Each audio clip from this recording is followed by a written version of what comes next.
The boy played games since childhood, as he was very sick and spent a lot of time in the hospital. It was boring to just lie down, and this became an important part of his life. And this time the hero was playing a mobile game, but suddenly he was defeated and began to complain about the NPC artificial intelligence. But if you do something for a long time, you get tired of it, and one day it just becomes uninteresting to play. Neither puzzles, nor RPGs, nor first-person shooters, nothing could interest the young man. The story and lore were simple and stereotypical, the system had no depth, and there were no unique games. But suddenly he found an RPG indie game with 2D pixel graphics, which had long been unpopular. It was called Dungeon & Stone. The game was only in English, and in general the hero didn't really like such games. But it was free, so despite everything, the guy, out of boredom, decided to download and install it. There were many types and classes here, but the young man didn't have much hope for the game and didn't plan to spend much time in it, so he chose at random. He noticed that he hadn't played a vertical scrolling game in a long time and began to take his first steps in and get used to the mechanics. So, without even noticing it, the hero spent the whole day in the game, and the room began to be illuminated by the setting sun. Only by looking at his watch did the guy realize how late it was. The game seemed incredibly interesting and exciting to him, despite its graphics. Dungeon & Stone had a few mechanics that could be called either interesting or shitty, the first being that you absolutely needed an NPC ally. And the second one implies that after death, the player has to start the whole passage from the beginning, and at first, everything seemed very funny, but with each death, the guy became more and more angry, and could no longer contain his anger, and began to scream loudly, but the doctor quickly calmed him down. The hero apologized for his behavior and, despite the negative emotions, continued to play, because he was so stubborn that he decided to complete the game at any cost.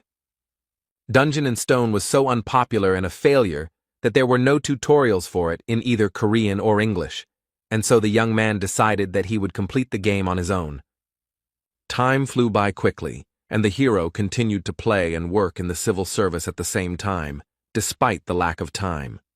He entered university, graduated, got a job, and was already working full-time. Life went on as usual.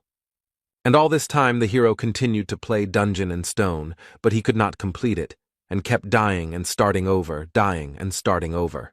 But then 9 long years passed, and finally the guy was close to the end he had been striving for so long. He reached the final boss room of the entire Dungeon & Stone game, and was incredibly happy about this event. He was so overwhelmed with emotion from this simple picture of a door on the screen that he couldn't hold back his voice. Filled with joy and pride, he wasn't sure that anyone had made it here. The hero shed tears of joy because he had been working towards this for 9 years, but he gathered his courage and agreed with all the pop-up notifications when entering the room. Among them was a strange window with information that he might never return, and the guy decided that it was just because it was the final boss. While waiting for the loading, the young man thought that he would hardly pass the first time, and now he needed to collect as much information about the enemy as possible. He also assumed about his features, ultimate attacks, and so on.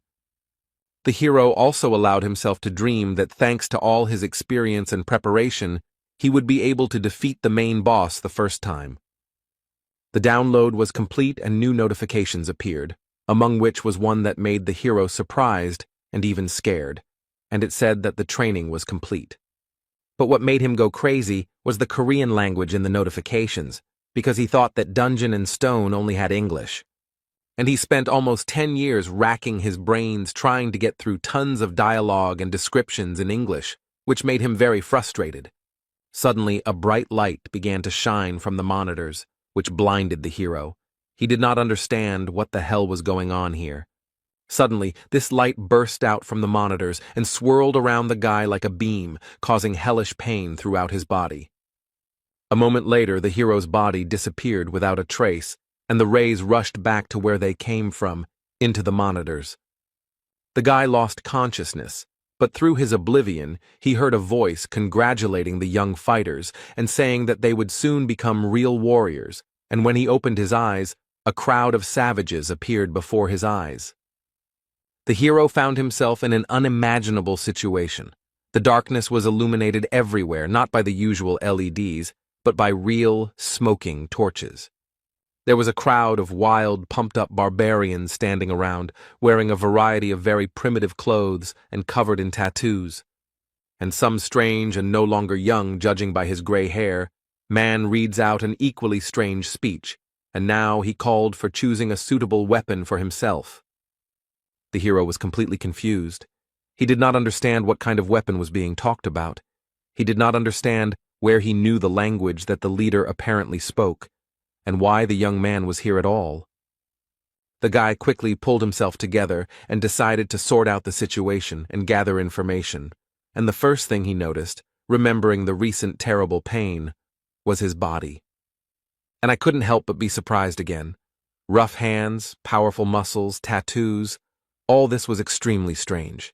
The guy couldn't believe all this, but he couldn't think forever, because the situation continued to develop, and the leader shouted out to those who would be called to come out. Despite the complete confusion and lack of understanding of what was happening, the young man began to observe the situation because a cry was heard calling a certain third son of Vanon, Karak, and the barbarian standing in front of the young man walked forward. Standing in front of the gray-haired man, he began to quickly look around, as if searching for something. It soon became clear that the young barbarian was choosing a weapon, for he picked up a double axe and raised it upward, to which the chieftain praised his choice. And with all the power of his mighty lungs he declared him a warrior, after which he shouted the next name in the same style, only now it was Fenelon's second daughter, Anar. And then a strange thought came into the hero's head. Because he remembers something like that, this is a familiar situation for him. The young fighters choose their weapons and are recognized as warriors, the boy thought, as the ceremony continued. And with the leader's words about blessing Rapidonia, it was as if a city from his fantasies and memories appeared before his eyes. An incredible guess pierced the guy's head, his pupils narrowed, his breathing became intermittent, and cold sweat appeared. This is the world of the game dungeon in stone. He chose a barbarian as a starting character, and just played for this class. The hero simply couldn't comprehend how this was even possible. Heavy thoughts occupied his head. Completely focused on his thoughts, he didn't even notice how the rest of the sounds of the ceremony seemed to be muffled. But suddenly, the hero heard the barbarian standing nearby say the name of the game, which aroused serious interest in the young man. He was different from other barbarians, because he had horror on his face, his eyes were darting, and he was afraid of everything. The guy realized that he was not the only one who got into the game, and that this barbarian was the same player as he was. Suddenly, a threatening voice was heard very close by, asking who dared to open their mouth. Raising their heads, the two young barbarians saw the figure of the leader towering over them. He had a threatening look, and his very appearance inspired terror.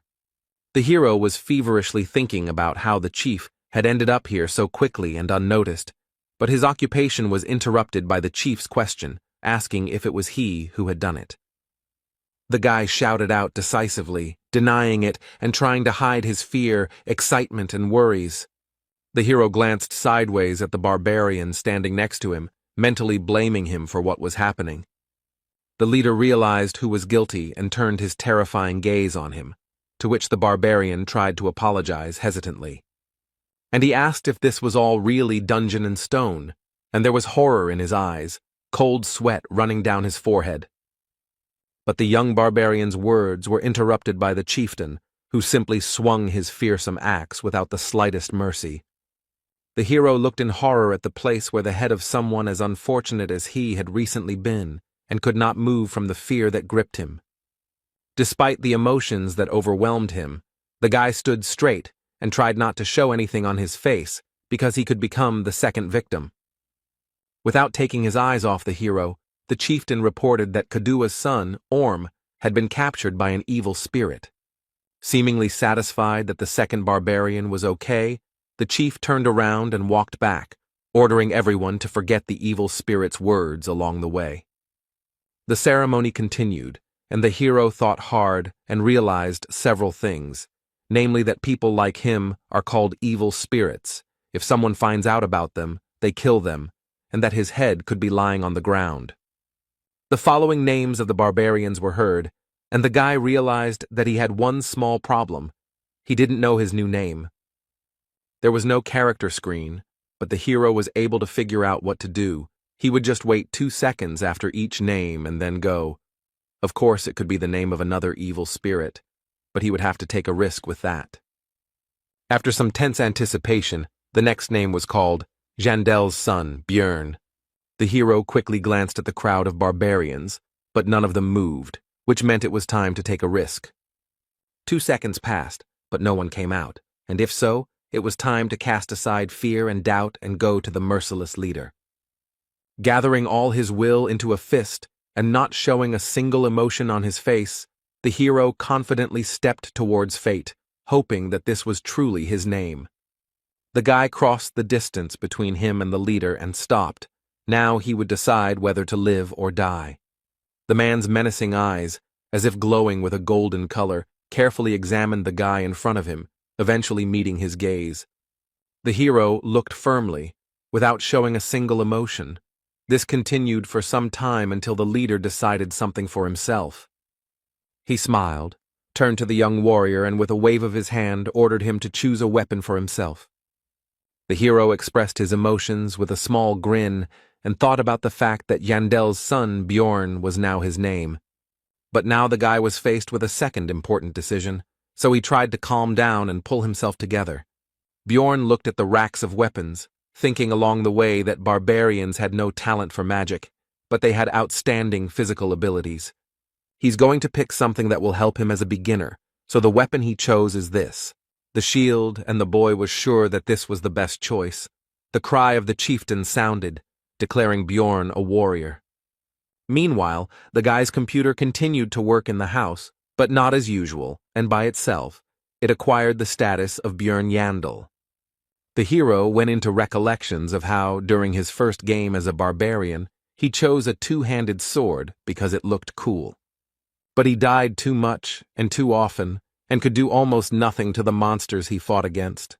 He couldn't figure out how to play a barbarian at all and increase his survivability because he died over and over again. Then he tried out a variety of weapons that would be suitable for a barbarian. These were double axes, huge hammers, a flail, and many others. It was a very unstable build, because every fight was like the last, and he barely survived, leaving the fight on his last breath. But one day, while browsing through the wares in a gun shop, he noticed a simple shield and an interesting idea came to his mind. And the barbarian should definitely be a damage dealer, because they are tenacious and strong, and although dwarves are better suited as tanks, his class also has everything needed for this role. The hero didn't like this fighting style because it required training, but he didn't want to waste time, so he decided to try it. And surprisingly, with such a strange build as a barbarian with a shield, the guy managed to fully implement this playstyle in a serious fight with one of the bosses, a basilisk, and defeat him. And although in reality the graphics and dry lines of what was happening on the screen were not at all impressive, in the player's head all this turned into an epic battle with a huge monster. The player realized that this was complete MBA, but in reality he summed up his thoughts and memories by saying that this was the most rational decision he could make now, and he would not regret it. Bjorn was brought out of his thoughts by the loud voice of the chieftain, who ordered the gates to be opened, which the adult barbarians immediately began to obey. Today, young fighters who are going through the coming-of-age ceremony are sent to the labyrinth, and among them is the hero himself. Their destination was just beyond the gates, in the city of Rapidonia, and the leader ordered the warriors to go forward, for in this city, their fate would be determined.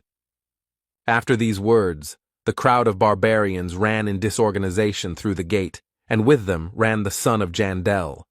The hero decided to run with them for now so as not to stand out, although he was not sure if they even knew where to run. After running around the city for some time, the barbarian who ran first reported that they were lost. At this, the rest of the crowd began to resent, and it was necessary to choose a new leader, and Bjorn thought to himself that they were no better than this leader. To which the ashamed leader lowered his shoulders calmed everyone down and was about to say that he was handing over his position. But in the middle of his speech, he was interrupted by a barbarian girl. And she said that she would be the leader, to which the others supported her, and shouted the name of Anar, the second daughter of Fenelon, and also that she was wise. The hero remembered her name and they continued their search, but very soon the girl reported that she was lost. The barbarians were outraged and began to quarrel with each other for the right to the place of the new leader, and Bjorn thought that at this rate they would never reach the labyrinth. But he did not want to attract attention and lead them himself. Then the hero turned to the former leader girl, Einar, to which she decided that he had come to condemn her. But Jandel's son explained that he wanted to tell her how to get to the labyrinth, to which the surprised girl asked how to achieve this. In response, Bjorn pointed his index finger at the group of adventurers and explained that they simply had to follow them. The adventurers looked at the group of barbarians with disdain and mocked them, and they were also sure that they would not find the way. The pair of barbarians paid no attention to this, and Einar exclaimed that she would try to do just that. The girl exclaimed that she had found the way to the labyrinth, to which the naive barbarians immediately believed and returned her role as leader, and also began to praise her wisdom, while the hero wondered if they were really that brainless. Soon, following Bjorn's advice, the group actually reached the entrance to the labyrinth, and a huge crowd of various intelligent beings had already gathered there. The hero was overcome with doubts about the advisability of sending him to the labyrinth, because in this chaos no one would notice his disappearance, and he himself had been an ordinary person all his life. He had never even fought with anyone in his entire life, and would he be able to defeat the monsters? Would he not find another way to pay Rapidonia's taxes? Taxes are one of the strange systems of Dungeon and Stone, the essence of which is that upon reaching 20 years of age, each resident must pay money to the state, but the peculiarity is that if you do not pay, you will be executed. There are several ways to earn money. The first is by fighting various monsters in the labyrinth. The second is to go to work in the most ordinary positions, for example in bars or somewhere else, but the hero will have certain problems with this. He is a barbarian, and in this world, barbarians are not preferred for employment and are generally viewed extremely negatively. Because of this limitation, at the beginning of the game, the barbarian, unlike other classes, immediately receives a weapon. If not for this, Bjorn would not have to fight monsters. The entrance to the labyrinth is closing soon, and you need to think faster, because you can only get inside once a month, and if you don't go now, you'll have to survive here for another month, which, given the difficulties with earning money, will be difficult.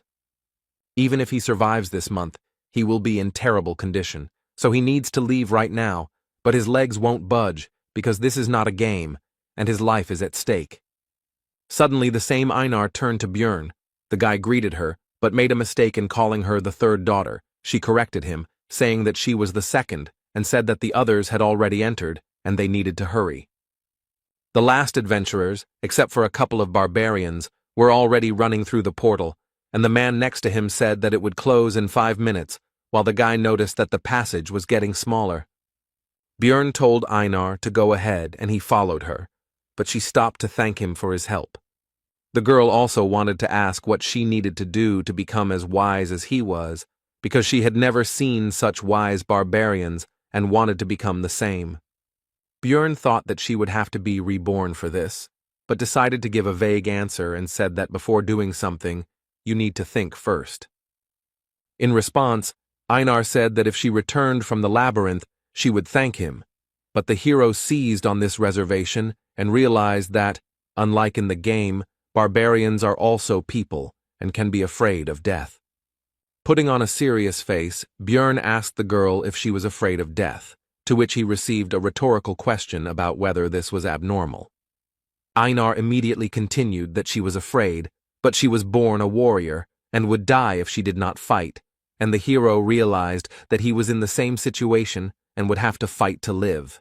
The girl decided to say goodbye with words about how they needed to survive and meet again, and the guy thought that this is why barbarians learn to overcome their fear, and they are incredible. He took his shield in his hands and began to gather his courage, and also mentally shouted that he was now also a barbarian. A warning sounded that there was 1 minute left before the labyrinth closed, and the hero immediately took off at an impressive speed. Bjorn is afraid, but he has no other choice. He has not only the body of a barbarian, but also the mind of a dungeon and stone player who has raised thousands of characters, and with this knowledge he will definitely survive, he thought, running into the labyrinth. Having run into the ever-shrinking passage, the hero found himself in a place completely devoid of light, and did not understand where he was at all. Standing in the darkness, Bjorn reflected that he was an expert in the world of dungeon and stone, and he came to this conclusion for a simple reason. Because the body of a mighty barbarian was combined into it, with his strength, durability, and so on, he has a good advantage, and knowledge of 9 whole years of playing for different classes and builds, which gives simply a huge amount of information. Bjorn tried to make out at least something in the pitch darkness. He hoped that his eyes would soon get used to it, and at least something would be visible. But no. In the game, on the first level, in the crystal cave, there were crystals on the walls that gave off enough light that torches were not needed. Suddenly the hero remembered that on the first level there was a location with no light called the Dark Region. But in the game, this is not the starting location. But since this is the real world, then nothing can be guaranteed. And even in such places, you can end up at the very beginning.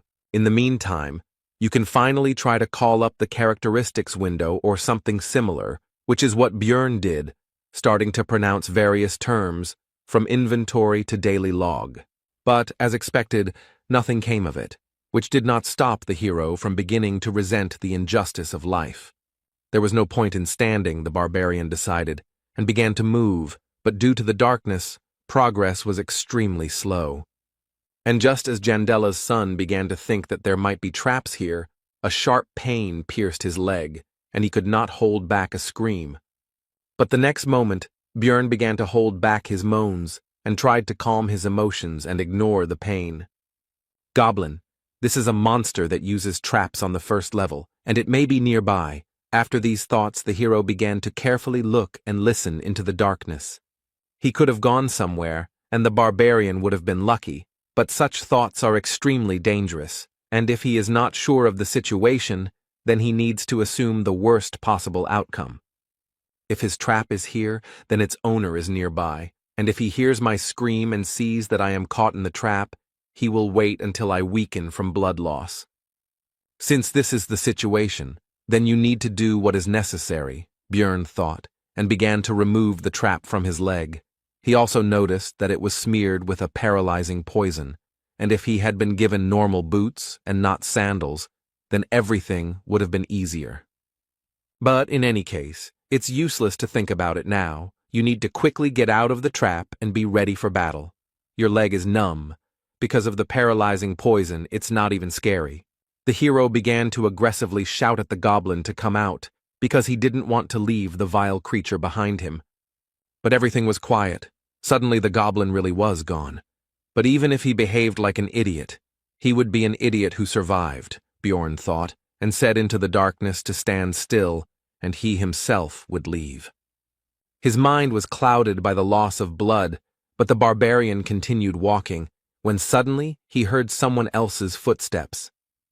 Although the hero now knows that the goblin is here, he still can't see anything, and he decides to try running. After running a bit, Bjorn suddenly stopped and turned around. The goblin's steps also died down. He was pursuing, but keeping his distance. In the pitch darkness, the goblin's vile laughter was heard. He waits for the victim to bleed to death and rejoices at the imminent dinner, not even hiding his voice. Then Jandel's son decided to pretend that he was completely weak and fell on the cold floor of the labyrinth, waiting for the goblin. The goblin came a little closer and began to carefully examine his victim and, as he thought, soon food. But the goblin was careful and smart enough to check if the victim was alive by throwing a pebble at the head. The monster's intelligence surprised Bjorn quite a bit, and he even thought that he was definitely smarter than the barbarians, while the object of his thoughts continued to throw pebbles. The goblin began to approach the victim, when unexpectedly for the hunter, he himself became the prey. Bjorn tried to throw his fist straight at the green-skinned creature's face, but missed, which even amused the monster a little. But the next moment, the hero felt as if his body began to move on its own, which was completely unexpected. This body is very different from his past. Instincts are highly developed in it, and the hero could even feel how his opponent moves. These thoughts went in parallel with how the goblin received blow after blow. With a loud, wild growl, the barbarian beat the already lying monster, who could no longer resist. How could the puny green-skinned one compete with the mighty barbarian? And now the hour of the final blow had come. Bjorn was not going to spare the monster, because what was the point? Even if it had intelligence, it was not even close to human.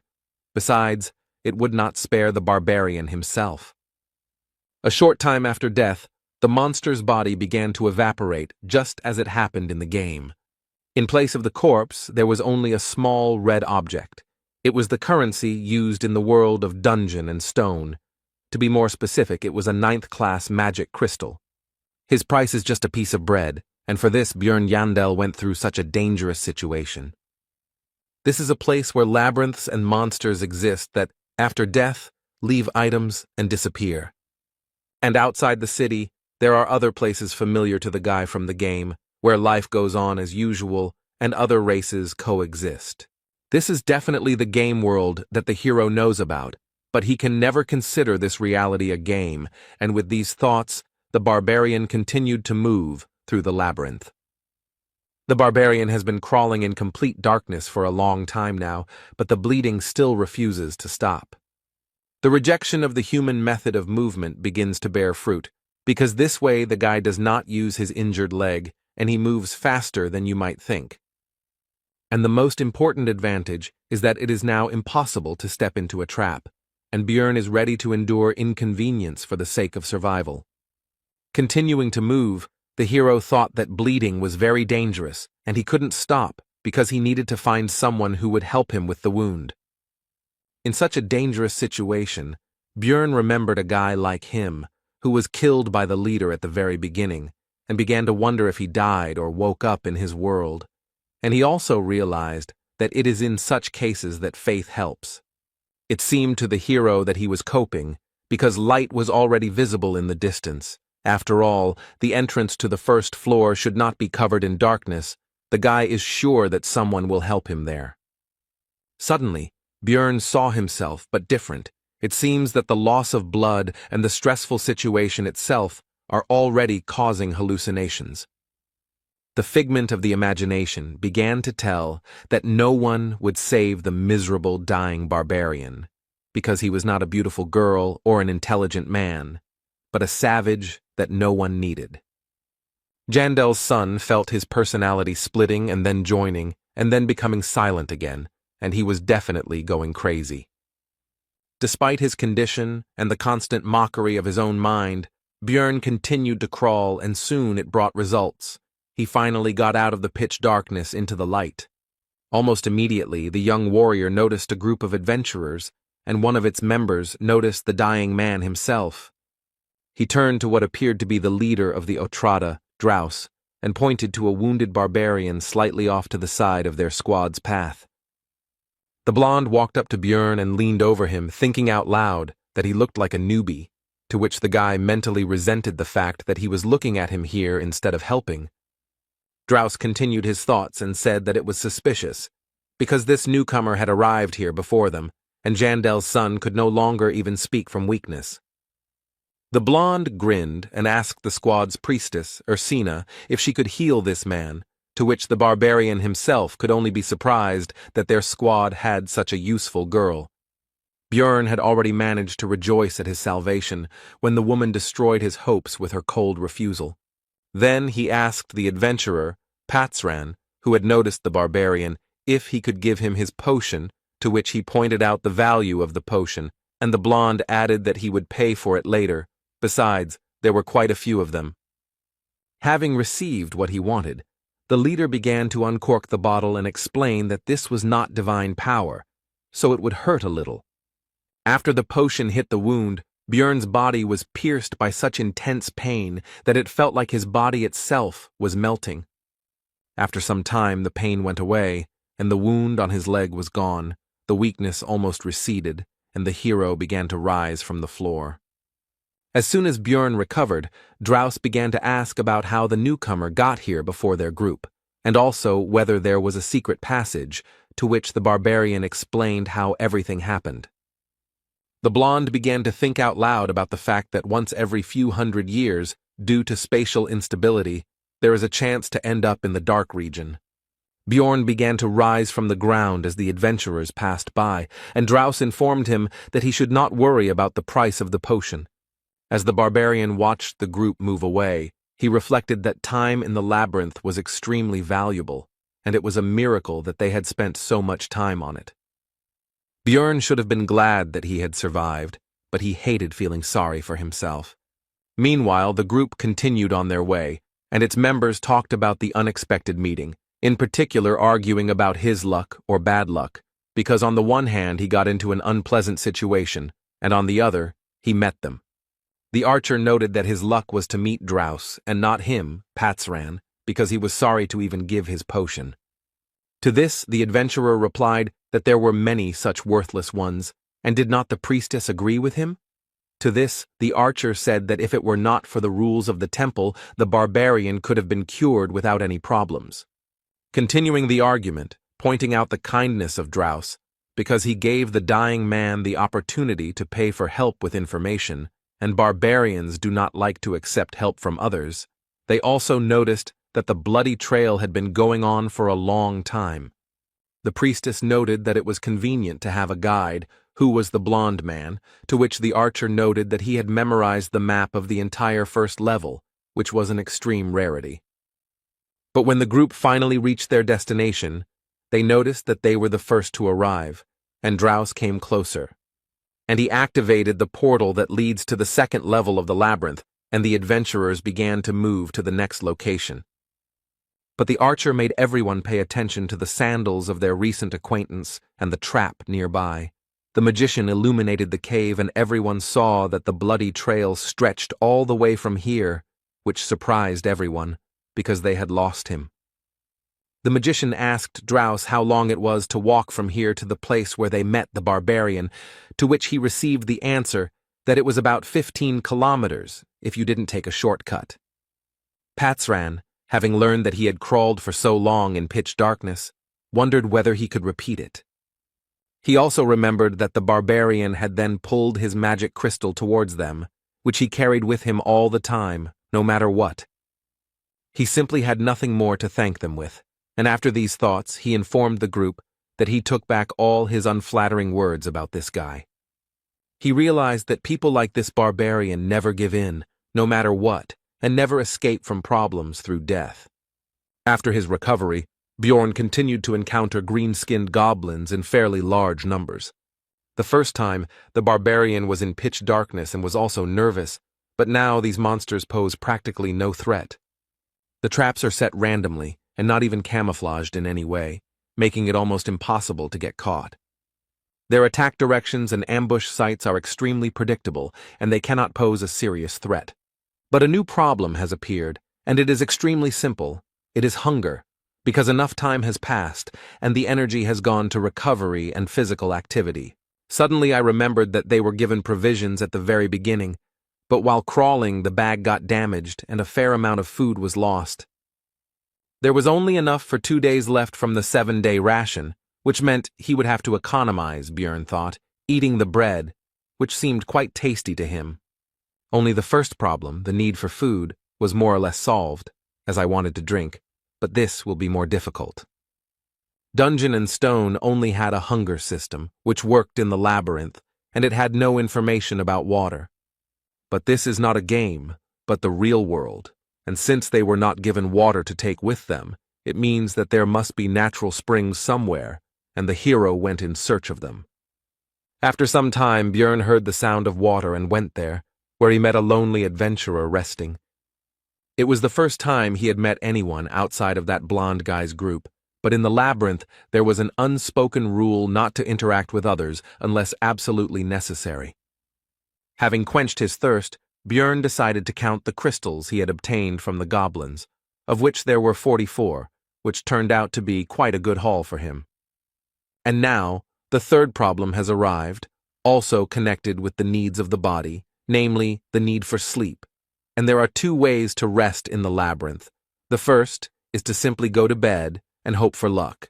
The second is to find people who can protect you in your sleep. In other words, temporarily unite with someone. But here too the hero was in for a failure, because some were openly afraid of the barbarian covered in blood, some did not trust him, and some simply did not like people like him. This whole situation was extremely irritating to Björn, but he couldn't do anything about it, and he just wanted to sleep. But suddenly, some lonely adventurer approached him with an offer to become night companions, which at first angered Björn, but he explained that he had nothing reprehensible in mind. The barbarian agreed with the proposal, and also remembered that a night companion is an in-game term, although in real life it sounds strange. After that they introduced themselves to each other. The new acquaintance was called Hans. The adventurer said that it was pointless to look for another comrade, and that they would spend that night just the two of them, which made Björn tense up because of the ambiguity of the phrase and the manner of speech of his new acquaintance. They played rock, paper, scissors to see who would be on duty first, and the barbarian lost, which didn't surprise him, since his luck had clearly deserted him lately. Hans handed Björn a mechanical watch and told him how to know when to wake him up. He clearly didn't have the best opinion of his friend's intelligence. Looking at the obviously expensive device, the hero thought that in the future he would certainly have a chance to use the prejudice about the stupidity of barbarians to his advantage. Looking at the sleeping Hans, the warrior wondered if all adventurers behaved so carelessly, and whether he would lend him his sleeping bag. And so when the right time came, Björn woke up his temporary comrade so that he could take up his post. Hans replied that it was now the barbarian's turn to sleep, and then he realized that he wouldn't be able to sleep because he didn't trust his friend at all. The hero decided to just pretend to be asleep, simulating a loud snore, but in reality he listened attentively to the actions of his temporary comrade. But during the entire dream, Hans did nothing, despite all of Björn's expectations and suspicions. Looking at the carefree sleeping man, the barbarian doubted whether it was all justified, or whether he was just winding himself up in vain. So, while thinking, the hero began to feel sleepy, because recently he had had very intense adventures, an injury, and the very fact of getting into this world. Björn was brought out of his sleep by a sharp cry of his name. It was Hans. After all, 2 hours had already passed, and now it was his turn to be on duty again, and he did not argue with his night companion since nothing had happened and sent him to sleep. And although intuition told me not to trust this man, the facts said otherwise. Because he was the first to turn to him when the barbarian was in a difficult situation, he didn't scold him for his mistake, so he could sleep.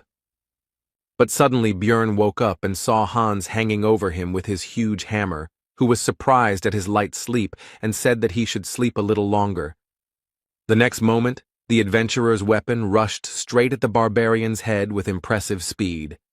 But not enough, because Björn had good enough speed and reaction to dodge and jump away from the opponent. Hans clearly did not expect such agility from the barbarian, and now he was confused and did not know what to do next. Björn was furious about the attempted murder, and Hans began to try to justify himself, which only made the big guy even more angry because he thought his people were so stupid. Quickly closing in on the enemy, the barbarian delivered a blow similar to an uppercut, but with his metal shield right at the man's chin. Hans' jaw was strong enough to continue his excuses. He tried to stop Björn, saying that he had an explanation. The hero didn't even listen to him. He was thinking that, unlike the goblin, he didn't die from the first blow, which meant that he needed to hit again. The barbarian immediately put his thoughts into action, delivering a direct attack with his shield right into Hans's face, likely knocking out a couple of his teeth. He flew away from the force of the blow, but before he could recover, the terrifying figure of Björn appeared in front of him, the mere sight of which made him lose all will to fight. Hans began to beg for mercy, but the hero was not concerned with these screams. He was interested in the reasons for this vile attack in his sleep. The man began to explain that he needed magic crystals, and the hero could not believe that they tried to kill him for this. Seeing the distrust in Björn's eyes, Hans continued that he also wanted to take the shield, since the barbarian's equipment was considered to be of very high quality and was quite expensive. The hero decided that this man was hiding something else, and decided to loosen his tongue by kicking him in the head. Putting his foot on Hans's body, Björn threatened that this was the last chance to tell the truth, but he decided that this was not all, because in the world of Dungeon and Stone, killing an adventurer is a serious crime. Then the would-be assassin confessed that he also needed his heart, the barbarian's heart. They sell for a good price, and he heard that it was an ingredient for some new spell. Then Björn realized that for this man he was like a goblin, just a very difficult but also valuable prey.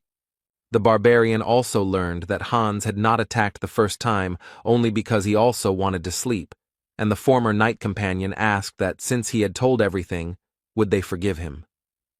At first there was a few seconds of silence, and then Björn explained that he would probably meet more people like him later, and he was not going to forgive anyone. These were the last words that this man heard. 2 days had passed since entering the game. Despite his first kill, the hero tried to find some positives. Among them was that he received new equipment. These were shoulder pads, a backpack, a hammer, and leather boots.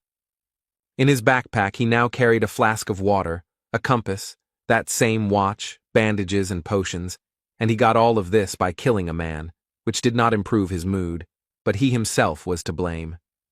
With the new weapons, it became much easier to kill goblins, and during the fight, the instincts of the body took over, which on the one hand felt like being in someone else's body. On the other hand, it made it easier to fight. It's already the second day of the labyrinth's life, so the goblins began to appear in pairs, but the hero also became stronger thanks to equipment and some experience. Also, the young warrior's progress became much faster than before, which could not but please. But there was one serious problem among this news, because he had not slept for a long time, and this threatened significant problems, and remembering the previous experience of searching for a comrade, the hero decided to sleep alone. But as soon as Björn began to fall asleep, these green-skinned people appeared, which irritated him greatly, as a result of which they lost their lives. Then the barbarian tried to kill all the goblins in the area, hoping that they would not appear again, and fell asleep. He was awakened by a sharp pain in his chest, and opening his eyes he saw a monster in front of him who plunged a dagger straight into his body. But the green-skinned man did not rejoice for long, because he received a fist in the face and died instantly.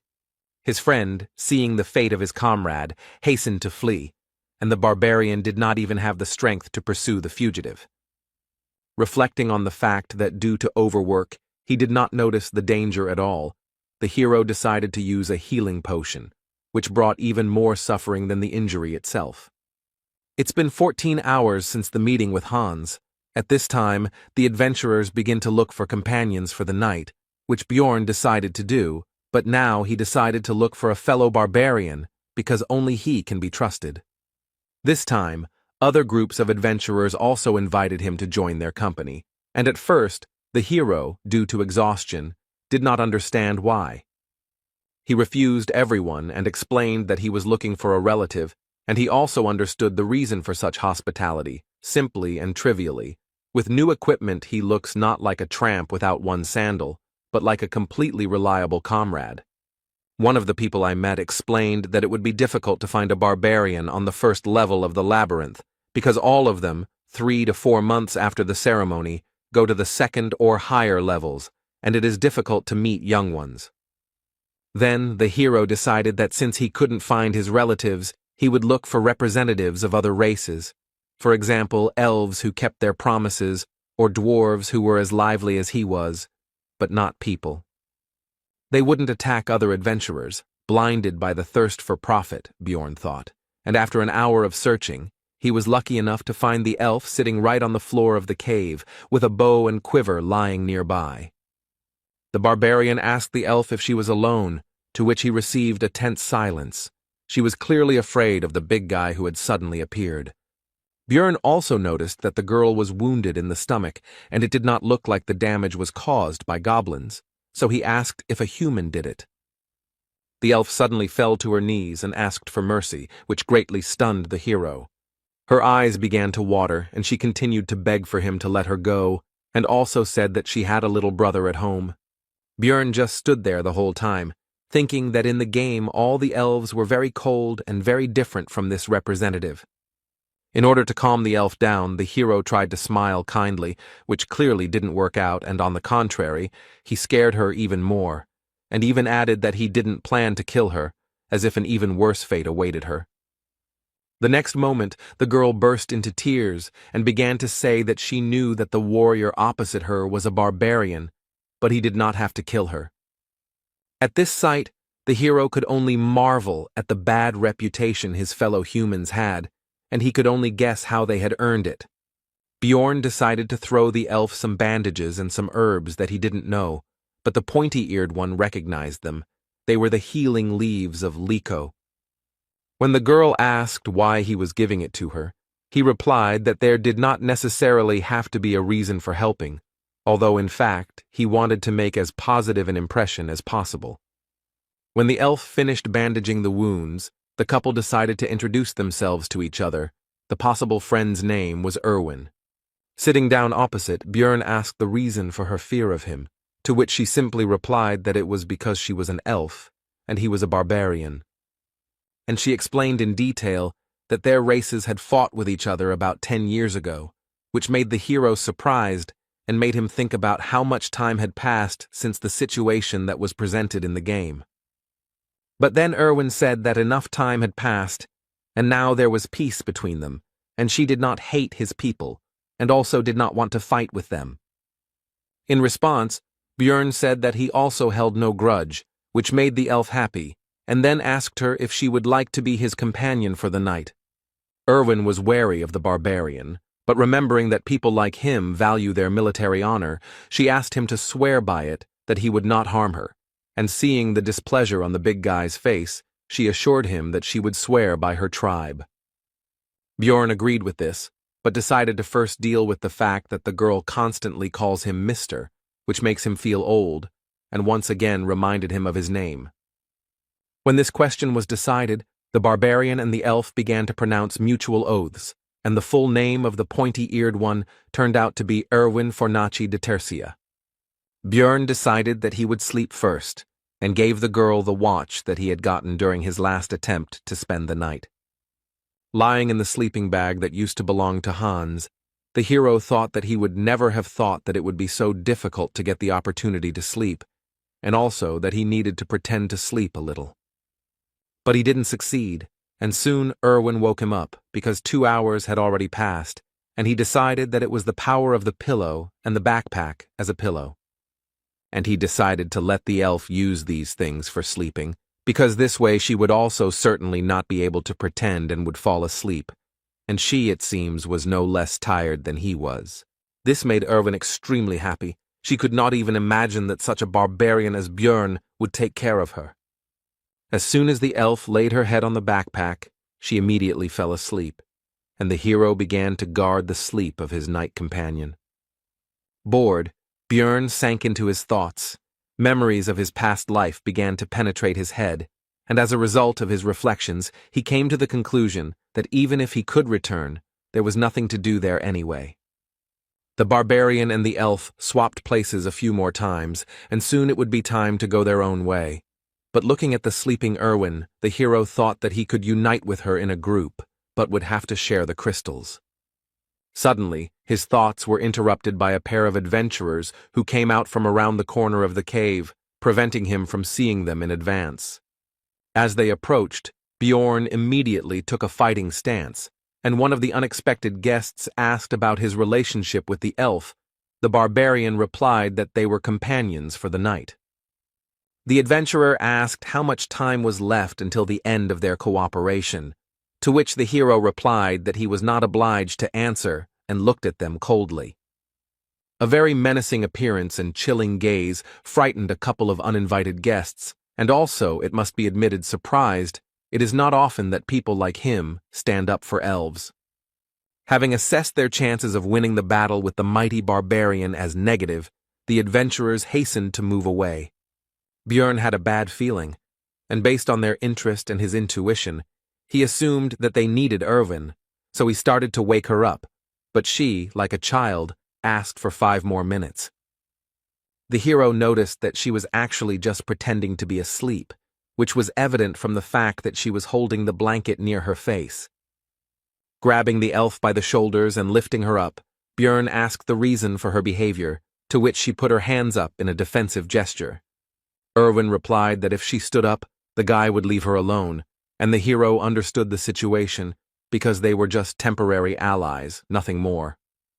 And as soon as the elf opens her eyes, the oath will end, the barbarian continued to think, getting ready for his further journey.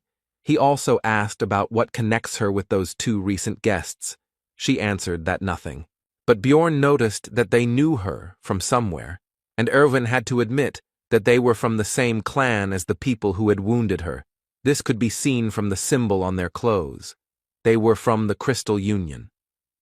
The hero began to think that this promised big problems, because there was a whole group of them, but looking at the worried girl, he could not leave her alone.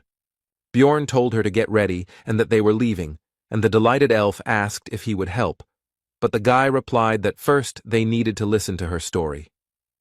Erwin said that she was with their squad as companions for the night, but at night she felt something and woke up, and upon awakening she saw a man approaching her. Continuing to run away from the place where they spent the night, the girl said that only later she found out that he was the director of their clan, which operates on the first level of the labyrinth, and since then she has been persecuted. They are helped to coordinate their actions in her search by stone transmitters, magical devices that allow them to communicate at a distance of up to 300 meters, if they are synchronized. The hero began to think hard. They are the equivalent of walkie-talkies. They are a bunch of people. There is nowhere to run. If he abandons Erwin, she will die. Björn asks why they continue to pursue her if she has done nothing significant, perhaps to silence her, to which the girl hesitantly replies that there is a compelling reason. And feeling awkward, she began to tell that when she ran away, she threw her knife somewhere, and that this is what happened, and she fell silent. And after a pause, she continued to talk about how he had ended up in a so-called bad place. At this news, an unpleasant guess appeared in the barbarian's head, and the same unpleasant emotions appeared on his face. Smiling awkwardly, Erwin ends the story by saying that she heard that the director was so injured that even potions couldn't help him return everything to how it was. But after a few seconds, the emotions left her face, and she reported that they were being followed, and the distance was 150 meters. Looking out of the corner of his eye at Erwin, the hero thought about how she heard this from a very impressive distance, and also noticed the opening of her wound, and she was not complaining.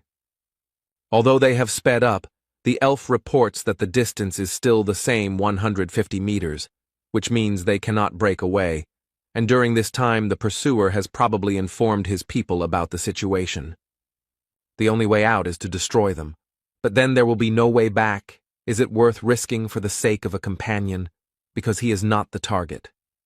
While the hero decided to gather more information before making a decision, so he asked what Erwin was good at, and she replied that she was good at washing and cleaning, although her cooking was not so good. When asked if Björn meant battle, the elf replied that she was good at archery, which was understandable, but she also had mastered the magic of the spirits of the element of fire. When asked whether the girl had killed anyone, the answer was negative, but she tensely assured that she was quite capable of doing so. The hero had made up his mind, so he asked if Erwin would become his ally until he left the labyrinth, on the condition that she would only get 10% of the loot, to which he agreed. When the distance was clarified, the answer came back, 100 meters, which means that the pursuers are faster, so something needs to be changed, and Björn said that they are changing direction and ordered the girl to call the spirit. The fiery spirit illuminated their path to where the hero did not expect to return so quickly, to the dark region, and as soon as they had gone deep enough there, An order was given to cancel the summoning, after which they were left in the darkness. The pursuer had his own source of light, which left him in plain sight, but he could no longer see those he was pursuing, so Erwin gave a short order to shoot. A moment later, an arrow, torn off the bowstring at great speed, pierced the enemy's head and got stuck in it. No one can live with such injuries. The barbarian tried to cheer up the elf after the first kill. Coming closer, Björn picked up the stone transmitter, after which he began to listen to the negotiations of the opponents, from which he learned that in connection with the loss of the man they had killed, everyone was ordered to gather in the goblin district. The barbarian had hoped for a decent haul, but received only a bag of crystals, 2 knives, and 1 potion from his belt. And also, plus the leather armor that Erwin took for herself, because it's better than what she had before. When Björn asked how to use these stone transmitters, the elf replied that there should be a button on the side. Soon a voice was heard from the magic object, telling that one of them had been killed by a barbarian and a pointy-eared one, and a reward of 1,000 gold had been announced for the latter. This news did not please Erwin at all. Rather, on the contrary, it caused feelings of fear and uncertainty. Björn, however, did not lose his head, ordering the spirit of fire to be summoned, because they would be moving through the darkness to go to the 2nd floor, which surprised his companion. Erwin hastened to clarify that the level they are at now and the next one are fundamentally different. The barbarian explained that they would succeed, because they were a great couple, and continued mentally in game terms, a tank melee and a damage-dealing archer. Besides, in any case, it would not be possible to earn much here. But Erwin doubted it because this was their first trip to the labyrinth, and she made a comparison that they were running from goblins to end up in an orc's lair. But the conversations coming from the stone transmitter about what the clan fighters would do to the elf if she was captured made the girl decide that it would be better to go to the 2nd floor than to stay here. While moving through the dark region, or alternatively known as the Goblin Lair, the pair talked about how to get to the 2nd level, and Bjorn told them that on the way north, they would definitely come someday. After all, based on his knowledge, the dungeon is designed in such a way that by continuing to walk into the darkness, you will reach the portal in any case. Soon a goblin trap appeared on the couple's path, which Erwin immediately noticed thanks to her excellent eyesight. Based on the fact that they encountered the trap quite late, Bjorn decided that he was unlucky to encounter it at the very beginning, and while the hero was lamenting his failure, his companion said that she would disarm the trap. The barbarian called out to her and told her not to use the fire spirit for this purpose, to which the elf agreed with an uncertain look, inwardly surprised at how he knew about her plan. As soon as the girl came closer, those who had set the trap jumped out of ambush. The monsters decided that she would be an easy target. But they were wrong, and a moment later an arrow pierced the head of one of the greenskins, causing him instant death. The 2nd goblin tried to strike with his claws, paying almost no attention to the death of his kinsman. But the attack was unsuccessful. The elf turned out to be too fast and agile, and before the monster had time to understand what was happening, his, as he thought, victim was already behind him, with a drawn bowstring.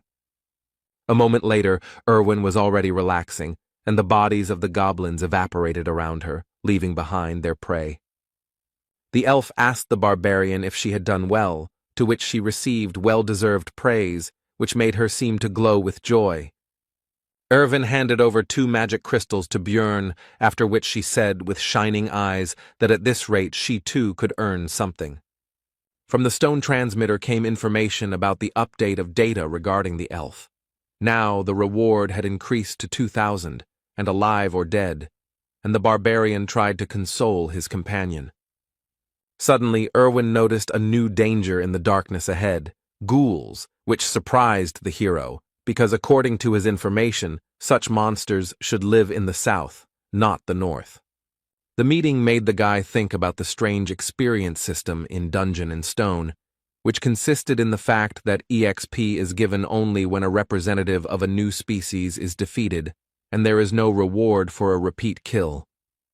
After closing the distance, the ghouls turned their ugly heads towards the living, and in their eyes one could see only hunger and no glimmer of reason.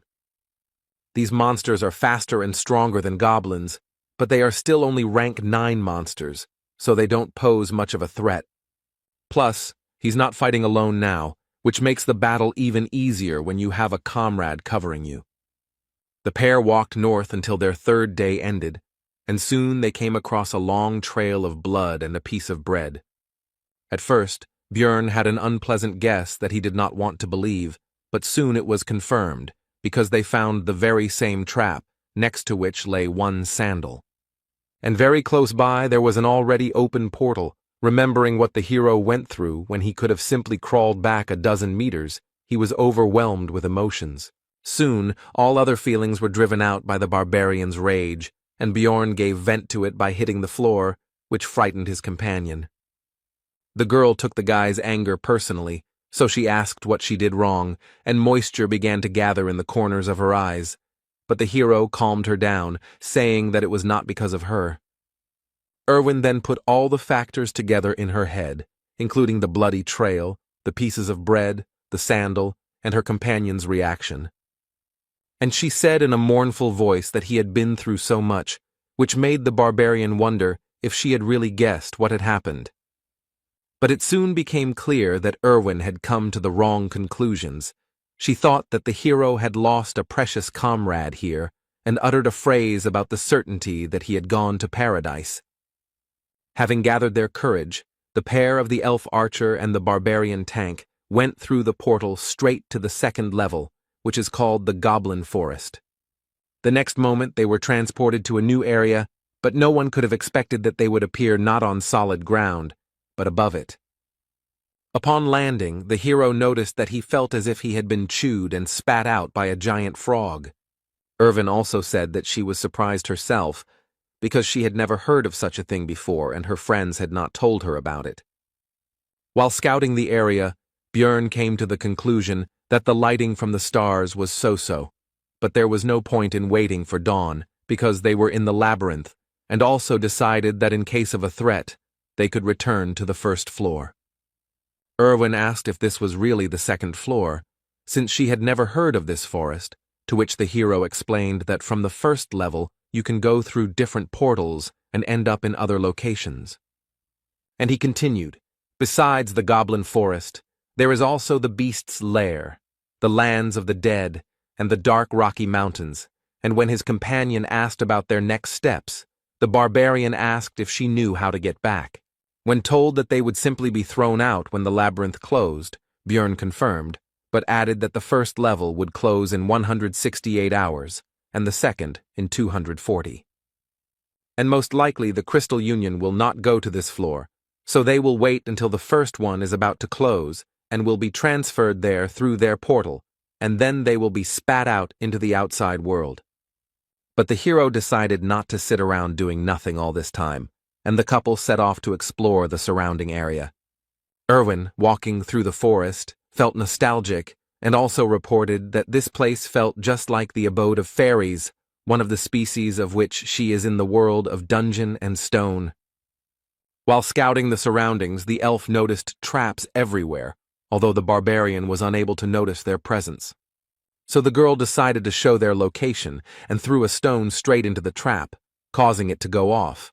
Unlike the previous floor, here they were camouflaged. After that, Erwin started begging for praise, but Björn decided not to overdo it and simply said that she was throwing stones well. However, seeing the girl's displeasure, he still added that there was no need to rejoice over such trifles, and that he already considered her to be a fairly experienced adventurer, and she was pleased with this. After walking around a bit more, the girl expressed concern that there were enough traps, but there were no people who set them, and the hero remembered that their presence in this location was more of a feature of the zone. In the game, this place was also called the Goblin Forest, and in addition to the traps, there should also be many times more goblins here, and among them there should now be mutants, archers, and warriors, and the deeper, the more and more dangerous. Björn ordered to first deal with the traps in the area and then explore further, so that in case of danger, it would be possible to run to the portal without fear of getting a leg injury. After that, the couple simply searched for traps and disarmed them to secure their escape route. But they had to stop abruptly, because Erwin noticed traces of a group of goblins nearby, which she did not hesitate to tell Björn about, and also soon clarified that there were more than 10 of them, and they were about 50 meters away. The hero decided that the threat should be eliminated, so he ordered to get as close to them as possible and attack while they were unknown. The girl walked quietly and silently, and the barbarian decided that this was some kind of fairy trait. But be that as it may, a group of monsters was soon discovered. The pair decided to start the fight with Erwin's shot, so soon the sound of a bowstring being pulled was heard, and they prepared for battle. The arrow shot forward, and a moment later, the barbarian shot too, not even sure whether his companion had hit due to the distance. The boy and the goblins ran towards each other. Erwin, as an archer, stayed behind and did not rush forward. Both sides were confident of their victory. The second floor is different from the first. There are 3 times more enemies, and you can also encounter new species, and most likely the hero should have felt fear. But the barbarian did not feel it. On the contrary, the warrior's heart, which he received in his new life, trembled in anticipation of the battle. With a loud battle cry, the hero burst into the crowd of greenskins and began to scatter them in different directions. But there were too many enemies, and one of them almost cut off the barbarian's head with his dagger, but he was fast enough to dodge. And Björn jumped back, thinking about the situation, because if he had been a little less agile, his head would have flown off his shoulders. The enemy has the advantage in numbers, and injuries would be inevitable if he were here alone, but it's good that he has an ally. To prevent the goblins from running to Erwin, the hero began to shout loudly, attracting the attention of the green-skinned shorties. It was time to finish. From defeating the group of goblins, 11 magic crystals were obtained, which was quite good compared to the first floor. After all, Björn earned about 44 in a whole day, and although he wanted to take the armor or weapons, they dissolve along with their bodies. The barbarian decided to give Erwin 2 crystals because those that fell from the goblin warriors were more valuable, which made the girl happy. After which he ordered them to move on, because he was impatient to see the results of the whole day's monster hunt. As the pair went 3 kilometers into the floor, groups of goblins began to appear every 5 minutes. This time they had a new type of enemy with them, a goblin archer, whose specialty, among other things, was camouflage, with the help of which he could disappear right before your eyes. The barbarian and the greenskins rushed towards each other, because even though the shooter would make things more difficult, he would not lose. While the battle was going on, the archer took an advantageous position in the bushes and began to aim at the hero, and now the right moment for the shot arrived. But thanks to the excellent reaction of the new body, the guy managed to notice the arrow flying straight to the target. At the last moment, Björn was able to dodge the dangerous projectile without receiving any injuries, after which he began to search for the shooter's location. The goblin realized his mistake too late and could no longer hide, so he was killed with one powerful blow of the hammer. After 15 hours of continuous fighting, both were very tired, so they finally decided to rest. This time Björn was the first to take up duty, because despite the fact that they were very well prepared, the elf could not boast of the barbarian's endurance. It seems that it has already become a tradition to reflect on duty, and this time the hero did not break it. They hunted for 15 hours and earned more than they could have dreamed of on the first floor. But the further they went, the more often they encountered other adventurers, who not only often had numerical superiority, but also included different races. Adventurers are much more dangerous than goblins, especially now that the guy has someone to worry about. Björn said out loud his thoughts that the biggest problem was that he was very beautiful, which embarrassed, in fact, only the girl who was falling asleep. In the following days, the couple actively hunted goblins to earn crystals and gain experience. Together they rested from physical activities and protected each other's sleep from monsters and other possible dangers. So the 6th day of their stay in the labyrinth passed, and the 7th came, The couple decided to get out of here because there were only 2.5 hours left before the first floor closed. They were both very tired these days, but it affected Irwin especially strongly. She already dreamed of going to bed immediately after returning. Soon they came across a group of goblins on their way, and despite their fatigue, the adventurers decided to fight their opponents. The mere sight of the stern barbarian already instilled in the green-skinned monsters a feeling of insecurity in their own strength. While scattering the enemies, Björn decided to deal with the warriors first, and Erwin would deal with the archers. After so many battles during these days, the hero became a master of such battles and gained enough experience. And Erwin also didn't stand still and now always knows exactly who and when to shoot so as not to interfere with the guy. Although there were 2 archers among the goblins, not a single arrow flew towards the barbarian, and the enemies were already defeated. The pair had already worked together perfectly. The time it took to kill goblins had been significantly reduced, and looking at Erwin and noticing how much she had grown in recent times, Björn even began to feel proud of her. Suddenly, among the evaporating corpses and magic crystals, the elf noticed something unusual, something they had never seen before. It was an essence, part of the dungeon and stone skill system. It gives passive or active skills. You can only absorb 1 per level. Skills vary greatly depending on who dropped the item. For example, the guy who chased the couple downstairs most likely had the essence of a razor wolf, which enhanced his sense of smell. When asked if the elf wanted to take the essence for herself, she answered positively, since he didn't need it anyway. But then, suddenly, a group of aggressively minded adventurers emerged from behind the trees onto the recent battlefield and began to accuse the couple of something. Erwin tried to justify herself, but Björn took her by the shoulders and told her to stop, because he had already guessed why they were here and what they wanted. After which, he simply threw the girl's light body into the essence that rose into the air, because that was exactly what these people had come for. A bright light flashed and blinded the adventurers, who realized what had happened and were extremely outraged that the valuable prey had slipped out of their hands. Bjorn Yandel decided to try to intimidate the adventurers by making a brutal face and saying that he was ready to fight right now. After some time, the couple was already running through the forest towards the portal to the first floor. The guy ordered his companion not to slow down until the portal itself. The 4 adventurers still did not risk encountering them, but Erwin asked if they would pursue them, to which she received the answer that they were hanging around near the portal, which meant they were going to leave this place. And also, there are only 4 of them. They have the same tactics as their couple, to which Erwin praised the guy's intelligence. Soon the girl reported that there was a group of goblins ahead, and they were running straight towards them. Björn realized that he would not be able to simply get around them. This was suspicious, because goblins usually don't behave like this, and they didn't want to run into them now, when the pair's goal was the portal, so the barbarian ordered to change direction. But before the girl could answer, a projectile flew towards her, and Björn pulled her out of the way by the collar.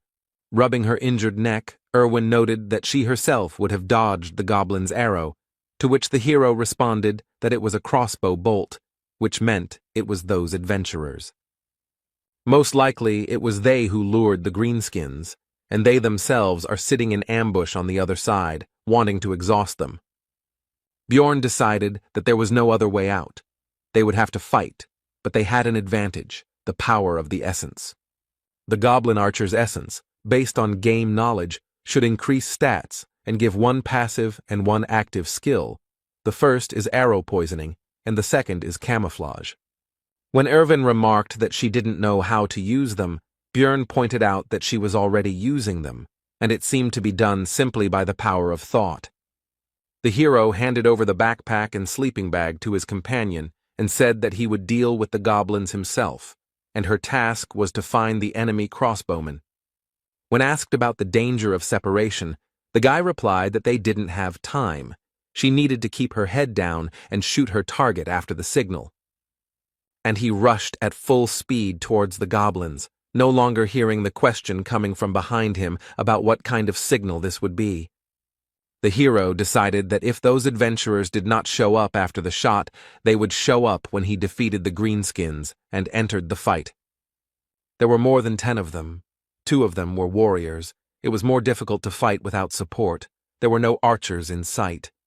But suddenly one of the shooters showed himself by shooting at the shield, which means you also need to watch the arrows. Taking advantage of the hero's distraction, one of the goblins snuck up behind him and plunged a dagger into his body. Without Erwin's help, alone against a group of enemies, needing to watch out for goblin arrows and not forgetting about the crossbowmen, the situation is extremely lousy. More and more wounds appeared on the warrior's body, although none of them were serious, but there were more and more of them. A crossbowman suddenly intervened in the battle. At that moment, 2 projectiles, an arrow and a bolt flew at Bjorn. Both could not be blocked, and there was no way to dodge. The hero decided to defend himself from a more powerful crossbow shot, and he will have to take the goblin gift on his body. The arrow pierced right into the elbow, and it also turned out to be poisoned. Now one arm is not working, which means I will have to choose what to throw. The hero decided to leave the shield, because although it would be easier to kill goblins with a hammer, the real threat comes from the crossbowmen, and without a shield it will not be possible to defend against a bolt.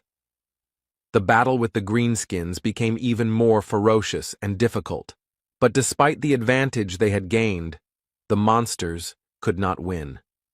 Very soon there were only a few goblins left, and they decided to run away. This man had instilled fear in their little hearts. As soon as the battle was over, how did the adventurers who had been watching the hero's battle all this time show themselves? The crossbowman was not with them, the barbarian noticed, and their leader began to ask about Erwin's whereabouts. But the hero was not going to answer and simply said to attack. There was nothing else left anyway, because he was not going to give up. The adventurer gave a speech about how, although the barbarians had a lot of energy, this representative of theirs already had enough wounds, and now they would defeat him and find out where the elf had gone. Finally, the leader said to imagine that they were fighting a huge monster. The group rushed towards the hero. Choosing a unique gesture for this world, suitable for giving a signal, the guy decided to raise his hand higher and put out his middle finger. Seeing the suspicious movements, the adventurers became wary and stopped, and the hero wondered whether Erwin had understood the signal. But in any case, it doesn't depend on him, and all that remains is to trust his companion, thought Bjorn, making a dash towards the enemy. He met his onslaught and blocked the blow, but realizing that he would not be able to compete in strength with the barbarian for long, he called his comrade for help. An elderly man with a katana named Elias intervened. He drove the hero away with a blow from which he had to move away and break the force contact. But despite the less than ideal situation, Bjorn could not retreat, because in order to help Erwin, the enemies needed to be distracted, so the son of Yandel entered the battle against the 3.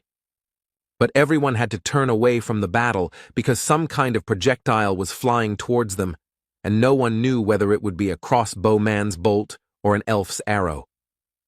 The above-mentioned projectile would have hit one of the adventurers, if not for the shieldman, from which it was concluded that it was Erwin.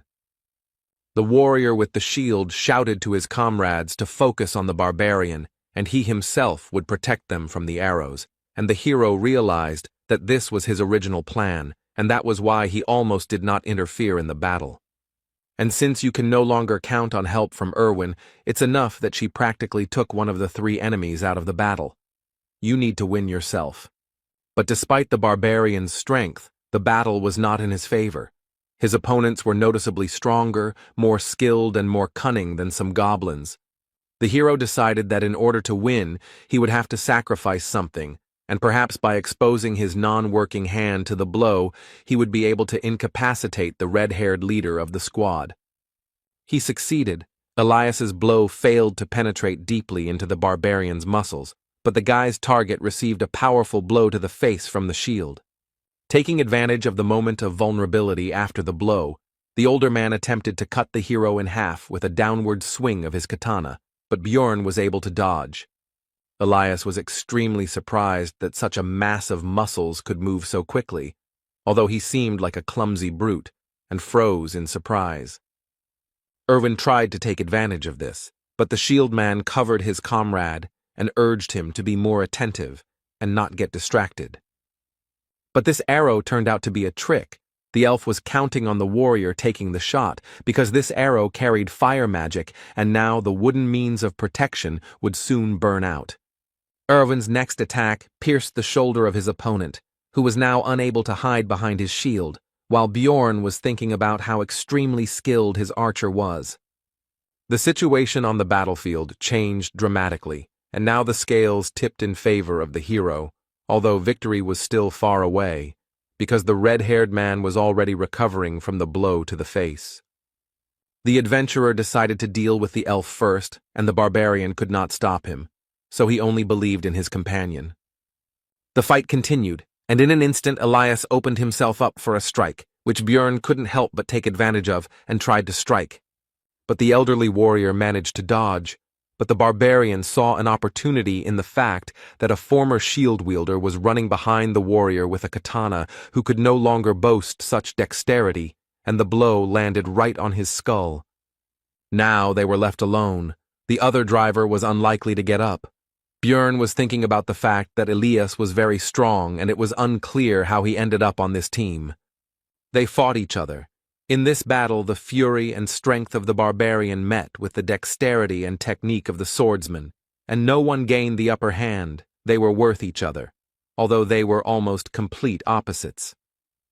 But it is worth noting that all this time, the elderly warrior practically did not attack, but only dodged, because he was stalling for time and waiting for the return of his red-haired comrade, which Bjorn could not allow. The hero came up with a trick. He pretended to hit, but in fact threw the shield straight at the enemy's head, which he did not expect and was unable to dodge. The barbarian's primal rage took over Bjorn's entire being, and he bit off a piece of Elias's throat with his teeth, thereby condemning him to a very painful death. Soon the rest were finished off, and while the hero was recovering from the feelings that overwhelmed him, Erwin approached, who, apparently, dealt with the red-haired one.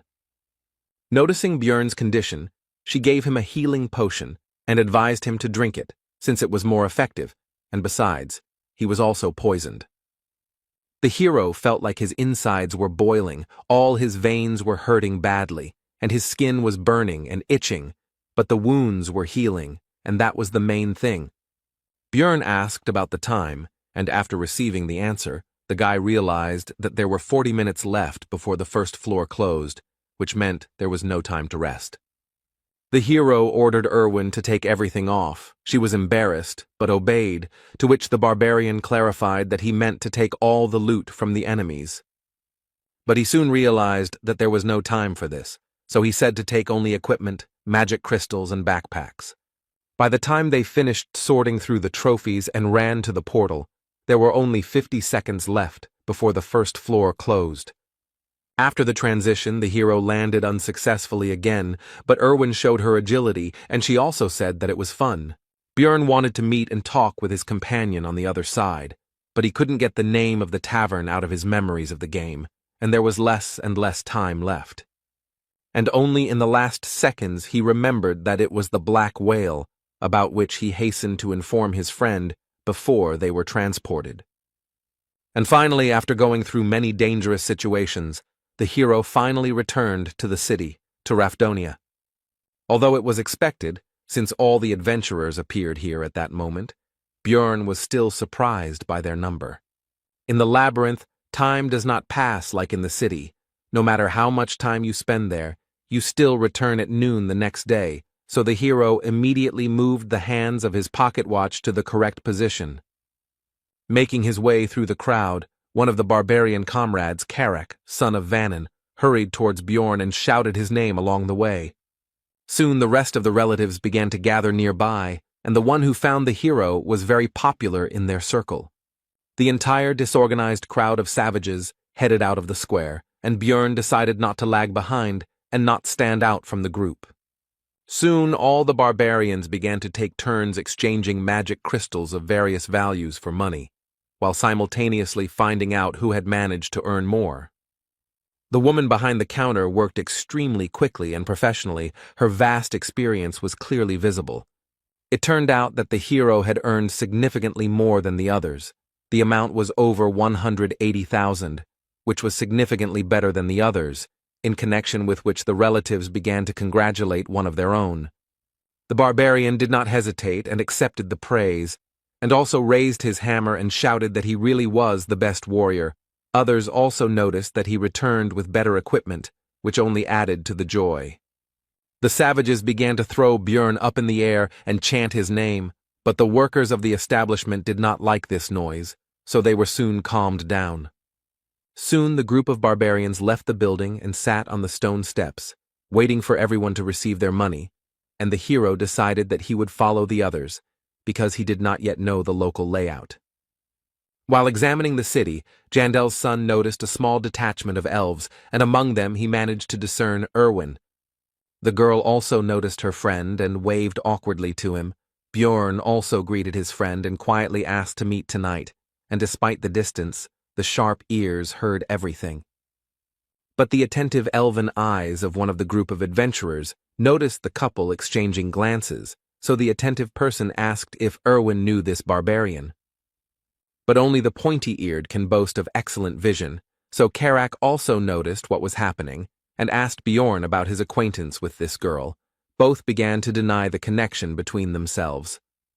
As soon as the two groups turned their attention to each other, it became possible to notice with the naked eye the enmity between the two peoples. The tension grew. The last barbarians left the establishment just in time, and Björn hurried his relatives to leave, since in such a situation it would not be possible to have a normal conversation with Erwin anyway. Walking through the streets of Rapidonia, the hero noticed touching reunions of relatives who had returned from the labyrinth. But also everywhere there were grieving people who were unlucky enough to lose loved ones on this day. They cried, blamed themselves or others for what happened. Many did not wait for their parents, children, brothers and sisters, and loved ones that day. The hero had already seen all of this in the game Dungeon and Stone many times, but looking at all of this in reality, and not in a 2D picture, caused completely different emotions. But be that as it may, life went on. So soon the barbarians reached the tavern, where they began to celebrate their successful return with the spoils. Björn didn't like all this because he followed them because he thought he might accidentally miss some necessary step, and not for this reason. Therefore, he decided to leave without even trying the drink, and some of his relatives decided to see off the most successful warrior. Walking through the streets of the city, Björn's tension gradually eased because there were no monsters or hostile adventurers here, so there was no need to fear attacks, and he could finally relax a little. The hero became interested in the clothes shop. He wanted to buy himself a clean shirt, but his things needed to be cleaned of blood and other dirt. Lost in his thoughts, Björn didn't even notice how he had reached a quite decent hotel. His head was occupied with thoughts about the serious differences between the two worlds. Having paid for the room, the guy went to the shower to finally wash properly after so many days in the labyrinth, and also thought that living in this city might not be so bad.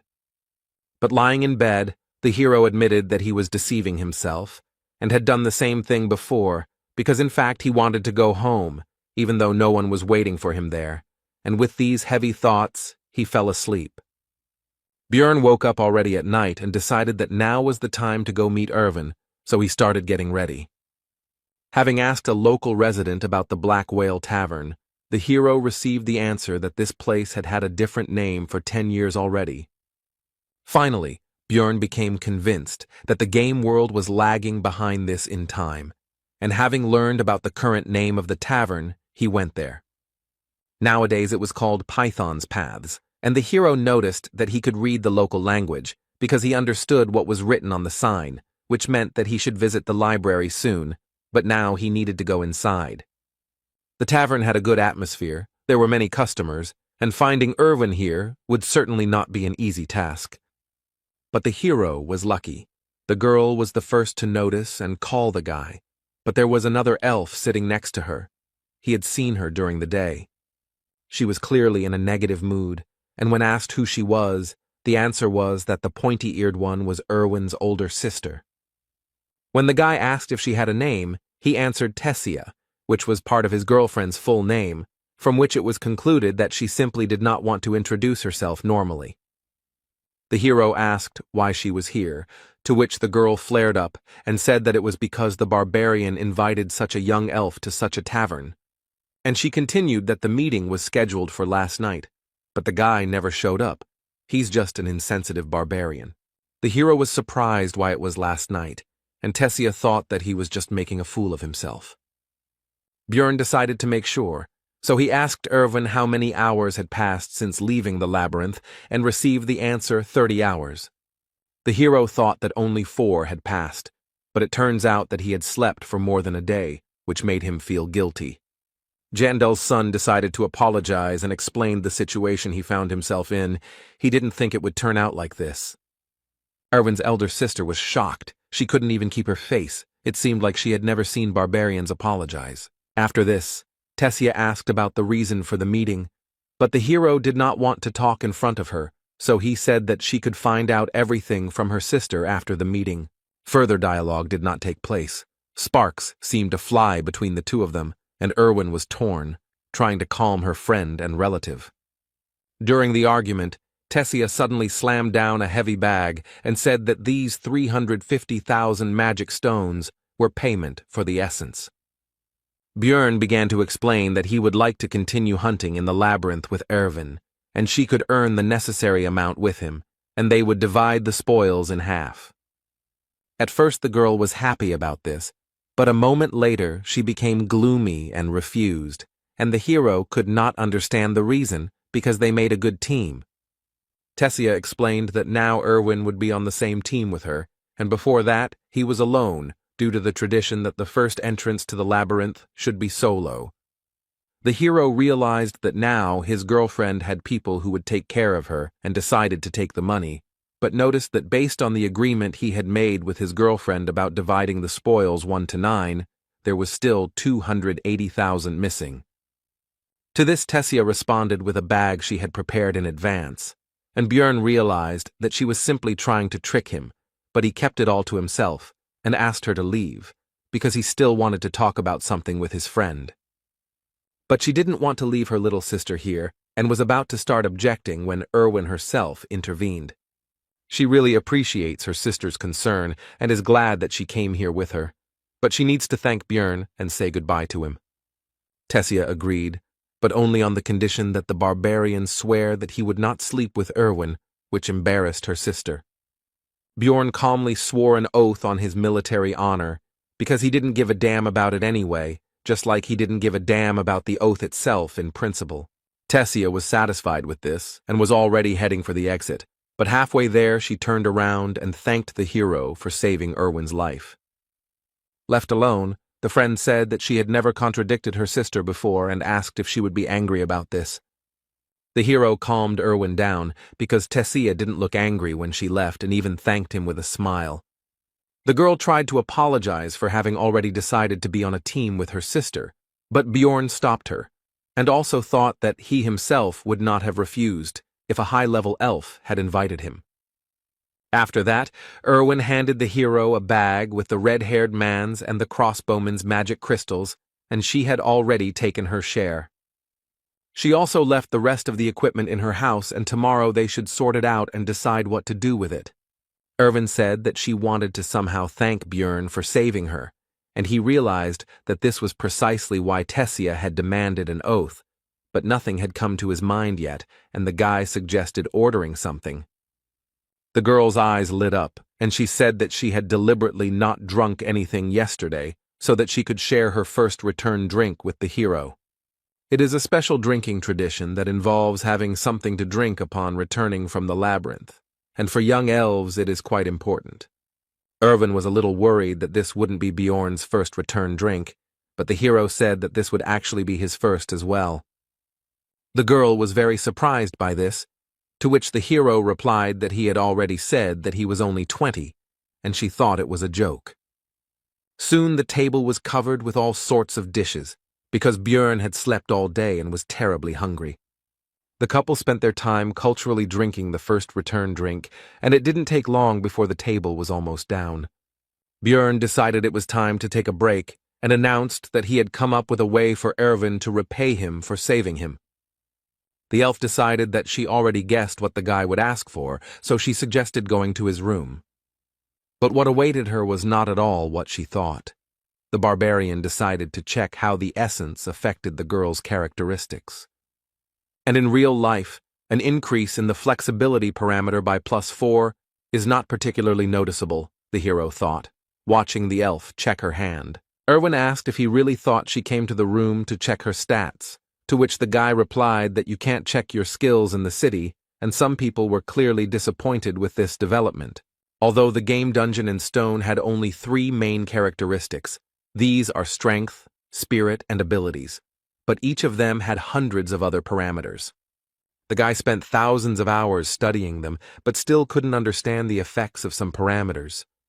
Looking closely at Erwin, the hero thought that the goblin essence should have increased her obsession parameter, and he didn't know what it was doing. When asked whether she had felt any obsessive thoughts or lack of restraint, the girl replied that she suddenly really wanted cookies, although she had never liked them before. The hero concluded that this characteristic strengthens desires, and in the future some other unknown effects may appear, but his thoughts were interrupted by Erwin, who said that she wanted to lie down. Soon Björn woke up and thought about the oath he had made to Tessia not to sleep with her sister. And then I decided that it didn't matter, because you meant a completely different dream, and I continued sleeping. The next morning, the pair decided to sort out the equipment of the dead adventurers. Erwin asked if the barbarian was going to sell everything, to which he agreed, but specified that he would leave a couple of things. The elf then asked if she could keep the leather suit and belt, to which she was granted, but it would be deducted from her share. After this, the couple began to go to various shops and stores, and in order to sell all their loot, they had to go around a lot of places. The total came to 1,450,000 stones, but taking into account the equipment, 50,000 is Erwin's share, which does not change the impressiveness of the remaining amount. This would be a great start, Björn thought, since even in the game he hadn't managed to get that much on his first outing. When the girl heard that it was time for them to say goodbye, she was upset, because she wanted to spend more time with the guy, and to console her a little, the barbarian suggested that they go to the central square together, since they were on the same path. Upon arrival, the couple noticed that a crowd of onlookers had gathered in the square, and a guillotine had been erected in the center. When the girl asked what was going on, the guy replied that it looked like the execution was beginning, while looking at the condemned man. There were other unfortunates nearby, whose only guilt was non-payment of taxes. People have no other choice, because the rest of the world was destroyed by the witch's curse, and only here, thanks to the labyrinth, there are resources. But they are limited, and in such a cruel way one has to control the number of hungry mouths, the hero thought, watching the locals dip bread in blood and eat it. When the girl asked about the reason for their actions, the guy explained that there is a belief that the blood of the executed brings financial luck, and then asked about the amount of crystals for the first year's tax. To which I received the answer that the amount is 700,000 for non-humans, but in the second year it is already 800,000, and a commission appears upon exchange, which is slightly different from the game, but close. Taxes are growing every year, which means he can't stop training, otherwise his blood will end up on someone else's bread. You need to save up as much money as possible so you don't have to worry about it, so you need to get to at least the 6th floor in order to avoid execution and survive. After saying goodbye to Erwin, the hero went to the library, where he continued to collect surprised glances from other visitors, since barbarians are rare guests in such a place. Walking through the reading rooms, the hero suddenly noticed a familiar girl. It was Anar, the second or third daughter of someone there, he didn't remember, who seemed to have fallen asleep right on the book.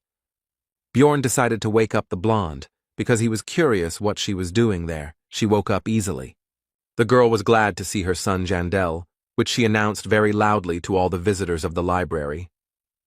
When asked to be quieter, she justified herself by saying that she did not expect to see a fellow barbarian in this place.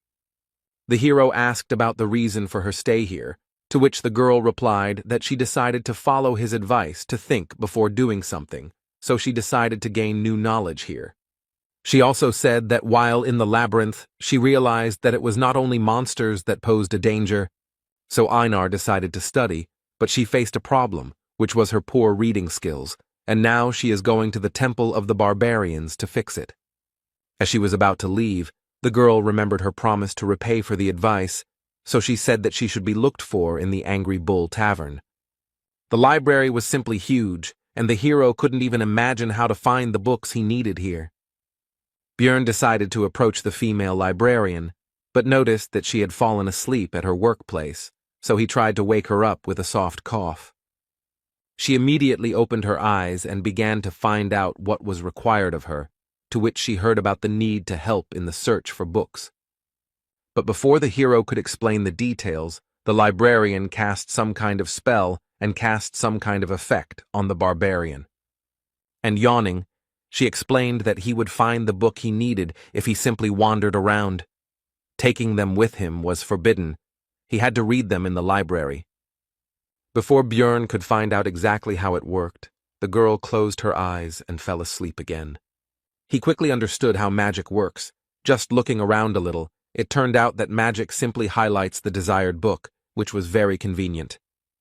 Now it became clear to the hero why only one person looks after such a large library. Magic makes life much easier.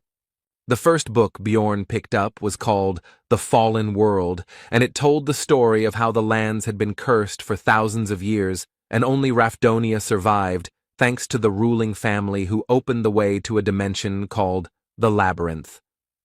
The second, Basic Notes on Alchemy 4, covered ways to turn magic crystals into food, water, steel, and other resources. The book Holy War 3 described the reasons for the enmity between the barbarians and the elves, but he was already impatient to touch the fourth, the most useful for him. Bearing the name Evil Spirits of the Abyss, which was the name given to those who came from another dimension to take over someone else's body. The reasons are not described here, but it is clear that the ruling family and the church have done a lot to get rid of this phenomenon. For him, as an evil spirit, the information from the book was very useful. As long as he didn't give himself away in any way, he would be fine. The fifth book on the death of the king told of the death of the first ruler, who was called the Immortal, Ravidian III, and he died 150 years ago, and it is from this event that the events of the game begin. Next, records of dimensional instability, which suggested that he himself was to blame for ending up in the dark region, as interference in teleportation could cause passage through a closing portal, which is what he did. Those events could have been entirely his fault, but even thinking about it was disgusting to the hero, and so, while reading books, night approached. Lying in bed, Björn thought about the fact that 3 days had already passed since returning from the labyrinth, and there were still 27 days left until its next opening. Tomorrow he would look for companions, and with his thoughts, he fell asleep. In the morning, the hero was awakened by a knock on the door and Erwin's voice calling him to wake up. The guy had no choice but to obey and go open the door. Before Björn could say hello, a powerful gust of wind hit him in the face, causing him to lose his train of thought. Erwin began to happily tell that she managed to make a contract with a new spirit. This time it was the wind element, although she spent 10 spirit stones. Showing a creature that looked like a small tornado, she continued to say that she was very lucky because the elements of fire and air go well together. The hero remembered that spirit stones are a rather expensive item, which allows you to make a contract with a spirit, a 10% chance. After finishing his thoughts, Björn asked to call the creature back, as a strong wind was currently causing a disturbance in his room. As an apology, Erwin decided to confirm her words about her good cleaning skills, and the barbarian admitted that she really did it very quickly and efficiently. After this, the hero asked the girl about the reason for the visit, because she has more important things to do, for example, preparing for the trip to the labyrinth. Erwin explained that she wanted him to be the first to know about her successes. Based on these words, Björn decided that he was her first friend, or something like that. The barbarian said that he would live here for a long time, so if the girl had problems, she could come, and he himself thought that they could very well remain friends, despite the fact that they would be on different teams. Erwin, sitting on the bed, beamed at these words, and the hero thought that having many connections is always useful. Having said goodbye to the girl, the hero went to the Angry Bull Tavern, where the barbarians were staying. One of the relatives told them all sorts of things as they walked through the establishment, in particular that they lived 10 people in a room of 5, but paid only 300 crystals. Soon they met the one for whom Jandel's son had come here. It was Anar, Feneline's second daughter. When asked why he needed her, the hero explained that he wanted to fight her for training. In response to this request, Einar explained that there was no point in spending her debt on this. She could just go to the site, and she was not against training in her free time. Björn didn't want to put this matter off for later, so he suggested that the girl fight right now. It didn't take Einar long to defeat the guy. It was just a crushing defeat. She was very good, which meant he would not waste his time in vain, so the hero was not going to limit himself to one duel and demanded another. The fights continued one after another. Einar emerged victorious from each one, but Bjorn was not upset, because she was very strong. The main thing was that he learned.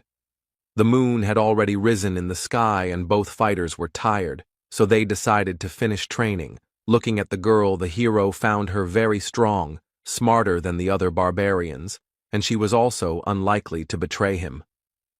Björn decided to find out if Einar had a team, to which he received the answer that she was going to go alone, because she did not have the money to assemble a group. Having learned the information he was interested in, the hero decided that the best choice would be to invite the girl to join him. And he began to explain the conditions under which he would take 80% of the spoils for himself, but would pay for the creation of the team himself. But in the middle of the speech, Einar interrupted Björn and said that, not a word more. She looked determined. The hero tried to explain the benefits, to convince.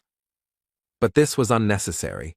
The girl meant by her words that she agreed without any words, since she wouldn't understand anything anyway, and simply trusted him. This brought a smile to Björn's face. He was glad that he finally had a reliable teammate. The next day they went to the Temple of the Barbarians, where the hero had recently begun his journey. There they were met by the same man who had conducted their ceremony back then. Björn had no desire to return here, but there was no choice. The man recognized them and asked the hero if he was following in Einar's footsteps in wanting to learn to read and write, to which he received a negative answer. When asked why he was here then, Björn replied that he wanted to obtain a certain spiritual seal, or more precisely, the seal of the immortal.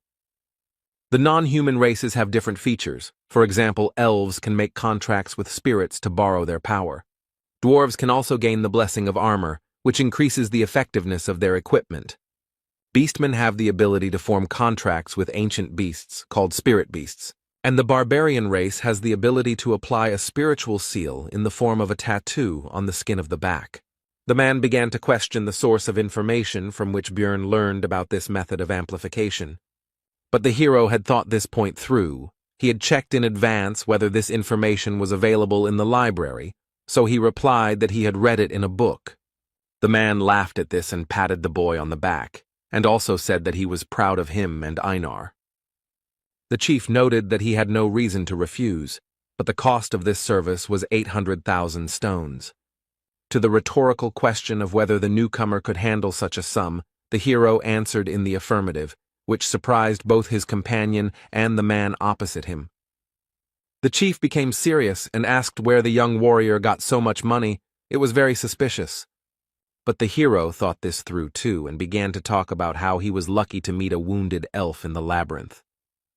He used her as a slave and took away the magic crystals he obtained, and also gave her essence. And upon returning from the labyrinth, the guy forced her sister to pay for the provided item.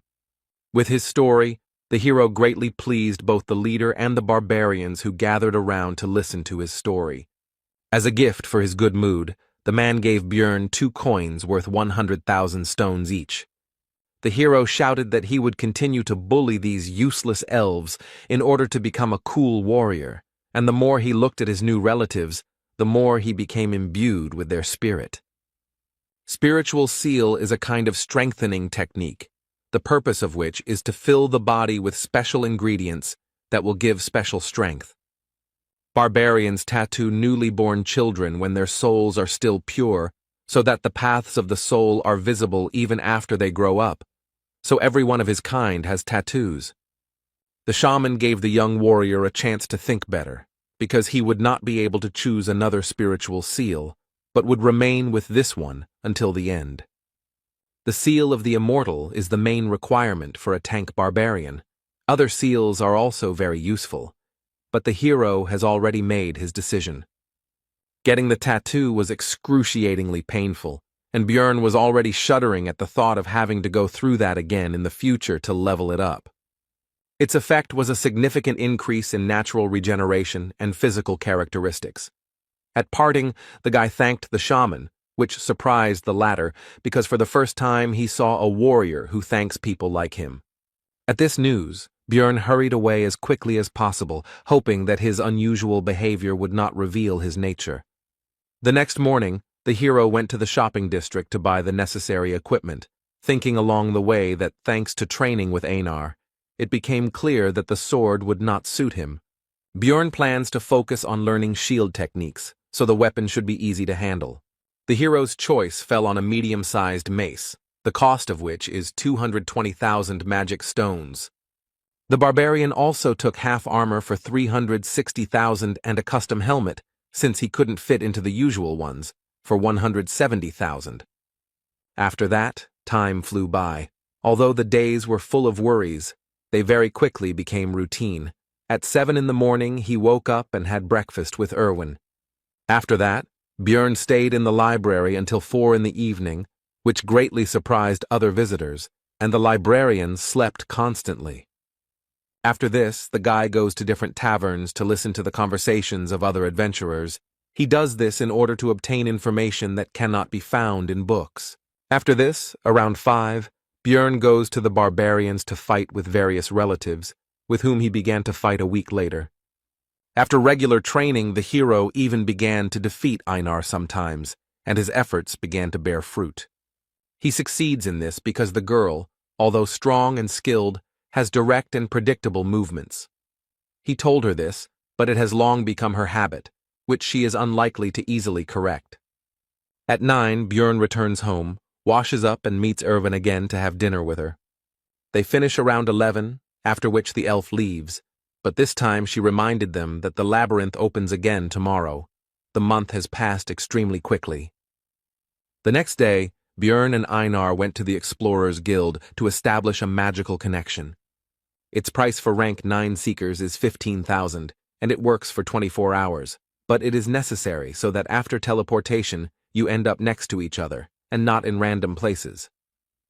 The hero decided to order an expensive dinner, a whole feast for 800 stones before entering the labyrinth, which made his partner happy. Having finished with the last things to do, the couple headed towards the square, where the rest of the researchers were already waiting for the portal to open. Suddenly, a group of barbarians burst in here. They were newcomers who had just come from the coming-of-age ceremony. Their appearance brought a pleasant nostalgia to Einar, even though only a month had passed since she had been in their place, and Björn thought about how they managed to find their way every time in an unfamiliar city. Soon, it was possible to enter the portal, but the hero stopped his companion and said that he wanted to check one of his guesses. The portal became smaller and smaller. Einar began to worry, but Björn was still waiting for the right moment. And so, when the security guard at the entrance shouted that it would soon close, the guy rushed forward and shouted for the girl to do the same. The next moment, the hero's guess was confirmed. They found themselves in the dark region, as he thought. To his companion's concern about what was happening, Björn explained where they were and said that this time he had torches, and the last reservation surprised the girl a little. Right in front of them was a passage to the second floor, and thoughts flashed through the hero's head that every gamer should know how to use bugs to their advantage.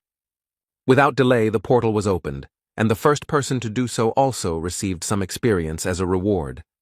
This time the location was different, the dark ground, The remains of stone structures and heartbreaking screams indicated that this was the land of the dead. But unfamiliar feelings distracted Björn from examining the area. He felt as if something was moving through his veins and filling his body. The barbarian shared this with his companion, to which she replied that according to the description, it looked like an increase in the level of the soul, that is, an increase in the level of the character, as it was in the game. He now has more energy to use skills and can also have 2 essences. Anar congratulated the hero on this, but noticed something strange because he did not kill the monsters, and the hero told about the reward for opening the portal first. In this world, experience can only be gained the first time you kill a certain type or subtype of monster, so the further you go, the harder it is to level up. Opening the portal first is a stable and relatively easy way to earn EXP, so many people try to get to the transition as quickly as possible. Björn told Einar that this would be their secret, and if anyone asked, it took them 2 days to get here. Sooner or later other explorers will get here, so you need to get away, because they will wonder how the newcomers got here faster than them. The hero tied a torch to his helmet, and the steel did not heat up due to its magical nature. Although this method has long been used by adventurers, the guy still felt a little ashamed. The land of the dead contains various types of strong, undead-type monsters, unlike the goblin forest. But there are no traps here, so it's a bit easier, in other words, an ideal place for 2 barbarians. The first enemies the team encountered along the way turned out to be a trio of ghouls, but this is only because it is only the first day. On the 3rd, their number will triple. These enemies did not pose any threat, so they served only as a light warm-up for Einar, and the hunt began. After some time, a terrible scream was heard nearby, and the companion, although a barbarian, was also a lefty, so she pressed herself against the guy in fear and asked what it was. Bjorn explained that these were banshees, and they should not attack these monsters, because their physical attacks would not damage the ghost's body, and the curse could easily be obtained. The next monsters that appeared on the barbarian's path were skeletons, on which Einar could just vent her fear. Björn tried to advise the girl that monsters had a vulnerable core between their ribs, but it soon became clear that she didn't need that. She could just smash the bones with brute force. They walked through the lands of the dead for another 7 hours, and encountered various monsters, such as elder ghouls that were twice the size of normal ones, or mutants that turned into skeleton warriors and skeleton archers, and all the new species brought the desired experience. They did not pose a danger, both because of their small numbers, and because of the hero's increased combat capabilities. The mace was perfect for the guy in terms of weight and length, so it breaks the skulls of enemies much more effectively than with a hammer.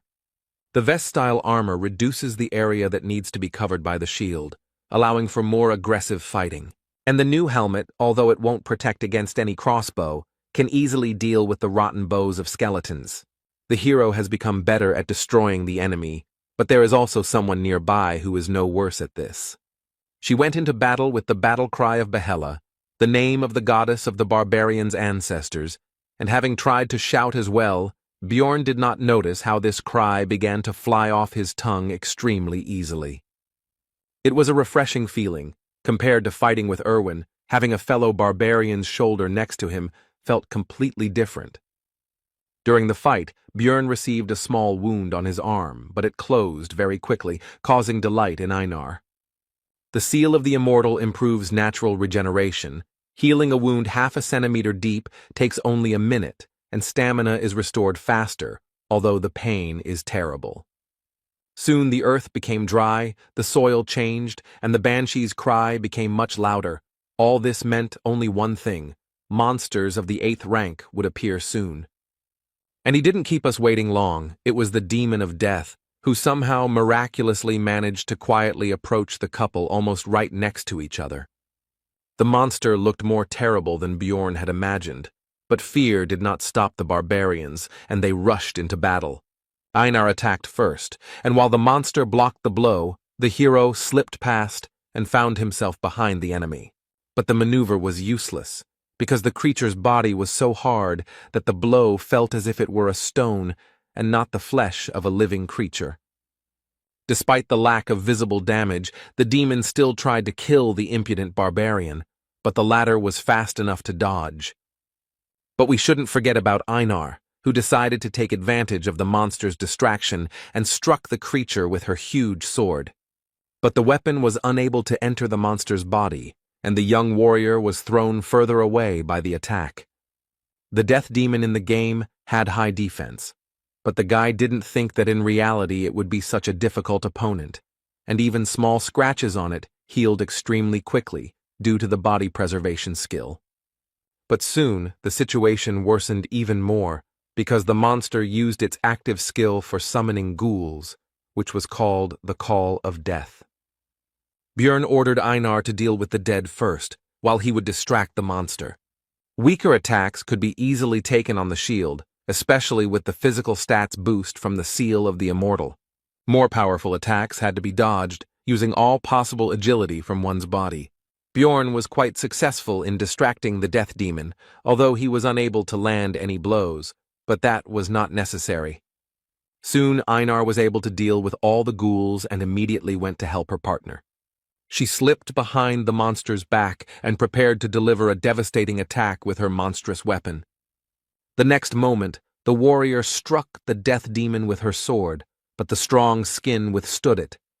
When the monster was distracted by a new target, Björn had the opportunity to attack in the same place where Einar had hit, which he took advantage of. Finally, the battle began to turn in favor of the barbarians, and they finally managed to inflict serious damage.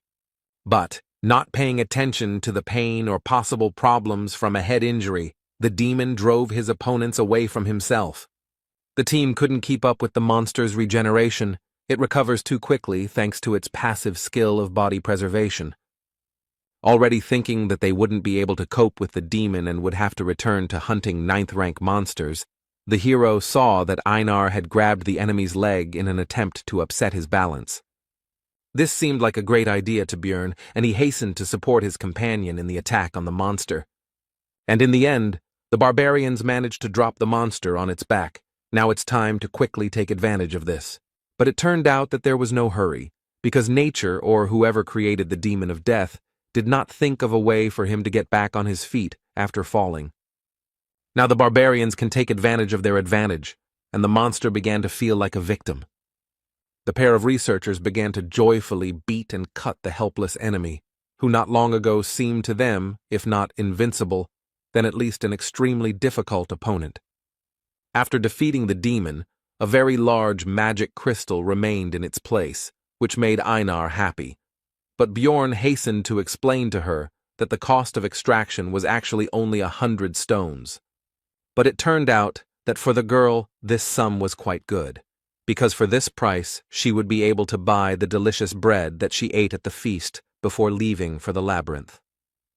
The hero decided that it was not right to limit himself to one demon, so it was time to go and continue hunting, and also realized that hunting with barbarians was quite good, and Erwin was a little passive. In this battle they managed to find an excellent tactic, so the barbarians first threw the monster on its back as soon as they discovered it. After which they joyfully beat him on the head until he died, and as a result, they finished off 70 of these big guys. It was time to set up camp, and the hero again fell into thoughtfulness. He thought about the fact that it was extremely profitable for him to hunt death demons, because there was, albeit a low chance, but a chance to get an essence that would suit him very well. The next day, the number of monsters doubled, but this caused practically no problems. The barbarians simply felled them one by one, and then finished them off. True, if the demons could not be neutralized before they used the Call of Death, then they had to run away, because the creatures do not pursue prey outside their territory. After midday, the monsters began to appear in threes, which was already too difficult, so the barbarians wisely decided to give up the hunt and not take such risks. Soon the couple began to look for a place to stop, but when they had already succeeded, they met a group of searchers. With a threatening expression on her face, Einar informed the uninvited guests that since they had no business here, they should get lost. The group decided not to mess with the terrible barbarians and decided to leave quickly, and the girl watched them go. Einar said that now they would have to change their camp location, because these guys now knew their location, and people cannot be trusted. Walking after the girl, the hero recalled that she had previously disliked them, and also came to the conclusion that some story had happened to her during her first exploration of the labyrinth. Björn decided to ask Einar about this another time, and in the meantime his companion complained that they most likely would not be able to find such a good place for a camp. But their conversation was suddenly interrupted by desperate cries for help, and such sounds are not made by those who are attacked by monsters, which means that the seekers are cutting each other. The couple was about to get away, but it turned out that someone had heard their conversation and fired an illuminating spell into the sky. Now it was possible to examine the situation, and it was not rosy. There were 4 bodies lying on the ground. There were no monsters nearby, but there were traces of a camp and poisoning. And in the middle of this picture stood a woman clutching a bloody dagger in her hand. Most likely, she was a marauder. Marauders are people who hunt other explorers instead of collecting magic crystals from monsters. They collect equipment from others. Naturally, in Rapidonia this is punishable by death, although if you think about it, no one convicted him of killing his colleagues, which means no one will know anything if there is no one to tell. Looking at the girl, the hero realized that she was very strong and professional, and also had a noticeable appearance, but nothing was known about her, which meant that she did not leave witnesses of her work. Looking over the dead people, Björn noted that they had very high-quality equipment. The mage seemed to have reached the 5th floor. 3 apparently died from poison, and the 4th seemed to have resistance. Without any concern at all, the woman began to search the bodies. She was not at all afraid of the 2 new barbarians. Judging by how that huge sword fits, she must have an expensive spatial traveler's bag. Most likely the marauder was much stronger than them, which means the only chance to survive was to escape. Along the way, Björn left marks on the trees, just in case if they followed them, they would soon reach the portal to the 1st floor. On the way, the barbarians met a group of other labyrinth explorers, among whom there were no representatives of non-human races. People were hard to trust. Einar was especially sure of that, but they had no choice, so they reported that a marauder was chasing them. At first, the researchers didn't believe it, but Björn used the warrior's oath again. Then they said that they would take the things for themselves, and would also now use the camouflage skill. Everyone within a radius of 3 meters merges with the surroundings. This is very useful. But there is a drawback, which is the inability to move, otherwise the haze will dissipate. The barbarians came closer, but instead of using camouflage, a suppression skill was used, which paralyzed the couple. These people also turned out to be marauders, and this skill was obtained from a high-level stone golem monster. The victims would be paralyzed until they took any damage, the hero thought, as the researchers quickly searched their backpack and other belongings. They were also already anticipating the huge amount of stones they would receive from selling the valuable barbarian hearts. The man with the dagger was going to kill them both with one blow, as he always did before, so as not to free the victims from paralysis. The next second, the blade rushed straight at the hero's neck, but he already had an idea about how to get a chance to survive. As soon as the dagger penetrated Björn's flesh, he took enough damage and began to tilt his head back before it could penetrate deep enough. Now the paralysis had lifted from the barbarian, allowing him to grab his mace and kill the man who had just recently been about to take his own life. The searchers were shocked and even slightly horrified. They had never encountered such an extraordinary situation before. Taking advantage of the confusion of his opponents, Björn pulled the dagger from his neck and threw it straight at Einar in order to bring her out of her paralysis as well. But this also accelerated the blood loss even more, and the barbarian began to weaken quickly, so he had to leave everything to his partner. The warrior took full advantage of the opportunity and immediately released her anger on the people, instantly cutting one of them in half. Soon the rest of the enemies lost their lives, except for one, who, seeing the quick reprisal against his comrades, decided to escape. Einar was about to chase after him, but she heard Björn's request for help, so she hurried to use the healing potion. The hero was able to survive thanks to the seal of the immortal, but now there will be a scar on his neck that is unlikely to heal. His partner was only happy because he would be the only barbarian with such a mark, which could be considered an excellent reason for pride. Soon the barbarians caught the escaped enemy. Anar held him tightly, and they were already about to interrogate him. But suddenly, from behind their backs, a small dart flew at the man, which killed the man almost instantly. All this time the female marauder followed and watched them. They were never able to break away, which is an extremely bad sign. If they couldn't escape, then the only way out was to fight, so the barbarians rushed towards their new enemy. Even though they are newcomers, and this woman looks very experienced, they have the advantage in numbers and should have a chance to win. The next moment, the marauder dodged the young warrior's blow without any noticeable difficulty. And then she took on the dagger and attack of Bjorn, who, although he expected something like this, hoped for the best. Since she can compete with him in strength, it means she has probably absorbed more than one essence, and this once again confirms how high a level it is. Since the barbarian cannot overcome her in a normal confrontation with force, he will use his superior mass and start pushing. But the marauder did not expect that the enemy would pierce his armor with a simple, albeit poisonous dagger, which indicates that the woman knows how to use aura, which means there was no chance from the very beginning.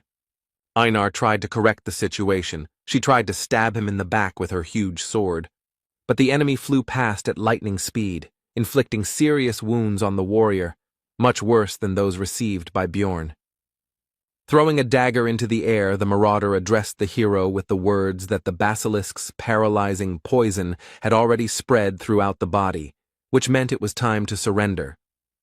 The hero feverishly thought about the fact that the enemy was superior to them in strength, speed, and in everything, so would they really die here? The woman interrupted these thoughts by putting a dagger to the guy's neck and saying that if they swear not to say anything, then she will spare their lives. The marauder continued by saying that she had intended to suggest this from the very beginning. She didn't want to kill the barbarians because she was indebted to them. Now it became clear to the hero why she simply watched their fight. She wouldn't have had to kill them personally if those researchers had succeeded. The wounded Anar extended her hand and said that they couldn't trust this woman because she would definitely deceive them. When asked about the consequences of refusal, the marauder replied that in this case they would die, so there was no choice. The hero once again took advantage of the oath of military honor, and now it was Einar's turn to have her say. But the girl did not want to do this. It seemed that her dislike for people was extremely strong, as was the pride of wine, and even in such a situation, she could not agree with this. Since Einar has spoken her word, it means the woman has no other choice, and today the warrior will leave this world. But Bjorn categorically disagreed with this, so he began to persuade the girl to take the oath anyway. He desperately reminded her that Einar had said earlier that she would follow all his orders. She just needed to trust him. The warrior did not want to swear by her military honor, but still gave in to her partner's persuasion. The marauder was satisfied with this and was about to leave, but the hero finally asked what floor she had reached, to which he received the answer that she had reached the 8th, which meant that there was no hope of victory. Soon the pair of barbarians returned to the first floor, and the guy noticed that Einar took it all much worse than he thought. It seemed that for his kind to beg for mercy with the honor of warriors was extremely shameful. Bjorn tried to console the warrior with the words that they survived, and that was the main thing, and in the future they would still have a chance to defeat that woman in the future. Einar responded to this by saying that she would endure the shame and the desire to kill herself in order to become as strong a warrior as the hero. Seeing his partner's attitude towards this situation, the hero understood that he would hardly ever understand her feelings, and the reason for this is simple. He is not a real barbarian. They began to rest, and Bjorn again plunged into thought. After these events he was morally destroyed, although Einar was even worse. The guy felt about the same as he did on his first trip to the labyrinth when he hoped for help from that blonde guy's group. When the priestess refused to heal him, and the swordsman threw the potion as if his life was worth nothing, as if he were a wounded dog, although he was happy to survive, he cannot forget that feeling. Björn believed he was making the best choices in the situations he faced, focusing on survival, and he didn't understand what he could have done wrong. As soon as the hero got into this world, a man was beheaded before his eyes, and then unpleasant things continued to happen, and the barbarian decided that something needed to be changed. He had a new plan. Björn woke up Einar and asked her if she would agree to try to become stronger if it involved great risk. The warrior agreed, because if they didn't achieve this, they would most likely die anyway. This life will always be filled with chaos, no matter which path you choose, so it is better to attack first, Björn thought, and told his companion that they would go into the rift. The team headed to an area that was also shrouded in darkness, but there were 4 types of monsters there. In addition to the goblins and ghouls they had already encountered, there were gnomes and razor-maned wolves. Soon, an ancient monument appeared before them, and when Einar asked what it was, Björn told them about the memorial to the man who first found the labyrinth, dedicated to Deflon Grandel Gabrielius. The hero said that he was going to open the rift and asked to keep it a secret. His partner agreed, but asked to tell what it was. Roughly speaking, it is a labyrinth within a labyrinth. In the game it was called an instanced dungeon, which was cleared by a selected number of characters. To open the rift on the first floor, you need to place the magic crystals of 4 types of monsters on the memorial, and with the stone of the death demon, 1 specific instance for 5 people will be opened. The difficulty depends on the number of participants, and the hero was interested in who else would be included in their temporary cleanup group. The rift is a passage to another reality that appears randomly on each floor, and they also have a recovery time, and the passage on the first floor opens once every 3 months according to city time. On the first level there are 4 rifts. The one they are going to has a red sky, clouds of crows flying across it, and a dark castle rises up ahead. This place is called the Bloody Citadel. Björn knew where they would end up because he used the death demon's magic crystal, but in real life it all looks much scarier. The most important thing now is who will appear here next, because the rest of the group members will be chosen randomly. Meanwhile, Erwin and his sister were on the first floor, and the elder was teaching the younger that she needed to be able to defend herself without a bow and spirit, but with just a dagger. To this, the girl replied that Björn told her that you need to concentrate on what you are good at and leave the rest to the team. Everyone should do their part. Tessia explained to her sister that he was also right in his own way, but you can't always trust your companions because this world is not particularly welcoming. Walking through the labyrinth, the elder elf told them that before heading to the second floor, they should look for a rift, because although it was difficult to find them, 8 months had already passed since the last one, so they had a chance. Erwin said that it was interesting. Björn didn't tell her about it, to which Tessia thought that it was natural. After all, he was just a barbarian, and a newbie at that. He probably got to the top in the most ineffective way. Their conversation was interrupted by some suspicious sound, and when they followed it, they realized that this was exactly what they were looking for, a rift. This was their chance to become stronger and make some good money, so the elves immediately rushed into the rift before anyone else got there. The girls had almost reached it when the entrance to the rift closed right in front of their noses. It looked like some researchers in other places had managed to get into other entrances earlier. Meanwhile, in the Bloody Citadel, the barbarians waited for the first comrade to appear. It turned out to be a dwarf. And after him, a sorceress and a guy with a backpack stepped into the passage. The hero was surprised and glad about the presence of a magician. Einar noticed this and asked about it, and learned that magicians are valuable for the city, and only the strong can go to the labyrinth. In other words, she was strong enough to be here. The blonde heard this, so she praised the barbarian's intelligence. After which, she introduced herself. Her name was Aloa Raven, and she was a 6th-rank mage. The hero noted that she looked a little arrogant, but in the game all the mages were crazy, so the girl looked almost like a saint. The sorceress meanwhile introduced her companion. He turned out to be a professional porter whom she hired. His name is Tarjin. The explorers continued their acquaintance. The next one was a dwarf. His name is Hikuro Murad. He has been exploring the labyrinth for 3 years. After the introduction of the barbarians, the hero asked about the fact that they were not like those who would work on the first floor, since they ended up here. They decided not to reveal the details. They both just heard that a rift was about to open, so they were here. Everyone agreed to the proposal that Raven would be the temporary leader, and when Bjorn also wanted to accept this proposal, Einar interrupted him, because she considered him to be an intelligent, wise, and capable warrior. All this praise went on, causing the hero to feel ashamed and awkward. After hearing all this, Hikuro Murad laughed and said that it was difficult to find a wife who would respect you so much, and he was even jealous, which embarrassed the warrior.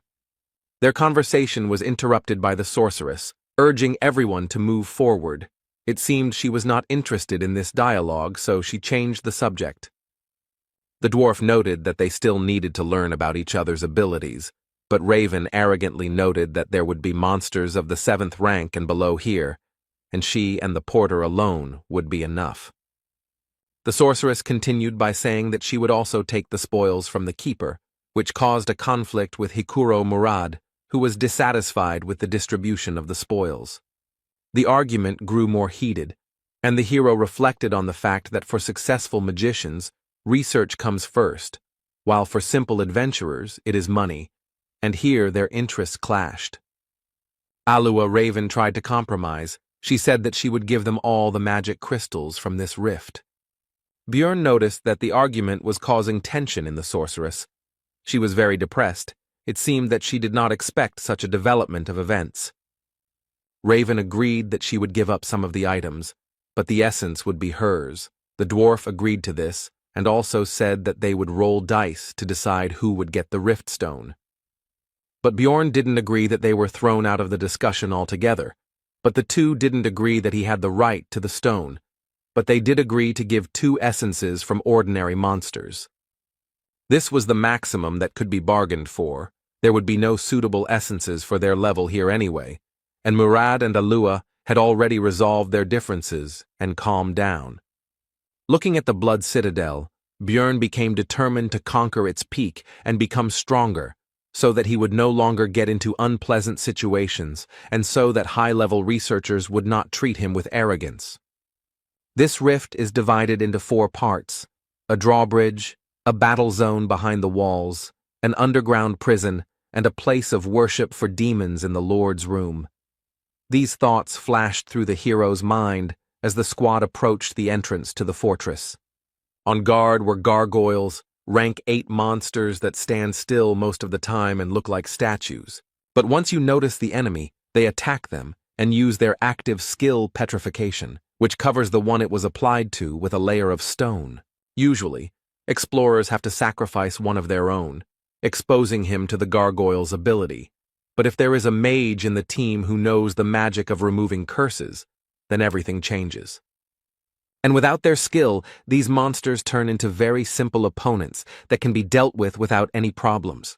Hikuro Murad showed what his skills and 3 years of experience are worth, crushing his opponent without any problems. The magic crystals that remained in place of the enemy corpses began to fly up on their own and go to Tarjan's backpack. It was a spell for collecting stones. It would make their lives much easier.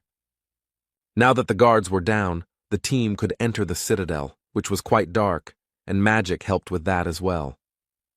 Now the researchers could see that they were not alone here. There was a group of ugly monsters nearby.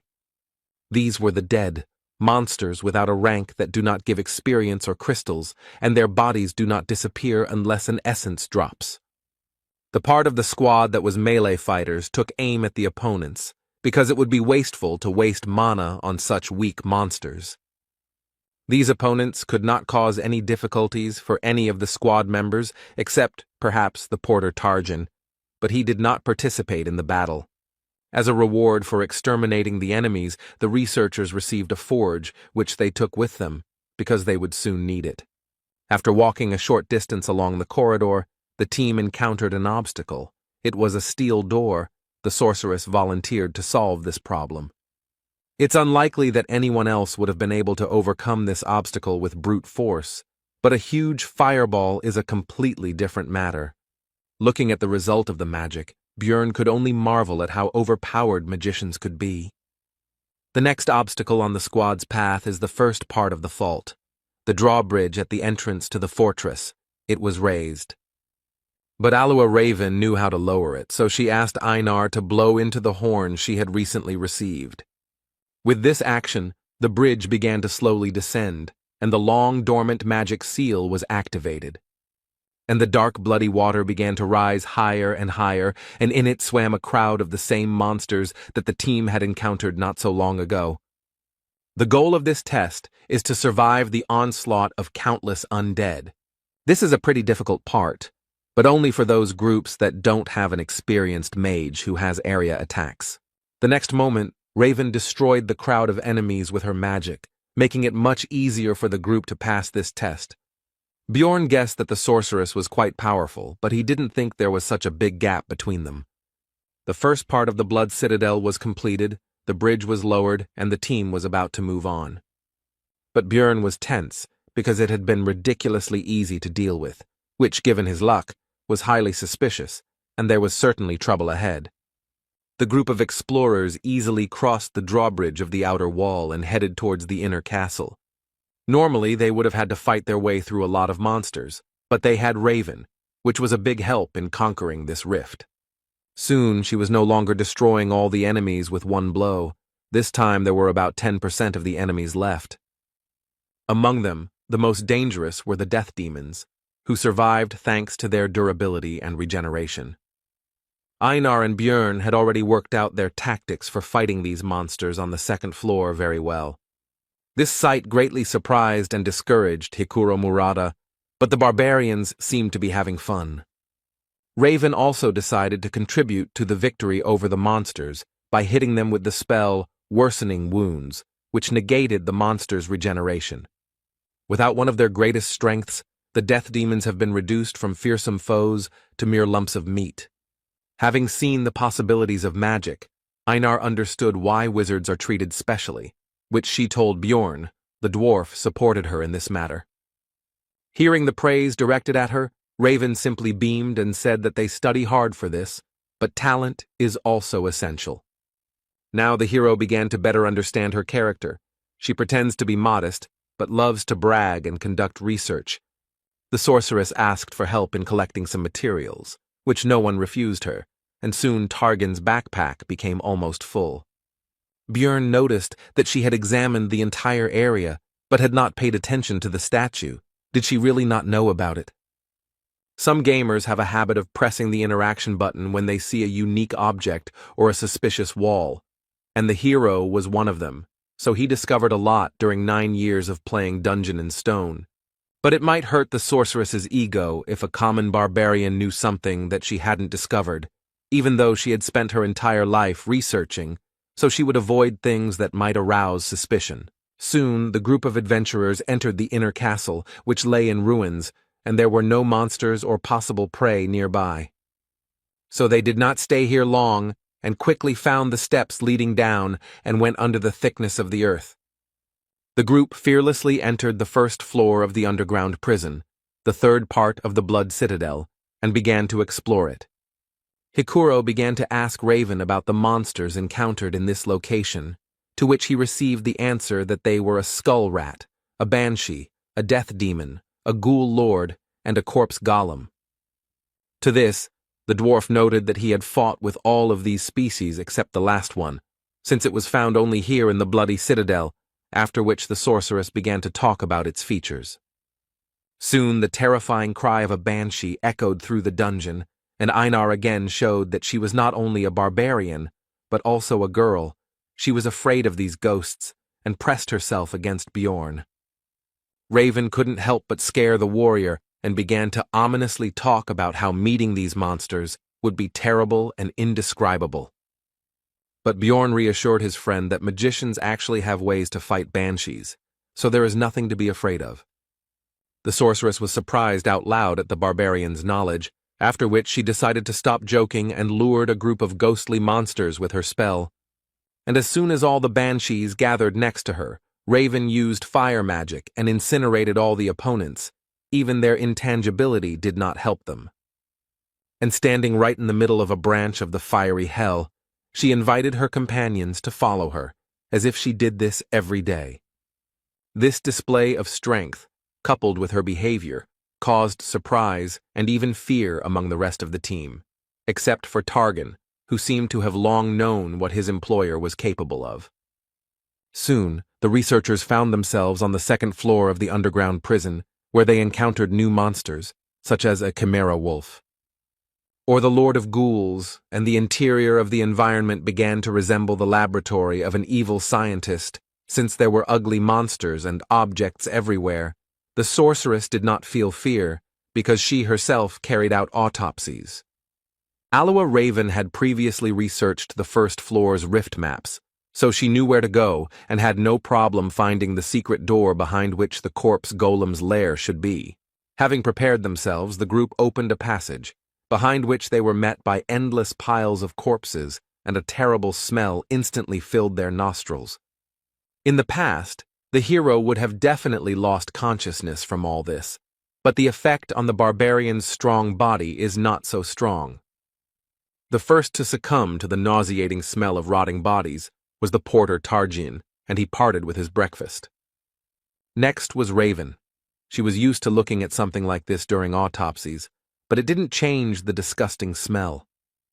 Björn, Einar, and Hikuro were more resilient, so the squad moved on, with the melee fighters in front and the rest behind them. Soon, they reached the largest pile of corpses, and suddenly began to hear strange voices that became louder and louder with each passing second, and soon it became clear that these were the bodies talking to them. It turned out that this pile was the monster that the group came here for. The first boss, the corpse golem, awakened. The terrifying appearance coupled with the human-like voices caused fear in Hikuro, and he froze in place, as did Raven and Targan. The hero had thoughts about how they had always pretended to be tough, but now they were useless, which meant he would have to sort things out together with Einar. Dungeon and Stone is a niche game, but it has details that could appeal to anyone. One of them is the terribly realistic illustrations that look like photographs they often flashed on the internet. The hero was once again faced with the fact that no matter how plausible the pictures were, reality was on a completely different level. Aloha Raven still couldn't recover from her dissection experience, so she wasn't just useless, but also a burden that needed to be protected. Hikuro Murad, a dwarf who had seen many terrible monsters during his 3 years of exploring the labyrinth, was no better. Tarjan, the porter, who looked quite stoic, especially for his role, was also of no help, which was to be expected. They all treated Björn and Einar like trash because they were newbies, and in the end, they, the barbarians, were the only ones left sane. And the corpse golem was not going to wait for the researchers to come to their senses, so it attacked them, releasing acid mixed with corpse poison from its body, from which the warrior protected herself with a broad sword. But Hikuro didn't defend himself in any way, and the splashes hit him right in the eyes, taking him out of the fight in an instant. Raven couldn't recover and was still vomiting. She couldn't even stand on her feet while Targan tried to help her with something. Seeing the dire situation, Bjorn ordered Einar to take the dwarf with him and go protect the magician, and he would try to distract the monster until the others came to their senses. The hero knew the boss's attack sequences from the game. He preferred to throw a corpse bomb at distant targets. But up close, he used his vile semblance of hands to catch opponents in order to absorb them, making them a part of himself. The vile corpses that made up his body stretched out their arms in an attempt to grab the living one, shouting out various phrases along the way, which instilled fear in the hearts of the researchers. Björn couldn't get too close, otherwise the golem would hit the mage with long-range attacks, so he had to stay at a medium distance all the time, balancing on the edge. After some time, the hero's efforts were rewarded, because Raven was able to gather her will into a fist and strike the monster with magic. Watching the huge wall of flames, from behind which came the screams of the undead bodies being burned, Björn was impressed by the power of the spell, as it alone ended the first phase of the boss fight. The outer body of the corpse golem was destroyed, and the second phase, the skeleton golem, had arrived. this was not the end yet. Einar and Bjorn rushed forward, because now the monster had no long-range poison attacks, and the two barbarians had every chance of destroying it. With their brute force, they would crush its bones. It wasn't long before they managed to break through his chestbone plates and reach the golem's vulnerable core in the center, and the monster was defeated. At the sight of his death, as a reward, a beautiful ball of energy quickly formed. This was his essence. Elite monsters that do not appear in the regular labyrinth are highly valued by explorers, as they can be used to obtain valuable experience, which is very difficult to earn. Various magic rings, amulets, earrings, and other things that can be obtained from the Rift Keepers are also very good loot. But still, the main value of these instances is that the chance of essences dropping increases several times. After finishing his thoughts, Bjorn informed Einar that it should go to them, since they had contributed the most to defeating the boss. He himself wanted to get 2 essences, from the Death Demon, which gives powerful regeneration, and from the Wolf Chimera, which gives strength. Corpse Golem Essence is also good for a tank.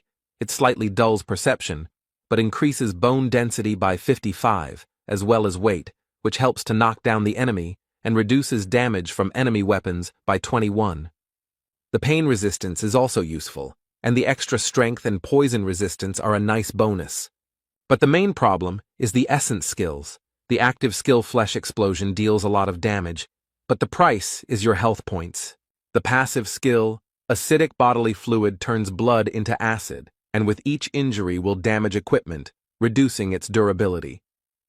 The essence is good, but you'll have to spend a lot on potions and equipment, Bjorn concluded his thoughts, and told his partner that the loot wouldn't dissolve for another 30 minutes, and for now, they needed to help the dwarf with healing. Soon Hikuro was as healthy as before. He felt shame and regret for his behavior, and only thanks to Einar he saved his life. But it seemed to him that he had already seen all sorts of monsters, but the hero was irritated, because due to mental problems they almost died from a monster, with which otherwise they would have dealt without problems. Alua Raven had more or less recovered, so it was time to discuss payment. He said that it was thanks to him that their group survived this fight. So as a token of gratitude, he demanded that they take the Rift Stone for themselves, since if it weren't for it, everyone would have died, after which a tense silence ensued. The silence was broken by Hikuro Murad. He supported Bjorn, because he was in great debt to his partner Einar, and also, in principle, to him himself. Raven was against it, but decided that if they came across a Rift Stone, the barbarian would have a chance to get it, and he decided that he shouldn't count on more. After this, Bjorn decided to report that the corpse golem had dropped essence, which surprised his teammates. The sorceress simply beamed with joy and excitement, because this essence is extremely rare, so even large guilds do not know its effect, and she really wants to study this thing. Bjorn had a proposition. He could give up his loot from the boss, but in return he wants to get the essence of the keeper if it drops. Alua Raven was confused by this deal because the keeper might not drop anything at all, which she told the barbarian. Bjorn replied that he was ready to take the risk, which pleased the sorceress, since she was more interested in the rare, unexplored abilities of the corpse golem.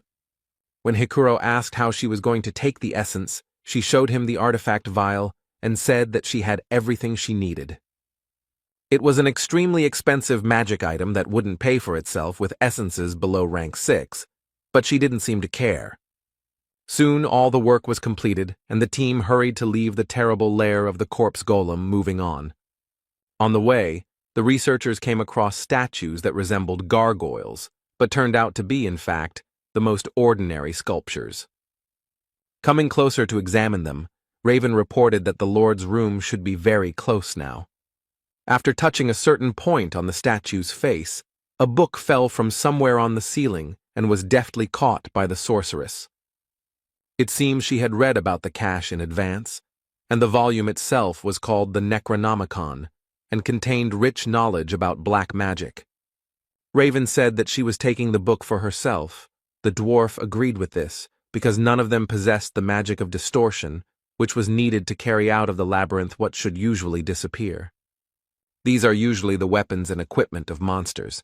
But this book was actually an ordinary item, and the sorceress decided not to report it, and the barbarian was forced to remain silent so as not to reveal his excessive knowledge. After that, they wandered around the rift and destroyed monsters until they finally met the second intermediate boss, the Bone Rider. Raven noticed that luck was clearly on their side, since they had obtained the essence of the corpse golem, and now they had also encountered a successful opponent. She was right, because the monster of the 7th rank, the Bone Rider, is divided into several types.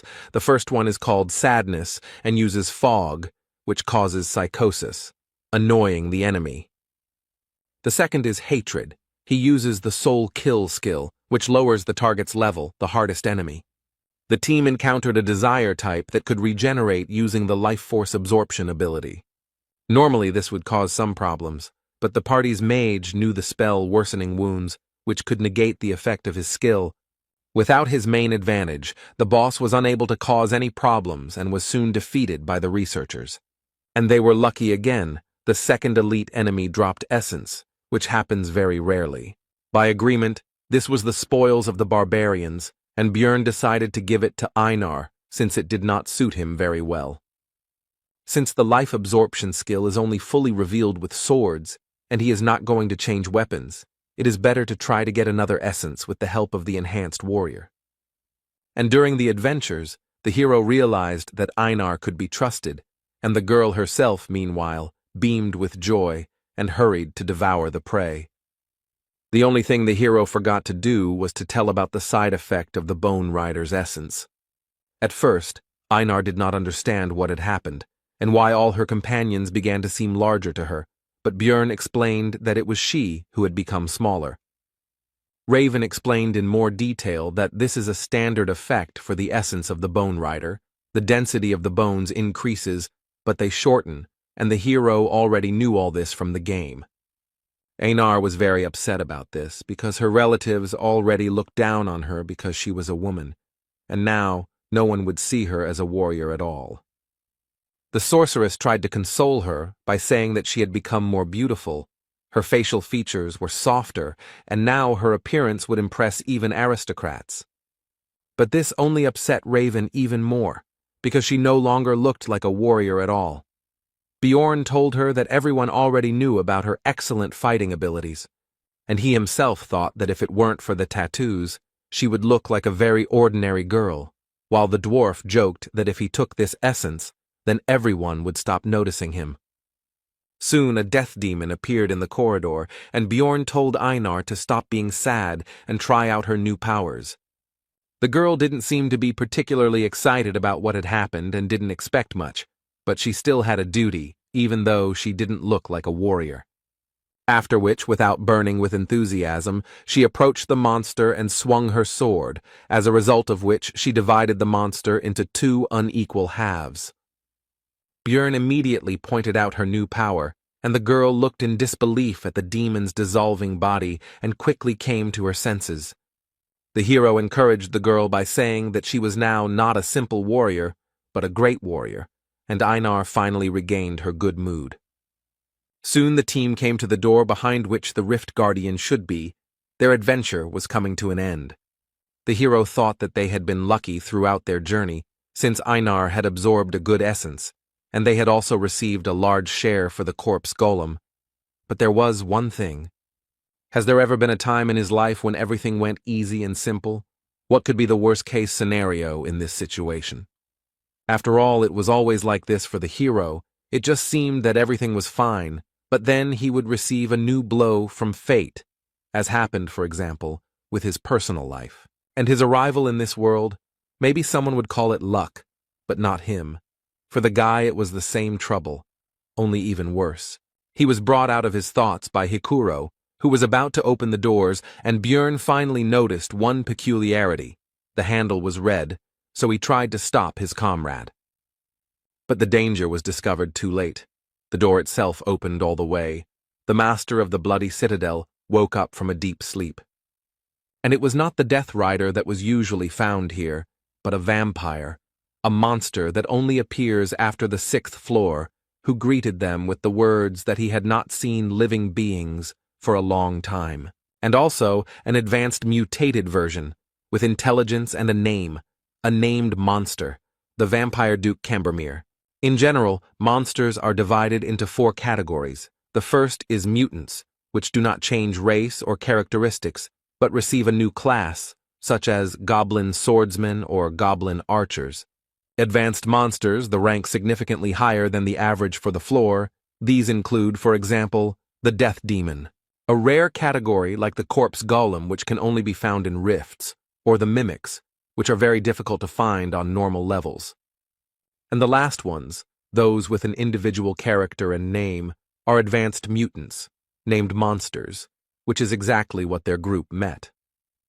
The researchers sensibly assessed their chances now, so they immediately decided to run, and the hero shouted not to be distracted by conversations when Hikuro tried to ask about what happened.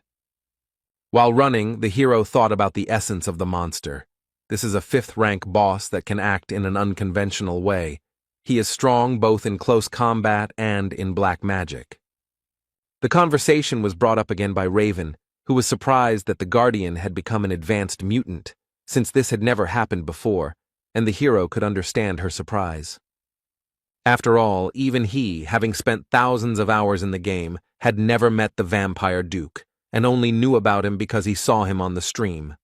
Even in such a situation, the sorceress could not suppress her curiosity, so she asked how he guessed about the trouble, because he said to close the door in advance.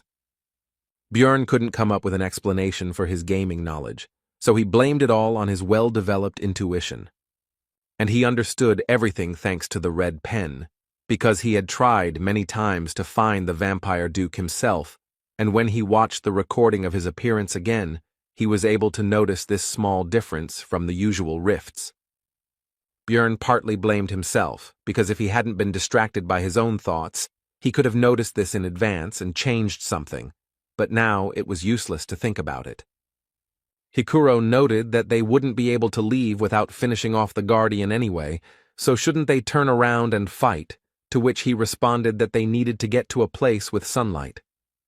But their conversation was suddenly interrupted by the voice of the vampire in front, who said a phrase about ill-mannered guests. It was one of the spells of black magic, spiritual form. A frightened Raven began to prepare some kind of spell, and before using it, she called on everyone to close their eyes. After using magic, the vampire disappeared, which surprised Anar greatly, but it was clear to everyone that everything could not end so simply. Spiritual form is one of the spells available to vampires. It allows them to move quickly, but their real body remains in place. Only with the help of release he can switch the real and spiritual bodies, and they would have been in huge trouble if Raven hadn't reacted in time, but they gained about 3 minutes. But it seems that the meeting with Cambermere did not pass without a trace for the group. He somehow managed to cause internal bleeding to the sorceress, which surprised the hero because vampires do not have such an ability. This means that the boss has the essence of another monster, which the hero does not know about, because in the video, the player did not have time to not only win, but even do anything, so he could not show his techniques. Bjorn interrupted his thoughts and urged everyone to continue running towards the exit, to which the dwarf noted that only Raven knew where to go, as she was studying the map of the Blood Citadel. The hero shouted that he also knew, which surprised Hikuro, and the latter asked how he knew this, since this was the barbarian's first trip to this rift. Bjorn replied that he had simply memorized the route, thinking to himself that he did not want to seem like a suspicious barbarian, but right now survival came first. On the way to the exit, the hero thought that technically he had told the truth, but he had only received this knowledge after visiting this dungeon hundreds of times in the game. Soon the exit was already visible ahead, but the Vampire Duke was also already close and, if such words are appropriate to apply to the undead, was practically breathing down their necks.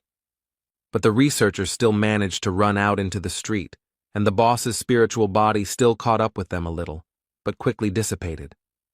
The weakness of this spell is sunlight. Like vampires, their group was very lucky that the sun had not yet set, and it was also very good that the fake luminary inside the rift has the same properties as the real one. Now that they were temporarily safe, Hikuro noticed that Björn had indeed remembered the entire route the first time, and asked if he had really completed the ceremony just a month ago, causing the barbarian to tense up.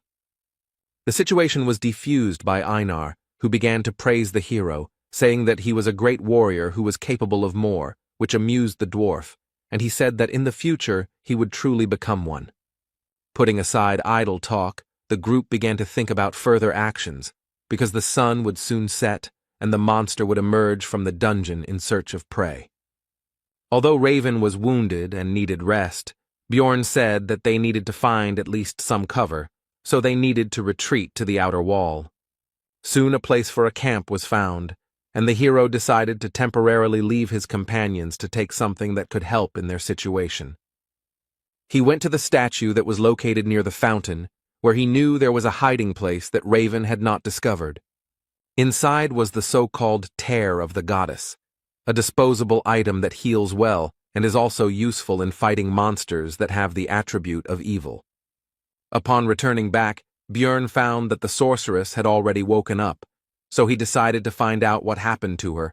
She replied that the vampire's attack was similar to the skill pain sharing, a low-level skill.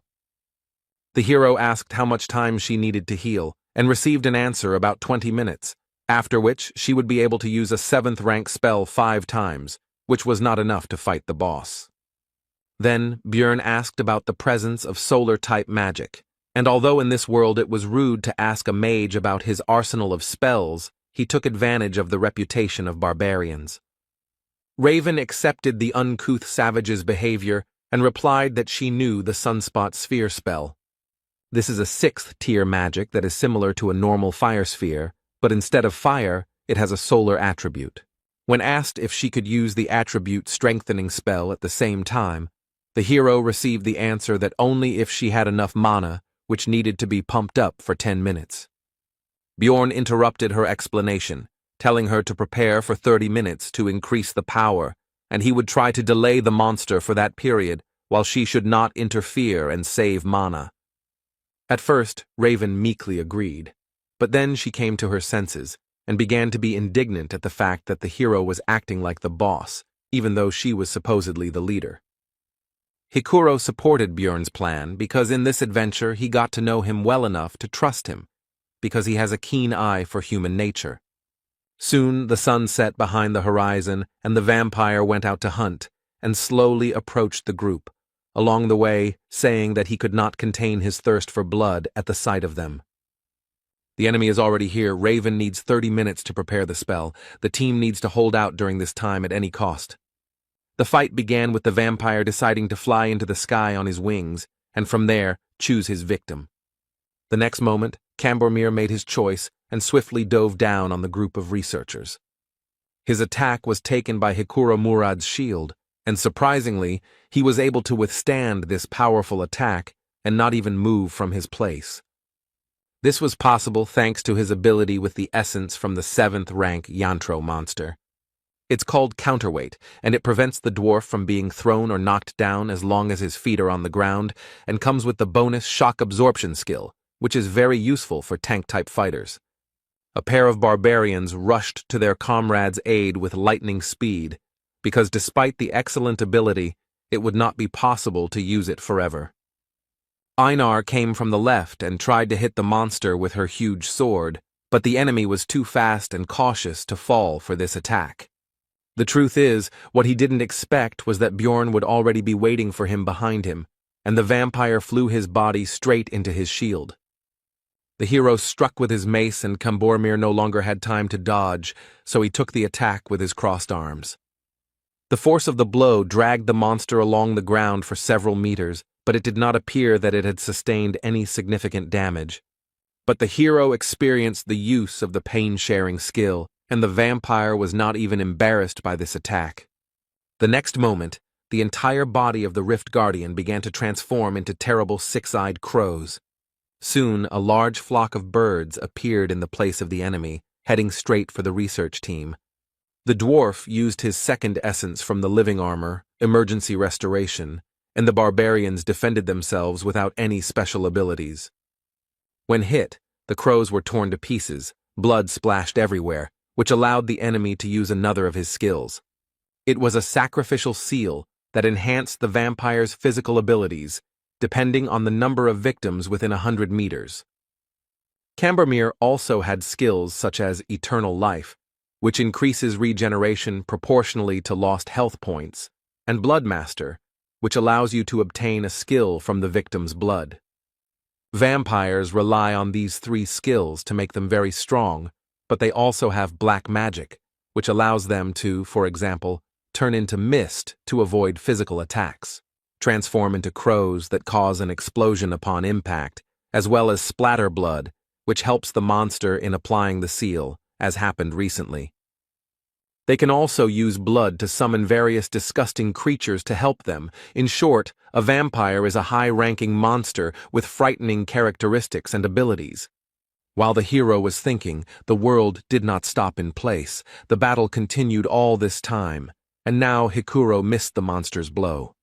And he immediately tried to develop his success by attacking Bjorn, but he managed to put his trusty shield under attack, and looking at the enemy's strength, the hero remembered that this was exactly why everyone abandoned the game when they reached the 6th floor. There were still 5 minutes to wait, and the dwarf, who was the main force in the battle, was defeated. Einar and he himself were exhausted. Then a plan appeared in Bjorn's head, and he immediately ordered his partner to take Hikuro and retreat back, and he would hold off the vampire. He wouldn't need the weapon anymore. This wasn't a battle anymore. A feverish thought flashed through his mind, and the hero quietly uttered the cry he'd learned from Einar, Yahello. After this, the vampire duke pierced the barbarian's body with his long claws right through the armor, and the hero began to drink the health potion, healing the wound right in the fight, mentally urging the enemy to continue. Seeing this, Raven was confused. Was the barbarian really going to take potions the entire fight to survive? Her thoughts flashed through her mind. She had never heard of anyone fighting like that, because it made no sense. It was just absurd. After all, the pain from taking potions is already very strong, but it becomes even worse if the wounds are serious. But the hero did not fall from pain shock, and therefore more and more empty flasks fell to the ground at his feet. The potion's effects were already causing smoke to billow above his body, but he didn't stop and continued to fight despite the terrible pain. In such a situation, his heart could stop at any moment, but Bjorn even manages to block some attacks, and even moving in such a state is already a miracle. Of course, he can't block every attack, but he didn't miss any of those that were aimed at vital points. It was now, looking at what was happening, that Raven understood the expression she had once read in a book about how the real value of a barbarian was not in his physical strength, but in his strong mind. Tarjin said that the situation was becoming too dangerous, so it made sense to get out of here, but the sorceress responded sharply negatively, because there was nowhere to run. They were locked here until they killed the monster. Raven wondered what she was doing. Even a young barbarian could think rationally and make rational decisions. But what was she, a wise sorceress, doing? She made a decision, so she sent Tarjin to help Einar with healing the dwarf, so that the warrior could quickly return to the battle. As Raven rummaged through her backpack, she thought about how mages weren't just about firing spells from afar. They were also supposed to analyze the situation based on their knowledge and choose the best path for the team. She found what she was looking for, that very test tube, and made the best decision in this situation, in her opinion, because she wants to live. Raven conjured a number of magic circles that increased accuracy, helped with range projection, and performed automatic targeting. And when everything was completed, she threw a vessel with essence at Bjorn with magical telekinesis. This should help in defeating the Keeper. The test tube shattered on the barbarian's armor, and he instantly absorbed the loot from the corpse golem, which instantly increased many of his stats. When fighting the vampire, the hero's head became empty and his vision became clouded. He had to choose what to sacrifice and what to save. He forcibly threw away his weak heart and fought with all his might. He had to ignore such insignificant things as his arms and legs and protect only his vital points. But suddenly something changed. The picture of the battle changed. The vampire duke's claws couldn't cut through the bones. Could it be that he was fed essence? The hero thought. It was painful for Björn to think about how he would have to change his training and development plan because of this, but if we look at the current situation, it is a very fortunate development. After all, the doll that was beaten one-sidedly can now move, and even such a small thing increased the guy's chances of survival by an order of magnitude. The thought flashed through the barbarian's mind that he couldn't just keep taking damage, and suddenly someone seemed to hear it, and a restoration potion hit him in the back, increasing his regeneration. It was Raven, who had already come to her senses and seemed determined to use up her potion reserves in this life-or-death battle. If he can regenerate at the same level, then there is still a chance the immortal barbarian mode is activated. Björn no longer cared how his muscles were being cut, because the main thing was that his acidic blood from the essence of the corpse golem would cause damage to the vampire. And the damage will be immediately healed with the help of Raven's potions, so he doesn't care about his own wounds, he just needs to keep fighting. Finally, Anar was freed and immediately rushed to help her relative, which distracted the monster's attention.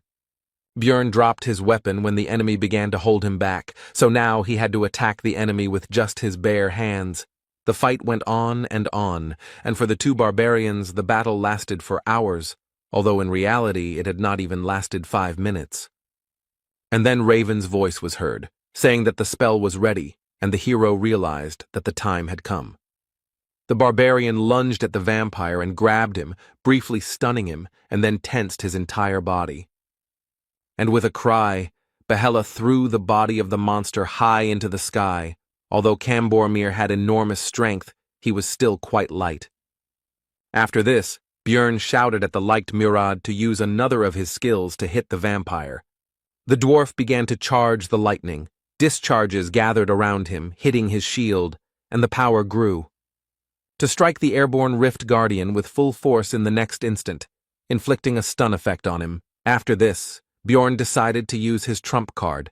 These were the very tears of the goddess that he pulled out of the statue. In the confusion of the battle, he was able to save this item no matter what. Running up to the vampire, the barbarian shoved the flask into his mouth without even opening it. But that was not necessary. After all, immediately after this, the hero delivered a powerful uppercut to the monster's jaw, which damaged the flask, and the liquid was released. At the place where the item was destroyed, grace was formed, which temporarily sealed all of Duke Cambormir's resistances and increased the damage dealt to him. The monster's intense shock changed its stunned status to paralysis, leaving it temporarily defenseless. Raven finished preparing the 6th tier Sunspot Sphere spell, so she shouted at Björn to get away from the Guardian. But it was too late. The hero should have run away earlier, and now he would fall under the influence of magic along with his enemy. Soon everything was engulfed in flames, but Björn, despite his terrible wounds, did not lose consciousness, and also noticed that it was too quiet around. He did not realize that the vampire had used pain sharing. It was necessary to make sure that the keeper was defeated, so, overcoming the weakness in his body, the hero began to rise. What he saw did not leave him indifferent, because the vampire was still alive, despite the terrible wounds and the fact that most of his bones could be easily seen, which began to quickly grow flesh thanks to the eternal life skill, and the hero remembered another skill of his, Source of Darkness, which allowed him to live until the heart was destroyed. The rest of the team passed out from the pain, and only the barbarian could do something until the keeper woke up. Overcoming the pain throughout his body, the hero slowly walked towards the boss to finally finish this fight. The weapon was lost long ago, and now there is no time to look for it. But after absorbing the essence of the corpse golem, the guy has a new ability that can help. This is Flesh Explosion, which allows you to exchange your health for damage to the enemy. The skill brought incredible pain, but this is the only chance for survival. His instincts screamed at him that he was already at his limit, but the hero would still die if he did not continue to fight. So he continued and continued, It was impossible to stop for a second, because then the monster's regeneration would turn all efforts into dust, and Björn, meanwhile, held on solely by the strength of his spirit. Soon, overuse of flesh explosion meant there were no more arms left, but he had to keep dealing damage. The hero then decided to use the rest of his body, so he leaned on the monster with all his weight and used his skill again. The creature died. It was not in vain that he fought to the end. The level also increased, but in this game there is no healing from this event.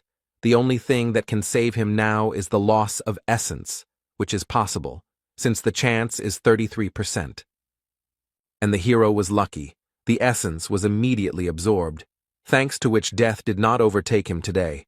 And in the meantime, a line about an abnormal growth rate appeared on the guy's monitor in his world. The manager is watching him. The first thing Björn saw when he woke up was Einar's face, and he also realized that his head was lying on her lap. The first thing the hero did was ask about the whereabouts of the rest of the team, to which he received the answer that they had left 3 days ago. But now it was more important whether he himself was okay, since the barbarian had been unconscious for 4 days. Björn immediately rose to his feet with alarm, because it turned out that this was already the 7th day in the labyrinth. And only after that did he pay attention to his body, surprised that he did not feel any changes or injuries. He also noticed that something was missing, so he asked Anar where his pants were, to which he received the answer that they were too damaged and had to be torn off. And his partner also encouraged the barbarian by saying that he had nothing to be embarrassed about, because she already knew that Björn was a great warrior, and he himself mentally asked her to stop. The hero cast aside his embarrassment and asked about what had happened during these days. Anar replied that Hikuro Murad had taken the numbered item, and Raven Alua had taken the rift stone. Björn thought about the fact that since he survived, it meant he absorbed the essence of the enemy, and this meant that they had all 3 items of the keeper, and the warrior was indignant that they had actually agreed on something else. But Raven was very insistent on her right to possess the rift stone because she had huge expenses, and the dwarf withdrew from the discussion, leaving them to sort it out themselves. And then the sorceress said that Björn had already taken the best thing, so he would not complain that this thing did not go to him. The hero realized that it seemed that she was the only one who realized that the guy had absorbed the vampire essence, and also mentally agreed with her sorceress, because Raven had spent her potions, test tube, and golem essence. Einar continued the story by saying that the sorceress then walked along the rift and collected various items and then simply walked through the portal without even waiting for the barbarian to wake up. After that, Björn thanked the girl, saying that he was glad to rely on her, and she replied that they were partners, so it was natural. The hero decided that even if Raven had gutted the place, some items should still have remained, but before starting the search, he decided to dress up, so he asked the warrior if she had any extra clothes. Soon all the business was completed and the barbarians returned to the city. There were a lot of problems this time, and the guy hoped that at least the profit would balance it out. This time, a little more than 230,000 stones were earned, but the hero did not complain, because he was able to absorb 2 essences. But suddenly, the girl behind the counter said that this was somehow too much for a 9th-rank researcher, and that it was in his backpack. The barbarian asked why he should answer, and suddenly a detachment of guards appeared behind him. Björn did not understand what was happening, and in the meantime he was informed that they would speak in the interrogation room. Meanwhile, Erwin, who went there with her sister, also returned from the labyrinth. She didn't think that it would be so hard on the 3rd floor. The strength of the 7th-rank monsters was astounding, and the senior elf was able to handle the 6th-rank monsters. This time, the trip was more like an adventure, the girl noted.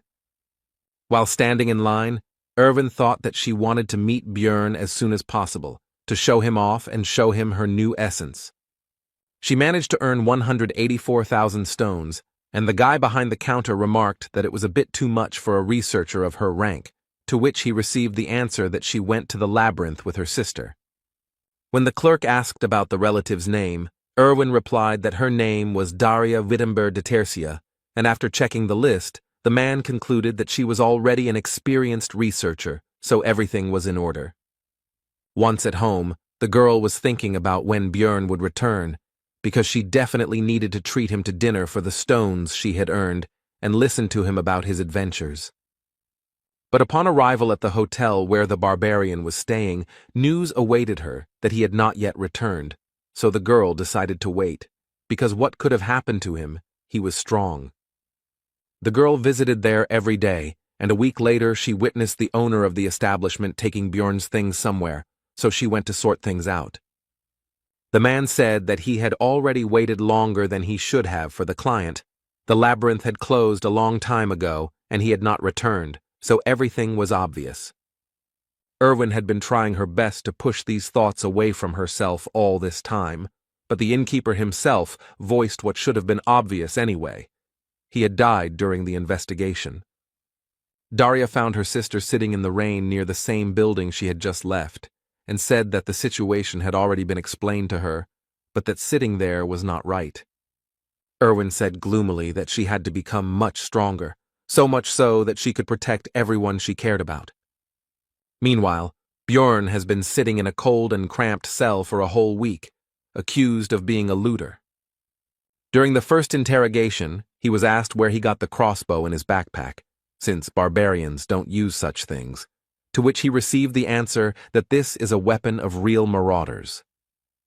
But the investigator said that first, they still needed to find out who actually attacked first, to which the hero asked if they were really going to keep him here for such a stupid reason. After all, there is an unwritten rule not to ask questions of researchers until there is strong evidence, no matter what they bring, but it turns out that the rules have recently changed. Now low-ranking ones are checked. This is done to reduce the number of looters, the man opposite finished, and the hero realized that they decided to pick on everyone who has no connections, but a lot of loot, but his thoughts were interrupted by the continuation of the interrogation. Björn explained where he got the crossbow from. It was loot from the group of marauders that he and Anar met on the second floor. But he did not mention that girl, because she might understand that he was possessed by an evil spirit if he broke the barbaric oath. When mentioning his survival after being shot in the neck, the interrogator asked where his scar was, but it turned out that the vampire essence had even healed that, so there was no evidence. The hero tried to talk about the rift to explain that the neck simply regenerated, but he was laughed at, because everyone knows that vampires are never found there. Björn became angry and demanded that in this case, a magician be called to check the veracity of his words using memory magic. The investigator said that only researchers of the 7th rank and above could ask for this, so the barbarian offered to pay such a wizard from his own pockets. The man replied that they would take the money after his death anyway, so spending it on something so useless was pointless, but he still deigned to call a low-ranking mage from the guild. 2 days later, the wizard arrived, but was unable to pass through the hero's powerful mental barrier, so he said that a more powerful colleague from the tower needed to be summoned. The investigator said that he couldn't call such important people for such a trivial matter, and when Björn mentioned Hikuro and Raven, he didn't even listen. The man offered to surrender and then continued to pressure him to confess. The next morning, the 7th interrogation took place, to which the interrogator brought an object that was immediately identified by the hero, and the man reported that they had received significant evidence. It was the same communication stone that the barbarian had taken during his first campaign, when he was with Erwin, and they were being pursued by a certain clan. The investigator said they checked the unique number to determine its ownership and received evidence from the Crystal Union. With this irrefutable evidence, the barbarian's guilt is now proven, so the execution will begin in 3 hours. The point of no return has been passed. Words can no longer solve this matter, but if Björn simply breaks down the bars, he will still be wanted as an escaped bandit. Then there is only one way left to prove his innocence. He will definitely find a way to survive. Everything was decided. The next moment, the hero activated his flesh explosion skill, which destroyed the grid holding him back. The young guard didn't expect this from a 9th-rank researcher, and he himself was only a newbie, so he was at a loss. Bjorn simply knocked the man out with a kick to the head. Now it's time to get out of here. Right on the guard's belt was a bunch of keys to the cells of this prison. These could be used. After all, there are plenty of prisoners here who can create the chaos that is so necessary now, which will be a great help to the hero. Surely a significant portion of them committed some crimes, but the innocent researcher doesn't care about that now. Soon all the prisoners came out of their cells, and then began to shout the word barbarian, and someone soon added freedom, and a chorus of voices began to chant the phrase barbarian freedom. Directly above them, the usual life of the Explorers Guild continued, visitors and employees not yet even suspecting what had happened on the floor below. Their peace was suddenly disturbed by a crowd of prisoners who broke down the doors and began to wreak havoc. One of the guild workers called on the researchers to help subdue the criminals, for which there will also be a reward. The hero understood that the former prisoners would not hold out for long, since they did not even have any weapons, and only some were able to get hold of some improvised means, so he rushed to the second floor.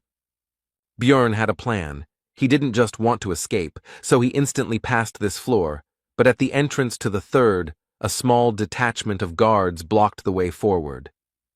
The barbarian extended his hand to the side and used flesh explosion, and then acidic blood mixed with pieces of flesh and bone rushed like rain onto the first floor. All of this fell directly on the crowd of prisoners along with the researchers, which allowed the hero to activate the sacrificial seal, which enhances physical abilities depending on the number of victims. They give their bonus at a distance of 100 meters, but this will be quite enough. The mighty barbarian received even more power than he had before. Bjorn rushed forward with a behella cry, and the magical doping allowed him to literally drive his opponents into the ground. It also increased defense, although not so much that the guards' swords would not cause any damage at all, but enough that the blade would stick in the muscles. But all this was pointless. The guards could not believe their eyes, because the wound healed almost immediately, thanks to the hero's new essences. Bjorn feels the power that overwhelms him. The effect of this doping is simply mind-blowing. These guys can't do anything against him. The guards were at a loss. How could a 9th-rank barbarian be so strong, since only low-ranking researchers were locked up in the branch? There is a prison for high-ranking people, but today they were just unlucky enough to meet a hero. They were clearly not ready for something like this. Soon the way was clear, and Bjorn could now calmly enter the branch manager's office on the 3rd floor. As soon as the hero opened the door, he noticed an ambush, but there was no way to avoid it. However, it was not necessary. The man's sword reached the barbarian's flesh, but he did not rejoice for long, and the reason for this was not even the enemy's rapid regeneration. Much faster than he could see the enemy's recovery speed, he was hit by the effect of the corpse golem's acidic blood, which instantly took the swordsman out of the fight. Suddenly the barbarian noticed that there were not only the two of them in the room, but also some girl in a rich dress. The man, overcoming the pain, shouted not to touch her, because she was the daughter of the head of the district, which made Bjorn think that he had hit the jackpot. The barbarian interrupted the swordsman's threats with a blow to the head. Now, due to new information, the plan has changed. Initially, he did not intend to do this, but the presence of the girl changes everything. While the hero was thinking, the daughter of the head of the district tried to interrupt his thoughts, outraged by his terrible act and calmness. She accused him of knowing about her presence from the very beginning and setting everything up. Bjorn became irritated by this and shut her mouth. The guards burst in, but did not dare to do anything, because the barbarian had the head of the district's daughter in his hands. Then, the hero demanded that they bring him the investigator who was handling his case, the leader of the Crystal Union, and the magician from the Magic Tower. But that wasn't all. Bjorn went out onto the balcony with the hostage and took a deep breath, because it was time for the next point of the plan. The barbarian shouted his battle cry, attracting the attention of the onlookers so he could deliver another blow to his enemies. There were enough people nearby, and the hero began to loudly talk about how he was a 9th-rank researcher, whom the guild tried to frame and kill, and also swore that he was innocent. The bastards set him up. He didn't do what he's accused of, and now their leadership won't be able to hide such a grand event. Now a lot of people know what's going on. Meanwhile, a respected old man from the Tower of Mages received a message from the branch manager that some psycho was wreaking havoc and they needed a wizard. And the elder decided to send Raven Alua there, and also clarified that the one who arranged this freed the prisoners and took the daughter of the head of the district hostage. The sorceress agreed to go there because she still needed to find someone, and she was also curious to take a look at this crazy man. Upon arrival at the Explorers Guild, Raven fulfilled both of her wishes, although she was not particularly happy about it, and the barbarian simply clarified whether she was the mage they had sent. The sorceress was confused, so she shouted out what Björn Yandel was thinking when he did all this. And she continued to be indignant about whether he really thought he had several lives, and she was also curious who it was, and it was the hero again. But Bjorn interrupted her, asking her to use the memory check magic faster. The sorceress agreed. Only if in the future the barbarian fulfilled one of her requests, he accepted the conditions. But the spell didn't work. Then Raven asked if he had any equipment against psychological spells. The hero answered negatively, and the hostage meanwhile tried to understand what was happening. Their dialogue was interrupted by an investigator who ran into the room and immediately rushed towards the branch manager, apparently not even noticing the others present. He asked what could have happened here, since they had taken care of most of the prisoners on the first floor. And only after that did the investigator notice the others, and immediately pointed at Björn and shouted that it was he who had caused the disturbance, to which the manager replied that he was already aware of this. And he continued his explanation, saying that this barbarian speaks of his innocence, and it was precisely the investigator who was conducting his case, and what evidence there was. The man in glasses began to say that no one had set him up, because it was impossible.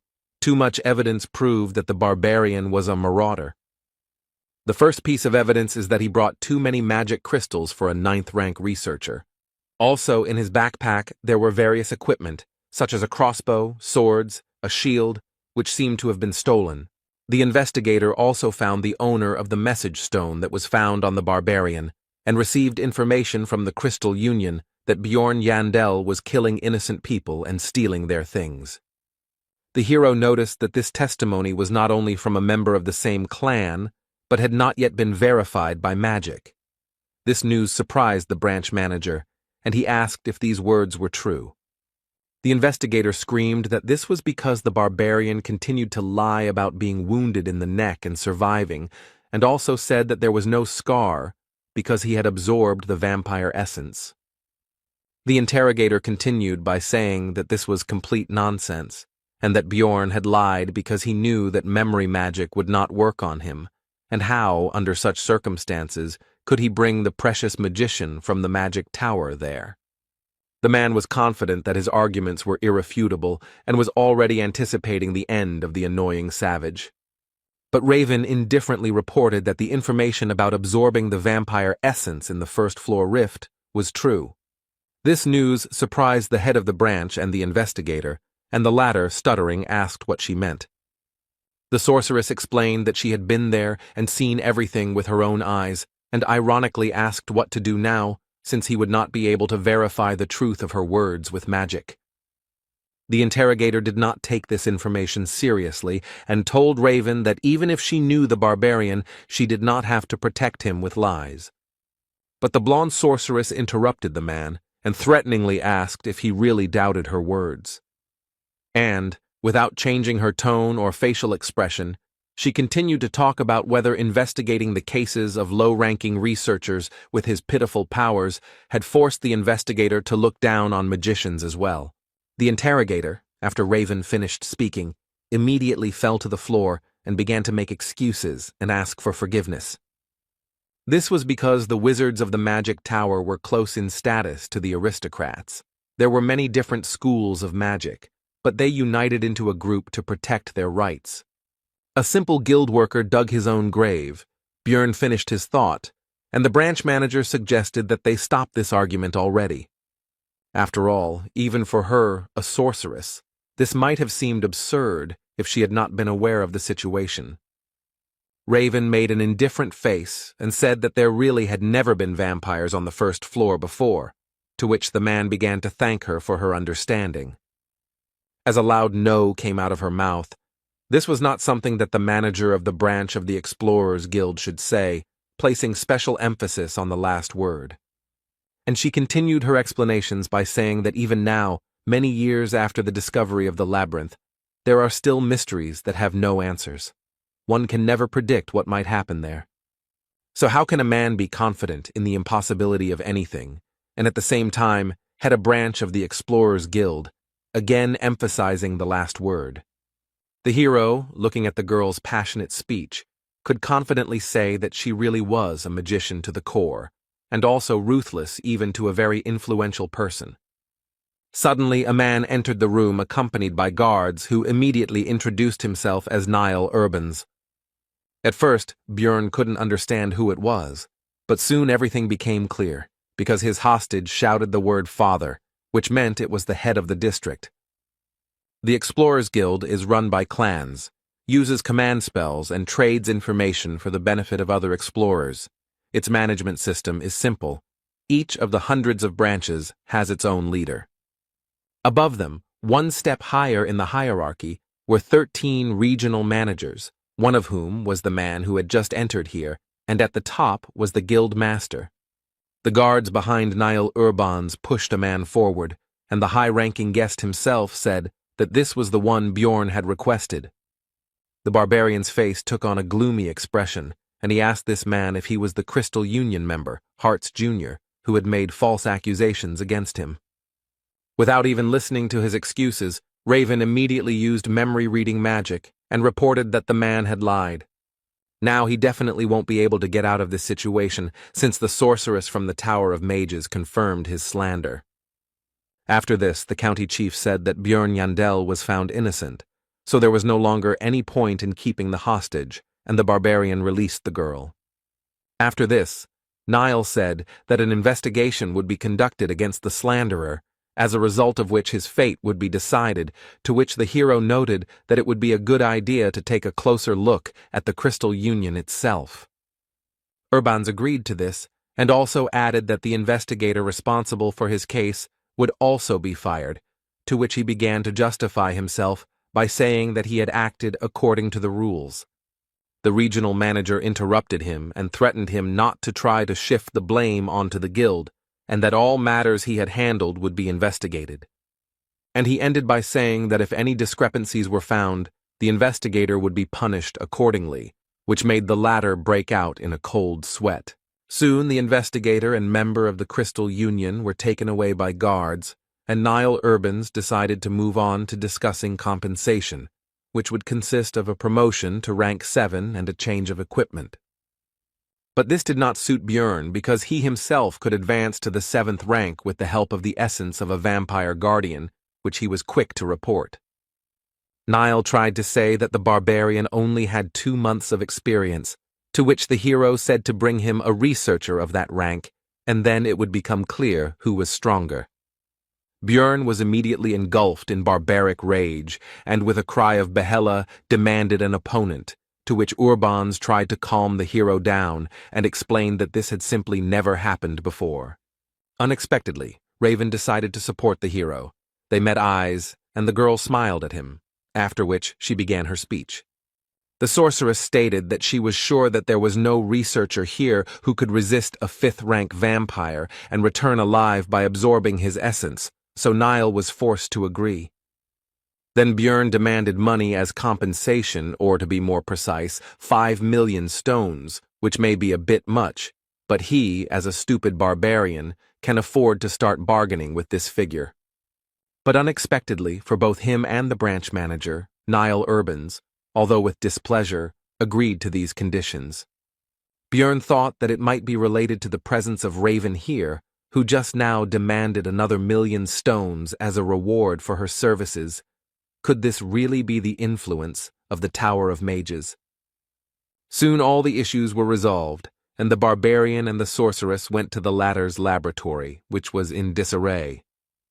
The girl offered the guy some water to drink, although it was from a test tube, but that's simply because there are no mugs here, and if he doesn't want it, then she can offer basil concentrate. The hero did not risk drinking this liquid because, most likely, this flask had previously contained strange liquids and monster organs. Putting the vessel aside, Björn asked why he had been invited here to the magic tower. Raven reminded that the barbarian had promised to fulfill one of her requests. The hero had only agreed because he was in a hurry, and there was nothing wrong with making friends with a mage. Bjorn agreed with this. The main thing was that it was within his power. The sorceress was happy with his words, and said what she wanted. It turned out that Raven wanted to study the essence that the barbarian had absorbed, and also explained that there was some benefit to it for him as well.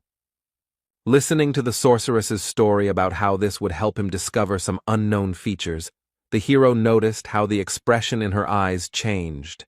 One could see a desire for knowledge in them. The corpse golem she wanted to study was indeed rare, but it was nothing compared to the vampire essence, since it had never appeared before, or there was no one to tell about it. And then the hero guessed something, so he asked if her words when signing the agreement were true, and were precisely because of this. We are talking about the moment when Raven studied the agreement between the Explorers Guild and Bjorn, which contained a clause about the secrecy of everything that happened. The sorceress then demanded that a clause be added about not revealing that the barbarian had absorbed the essence of a fifth-rank vampire, and he was grateful for her attentiveness. The hero was right, and the girl said that in any case, now let him come once a week and help for about 3 hours for 6 months. Bjorn said that he agreed to 3 months and to share the results of Raven's research with him, to which she said that he survived thanks to her, and therefore he should be grateful. Looking at her, the hero thought that in principle this is true, but this is a separate topic, because in order for the cooperation not to end in a short time, the guy must show the girl what kind of person he really is. Bjorn stood up and told Raven that she was the one who should pay the money, which confused the sorceress. Thinking that anyone who doesn't stand up for their position is just an idiot, the barbarian loomed over the girl and said that she actually fed him the essence of a corpse golem. Raven tried to push the hero away from her and asked how that could be a problem since she gave him his powers for free. Bjorn said that she fed the essence for her own survival, to which the girl replied that she saved him as well. The hero responded indifferently that he didn't care. Raven had to pay 10 million, because that was exactly the amount needed to remove the essence in the temple. The sorceress asked in bewilderment why he was getting rid of such a precious thing, and exclaimed that he was a crazy barbarian. Bjorn explained that it was not the essence he wanted, meaning it had caused him serious damage, to which the girl responded that she had heard about the value of this thing to researchers. The hero said that this is the mage's biased opinion, since they cannot absorb essences. If he does not believe, let him ask other adventurers. Raven said that he was just sure that she didn't know any other explorers besides him, but that wasn't true. He should just wait a little. After this, the sorceress took out a magical communication item from somewhere and called a certain Patsran to resolve their dispute.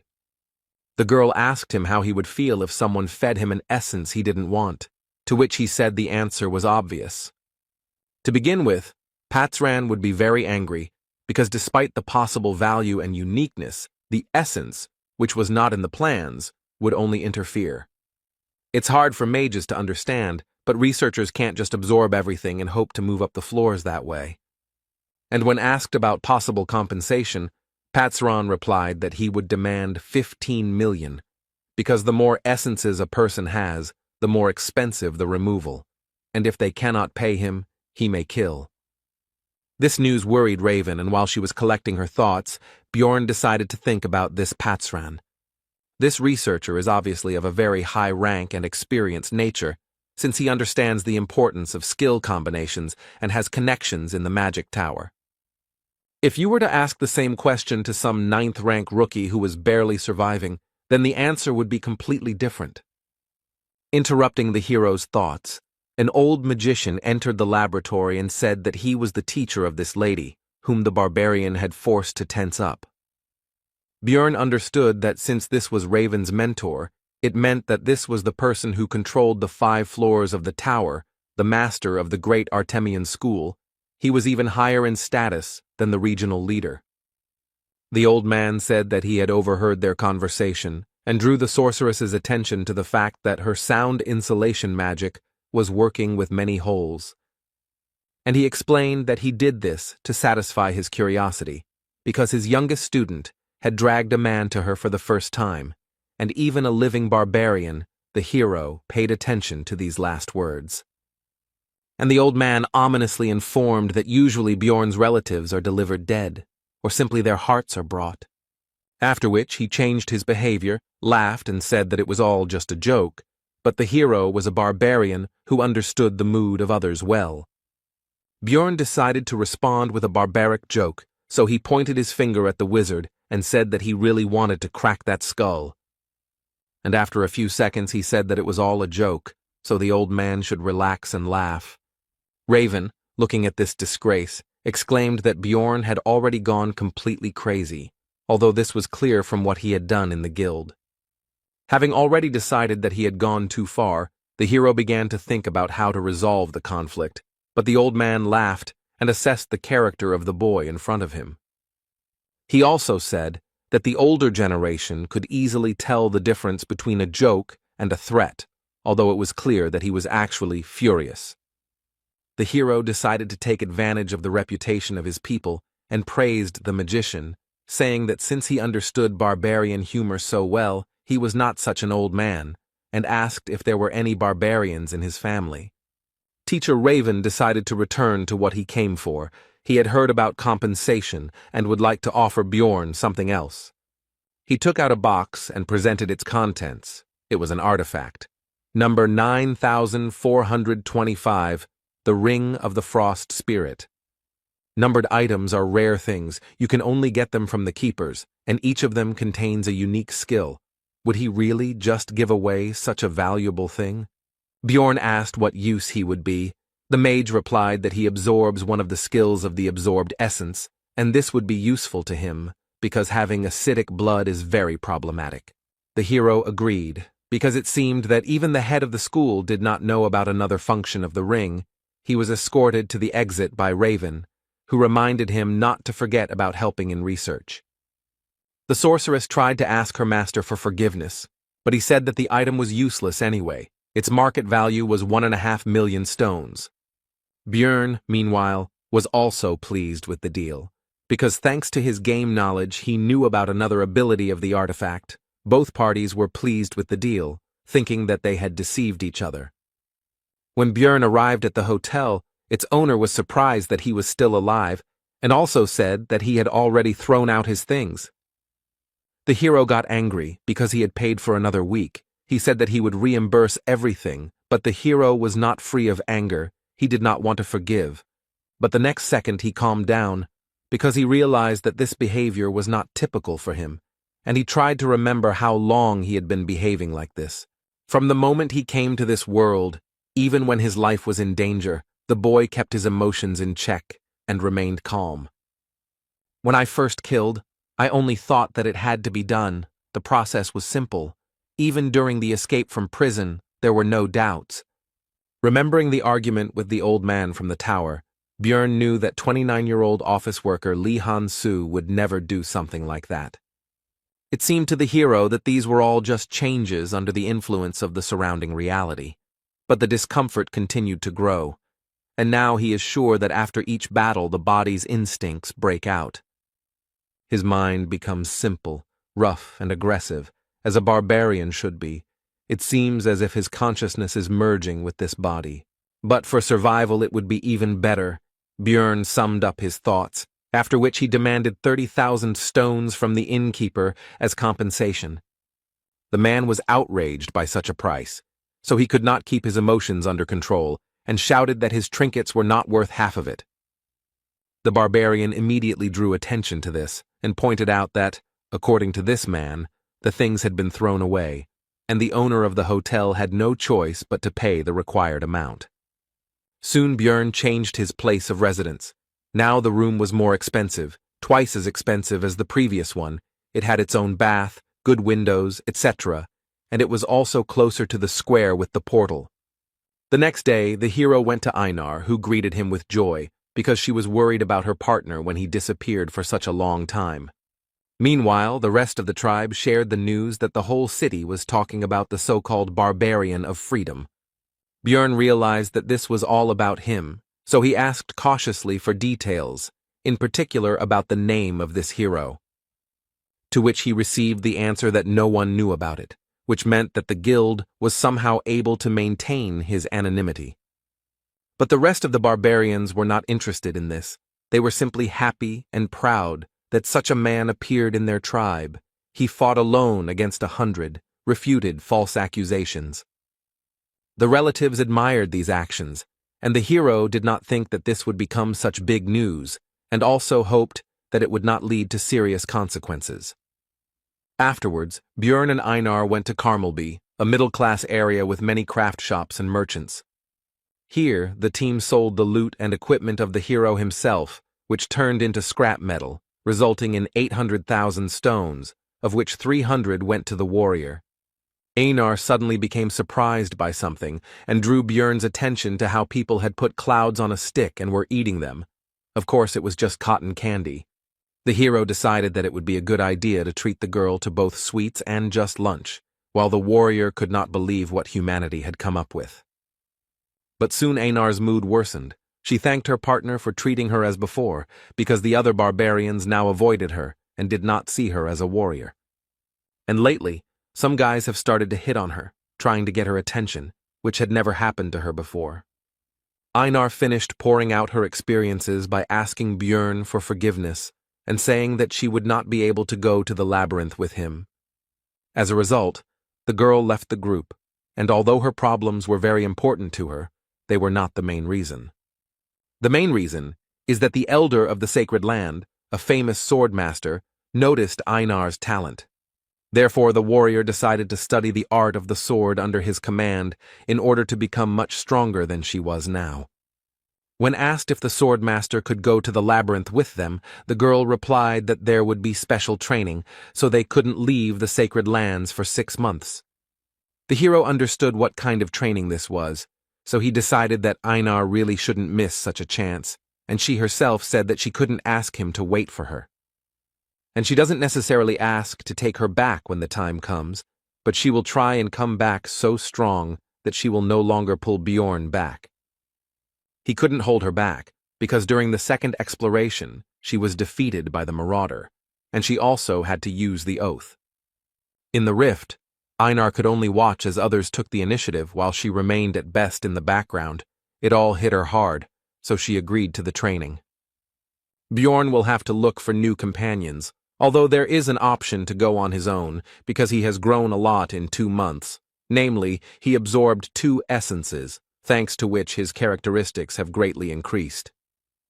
But from the 3rd floor, it is impossible to travel alone, because as the floors increase, the absence of other roles in the team becomes critical, so finding comrades is a necessity. The hero needs companions of a similar level to climb higher and hunt higher-level monsters, and his first target for recruitment was Raven. After completing the research, Björn spoke about it, but nothing came of it. She didn't even listen and refused. She demanded to invite her only if the group was larger, everyone at least 6th rank, and there must also be a priest. Raven told him to put this nonsense aside and handed the research subject the result of this very research, which he began to study and came to the conclusion that he already knew this from the game. The growth of characteristics, among which the most prominent were regeneration, magic resistance, and soul power, as well as all of his active and passive skills, he studied and tested, except for Bloodmaster. This allows one skill of the one whose blood is absorbed to be temporarily used. Source of Darkness, Sacrificial Seal used when escaping from prison, Eternal Life, increases regeneration depending on damage. Before Björn left, Raven decided to inquire about what that thing was that the hero had shoved into the vampire's mouth during the battle in the rift. The guy decided not to say anything and said that the situation was quite chaotic then. She probably messed something up. The sorceress began to say that she saw everything with her own eyes, but the barbarian interrupted her, saying that he was hungry, after which he quickly ran away. Raven was unhappy with this. She realized that Bjorn was hiding something, so the girl intended to find out everything on her own. To this end, the blonde headed to the huge library of the Magic Tower with confidence to find answers in the books, which she did.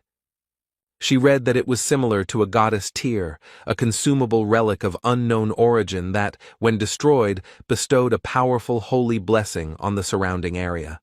150 years ago, during a dimensional collapse, Cardinal Andron used 3 such objects to save the Holy Pope, and it was never mentioned publicly again.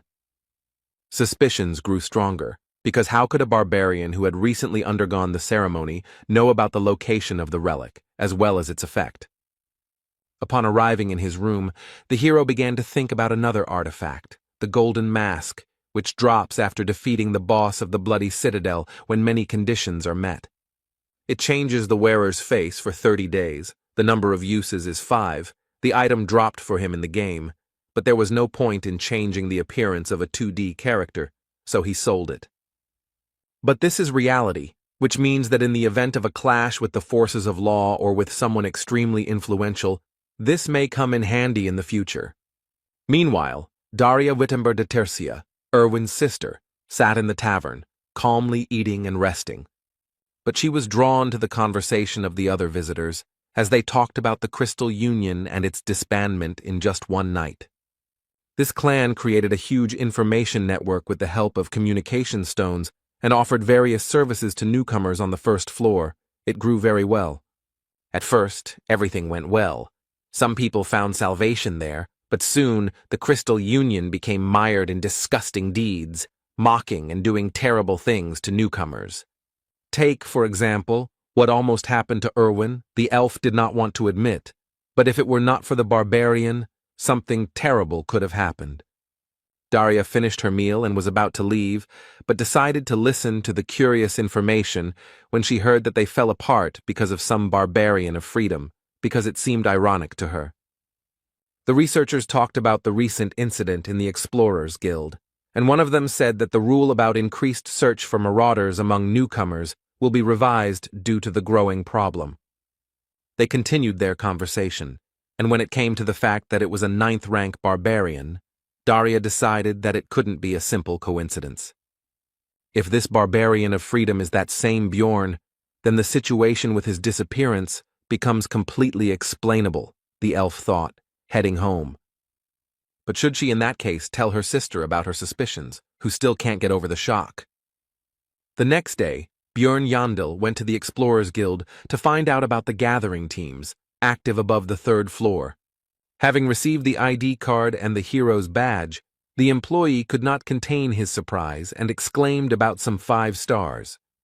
When asked what it meant, the man tried to change the subject, but Bjorn already guessed that it was some kind of internal guild code, and as a result of recent events, he received the status of a VIP client or something like that.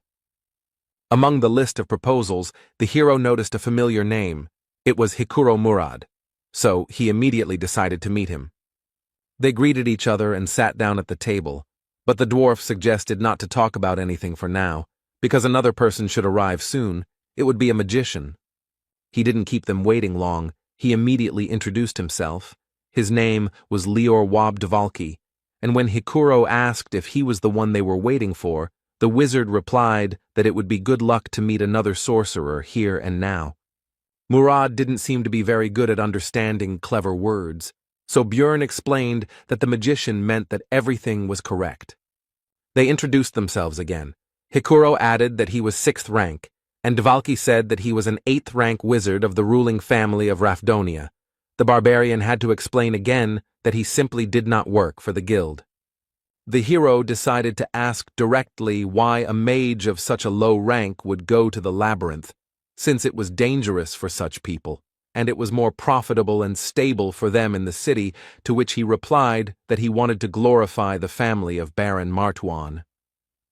Hikuro Murad was surprised that he turned out to be a nobleman, to which he received the answer that his mother's sister's husband was the 3rd brother of the Baron's wife, to which Bjorn thought that he was not connected to them at all. Lior Wabdvalki himself continued by asking them not to be nervous, because he was not going to act arrogantly, which made the barbarian think that he looked like a fraud with these stories. From the subsequent conversation, it became clear that the magician knows how to use daily and administrative magic, knows a couple of spells like curses, and is well versed in cold magic, a wizard without experience. There are nuances, but the very presence of a mage in the team will become bait for good fighters, so Hikuro and Bjorn decided to accept Dvalki. As expected after that, requests from various researchers poured in, so they met several times a week to review documents, but it felt like the hero was doing all the work. Be that as it may, but soon the composition of the future team was approved, the group was assembled, and soon there will be their first trip to the labyrinth. On this occasion, Bjorn even decided to update his equipment, as he had some extra money as compensation from the Explorers Guild. With this, he decided to go to the Abode of Knowledge. The librarian asked what this meant, to which the hero replied that he would have to explain, since she asked. And Bjorn began to boast that this was his brand new armor and shield, made of good material, lithium. And behind his back is an extended backpack, which was not too expensive, so it was bought. But the indifferent Miss Librarian took a step back and said that the hero would be complained about by other customers, so he should not come in armor anymore. Bjorn was already returning home when he noticed one of the barbarians who was simply sleeping in the alley, but he would not have paid much attention to this if not for one thing. This kinsman has no weapons, and yet they store their weapons as if their lives depended on it, no matter how hungry, weak, or poor they are. Bjorn approached him and asked where his sword or something was and what he was doing there, to which he received a polite answer that he had no money, so he sold it. The hero smiled at his fellow man, but inside he understood from his behavior and actions that this was not a barbarian, but an evil spirit just like himself. Bjorn invited this Tarikan, son of Lien, to the tavern, where he learned that he had undergone the ceremony a month before Jandel himself. But then he got lost and couldn't find the labyrinth, but it's obvious that this is a lie. He was just afraid to fight monsters. It would have been easy to escape, but the problem is, in the consequences of this decision, he probably couldn't find any work, because no one needs barbarians. This made the hero wonder if players really end up here when they open the final boss room, since such an experienced gamer should have understood the consequences. When asked what Tarikan was doing a month later, he replied that he again did not go to the labyrinth, because he was unarmed, to which Bjorn exclaimed that he had gone completely crazy. That's why it was necessary not to lose him, the hero wondered. Did this man even play the game? And if so, how did he make such mistakes? Then Tarikan went through hunger, cold, and illness, and Bjorn thought about how he had managed to last 3 months under such conditions, and also if he had run away on his first day, the same fate would have awaited him. The barbarian, on the contrary, finished telling his story and asked how he liked it, whether the hero felt sorry for him, whether he would help his fellow man, whether they would go to the labyrinth together. Bjorn refused this, but gave Tarikan 150,000 stones so that he could buy himself a weapon and go on the campaign himself. When his relative said that they should meet again next time, the hero responded with a sharp refusal, saying that he didn't care what would happen next, but that he shouldn't even try to look for him. Already in his room, Bjorn analyzed what had happened, and his behavior. He had behaved disgustingly. Did he remember the past?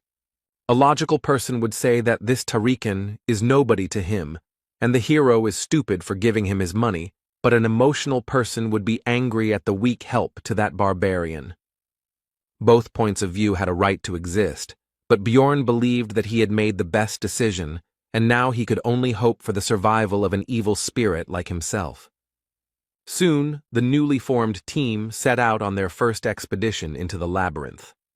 The squad's wizard, Lior Wab Dvalki, an 8th-rank mage, 25 years old, was inspired and ran around everywhere.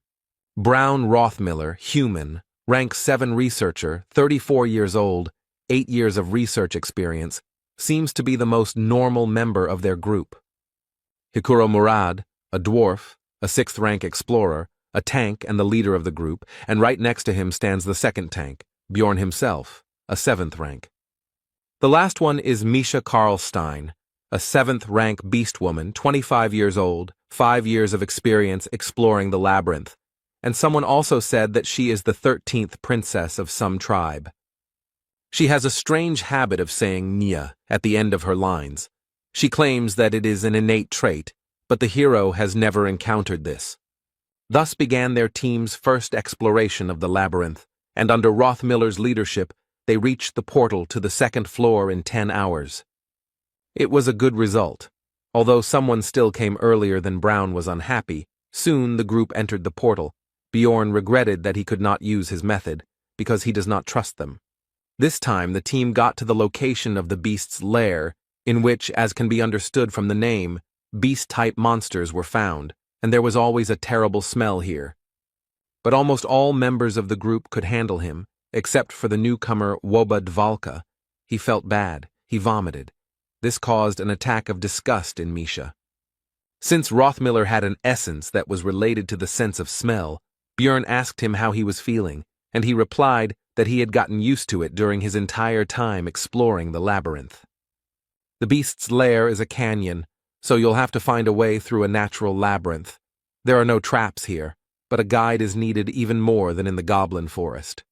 The local monsters could not become a problem due to the strength of their team, so they became only a source of experience for the hero, because he had not encountered local species before.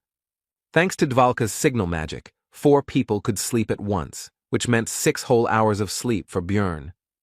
When the magician asked why he should be on duty at all if he had his magic, he received the answer that the spell only works on monsters. But Dvalki didn't get the hint, so Hikuro said outright that the explorers could be much more dangerous than the monsters, which was clearly not what the naive wizard expected to hear. The 3rd floor is a huge space called the Pilgrim's Path. On the 2nd floor, everyone ends up in different locations depending on the portal they choose, but on the next floor, they end up in the same place again. On the way, the squad started talking about each other's experiences. It turned out that it took Misha a year to get to the 3rd floor, while Bjorn had only been here for 3 months. The girl and the dwarf also had a playful spat about how she was more experienced than Hikuro, but was still at rank 7 while he was at rank 6. Their quarrel was interrupted by Brown Rothmiller. The hero thought that it was because of his habit of working alone that he reacted so sharply to noise behind him. Soon, the team moved to the 3rd floor of the Pilgrim's Path. They came out on a location called the Hill of Steel Rocks, and almost immediately, Bjorn, as the squad's tank, had to block the attack of a massive monster, although usually no monsters live right next to the portal. The enemy was not alone. Hikuro began to hold back the 2nd one. They were strong, and if it were not for the hero's lithium shield, it would have been bad. The dwarf had worse equipment, but he compensated for this with skills. He restored the damage with emergency recovery, and he also had the essence of the same monster, so he used its counterweight skill, which gave resistance to knockback.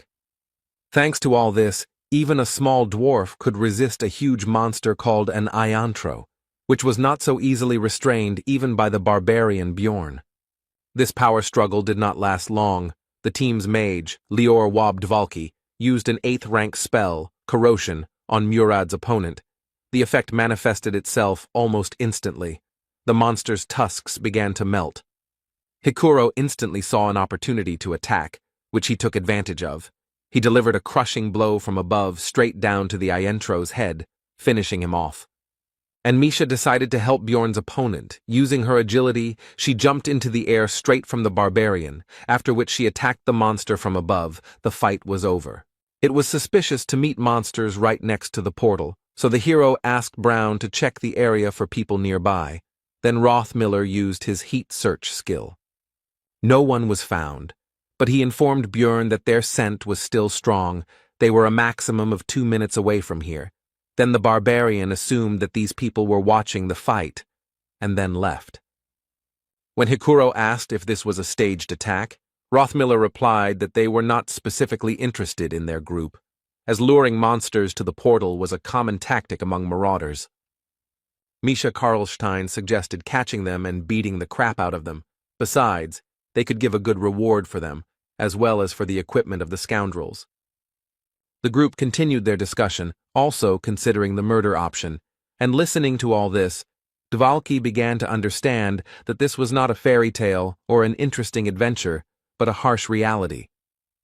The team continued on their way, talking about what had happened along the way. In particular, the conversation turned to the fact that there were not many opportunities to encounter marauders, which surprised Björn.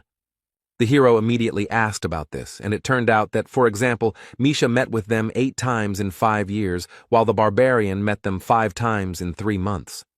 To this, the rest of the group could only say that Björn seemed to have no luck at all, and the dwarf said that 150 years ago, the situation was very bad, but lately the number of marauders has been less. Soon the squad decided to set up camp. It was not a very convenient place, but it was on the border of the location, where there were fewer monsters, which was more important. At the halt, Hikuro decided to inquire about Dvalka's condition, because he looked so-so, and at some point he stopped talking much, although before he never closed his mouth. Then the wizard replied that his fantasies of adventure had been destroyed. Perhaps he would be called naive, but the fact that researchers kill their colleagues in pursuit of money cannot be called a fairy tale. Dvalki continued by saying that in that case, he would sooner or later have to kill a person, so he had been preparing himself for this all the way. Then Björn asked about his success in this matter. The magician replied that he was ready, but was not sure that he would really be able to do it. When the time came, the hero noticed that the magician was full of confusion and fear, had determination without self-confidence. Björn decided that this was much better than people who acted confidently and then started to cry and wail when faced with death. Brown said it was important not to overestimate his strengths, and it was good that Wob seemed to understand everything, but now he asked the team to give him some time. He wants to show something. The group climbed to a higher ground and were treated to a beautiful sight, and Rothmiller reported that no one knew the nature of this magical phenomenon. But the reasons were not so important when you saw something like this. Soon the light disappeared, and the labyrinth was filled with the usual darkness. Everyone went to bed, but Bjorn remained at his post. But Dvalki also did not fall asleep soon. It seemed he was thinking about everything that had happened during this time.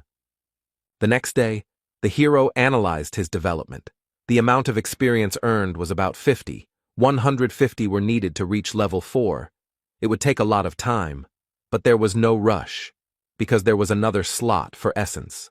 The barbarian's thoughts were interrupted by Brown Rothmiller, who said that they had reached their destination, and that the orc settlement began here. This is the area with the most monsters on the 3rd floor.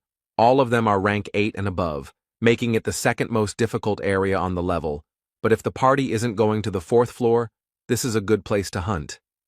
The squad leader, Hikuro Murad, said that this was the best place for the team members to get to know each other, and only then would they decide what to do next. Soon after these words, the first detachment of greenskins appeared nearby, and the explorers prepared for their first, more or less serious battle. The fight began with Wob casting the 8th tier spell Ice Spear. He and Brown Rothmiller would deal damage from a distance. Meanwhile, the squad's tank, the hero himself, and Hikuro Murad will hold back the monsters and protect the rest of the team. Misha Karlstein will kill those approaching one after another, taking advantage of their stiffness and his agility. In the back rows of the greenskins was their shaman, who no one could get close to, so he was able to begin working his magic. It was the rage skill he casted on a simple orc warrior, and now his resistance to physical attacks is tripled for 10 seconds. Taking advantage of its temporary advantage, the monster broke through the tanks and decided to attack the back row of fighters. No one had time to stop him, and they couldn't hit him because of the buff. But the long-range fighters weren't that defenseless, or rather, Rothmiller wasn't that defenseless, so he took out a small shield, which he used to block Dvalka's attack. The orc was unable to develop his attack and properly use the opportunity.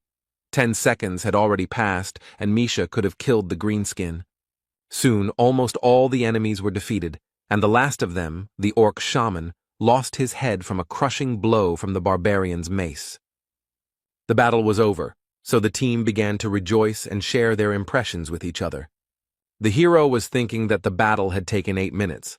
They were lacking damage, so it was slow, but expected, because the squad had 2 tanks and a scout who did not have much power, not fast, but stable. After that, the explorers continued to walk through the monster settlement and fight. The closer to the center, the more monsters they encountered along the way. Once they even met a great 7th-rank orc warrior, whom they managed to defeat without any particular problems. But the calm and simple hunt could not last long. Right in front of the squad, a powerful explosion of some high-ranking fire spell thundered. And after that, the unknown wizard said that the orc settlement was the territory of the Zarvi clan, so they should leave this place. Dungeon & Stone is a single-player game, but it had a lot of content restrictions. For example, at first you were forbidden to move freely around the map, but if you create a clan, you can take territories for yourself. Of course, this requires a lot of people, so they only do this for the sake of rare mobs and bosses. But why then capture the zone on the 3rd floor? The hero wondered. Hikuro Murad, the leader of the squad, asked about the reason for their presence here, since their clan was active from the 6th floor, but the magician was not going to explain anything, which he said. Then the dwarf said that he knew about the granting of territories to clans for their merits, but he had not heard that this place belonged to Zarvi. Whether it was the responsibility of the team leader or the famous stubbornness of the dwarves, it doesn't matter, but he decided to take the hard way. While the two were arguing, Misha, for some reason, tried to hide behind the barbarian's broad back. But it was pointless. The beast man, who had been standing next to the magician all this time, turned his attention to her and asked if she was stupid, at which the cat came out of her hiding place and said his name, Talon Orifring. The guy demanded that they not call him that outside, and the wizard said that since she was his sister, an exception could be made for her. But Talon refused, saying that he couldn't explain, but it was a family problem, so his father wouldn't mind. The magician agreed, but said that he could at least explain the reason why she was being driven away from here. It turned out that they urgently needed the essence of the great orc warrior for internal clan reasons, and if everything went well, then next time this zone would be free, so they would be grateful if they left. And he continued that there would be no monsters left anyway, so it would be better for their team to leave. But the hero understood that if this requirement was not met, the clan would use force. In the labyrinth, the rules are written by the strong, so it's best not to forget about it. So as not to do stupid things, Bjorn understands that the dwarf wants the best for the squad, but you need to know your place and leave while you're alive. Unexpectedly, Lior Wobdvalki stepped forward, saying that he would sort it out, introduced himself, and tried to establish a dialogue between himself and the clan mage, as if between colleagues. But nothing came of it. The wizard from Zarvi said not to call him elder, and that he was only a pitiful worm, that he was not worthy of being called by the proud word of a sorcerer. He urged Dvalki to find some shame in himself and not dare call himself a magician when all he could do was perform pathetic street tricks. Lior had completely failed. It was sad to hear such cruel words, but the hero believed that nothing could be done. He had to leave. But Hikuro Murad, as the leader, decided to stand up for his own, and Björn believed that now was not the time or the situation for arguments.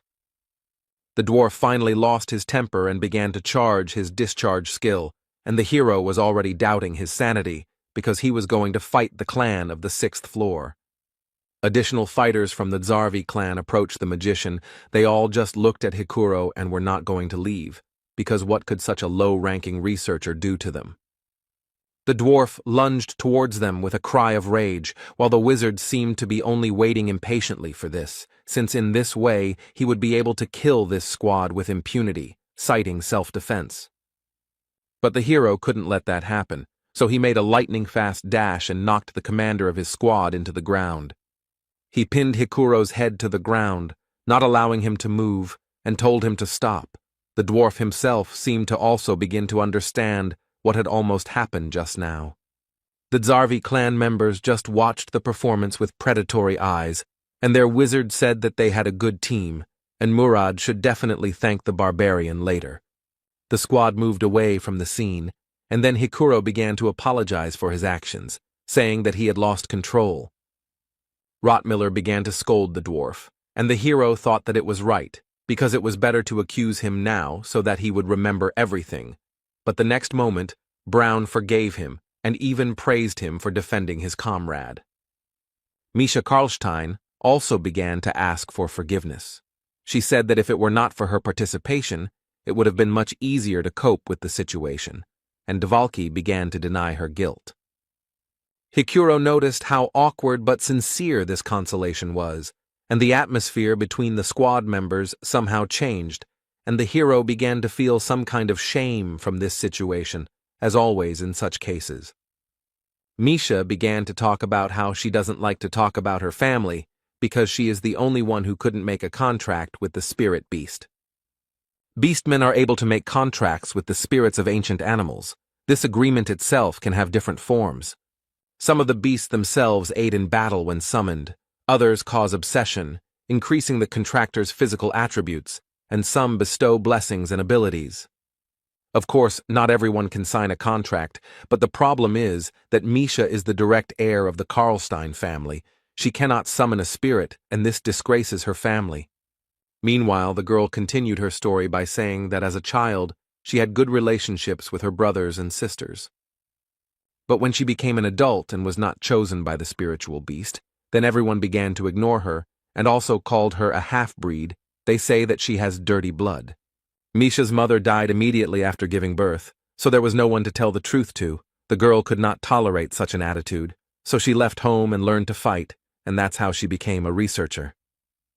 The dwarf and the beast woman had a touching scene, with the former feeling sorry for her, and the latter saying that he reacted to the recent event in this way because he considered them true partners. The hero felt worse from the sweetness of this moment. He mentally asked to stop this conversation, but this was not destined to happen. Hikuro decided to tell his story too. Murad dreamed of becoming a blacksmith, but he lacked talent and was unable to complete his preparatory training for 10 years. That's one of the reasons why he became an explorer after he was 30. He needed money for taxes, so he had to run away. Lior Wabdvalki was completely moved by all this. He shouted out that he considered himself the most untalented and also decided to talk about his failures, about how he was able to become a magician thanks to his family status. But he didn't have the talent to enter the magic tower. If he was a real magician, then that person from the clan would have shown at least a little respect. Hikuro began to console the boy, telling him that the old man was just a bad guy, and that Wab was a great sorcerer. Rottmiller, who was standing next to Björn, said that he had been in many teams, but had never encountered something like this, to which the barbarian mentally agreed that it was strange. But the next moment, Brown also became a part of all this, and the hero thought that at least someone from this squad understood him, but it turned out not to be so. He said that when Murad and Misha talked about the experience, he was very upset because of envy, because they were not born human, so they do not know what he had to go through. They were surprised by this, and they asked the question, don't human researchers have advantages because they can become magicians, priests, elementalists, and open the aura? The hero mentally noted that this was only available to the talented, but he remained silent, while Hikuro laughed and noted that it turned out that they had a team of losers, and if so, they would cover for each other's shortcomings. There was harmony between the squad members. Everyone encouraged others. Dvalki promised to do everything possible to be useful. Misha encouraged everyone to try, and Murad expressed hope for long-term cooperation.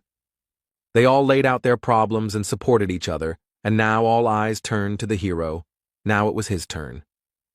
This made Björn tense up. They were all looking at him so strangely, waiting for something. Would they throw him out if he didn't say anything?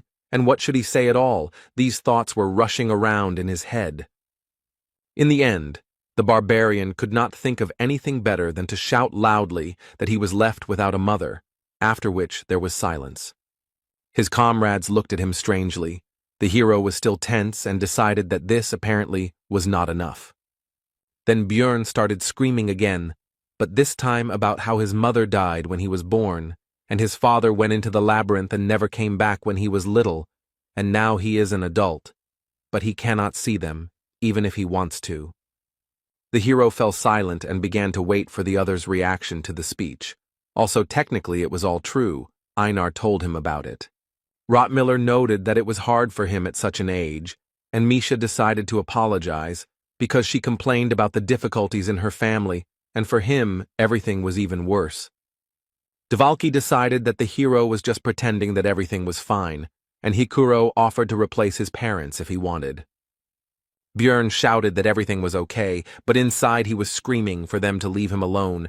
The shame inside him was beyond all bounds. Somehow the hero became the most pathetic member of the group, but he didn't care, and it wasn't like he actually had a mother. In fact, he is a barbarian who uses his knowledge from the game as an advantage over other researchers, and has already reached rank 7 in a measly 3 months. Although, if you think about it, he is a loser who somehow ended up in another reality, where he is considered an evil spirit, who are killed as soon as they find out about them, and he has already been on the verge of death. While Björn was thinking about how shitty his life was and was being consoled by Misha and Dvalki, Hikuro and Rothmiller discussed the group's next steps, eventually deciding to go to a location called the Witch's Forest. When asked why not move to the 4th floor, Murad replied that he had seen too many teams underestimating the difficulty and dying there, so they needed to work on their teamwork first. The hero remembered that the Witch Forest was a zone that was only visited in extreme necessity, a bad place for hunting, and not very suitable for warriors. But the 4th floor is no better, because in addition to monsters of the 7th and 6th rank, there are also occasionally 6th rank ones, which can be quite problematic. The hero died there many times because he went there unprepared, so the dwarf's fears are understandable. But despite this, Björn still approached the squad members with a proposal to go to the 4th floor, because Hikuro and he are pretty strong tanks, so if something happens, they can provide an opportunity for escape. He wouldn't even have to run away with the vampire essence, the hero thought. And they also had a mage and 2 experienced researchers in their squad, although the damage would be small, which would make the hunt slow, but they should be able to overcome the floor. Misha told Dvalki that Björn was saying the right things, but she was worried because he was a barbarian, but even a broken clock shows the right time twice a day, so she might as well listen. The hero didn't say anything, but he got angry because he could hear them perfectly well, and in the meantime, the dwarf suggested holding a vote. As a result, their pathetic team decided to go to the 4th floor. They had a long way to go. 3 days had passed since entering the labyrinth. Rothmiller was once again choosing a place to stop. Hikuro suggested walking for some more time, but Brown said that it would take a long time to find another suitable place. Björn noticed that they set up camp at 9 in the evening, just like the last 2 days, which was quite curious. It seems to choose its future resting place based on the remaining distance and speed, which doesn't sound very complicated, but is impressive, especially in the labyrinth, where the concept of day and night does not work. The hero asked Brown about his plan for tomorrow, to which he received the answer that they would be at the Witch's Forest before lunch, and he also advised everyone to have a good rest, because moving through the forest would require a lot of strength. Björn thought that Rothmiller didn't even think about the answer. He was just a walking GPS navigator, but he didn't expect anything else from the veteran researcher. In the middle of the night, Brown woke up the barbarian. Although it was not his turn, the hero, seeing the tension of his comrade, asked whether they were people or monsters, to which he received the answer that both. The sounds were like those being pursued. Rothmiller recalled the attack at the exit from the portal. Björn replied that the guide said that it looked like a trap for those who escaped. Brown confirmed this and said that he smelled the same scent as then, and their conversation also woke up Hikuro, who became tense from this news. It seems that for some reason they were specifically targeting them, and now they decided to deceive them by pretending to be people in trouble. In this situation, Björn decided to take advantage of the opportunity and asked the others not to interfere. Soon, 3 explorers appeared from behind the trees, screaming for help, but the barbarian stopped them with the words that if they approached, he would break their skulls. Orcs appeared behind the night visitors, and they themselves began to talk about the fact that the rest of their team had died, and also promised to reward them for their help. Bjorn demanded that they first put their weapons on the ground, but the adventurers were unwilling to do so, arguing that there were monsters right behind them. The orcs themselves were in no hurry, but simply watched and, it seemed, tried to understand whether the researchers had united into one group, but the hero decided that it was even better that way. The next moment, the barbarian threateningly announced that the choice was theirs: either throw down their weapons or get out of here straight into the clutches of the monsters. The researchers nevertheless decided to agree and threw down their weapons. Then Bjorn asked Rothmiller to collect it all. After this, the orcs turned around and hurried back into the forest. It seems they are retreating because they do not want to attack a large group, cunning monsters. The woman began to thank for the help and also introduced herself. Her name is Eliza. Also, her clothes were damaged, especially the bottom. The dwarf, due to his short stature, had a better view, and he was distracted by the girl's appearance, which irritated the barbarian. The others also decided to introduce themselves. One is called Irida Tyson, and the other is called Hans Argoth. The hero asked the latter again, because he remembered the first marauder he had met, who was also the first person he had killed, which was an interesting coincidence. Argoth replied that it was a fairly common name, and also asked if he knew the other Hans. Bjorn answered in the affirmative, and mentally added that he was already a corpse, so the acquaintance was very conditional. Eliza, meanwhile, even shed a tear, and also said that their meeting was probably the protection of the goddess Ritlus, which surprised Rothmiller, and he asked if she was a priestess. The girl replied that it was true, that she served the deity of light who protected explorers and relationships, the star that rose at dusk and guided them. The hero did not believe her speech, because he already knew that they were actually marauders, but one of the guests asked Eliza to heal his wounds. And the girl used a divine spell, which surprised the barbarian, because this meant that she really was a priestess. The comrades behind were also surprised and began to whisper to each other and express doubts that these explorers were actually marauders. And Rothmiller himself could not believe his mistake, and his feelings can be understood, because in the world of Dungeon and Stone, priests are sacred and pure beings, and people are very devout believers. The priestess beamed and asked with a smile whether this was sufficient proof of their reliability, and whether they could take the weapons. But Bjorn answered negatively, and thought that all this only works for people, and he is a barbarian, a different race, and also a different religion. The hero demanded a reward from their team for saving them, because even though they were using a holy attribute, he didn't care, but the priestess asked about the amount of the reward. Bjorn demanded 2 million stones, but they did not have that kind of money, so the girl asked to give it to them when they got out of the labyrinth.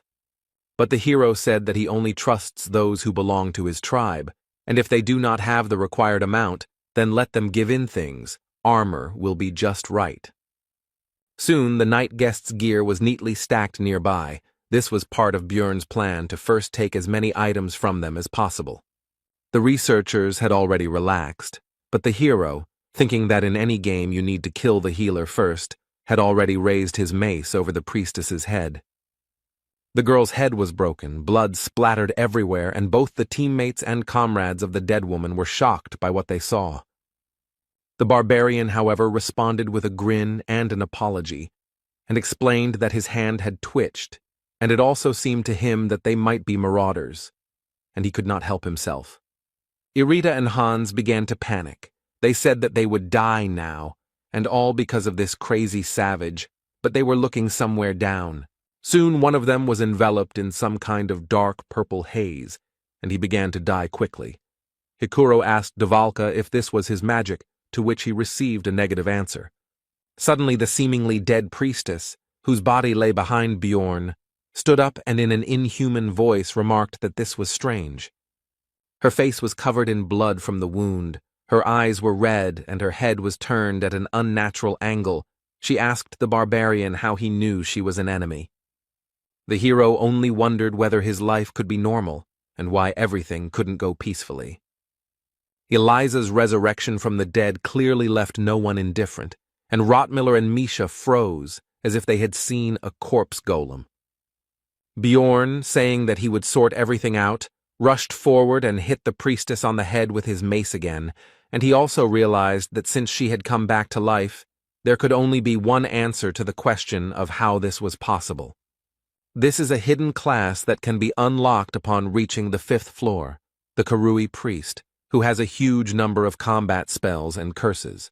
It also allows them to use dark and light magic at the same time, allowing them to disguise themselves as ordinary clerics. Of course, there are also weaknesses, for example, the fact that Karui is an evil god, and if such a priest is found out, his head will be cut off immediately. Also, for full use, it is necessary to regularly sacrifice living creatures. Apparently, for this reason, she became a marauder, because it is easier to find prey in the labyrinth. The hero was taken out of his thoughts by the fact that the second researcher was also quickly killed by the same dark purple haze. The mist gathered around Eliza, forming a skull mask across half her face, and she stated that she had lost 2 useful servants because of their group. The hero, it seems, decided to unbalance her, so he said that she had a bad upbringing, since she blames them for what happened, because it was she who killed Hans and Tyson, and now he will avenge them for their comrades. This speech discouraged not only the priestess, but also the barbarian's companions, while he himself was anticipating the amount he would receive for equipping the dead. Suddenly, corpses began to rise from the ground. Now everything was not so simple, because this is the skill of the priest, Karui Call of Death. Usually he calls the dead, but with the bodies of subordinates, you can get stronger undead. The new enemies were held back by 2 tanks of the squad, namely Bjorn and Hikuro, using their standard tactics. Misha, as usual, attacked the enemies, using the cover of her comrades. She delivered attacks with daggers with the poison attribute. And Wabdvalki began to throw his ice spears at his opponents from afar, just as their group had done before. They now understood each other without words. Teamwork was now at a good level, but there was one problem with all this. The undead have quite a high resistance to ice and poison, so the attackers couldn't deal normal damage. Then Rottmiller decided to use an incendiary mixture. It took some time to find it in his backpack, but soon the bottle went straight to the enemy. The living corpse was engulfed in flames, which was their weakness, and he even screamed piercingly despite his dead state. But with the statement that it was all useless, Eliza took advantage of the team's distraction and used the dead man's flame spell.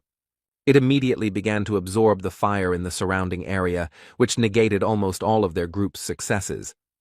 The only attack that could work against the undead was rendered useless, and they had no way to use the holy element.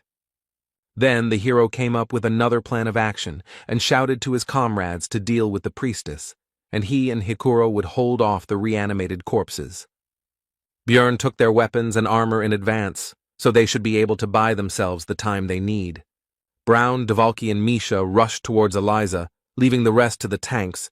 The beast woman ran ahead as the fastest. But the trio's path was blocked by a new spell from the priestess of Karui, and something began to appear from the darkness on the ground. It soon became clear that these were shadow guards, and they would have to deal with them in order to get to Eliza herself. The Trinity began to fight the new enemy, but the priestess was not going to just stand and watch, so she began to prepare her magic. She cast a curse on Misha, which prevented her from escaping in time from the attacks of 2 shadow guards. But suddenly Hikuro intervened in the battle and covered the girl, instantly destroying one of the opponents. When the beast woman asked him what he was doing there, he replied that Bjorn had told him to help in their battle, which meant that the barbarian was currently holding off both of the undead alone. The servant Karui became angry at her failure to kill the researchers and shouted at Hans and Tyson that they were supposed to be protecting her. The hero, holding the 2 dead men, grinned cheekily, looking into her eyes, and said that they were a little busy right now. Eliza realized that she was losing, and saying that she would not forget this humiliation, began to rise into the air. After looking at the hero one last time and telling him that he would never get out of here alive, she left the battlefield using one of her skills. Looking after her, Björn understood that they had almost won, and she had run away at the last moment, harboring a huge grudge against them. The next moment, the barbarian felt extremely ill. The priestess left him with her entire arsenal of curses, of which there were over 15. It's good that Dvalki understands them, the hero thought, after which he turned to the magician with a request to remove the negative effects from him, to which he only hesitantly asked again. Then Bjorn said that Wob claimed to understand this magic, but he replied that he only knew a couple of spells from this school, but did not know how to remove them. This was very bad news because physical characteristics could be permanently reduced if the curses were not removed by magic or holy power. Soon the squad was running as fast as they could towards their destination. Hikuro asked how Björn was feeling, to which he replied that everything was fine, although in fact it felt like he was dying. It was all because of the negative effects. If it weren't for the vampire essence, which gives resistance to magic and darkness, he would have fallen off his feet long ago. The rest of the crew were also cursed, but they only received 2 or 3, rather than over 15 like him. It was extremely unfortunate that out of all the effects, he received one that hits stamina, but does not affect vitality, which is why high regeneration does not help. In the game, the character stopped moving when his stamina dropped below 10%, and since he was moving, there should be about 30% left, he had no idea that it was actually 5%. Soon the area around changed dramatically. It became very gloomy. The team finally reached their destination. It was the Witch Forest. 5 hours ago, immediately after the priestess's escape, the squad discussed the battle that had taken place, and the hero noted its enormous danger, as well as the fact that none of them could have dealt with it one-on-one. Björn said that if they hadn't taken the weapons and equipment and attacked first, some of their group would have died in an instant. Misha's eyes lit up at this, and she shouted that reliable barbarians are the best. She had doubts, but the hero simply went and smashed Eliza's skull. Björn asked Rothmiller if he could track the priestess, but he replied that there were no traces, so it was impossible. The hero informed everyone that she would definitely try to finish what she started before the labyrinth closed, because they would be able to reveal her, to which Dvalki said that they did well and could do it again. Bjorn became angry at the wizard's frivolity and asked what would happen if monsters intervened in the battle, after which he said that they needed to go to the witch's forest. This is the area surrounding the portal to the 4th floor. There are monsters of the 7th and 8th ranks here, many of which have a spiritual body that is immune to physical attacks, so it is not the best place for warriors. But right now, this is the best option, because in this special zone, all status effects, except for the effects of the zone itself, lose their power, which allowed the squad to get rid of curses. Rothmiller noted that it was strange that the barbarian understood the local geographic features, and that this was his first time climbing to the 3rd floor, to which the hero replied that he had studied in the library. Misha and Dvalki took it as a joke, because a barbarian who reads books is simply an impossible phenomenon. Be that as it may, Karui's curses disappeared, but now the effect of the zone appeared, which consisted of auditory hallucinations. The voices constantly screamed at him to die and tried to hurt him by telling him that he had no mother, but he didn't care about their words. Björn thought it wasn't that strong to be called a mental attack, but not everyone thought so. Misha asked how he could listen to all this nastiness and be okay, to which he received the answer that it was quite bearable. Hikuro and Brown were perfectly fine. The beast woman was more or less coping. They had all visited this place before, and Bjorn himself was also normal. But Lior Wob Dvalki, who entered the labyrinth for the first time, felt unwell and began to vomit. This happened because, in addition to auditory hallucinations, ordinary hallucinations began to take effect, as well as disorientation. Now the hero looked at the world as if through a crooked mirror. Bjorn asked the wizard if he would be able to use his magic in such a state, to which he received an affirmative answer. Hikuro Murad decided to set up camp to rest a bit, since the hero had barely slept the night before. And then there was this race. The dwarf said he would watch for a bit, but the barbarian was no longer listening. He threw his things to the sides and simply fell right onto the bare ground. The hero lay with his eyes closed, and also thought that with such adventures he would definitely not be able to bear it one day. His thoughts were interrupted by Hikuro, who leaned over the barbarian and said that he had seen Eliza before when he came to the guild to recruit a team. In the Bloody Citadel, where they went with Bjorn, the dwarf received a numbered item called the Guardian's Bracers, thanks to which his rank was raised. Perhaps she heard about it somewhere. This artifact has the number 3112. It is usually found in rifts above the 4th level. It is one of the 3000, so it is quite strong. The hero was again in a bad mood because of his luck, because he had worked so hard to get the essence, and the guy who had barely lifted a finger then took the numbered item for 50 million. Bjorn asked his comrade why he didn't recognize her right away, to which he received the answer that she was dressed completely differently, and her clothes were so dirty and torn to pieces in places. But it was crystal clear that these were just excuses, and in fact, he was busy staring at something completely different from her face. Bjorn realized that when their team was meeting and discussing their plans in the bar, she could overhear everything and set up an ambush. Hikuro said that treasures always bring trouble, but the barbarian told him not to shift responsibility. It was he who was not careful, to which the dwarf quickly left.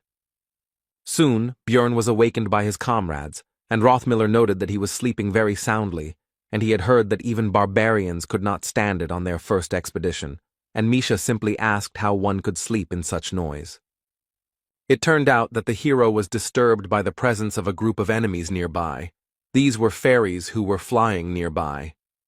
These are rank 9 monsters whose only skill is releasing poisonous pollen mixed with stimulants, one of the few types of non-combat mobs in the game. Bjorn said that there were quite a few of them, and that certain guy should be nearby, so was it worth fighting, to which Hikuro noted that Dvalki had gotten better, so they could handle it. The fight began with Murad sending his lightning at the fairies, after which the monsters simply fell to the ground. But that was not the end, for a monster of the 7th rank appeared, a half-troll that only appears in the witch's forest and has a habit of chasing large groups of fairies. The monster brought its club down directly on Hikuro, who covered himself from the attack with his shield, although it was not so easy for him. He stepped back a little, and the hero remembered that the dwarf simply did not have the same resistance to pain as he did. This is one of the main reasons why the location is not suitable for warriors, because they have to take damage, but here the pain is greatly increased due to the effect of increasing pain sensations. Most monsters are immune to physical attacks, and also use mental magic. The hero finished his analysis while Hikuro led the fight. Soon Dvalki finished preparing his spells. First he used Improved Freeze, which strengthened the following ice magic, and the half-troll was defeated. The strengthened ice spear pierced through him. Rothmiller urged everyone to get ready quickly, because the witch's forest is not the best place to relax, so they need to quickly move to the 4th floor. But the plans changed abruptly, because some group of researchers was coming out to them. Hallucinations and disorientation prevented them from being seen, but they were getting closer, so this would not last long. Among them was Eliza, who immediately pointed her finger at Bjorn and his comrades and said that they were the ones who killed her dear companions. The researchers prepared for battle, and one of them sent the priestess back, while the hero mentally complained about this woman and the problems she caused. Bjorn knew that this battle could not be won, so they needed to run, but before that they could use one item, which he shouted to the dwarf. He immediately used his guardian bracers, which pushed back the enemies and temporarily provided protection from any negative effects. While the team is fleeing, Misha decides to inquire about how this woman managed to find them, wondering if the witch forest shouldn't be safe. The hero guessed that after entering the forest, Eliza lost their trail, so she began to look for the researchers. She decided to use them by pretending to be a poor priestess who had lost her comrades to marauders. And now he is trying to pit their groups against each other so that he can then simply go and devour all the participants in the conflict. But explaining all this would take too long, and the effect of the item would soon end. So the hero shouted to Misha not to chatter, but to run faster. The scout is the first to notice the enemy's movements, the one who leads the team along the best route. They collect data in advance and then use their rich experience to lead others in the labyrinth. But all their skills are truly tested in the Witch Forest. Rothmiller's key strength is smell, because he has enhanced his sense of smell with special essences, and in this place he copes surprisingly well.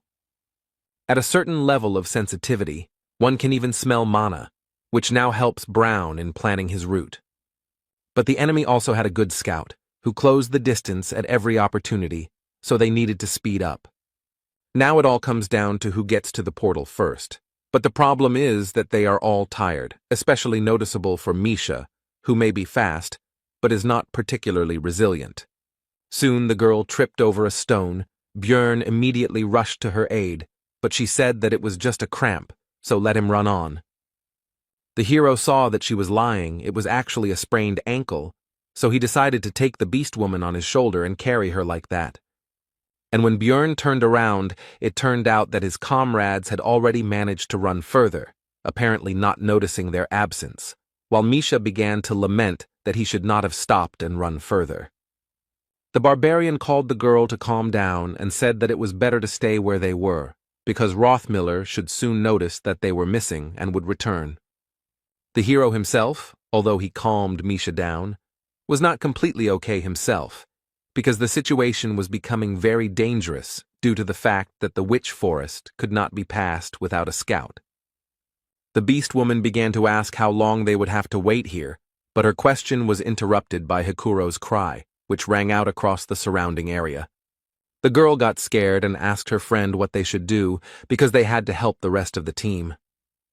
Björn replied that relying on sounds in this area was a bad idea, and that attacking them meant that they would not be able to return for them and they would have to move on their own.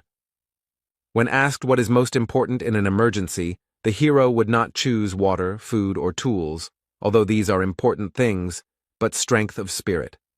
Right now, Misha clearly missed her. She was screaming that she didn't want to die like this, that she had worked and tried very hard, and it would be too pitiful. The hero told the girl to calm down, and mentally added that when you find yourself in such a situation, you need to accept reality and not deny it.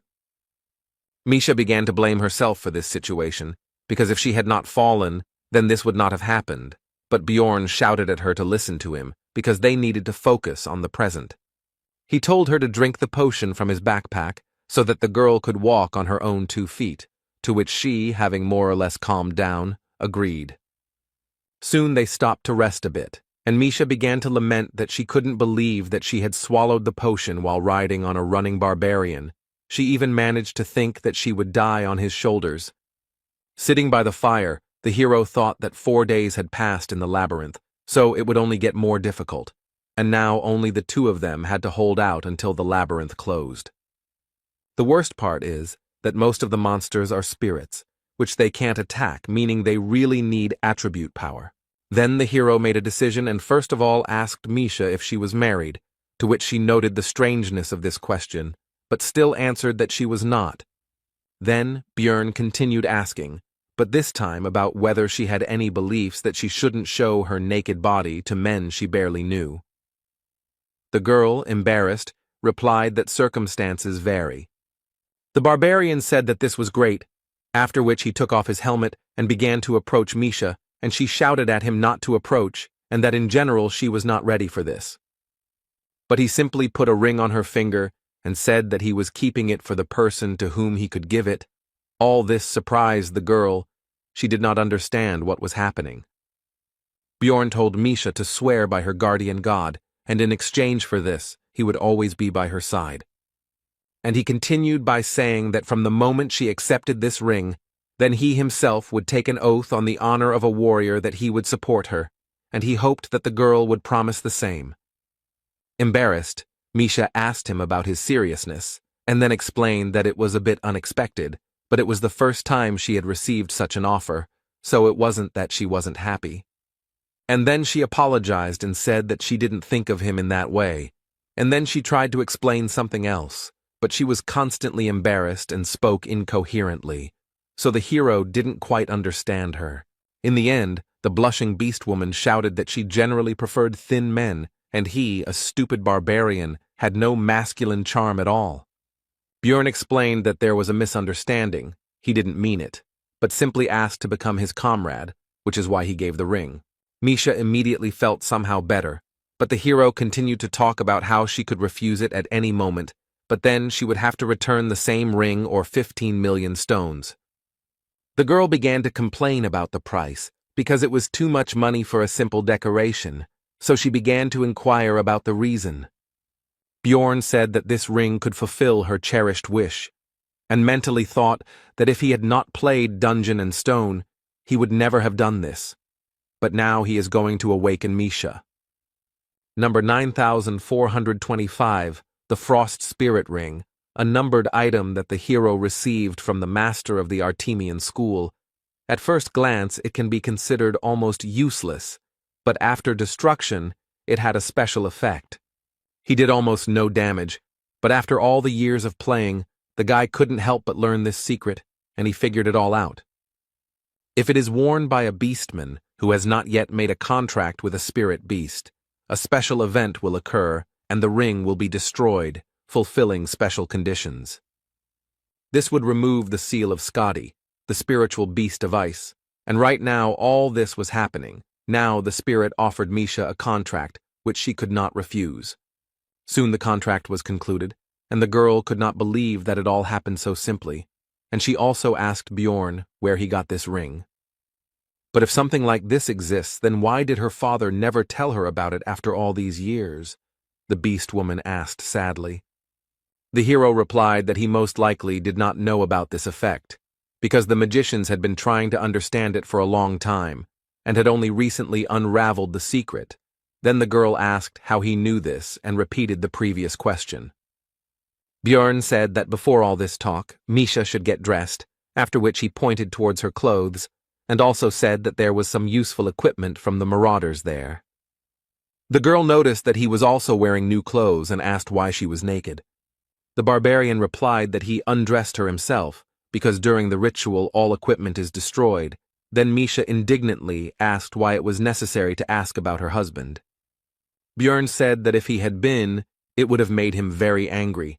The girl was angry that he thought about such things, but he did not think to warn her. He replied that he was in a hurry. But despite all the negativity, Misha quickly calmed down from the words that she should say something, and she sheepishly thanked the barbarian. The hero asked if that was all, and the girl, after thinking, decided to share with Bjorn something personal from her past.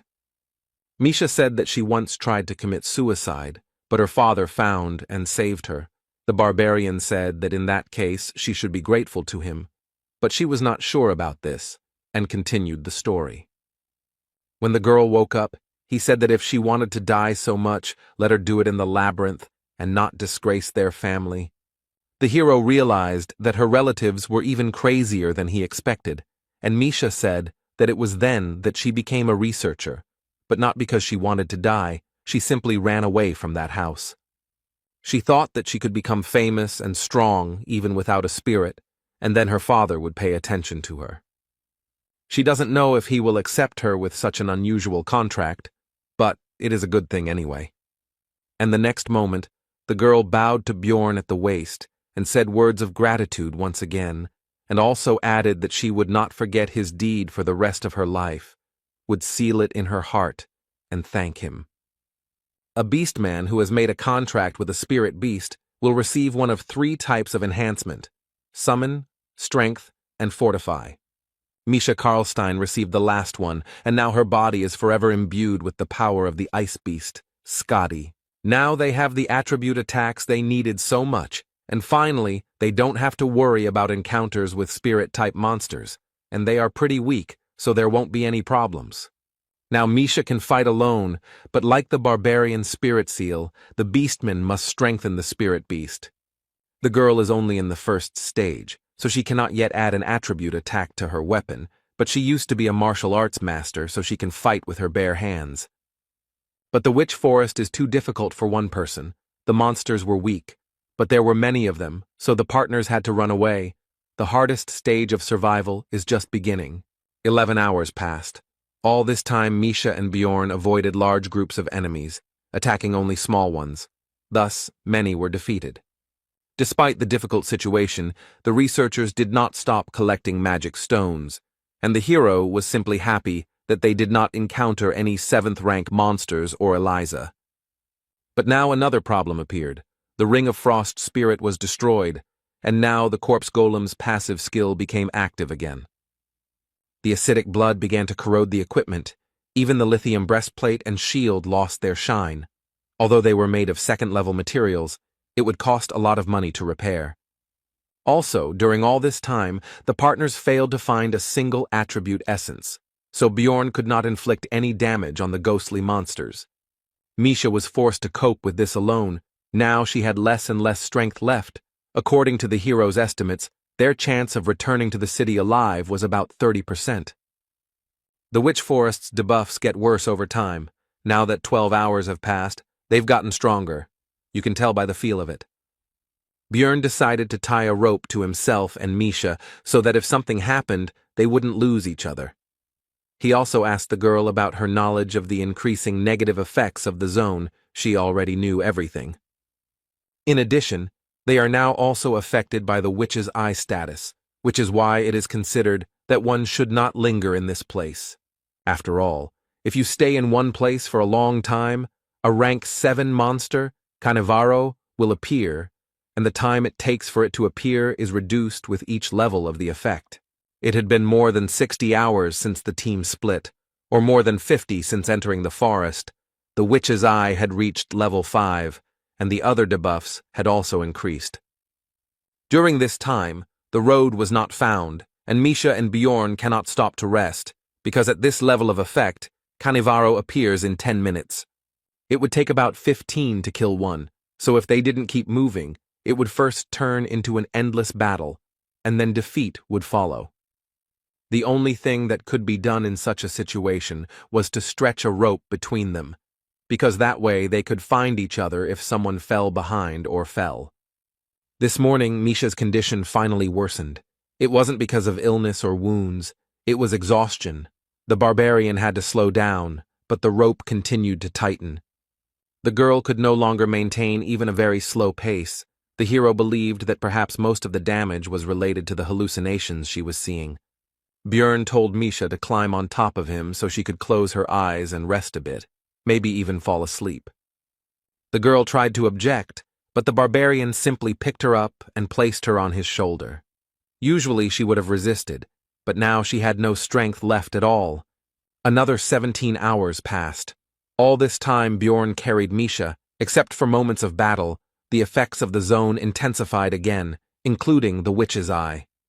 The hero felt that he himself was also already at the limit, and if they failed to find a certain thing before it was too late, then everything could end badly. But suddenly Bjorn's thoughts were interrupted by a familiar voice. It was his ex. She was not at all like the illusion of the forest. The guy had a feeling that he would feel warmth if he touched her, and she, seeing his gaze, asked about what he had already managed to imagine. Bjorn noticed that she behaved exactly the same way in life, which meant that his memories were probably used as a basis. The ex skillfully manipulated the hero's weaknesses, made him get excited even in such a situation, and then told him to leave the beast woman and choose her. The guy already succumbed to her words. But Misha intervened in the situation. She delivered a powerful uppercut with the power of the attribute to the enemy and sent him flying. The hero, while his partner was fighting, slowly came to his senses and began to assess the situation sensibly, realizing that it was still some kind of illusion. Misha, meanwhile, continued the fight, apparently winning without any particular problems, even using only hand-to-hand combat. It was clear who would soon win, and so it happened. The girl approached Bjorn, all beaming, and reported that the Dryad had been defeated. Then the hero understood everything. It was a very rare monster of the 8th rank that appears in this forest and uses the charm skill. Now it became clear to Björn why the illusion was so realistic, because it was not a zone effect, but a skill, so he thanked Misha. Without her, he would definitely have problems. But the conversation had to be interrupted as a group of researchers appeared ahead. This was the first meeting with someone after their team split up. The witch forest is huge, and no one uses it as a hunting area, so it is very difficult to meet others here. They spent 8 days on the 3rd floor. The main part of the squads have already moved on. They seemed friendly. Misha was already happy and asked Bjorn if they were saved, but he told her to calm down, and mentally added that they could not be trusted. The archer woman said that there was no need to be afraid of them, because they were not bad people. They themselves had children of the same age in the city. But these words never calmed the hero down. On the contrary, they made him wary, because this was even more dangerous, since it meant that they needed to feed even more mouths. This was a motive for making money at any cost. Misha asked what the problem was, since this was the help they needed so much, but Björn told her to just keep quiet. He had gotten into trouble many times and would usually ask for help if he promised a reward for getting him out of the forest. Then it would be a good deal. The first thing the hero did was to figure out who these people were. First, he introduced himself, then they started doing the same, but one of them turned out to be Hans, which immediately took away one point of trust from them. Bjorn analyzed the explorers. Their team consisted of 2 warriors, 2 archers, and a scout. It's all too dangerous. Besides, intuition tells him to be careful. Of course, he may be worrying for nothing, but these people look suspicious, so the barbarian decided to refuse help and began to slowly retreat. It soon became clear that his intuition had not failed him, because an arrow had been fired right at them, from which the hero had covered himself with a shield, which meant that these were not simple researchers. The young man didn't seem to expect this and asked a female archer named Viet why she did this, and she told him to look at the barbarian's equipment. It was made of lithinium, for which you can get a large sum of magic crystals in the city. She was already looking forward to it. The guy said that they were also explorers, but the scout told him to just step back, since he was not going to help. The rest of the squad, except for the young archer, agreed to the attack. Misha asked if they would run away. Bjorn thought about it, because the balance of power is not in their favor, and they also have a scout who will quickly find them in case of escape, so there is only one option. He then told his partner that they would have to stall for time, after which he offered the marauders his backpack and shield. Misha shouted at them to kill this barbarian because she was the princess of the beastmen and would generously reward them for saving them. Her game was so plausible that it made even Bjorn doubt, although he himself proposed the plan.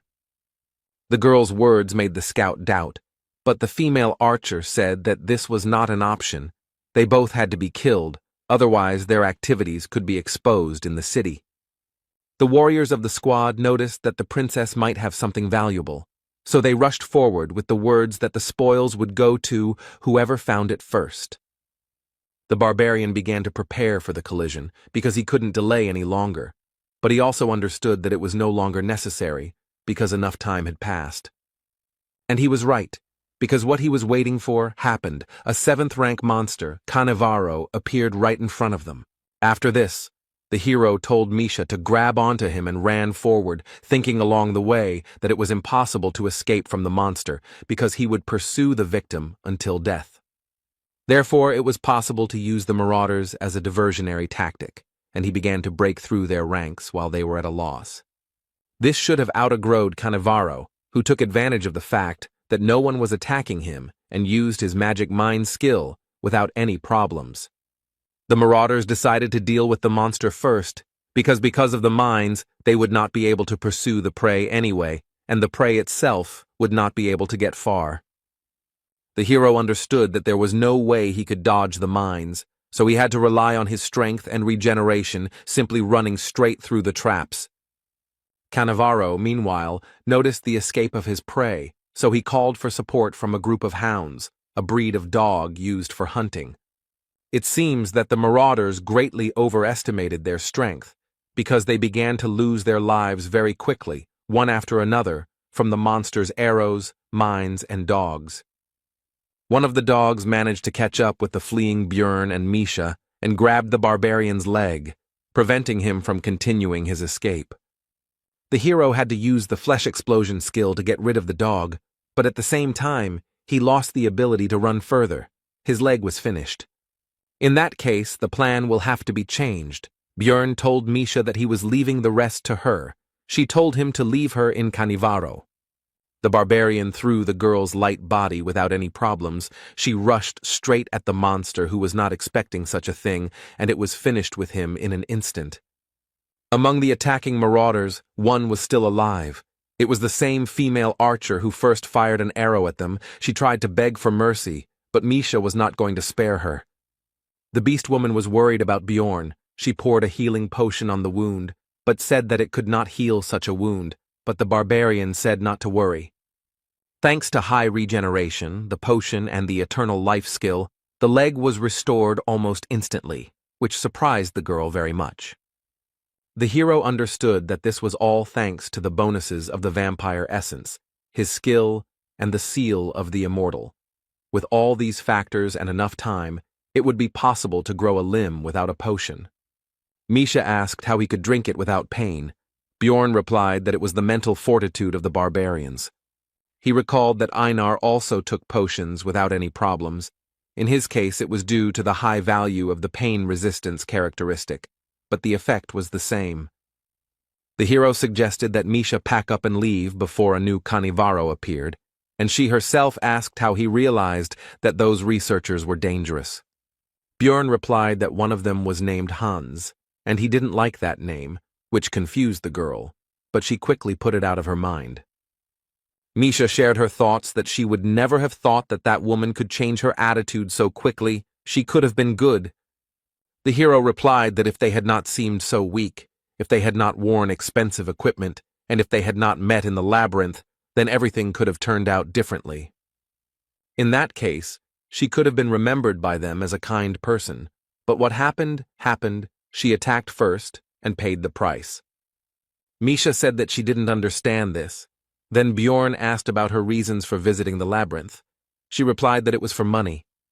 Then, the hero said that they had the same reason, because it was the best way to protect yourself, especially in a world where failure to pay taxes would result in execution, and she also needed to protect not only her own life. Both were in a gloomy mood after this dialogue. Misha reported that there was a lot to rethink after this trip. 109 hours have passed since they got lost. Now the beast woman has found the place that the partners hoped to find, the only place in the location where they can rest. The witch's hut is a shelter that appears in random places in the forest at regular intervals and remains there for 8 hours. The effect of the zone is temporarily removed while you are there. It is also safe here, because monsters do not appear. This place is difficult to find, but there is no other way to rest.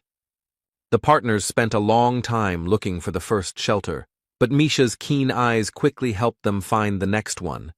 There were 53 hours left to hold out before the labyrinth closed. They had seen this place for the 3rd time, but the girl still didn't get tired of it. She sincerely enjoyed the local beauty and was in a good mood overall. But Björn told her to be quiet, because there was someone here, since only 5 people could enter here, and the portal closed as soon as they entered, which meant 3 unknown people were somewhere nearby. Soon they found a man dozing carefree in a field of flowers. It was one of those who helped Eliza then, but now he looked so-so, so the hero was interested in how this happened. Misha reported that there was also someone in the hut. She also noticed that these were the same researchers. Bjorn decided to knock out this guy first. He raised his mace up and brought it down sharply right on the man's face, and the girl noticed that he was just going to knock him out. Soon all 3 researchers were knocked out and tied up. Misha was surprised that the first of them was still alive, and also noted that it would not be for long if he was not helped right now. Then Bjorn poured a healing potion on all the captives, and they quickly came to their senses, both due to the healing and due to the pain they were experiencing. The chief immediately recognized the barbarian and began to explain that he was not guilty. He began by saying that when their group caught up with the hero's team, there were only 3 of them, after which a quick fight took place. They didn't want to chase them through the entire forest again, so the first thing they did was shoot a guy who looked like a scout, but he immediately clarified that the wound wasn't serious, just a scratch on his shoulder. Then they were thrown back again by some kind of light. Björn understood that it was Hikuro who used his numbered item again. When they came to, their scout had an ice spear sticking out of his head, which meant that at the right moment, Dvalki was still able to kill the man. Looking at the captives, the hero thought that the rest of the team seemed to have managed to escape, and that the scream that he and Misha heard after the separation was due to Rothmiller being wounded. The man meanwhile continued his story by saying that due to the loss of the scout, they could not continue the pursuit, and simply wandered around the area. The problem started on the 2nd day after his death. Eliza showed herself. They understood everything. Only after she absorbed the life force of one of the researchers, the girl turned out to be a priestess of Karui.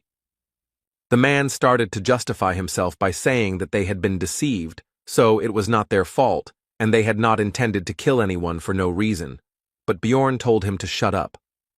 Then tears began to flow from the man's eyes, and he began to apologize and say that they had been very stupid to fall for the deception, and he also promised to compensate for all the damages and beg for mercy. Misha told the hero that she would accept any decision he made, and he himself was thinking about what to do with all this, because even though he had already killed people, back then they were freaks who attacked first. They were not worthy of living. This case was different. They caused problems, but no one died. It was completely different. Björn wondered if it would be right to kill them. It was as if 2 images appeared in the hero's head, one for good, the other for evil, but not in the usual image of an angel and a demon, but in his current, savage and former, from the past world, form. The barbarian said that whether it was right or wrong didn't matter. The main thing was that they could create problems in the future, so it would be easier to kill them.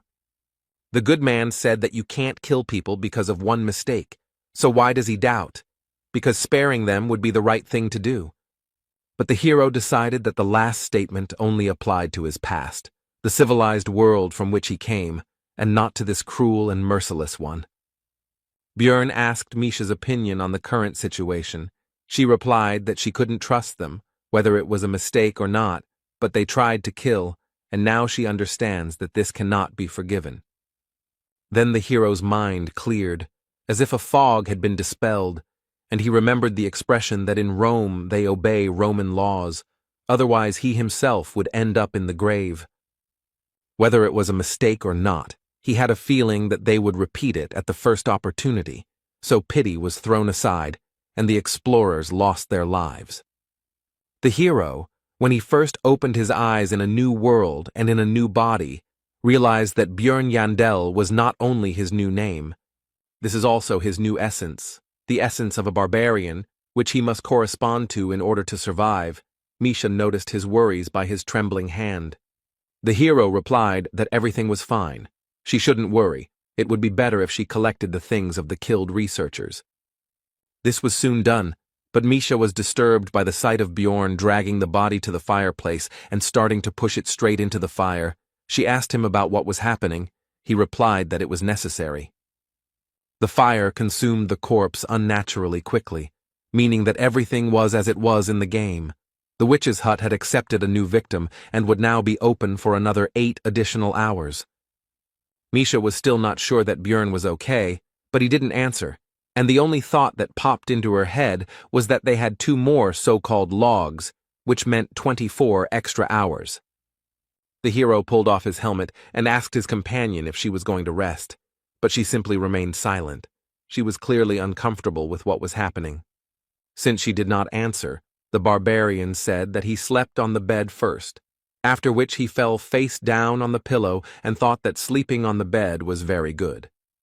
But in reality, he was only unsuccessfully trying to distract himself from the thought that he was increasingly renouncing humanity and accepting the life of a barbarian, and that life was not punishing him for this, but, on the contrary, rewarding him. All night long the hero dreamed about his past life, namely work, meeting a girl, dating her and his future life, calm times. But in the morning he realized that it was just a dream, and his new reality was life in a monstrous body and fighting real monsters. Björn noticed that besides him, Misha was also sleeping on the bed with her head on his leg. He wondered when she had gotten in there, and it was also time to wake up, so he began to wake her up. Chewing the dried meat, the barbarian thought that there were only a day left before the labyrinth closed, and the hut would cease to exist in an hour. They had to hold out for just a little while longer, and soon they would return to Rapidonia. Misha said that this research was very complicated, so upon returning, she would immediately take a bath, after which she asked about her companion's plans, and he replied that he did not know. As soon as the shelter closed, it became clear that something was wrong. Everything around turned red and became even darker than it was before. This meant only one thing. The special condition of 7 sacrifices in the witch's hut had been fulfilled, and now the Chaos Lord Riakis was wandering around the floor. The hero explained to his companion that this was something like zone bosses, but much stronger, and also each level had such a floor lord. The girl had never heard of such a thing, so she was surprised. Björn explained that she didn't know because the method of summoning was kept secret, because if some psycho summoned one, then a couple of deaths wouldn't be enough. When Riakis appeared, erosion began. All the monsters began to dissolve into chaos. The Lord has an effect on the entire floor and kills everyone he meets until he dies himself. Also, his call closed all the portals. You won't be able to escape. If you were here when this monster appeared, then prepare for death. Misha asked about the reason for his appearance right now. Then Bjorn explained that it was all probably because of them, since burning those bodies in the hut was one of the conditions of the summoning. 10 years have passed since the last call. The hero thought that 3 corpses would not make a difference, but someone burned 4 of them earlier. The girl began to panic because of this. The barbarian said not to tell anyone about this, because if someone found out about their participation in the conscription, it would not end well. The barbarian also reported that the zone effect no longer affects them, so they will now be able to leave here, and their path will lie in the orc settlement. The Zarvi clan has settled there. It is huge. They operate above the 6th floor. They have hundreds of members. A meeting with Riakis is deadly, so to increase the chances of survival you need to join them. It's unlikely that the entire clan will be on the 3rd floor, but to control the area they should have at least 10 teams, which would already be good. A huge crowd of researchers had already gathered here. The clan leader tried to call for order, but from everywhere came requests for help, promises of a reward for saving, accusations, and lamentations. Suddenly, a golden barrier appeared around, causing the crowd to quiet down somewhat, although not completely. But this was enough for the man on the podium to shout to the researchers. He explained that it was already safe here, since their priestess had activated the announcement of the destruction of evil, and his clansmen were standing guard. And he continued his speech by saying that they only needed to hold out for a day until the floor was closed, during which time Zarvi would fulfill the agreement with the royal family and do everything possible to ensure that most of the people returned. He ended with a threat that if he created any problems or if anyone disagreed with him, he would be immediately thrown out. The hero decided that the last part was unnecessary, but overall the speech was good because the panic was calmed down a bit, and thanks to the barrier he would be able to rest a bit. Announcement of evil destruction is one of the main skills of priests, which creates a safe zone for explorers and keeps monsters out. Misha and Bjorn were resting by a tree. The latter decided that they were not going to drive them away, but they needed to be on the alert, because some problem might arise. The hero asked the beast woman how confident she was in her ears. She replied that she was not sure, but some people say that they like them. Bjorn was misunderstood, so he explained that he meant her hearing, to which she awkwardly replied that she could hear just fine, so he told her to listen to the researchers' conversations.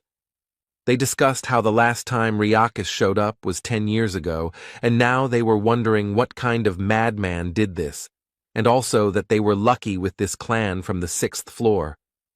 One of them admitted that he had never seen the evil destruction announcement barrier in person before, while the other remarked that it was great in a large clan. The hero understood that if the Zarvi came for the thing he was thinking about, then their chances of getting out of here alive were quite high.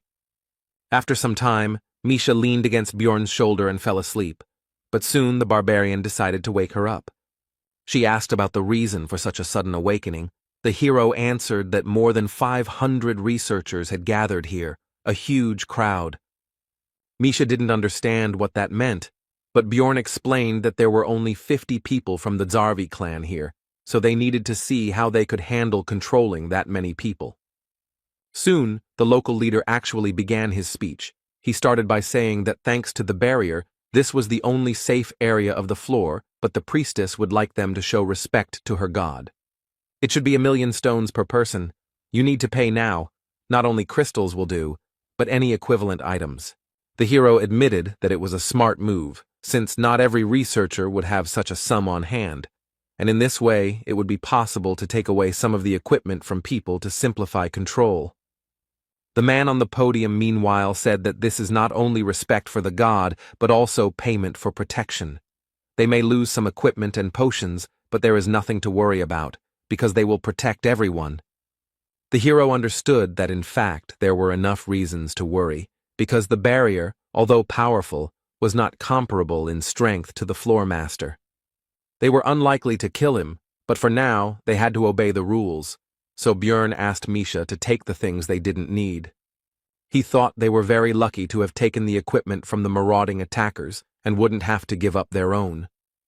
Many researchers were unhappy with this situation and were unwilling to pay 1,000,000 magic stones for protection for one day. As the heroes expected, some people began to leave the barrier and cope with survival on their own. There were about 300 researchers left, which meant that the Zarvi clan received 300 million magic stones. They made money and at the same time reduced the number of people, killing 2 birds with 1 stone.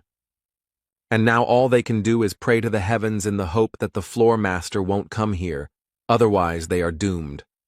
The 3rd floor is quite large. Everyone hopes that they will not encounter it. In this situation, both those who left and those who remain optimistic, but the hero prepares for the worst scenario. And so, 5 hours before the labyrinth closed, it really happened. The reign of despair began. This is the passive effect of the Lord of Chaos's aura. This skill not only deals damage to the area, but also turns it into an erosion zone that removes all effects. It also reduces magic resistance, deals minor damage, and can cause confusion. Soon the floor's ruler, the Chaos Lord Riakis, appeared on the horizon, causing panic among the researchers with his appearance. The leader of this expedition was disappointed, because this expedition would now cause a lot of damage, but despite this, he still ordered to use everything that they had prepared earlier. The next moment, the clan members began to apply various buffs to themselves, using scrolls that increased stamina or energy regeneration. Also used was the numbered item banner of the Lord of the Sun, which imbued the weapon with the attribute of holiness, the light of the god Ursium. The hero was stunned by the number of different consumables that were used at that moment, because not even a minute had passed before things worth tens of millions of magic stones had been used and disappeared. Bjorn realized that they were going to destroy the Floor Lord, and for the first time he was glad that he wasn't the only one preparing for the worst. There are many experienced researchers gathered here who have walked on the edge of a knife more than once to become who they are now, and it is not only a matter of luck, which means that they really should have a chance. The majority of people were amazed by the size and power emitted by the monster. They did not believe in their survival. Watching the battle of the Zarvi clan, the hero began to understand how game raids differ from those that happen in the real world. For example, the fact that tanks and melee attackers always try to avoid direct combat, they can barely deflect even the lightest blows from the monster. Also, warriors have to return to the front line of the battlefield immediately after treatment, even if their body is in terrible condition. But perhaps the most important difference was the multiple deaths of the explorers, who could no longer return to the battle. The current situation is that the melee war was instantly crushed, and the three ranged ones were hit by Ryakis's breath. Such losses immediately lowered the morale of the rest of the people. They don't understand what they're talking about because the clan is doing everything possible to fight the war, holding back the floor lord, and the mages are suppressing him.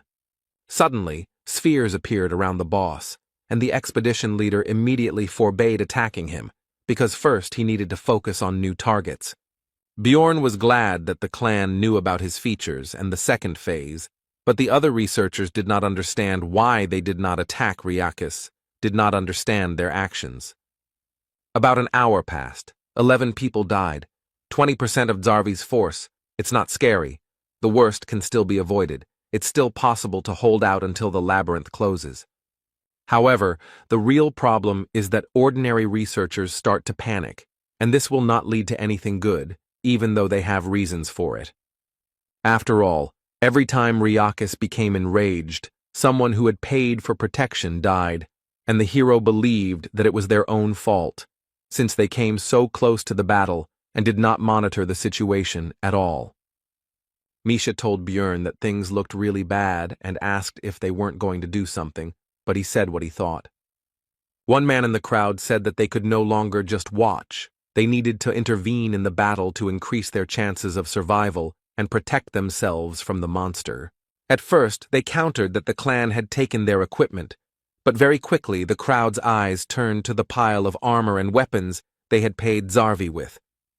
Realizing where all this could lead, Bjorn immediately told Misha that they were getting out of here right now. Now that the entire clan was busy fighting the boss, only 2 guards were guarding the equipment. They decided to negotiate through dialogue. But the panicking crowd did not listen. They attacked even the high-ranking and experienced researchers, but the numerical advantage was on their side. Soon the clan fighters were defeated. The hero knew that things would only get worse, since ordinary fighters had no idea how to properly fight Ryakis, so he urged Misha to run faster. Soon spirits of chaos appeared on their way, but there was no time to fight them.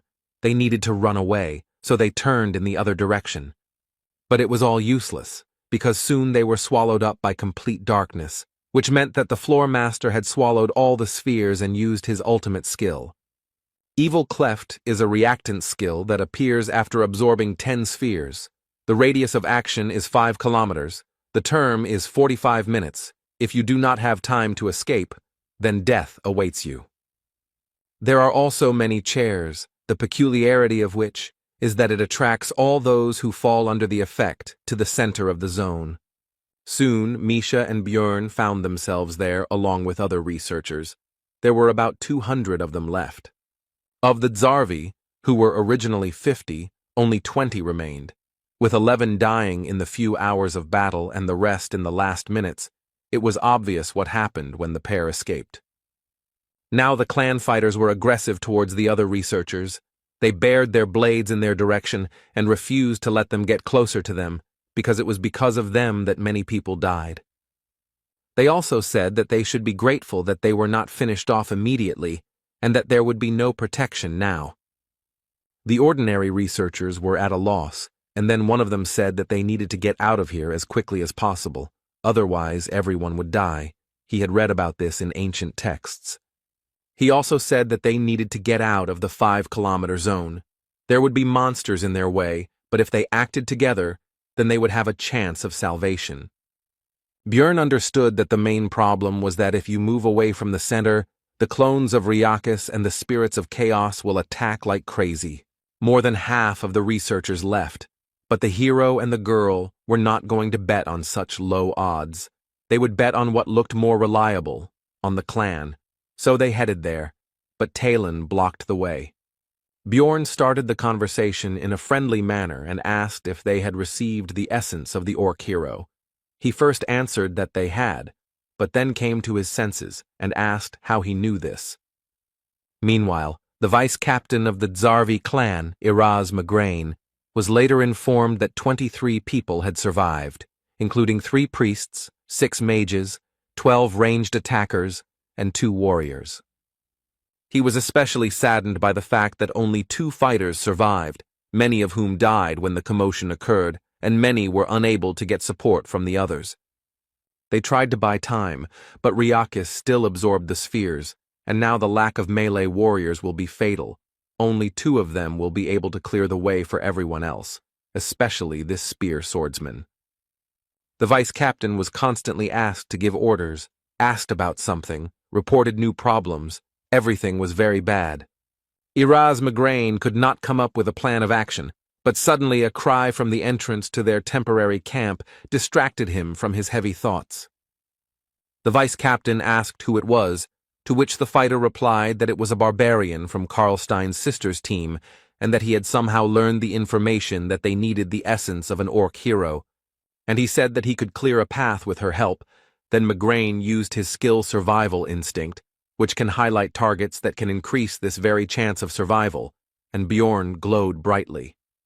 Iraza application saved from many situations, and now it said that this barbarian was a chance for salvation, so he came closer and first of all asked the name of the guest. After that, he introduced himself and asked how he knew about the essence of the orc hero. Bjorn replied that it was an assumption, but why else would such a respected clan occupy a zone on the 3rd floor and take so many expensive consumables with them? These items are clearly not for ordinary orcs, which means their target was higher, a rank 5 monster, an orc hero, a hidden boss that can be summoned at the altar in the orc settlement, and 777 magic crystals of these same orcs. And such a large number of supplies was due to the possibility of calling the orc lord instead of him, and since these things are still there, it means that he did not come. Then Iraz asked the reason why he should bet on the hero.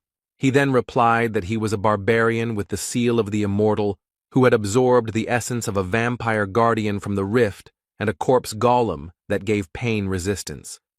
The vice-captain interrupted him, asking him not to go into details, since he already understood that he could drink potions and fight at the same time. Migraine said that was pretty good for a 3rd-floor explorer, even excellent compared to his remaining warriors, so he was betting on the hero. Talon tried to remind the leader that the nobles had ordered the essence, but he replied that they could always say that they simply had failed to extract it from the monster. By donating crystals, 3 orc heroes can be summoned, each of them a different named monster, in other words, high-level opponents with inconvenient essences. That's why the group that hunts them must be strong and special, even though this monster is only a rank 5. Each orc brother drops an essence of a certain color. Danish drops a red one with the Cry of Passion skill, and Velt drops a blue one with the Banner of Struggle. But the hero hoped that the clan had met Targus, with one special skill that could become the basis for his build. And Bjorn was lucky. It was what he needed, the green essence. Such luck makes him think that something very bad is about to happen. The barbarian absorbed the essence of the orc hero, which instantly increased many of her stats, such as strength, agility, morale, bone strength, and physical defense. The hero felt his body filling with power, and although his pose seemed funny from the outside, no one laughed at the situation. The vice-captain only reminded him to take off his equipment before using the new skill. On Migraine's orders, potions and scrolls were quickly brought. Bjorn understood that the former clan would indicate the appropriate support.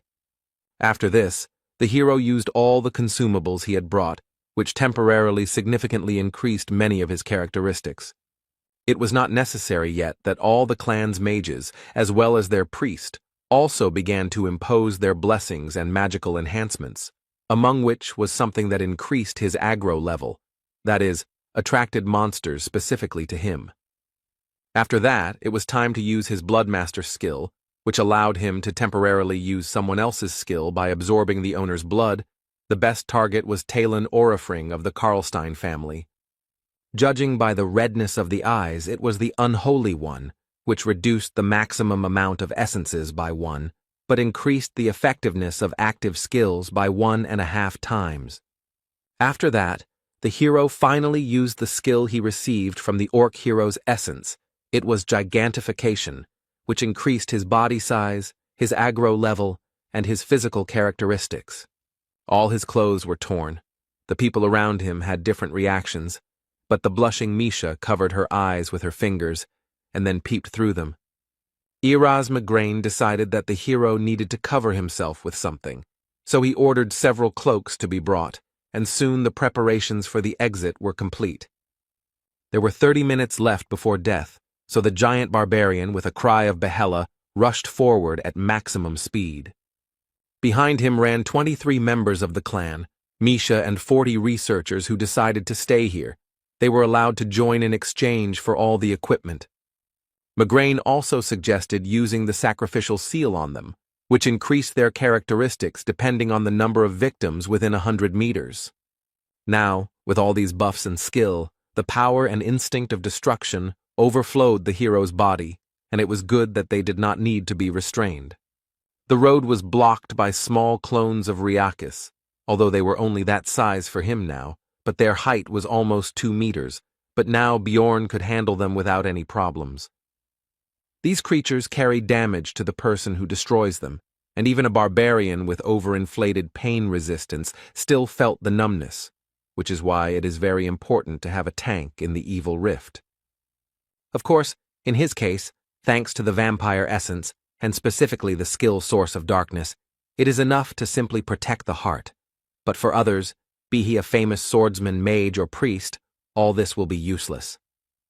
All the monsters attacked only him because gigantification increases aggro proportional to body size, and barbarians are already very large, so it is very difficult to imagine his level. Talon Orifring entered the battle, and after destroying one of the clones he immediately received a blowback, so he asked the priest to heal him so that he could continue the battle.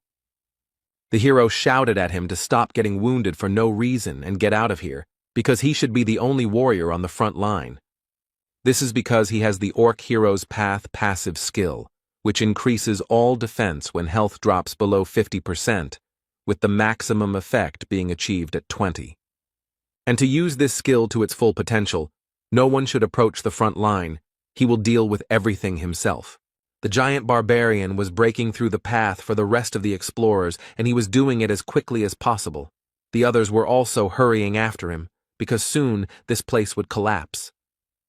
The vice-captain decided to send Tylon to the back of the crowd, because you never know when monsters will appear from behind. He himself was worried that just one single attack had caused him unbearable pain, so he had to retreat like an idiot, and he didn't understand how the hero could stand it.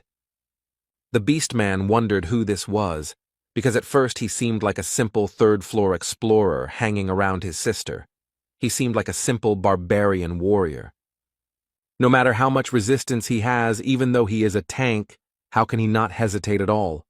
In the crowd of researchers, conversations began to break out about how it was true what they said about the barbarians, that in bravery there was no equal among them, and also that with such a person in the clan, they would be like behind a stone wall. They were surprised that he was still unknown, and no one knew his name. They were afraid to think about what they would do without him. Mac Klana noted that if there was a barbarian hero among them, the famous Balkan, then Bjorn would most likely be like him, while Tylon thought that everyone would soon be talking about him. Soon the exit from this location appeared ahead, so everyone gathered their remaining strength and hurried to leave it as quickly as possible. Immediately after leaving there, Bjorn's soul power was depleted and the gigantification skill was immediately cancelled, and he began to return to his usual size. A few seconds later, when not everyone had yet managed to leave the zone, an explosion was heard that destroyed the entire orc settlement and those who remained inside. They were very lucky that gigantification ended immediately after their exit. It's a real miracle that they managed to escape. But Erasmus said that it was too early to relax, because after escaping from instant death in the evil cleft, one of the survivors would be chosen as prey. The chance that it would be Misha or Bjorn is 1 in 15. And again, the hero's failure showed itself in the video. The partner was chosen as a victim and could no longer move. The so-called prey is a person who is affected by the paralysis effect and becomes the sole target of Ryakis. In other words, he will pursue her until her death. Erasmus offered to help protect her, but on the condition that the hero would want to join their clan. Bjorn replied that he couldn't work with the others yet, to which the vice-captain expressed his regret and said that he hoped to meet him alive in the city, to which he replied that if he got out, he wouldn't mind. Iraz replied that he had a gut feeling that he would succeed, and as a parting shot, he ordered his subordinates to give her buffs that would speed up her movement speed and improve the restoration of her soul power. Björn said words of gratitude, to which the vice-captain replied that it was not necessary, because if they died, Riakis would run after them, and they would serve as a diversionary tactic, so he also had an advantage in this. There were 15 minutes left before the floor closed. The Chaos Lord had awakened, and the hero hoped to hold out for that time, so he quickly ran away from here. The roar behind them was getting louder and louder. Misha understood that they would soon die like this, and it was also clear that they were chasing her, not Bjorn, so she asked him to stop. And she explained that he had done enough for her, and he didn't have to die for her, because they weren't that close. Without him, she would have died much earlier. He had even already fulfilled her wish. She could die without regrets.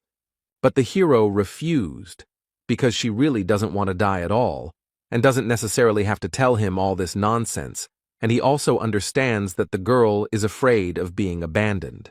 The beast woman shouted that the barbarian didn't understand anything, and she didn't want to be a problem for others. Then Björn said that this feeling was not more important than her life, so if she wanted to survive, she just had to ask him, and then she would have a chance. These were simple words, like the barbarians themselves, but the girl still understood them, because even from the forest he had constantly tried to help her save her life.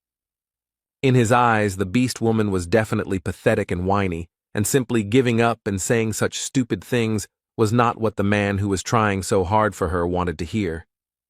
Misha said that if Bjorn saved her, she would be there for the rest of her life to help, to which the barbarian noted that she had already said that before in the forest. Then the girl replied that in that case she would give him all the money from this study, and the hero replied that this already sounded better. This exchange of words raised both their spirits. But their high spirits didn't last long, because the buffs from the Zarvi clan ended. A rain of despair began to fall, which meant the presence of Riakis nearby, and more spirits of chaos were getting in the way.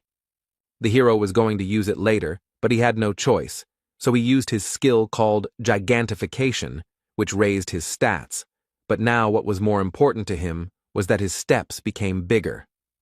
With the remaining soul power, the skill would last for another 2 minutes, and there were 200 seconds left before the labyrinth closed. Bjorn told Misha to give the countdown. The further path was blocked by the spirits of chaos, so the hero had to engage in battle with them, but he did not experience any problems thanks to his increased characteristics. There were only 90 seconds left before the labyrinth closed, but things became more complicated because they were now within the radius of its deadly breath. On the plus side, some of the chaos spirits also died from Riakis' actions as he cleared the way for them to escape. But there was no point in thinking about it, because he was already at a sufficient distance that he could simply take and lower his paw directly onto the giant barbarian. Fortunately, he managed to jump away. The huge floor lord, the Chaos Lord Riakis, was at an impermissibly close distance. He carried a deadly threat, and his size allowed him to simply crush Bjorn, even under gigantification. In this situation, Misha again began to persuade him to leave her, but the barbarian was unwavering, because she would die in this case, while the girl believed that it was not worth it, and he himself should save himself. The hero told her that he would not break his promise, and also thought about who would return the money for the ring. He also said that they would not die today, they would get out of here alive. But their conversation was interrupted by a blow from Riakis, which instantly deprived the barbarian of his hand. It happened so quickly that he did not even have time to feel it. Misha, with even greater force after what had happened, began to persuade him to leave her, but the barbarian simply demanded to clarify the time. There were 60 seconds left. Now Björn has to hold out for 1 minute without an arm. He can't escape, which means it becomes a little more difficult. The hero turned around and ran straight at the floormaster, which scared Misha, but demanded that she continue counting the time. He attacked with his breath the place where they had just stood. He wouldn't shoot under his feet. The main thing was that he didn't move. After that, the hero managed to dodge this monster normally, because he had managed to study its behavior during the battle with the Zarvi clan. All this was very difficult for the barbarian, because for a very long time he had not been able to rest normally. Even the time spent under the barrier could hardly be considered normal rest. At some point the monster still managed to strike, which the hero could not dodge. Even a light attack from such a monster was very powerful. Bjorn no longer had any strength to dodge, so Riakis was already preparing to cut him with his claw, without any problems. The thought flashed through his mind that this was the end. But just at that moment, the soul's village dried up and the gigantification skill began to cancel, returning the hero to his normal size and displacing the monster's blow. Bjorn was surprised at how timely it happened, because a little more and he and Misha would have lost their lives. In a desperate struggle, the wounded hero, with his last strength, jumped onto the monster's claw and grabbed it, with 10 seconds left before the labyrinth closed and salvation. To somehow compensate for the absence of his hand and to hold on here more securely, he sank his teeth right into the monster. Riakis began waving his paw back and forth to shake off the pathetic bugs, but Bjorn couldn't hold on very tightly. Soon the actions of the huge monster had an effect, and the hero and Misha went flying. There were 4 seconds left before the labyrinth closed. Riakis showed that despite his size, he remains very agile, grabbing his prey out of the air and then wanting to devour it. The hero smiled, because he understood that the enemy would not have time to do anything, because right now, his mental countdown was approaching 0. Meanwhile, the residents of Rapidonia were waiting for the researchers in the square. They were wondering how much money their families would bring this time. The children were simply waiting for their parents. Soon the portals were opened, but the townspeople were faced with a picture they did not expect. Many people were injured and were now simply lying on the ground. Misha came to her senses. She immediately heard the words of those around her about the need to quickly call the guild and so on. But she only paid attention to how they talked about the seriously injured barbarian. The girl immediately pushed her way through the crowd and saw Bjorn, who was lying on the ground and showed no signs of life. Her heart sank into her heels. She was already expecting the worst, but when she put her ear to his body, the beast woman heard his heartbeat, which immediately caused tears of joy to flow from her eyes. Soon, talk about what happened on the 3rd floor began to spread through various taverns and other places. The victims of the tragedy numbered in the hundreds. And the survivor said that they got out thanks to one barbarian who got to this floor in 3 months of research. His name is Bjorn Yandel. He was given the nickname Little Balkan. It didn't take long before this news reached someone high up. He didn't remember such a rapid growth during his entire career, and besides, the hero's essences go beyond the scope of simple researchers. There have been similar cases in history. They were intelligent, born under the star of a special destiny. They were forever remembered by everyone as heroes. The man was interested in who the researcher who interested him, Bjorn Yandel, was, such a hero or an evil spirit. 2 days passed. The hero finally woke up, and the first thing he decided to do was gather the whole team and discuss everything that had happened. Everyone was happy to see each other alive. Rothmiller began to apologize, because if he hadn't been wounded, they wouldn't have had to abandon Misha and Bjorn in the forest. But the barbarian interrupted him, because first they should place an order. The hero inquired about the events that had happened after their separation, and Hikuro then told him that with the help of his emergency recovery skill, he was able to use the Guardian's bracers without recharging. When they ran far enough and healed Rothmiller, they tried to find the missing team members, but nothing worked, and then they ran into the priestess of Karui again. This news excited Misha, so she demanded to continue the story. It turned out that the group had to run to the 4th floor, taking advantage of the entry restriction. This level is called the Sky Tower. The color of the portal that leads there changes periodically, and those who enter before it changes begin to climb 100 floors together, and there are also safe zones there. Hikuro reported that just sitting there for 10 days was unbearable. And also, in the very first test, they got the essence that Rothmiller absorbed. The hero was outraged by the difference in their positions at that moment. The monster whose skills Brown mastered was a rank 7 mimic. It gives the skill Treasure Warehouse, which gives a personal spatial warehouse. The key point here is that when you first open this space, there are various things to find inside. This time, it was 2 million stones, 3 top-quality potions, and numbered items. Hikuro decided to sell the last ones, since there was nothing useful there, and the hero was irritated by their luck, because at that time he was suffering in the witch's forest and fighting for his life, but decided not to take it out on his comrade. He decided to justify the bent cutlery by saying that he couldn't control his strength because of the new essence. Misha said that she hadn't noticed this in him, but Murad changed the topic to the adventures of the girl and the barbarian. After this, the hero told about all their misadventures and the struggle for survival, while leaving out some details that he decided not to report. This impressed the others. Rothmiller decided to congratulate Misha on signing a contract with the beast because she was very worried about this, and also asked about what merit Bjorn had in this. Then the girl said that she would not have survived without him. The dwarf was surprised to receive a new essence, and also that the protection fee was only 2 million, so as an apology, since they were somewhat responsible for this, they would provide 1 million.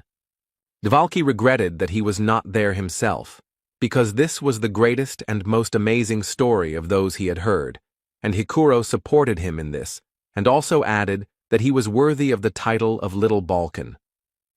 The hero was surprised by this, to which Murad explained that this was his second name, which was a comparison with Balkan, a barbarian hero of the previous era.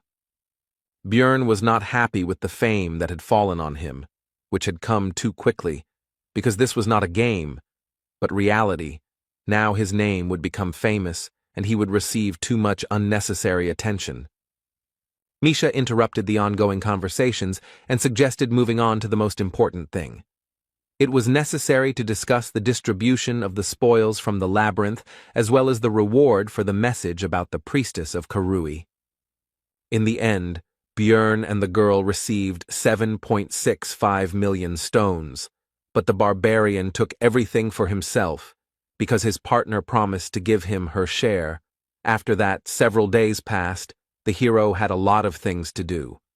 He picked up the equipment that was sent for repair, replenished consumables, and even dropped by the auction house, and all this time Misha went with him. The barbarian did not understand why she was constantly hanging around him. She must have her own things to do. He thought that it might be about the money he took. Maybe she regretted it. The hero also decided to invest money in Misha's growth, because now she is his main comrade. His thoughts were interrupted by the fact that the girl was going to go to her family, while she looked like she did not want to talk. Bjorn decided that this was her family business, and he couldn't interfere. He encouraged his partner, and she told him goodbye to eat right, eat vegetables, and so on. She began to take care of the guy after what happened.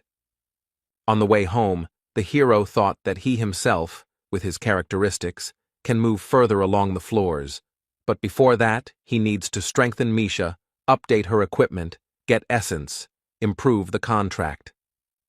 On the way, Bjorn accidentally came across an execution process. At first, he was going to move on, but he heard onlookers discussing that this time an evil spirit was on the chopping block. After that, he could not pass by.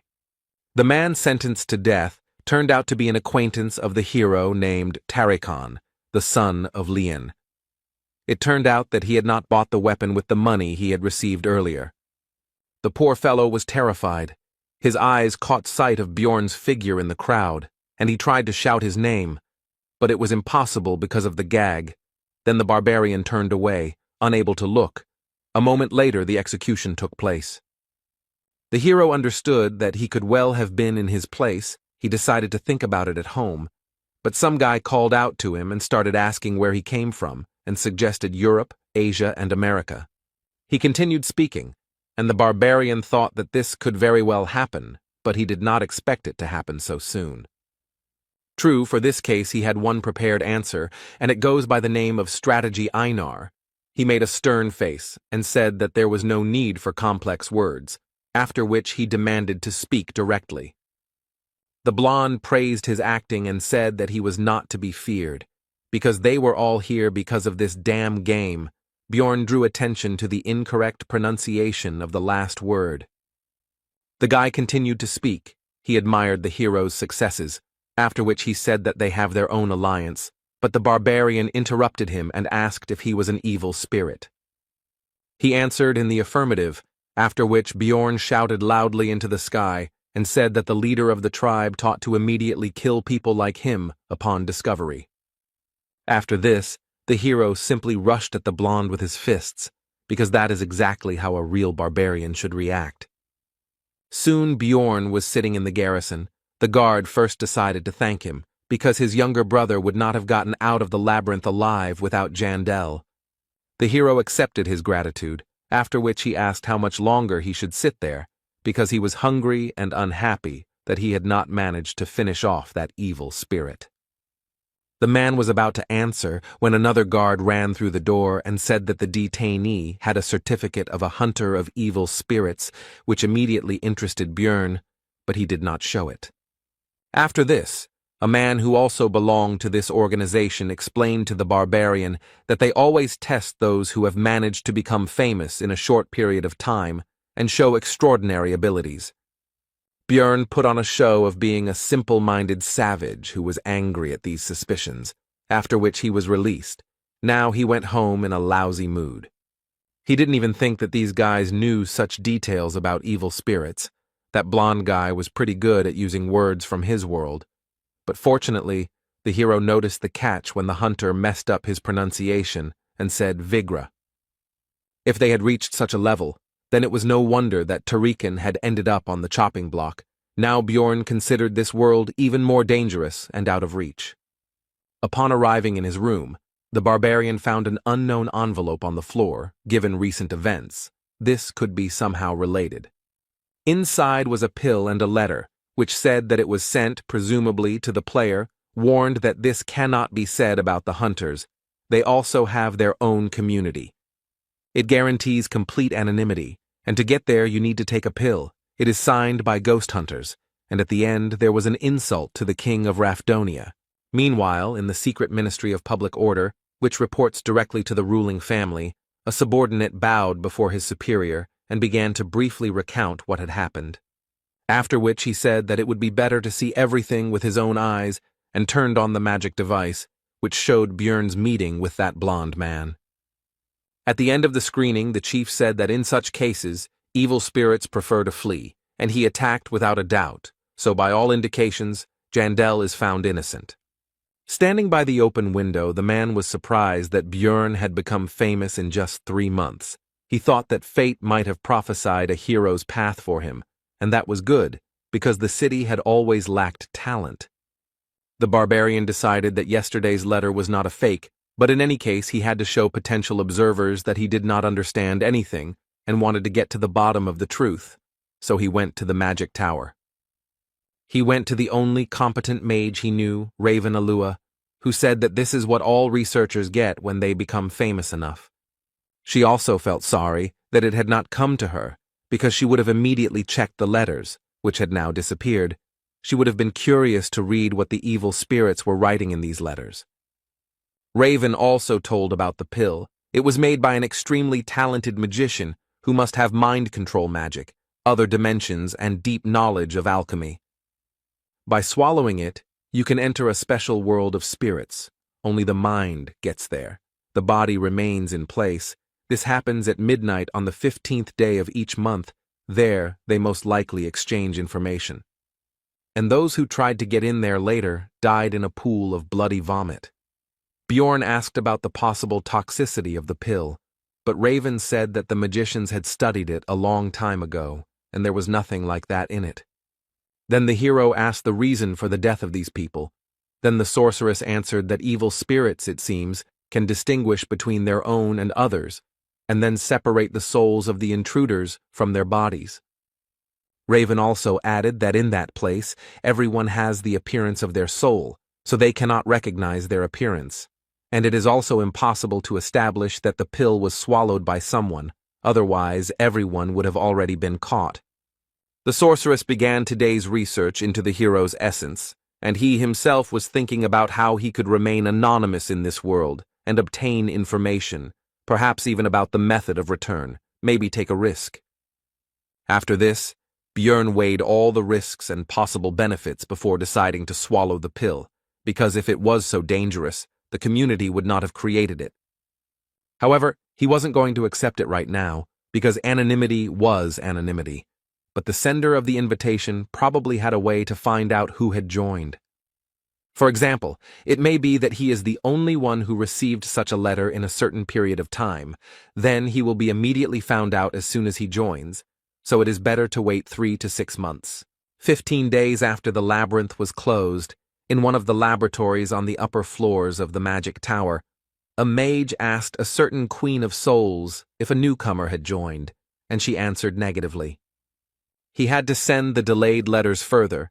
The wizard was disappointed that it was again not the one he was looking for, although he took the shield at the coming-of-age ceremony. But it was not the player. Björn didn't notice how time flew by. He was promoted to a 6th-rank researcher. Every day he was busy with various things, and the magic stones flowed away like water, but it was necessary, so he didn't regret it. A new mace was purchased for 400,000. It was gigantic in size and mass, and a spell of immunity to acids was cast on the armor and shield for 510,000. Also, the hero couldn't show off naked with every gigantification, so pants with automatic restoration, size change, and the same immunity to acids were bought.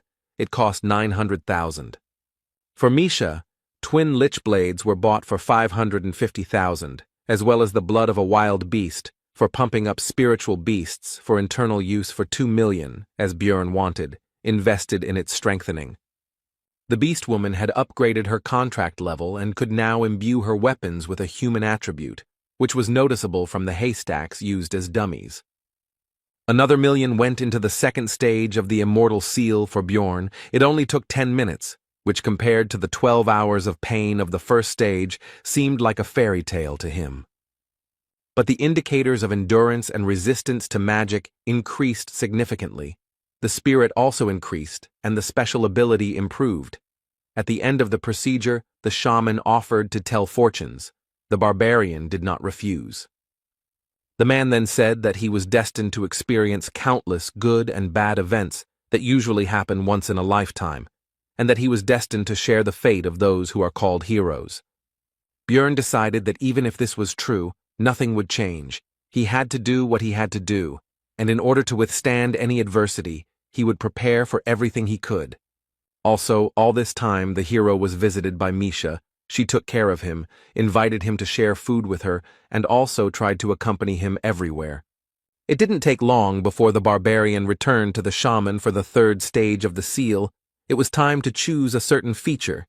It could be the spirit of flame, the spirit of iron, and the spirit of the wild nature. Björn chose the latter. It cost 2 million stones. In addition to the stats, it increased his threat level and gave him the skill Wild Splash, which also increased his threat level, in exchange for giving a bonus to Constitution. To attract the attention of a crowd of monsters, and at the same time increase the body's endurance, this is what, plus gigantification, this is best suited for a tank. The hero did not think that he would achieve such success in 3 months. The shaman said that last time he did not tell everything about Björn's fate. He also needs to always and everywhere beware of those who are filled with resentment. There will be many of them. If you dispel their grievances, then you will receive luck, and vice versa. The hero overcame the 3rd stage of the seal and was about to leave when Anar appeared from the bushes, calling him to her shelter, because she should not be seen.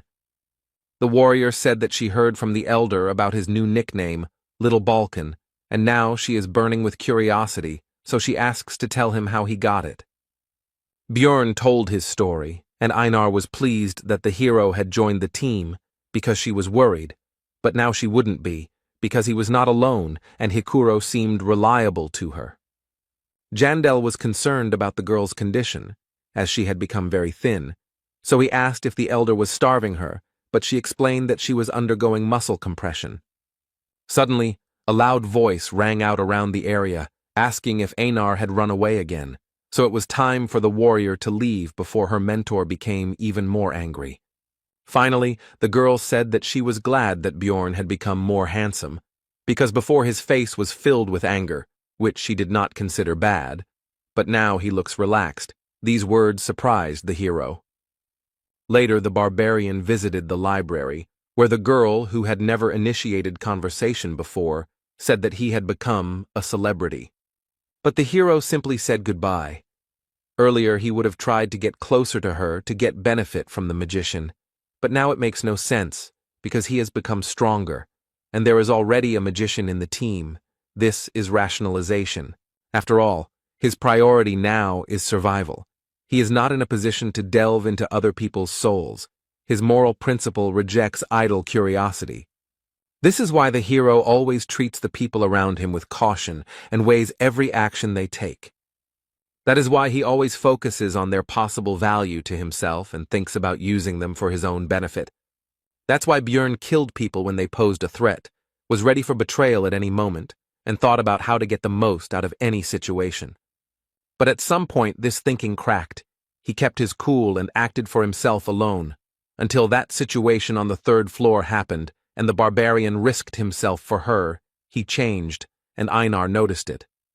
The hero began to catch himself more often wanting to do something useless. His body changed, something else changed. He doesn't know how to solve this, so he will be like a barbarian and will not restrain his desires. Bjorn demanded that the librarian say what she wanted to say. She asked how he knew about her intentions. He replied that he could see it in her eyes. The next day, the barbarian went to the Promise of Flowing Water cafe. He somehow squeezed through the front door. The other visitors did not expect to see a savage in such a place, so they decided that the owner was in debt. Soon he was called by the client for whom the hero had come here. It was Shavina Amur, a 7th-class officer of the Administrative Department of Revision, and also a friend of the librarian. The girl asked him what he should get, to which he replied that he would like to have beer with meat, since he was not a fan of sweets. Obviously, there was no such establishment. It was just a little revenge for the invitation here. After that, he asked to get down to business. Shavina was surprised that he didn't know anything, because the librarian, whose full name was Ragna Litaniel Peproch, was supposed to tell her. The woman explained that the mission was to patrol the sewers. Usually they have a trusted squad that is engaged in catching tax evaders and other criminals, but they died on the 3rd floor. The hero had suspicions that these were again hunters of evil spirits, so he asked about the reason for his invitation, because there were more suitable researchers for this. To which Shavina admitted that it was simply a matter of his high popularity, and she was also curious to meet little Balkan in person. After which she said that she would order cookies to go and asked permission to tell her colleagues that he had given them to her, to which the barbarian hesitantly agreed. Amur said that the reward was only 200,000 magic stones, but if they worked together, Bjorn would show himself to be a qualified person in the eyes of other guilds and departments, and people would consider him reliable. Shavina thought that the hero was already up to his ears in tasks, with his fame, but in fact his title in this matter turned out to be useless. People did not consider the barbarian a good worker, so he agreed. He soon left, and the woman thought about how she hadn't met anyone interesting for a long time. The conversation with Bjorn calmed her thoughts, and Ragna talks about other people. It's high time for her to find new friends. 2 days later, the entire team of losers gathered again at the entrance to the sewers. Dvalki complained about the stench. Although he expected it, he did not think that it would be so strong. The guard who escorted them asked them to be careful and not to lose the map, helmets with flashlights. The latter also have recording devices built into them, so they would definitely need to be returned later. Initially, Bjorn was supposed to go alone, but at a team meeting he told about the task, and Hikuro immediately decided to join. He could not miss this journey, because it was full of ghosts, and he did not need money. Lior Wab Dvalki decided to change the scenery, because lately he had been so buried in books that his head was starting to split. Brown Rothmiller couldn't leave the team in the sewers without a guide, and this would be a great chance to practice his new essence, which, in addition to the skill, increased his luck and sixth sense. Misha heard that there were criminals hiding there, so it could be dangerous, and they also needed to get used to the new twin blades, so they all gathered together. The hero decided not to refuse free help. It is unknown how much help from the others is needed, but Rothmiller will definitely be useful. The passages in the sewers were surprisingly spacious. Dvalki lit the magical fireflies and the squad moved forward. Along the way, Hikuro told a story about a terrible monster living here. Misha asked the magician if its existence was possible, to which he replied that all the waste from the magic tower was dumped there, and a huge number of experiments were carried out there. And if suddenly everything coincides so that the reagents mix correctly and react with the monster's body, then in theory, a specimen that never existed before could appear. Björn thought it was impossible, because first there had to be a monster's body in the sewers, and they usually dissolve, so someone had to bring it here, and besides, it had been quiet here for 2 years already. Suddenly, Rothmiller reported that he felt someone's presence, and with the essence of the mimic, there was no reason not to trust his words, so everyone began to look for the unknown. Misha discovered that some guy was visible from a crack in the wall. The hero didn't understand how he got there, but it didn't matter, so he grabbed him and threw him on the floor. He realized that things were bad, so he launched a desperate attack with his dagger on the group of researchers. It was useless. Bjorn just grabbed his hand and squeezed. His strength was already enough to break the bones of ordinary people with just one effort, but he praised the man for his efforts, because you need to try everything to survive. After this, the barbarian began to interrogate the man, who began to beg for mercy, since he would not hurt a fly, and he also said that he was a simple homeless person. But Rothmiller said that the brand on his forehead was placed on those who had committed terrible sins, so escaping from the tax office was not all that he had distinguished himself with, and it reminded the dwarf of his youth when such people went to the forge where he worked. The people from the department said that they would add 5,000 if the criminal was brought in alive, but they also said that it wouldn't be scary to kill him. The main thing was to get it on tape. The squad was deciding the fate of the criminal. Hikuro exclaimed that he had expected something like this from the administration, and Misha did not want to drag him because he would be executed anyway. The man himself was shaking with horror. Then he exclaimed that he would tell them everything he knew. Just let them let him go. Björn at first decided that he did not have any interesting information, but he said that they would get much more for some bitch. The criminal said that a few days ago, a woman had driven him out of his hiding place, apparently using evil black magic, because she was accompanied by a pack of corpses, and they did not look like the undead of the labyrinth. The hero was surprised by this news, because all this is very reminiscent of the priestess of Karui, Eliza Behench, who created problems for them on the 3rd floor. Björn decided that if it was her, she couldn't just be allowed to walk around here because she had a huge grudge against their team, and the others agreed with him. The criminal was tied with a rope and sent ahead to show the way to their hiding place. They also asked why he was hiding in such an absurd place. He replied that he was simply looking for shelter and stumbled upon them. Soon the group discovered a way down. From that moment it was decided to behave quietly. The man said that there was no other way out. The team moved forward and the criminal said that if this is really the woman they think, then they should let him go. Soon a pile of corpses appeared on their path. The man stopped in fear and did not want to go further, but Bjorn hurried him and he had no choice but to obey. But it turned out that the bodies were not lying there for nothing. This place was full of magical traps, so the hero immediately shouted for everyone to retreat back. The criminal went first. He could no longer escape, and all the power of magic rushed towards him. It reduced his maximum health, and when it reached 0, it killed him. Eliza felt the activation of her spell called Call of the Evil God. The priestess decided that it was the people from the temple who were chasing her, and she still had not found the way to the underground city. And then a voice came into her head, demanding that she make a sacrifice to him, and then the woman understood what she needed to do to get help from her god. Bjorn pulled their guide closer, and he himself was partially trapped, which reduced his maximum health by 29%. It turned out that the criminal was dead, and Bjorn was glad that he had sent him ahead, because he could have ended up in his place. Hikuro noticed that the deceased had a nameplate. His name was Hans Mark, which gave the hero a bad feeling, because all meetings with the owners of this name did not bring him anything good. Soon the team reached the criminal's hideout.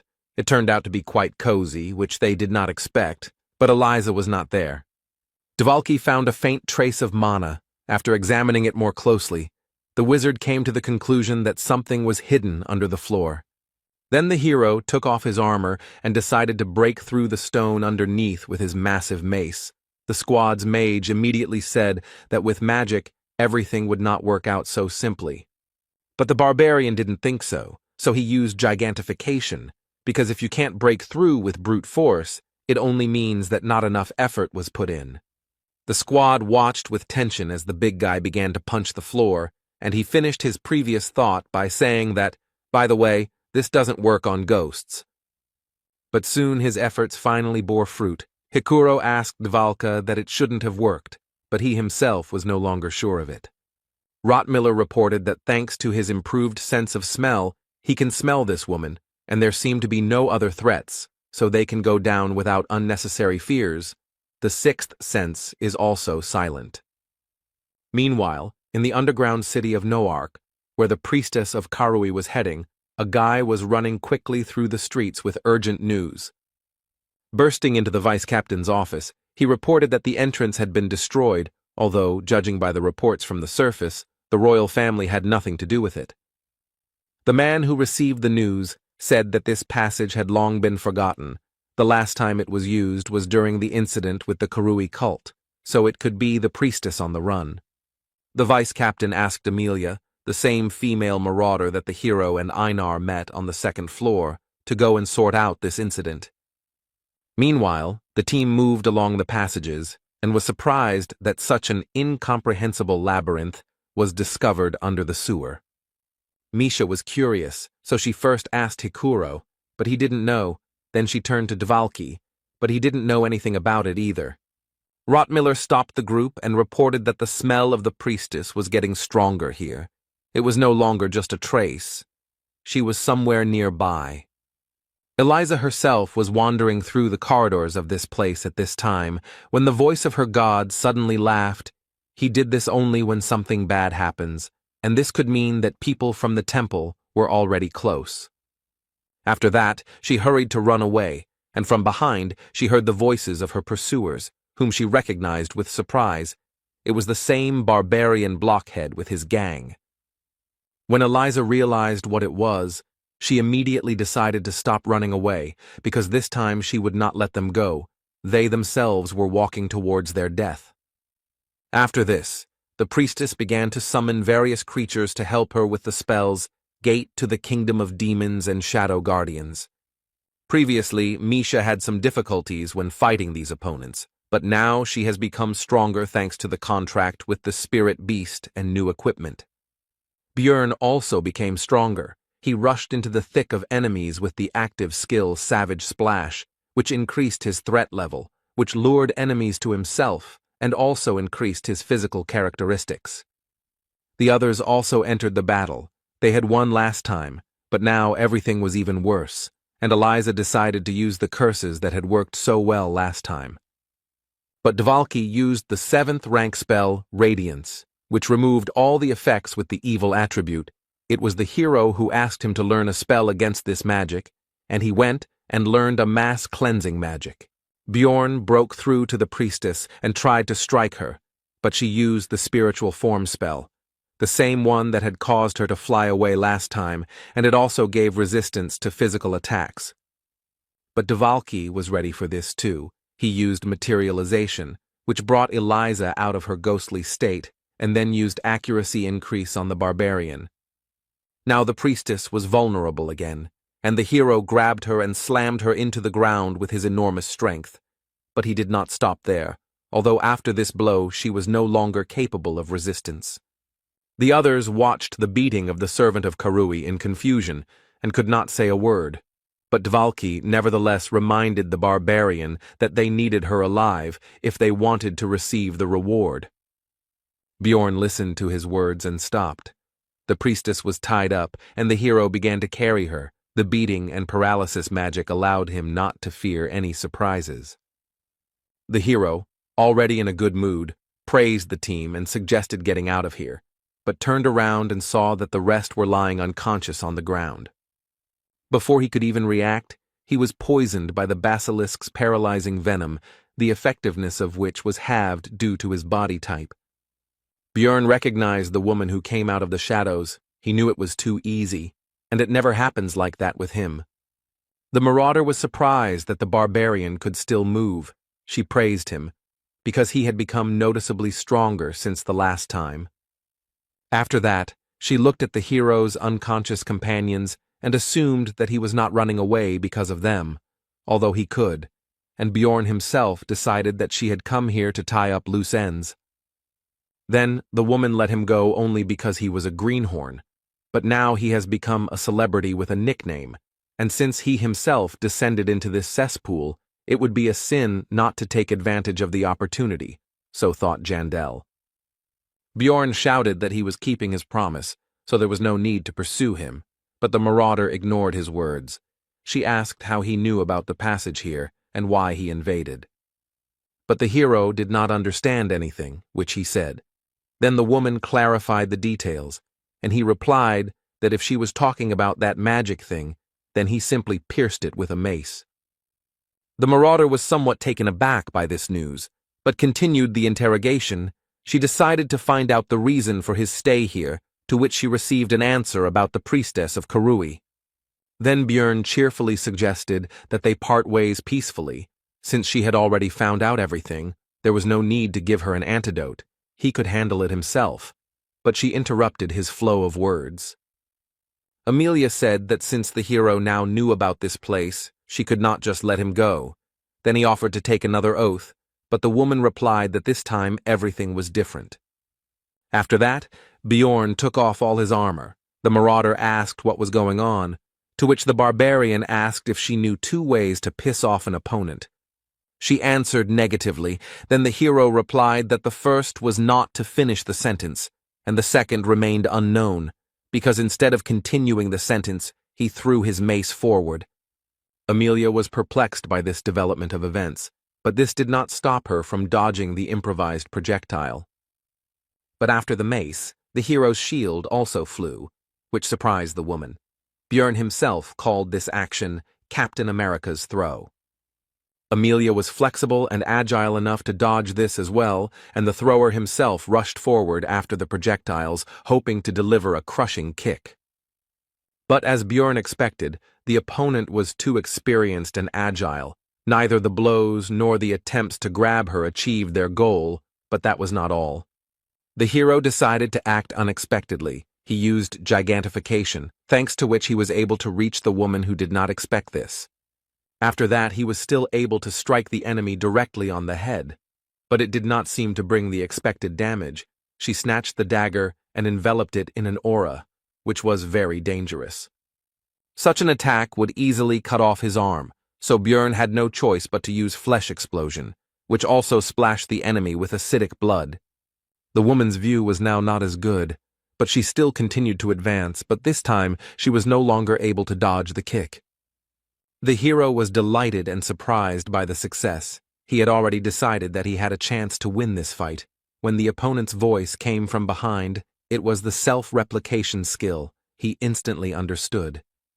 Amelia said that she heard about Bjorn absorbing the vampire essence, so he should survive this too, and then used the Asura strike skill. The battle ended there, but the hero survived thanks to the source of darkness and was restored by eternal life and a healing potion. The woman said that she was surprised by the savagery of his regeneration, and after all, his head was torn off. Bjorn jumped up from his seat and asked why she didn't kill him, to which the woman folded her arms across her chest and said that he was the one who attacked first, and most people prefer to solve problems by talking. The hero replied that he was fighting for his life, because she couldn't let him go with the knowledge of this place, but Amelia clarified. She said that she couldn't let him go just like that, emphasizing the last two words. Then Bjorn asked what would happen next, discreetly trying to reach for the mace, but his recent opponent noticed this and said that she was not going to kill him, so he needed to calm down. The barbarian started to justify himself because he didn't intend to attack and all that, but he was interrupted. Amelia continued for him. He just decided to prepare in case she changed her mind. Bjorn noticed that the woman herself had not recovered from the wound, did not take the potion, which indicated a special essence that interferes with the treatment.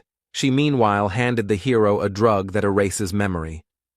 The barbarian asked why she didn't give it to him last time, to which he received the answer that it was a rare remedy, after which he asked her motives because if she killed them, she would get a lot of money for the equipment. Then Amelia asked who the hero thought she was, but he decided to remain silent because he considered her crazy. Then the woman hushed up the topic and shoved the drug into his mouth, also saying that she had not heard of any side effects. The woman also decided to find out about the second way to piss off her opponent, which he had not told her about before the fight began. The barbarian began to respond, but a drug called Lethe's Blessing began to work, and he fell asleep. After a certain period of time, Bjorn woke up, but was surprised that his memory was still there. Even though the last hour should have been erased, he didn't know. For some reason, the drug didn't work on him. The next morning, the hero visited the administrative office to receive a reward for the task. Shavina said that there was no need to compensate for the damage for the broken devices, because this case was truly special. The hero agreed with this and plunged into memories of yesterday. When he woke up in the sewers, the equipment was with him, but the flashlight and recording device were broken. The rest of the squad didn't remember anything. Their last memory was going down to Hans's shelter, so the drug worked correctly on them. While his comrades discussed the loss of their memories and the fact that Eliza was dead even though they had no memory of the battle, Bjorn himself wondered why his memory was untouched. Rothmiller had a hypothesis about what happened. He came to the conclusion that they caught up with the priestess and won the fight, but she tried to do something with their consciousness, so she had to be finished off. But the damage was done. Devalki agreed with this, because it sounded plausible, and the servant of the evil god should have similar spells in her arsenal, while Hikuro was simply glad that they somehow managed to cope. And at the exit from the sewer they were met by Shavina and Ragna, who went to look for them. Since they were too late, Bjorn doubted their competence, to which Amor said that Litaniel was very strong. The librarian herself said that her friend had brought her here, and the hero, looking at her equipment, thought that he didn't know how capable a sorceress she was, but she clearly had more than enough money. Shavina said that Ragna was very worried, to which the embarrassed girl began to deny it. Misha asked who these girls were, and when she found out that one of them was a librarian who worked in the place where Bjorn often went, she immediately expressed her indignation. Then a paladin with a huge two-handed sword on his back approached them. He made sure that the body next to them was indeed Eliza Behench, so his church would not forget about this service. At this point, Bjorn finished recalling the events of the previous day. While he was talking to Shavina, he heard the young female employees of the administrative department whispering about him, Little Balkan. One of them told her friends that something becomes really big when he uses the skill. The hero heard this and the rest, and was unhappy that they looked at him like an animal in a zoo. Shavina quickly scolded the girls and calmed them down with a threat to file a complaint for sexual harassment, to which they, covering their red faces with their hands, apologized and ran away. Bjorn decided that he would forgive her for inviting the barbarian to a nice little cafe, and he was about to leave when Amor said that Ragna had something for him, so he should stop by the library later. The team gathered to celebrate the successful completion of the mission, as well as the reward for the priestess of Karui, which amounted to 2 million for each. Everyone was in high spirits. Except for Bjorn, because the rest didn't remember anything and thought it was easy money when the hero tore his arm apart in a fight with that woman. Then she cut off his head, and his comrades thought they had won the lottery. Misha interrupted the barbarian's thoughts. She wanted to whisper something into his ear. She started to say that her dad wanted to meet him, but suddenly a loud voice rang out, and she was not heard. A guy came up to the table. It was Hans Hodge. He once advised the hero to go to the guild after Einar left the team. Maybe it was because all the Hanses Björn had met so far were assholes. But this man didn't give him any good feelings, so the barbarian chased him away. Not even a minute had passed when the Moslans burst into the tavern door. They belong to the organization of knights of noble origin of the same name. They are very powerful. The hero had already decided that it was all because of the meeting with Hans, and that they were bringing him bad luck. But it turned out that this time the problems had not overtaken him, but Dvalki, who was taken into custody for insulting the dignity of the nobility. 3 hours later, outside Moslin's office, the team waited at the gate for the investigation to be completed, everyone in a mood that was the exact opposite of what they had recently experienced in the tavern. Hikuro had already asked the others whether Dvalki would survive, but when the wizard finally came out to them, everyone rushed to him to find out the details of the incident. Half an hour later, in the tavern, the magician said that he would have to leave the team, after which he decided to explain the details, starting with the fact that his older brother is Baron Martuan, but Wab himself is not quite a nobleman. He is the son of the previous baron and a servant, and since the wizard turned out to be a disgrace to the family, immediately after birth, he was adopted by the third brother of Baroness Tirva, although only on paper. In reality, he was raised by his mother. Hikuro didn't understand what this had to do with their team, to which Dvalki replied that his father had died a year ago, and his second brother had taken the vacant place. And after the death of the former baron, his eldest son died, like everyone else in the indirect line of succession, and now his brother sent Moslans to him as a warning so that he would not stick his neck out and live in the shadows. He believes that he was angered by the fact that he had become part of the team as a good researcher, especially considering the presence of a celebrity in the squad.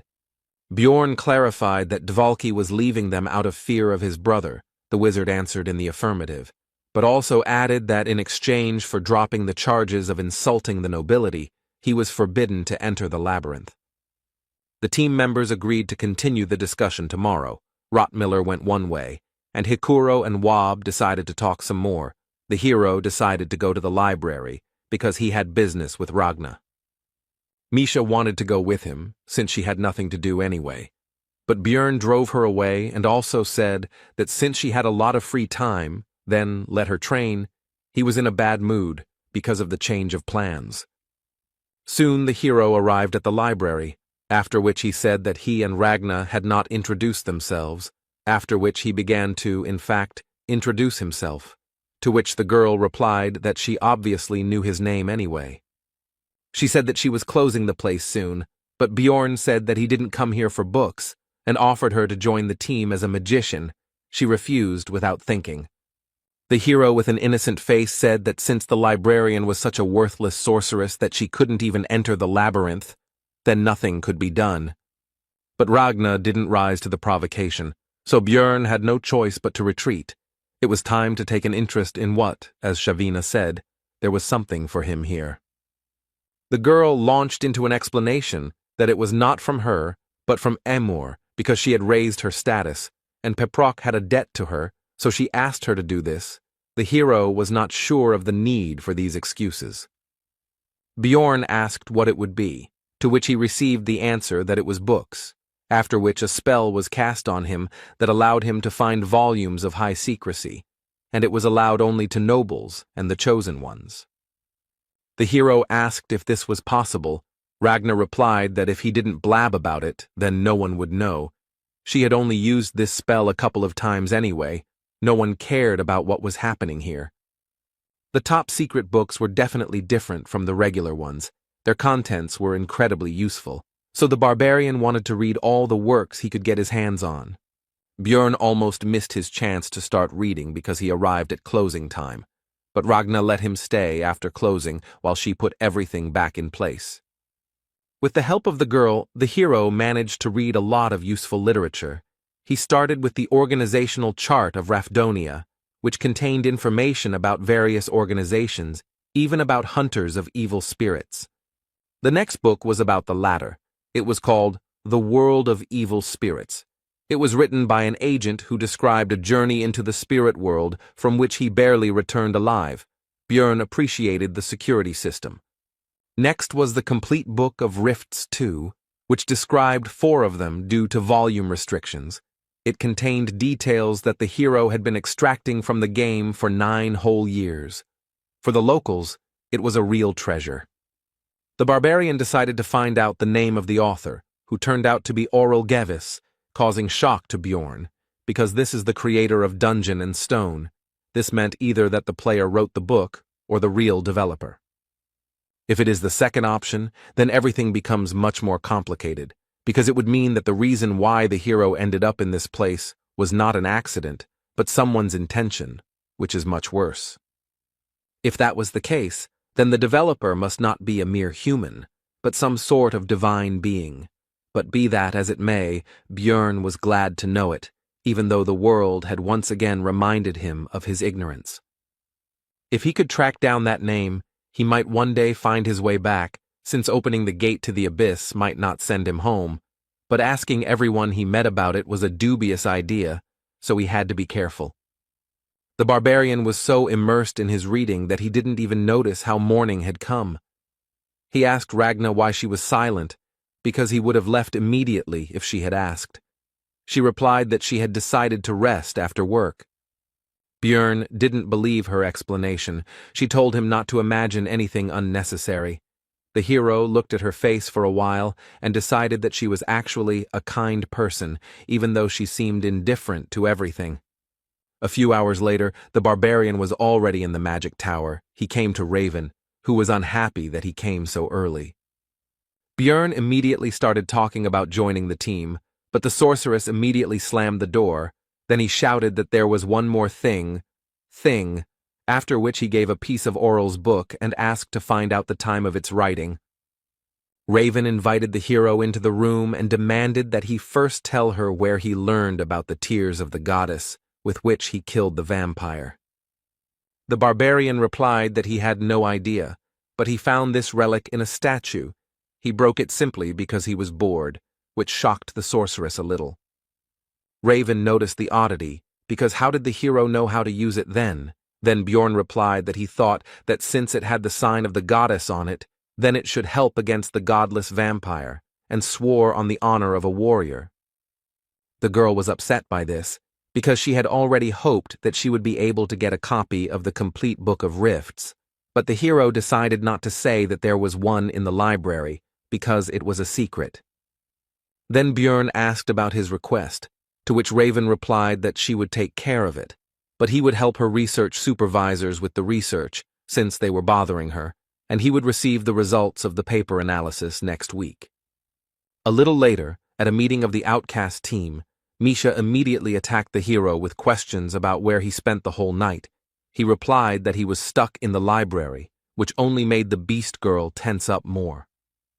The barbarian explained that he had only read books, after which he remembered that his partner had wanted to tell him something yesterday, but then events had taken a turn and he had remembered it only now.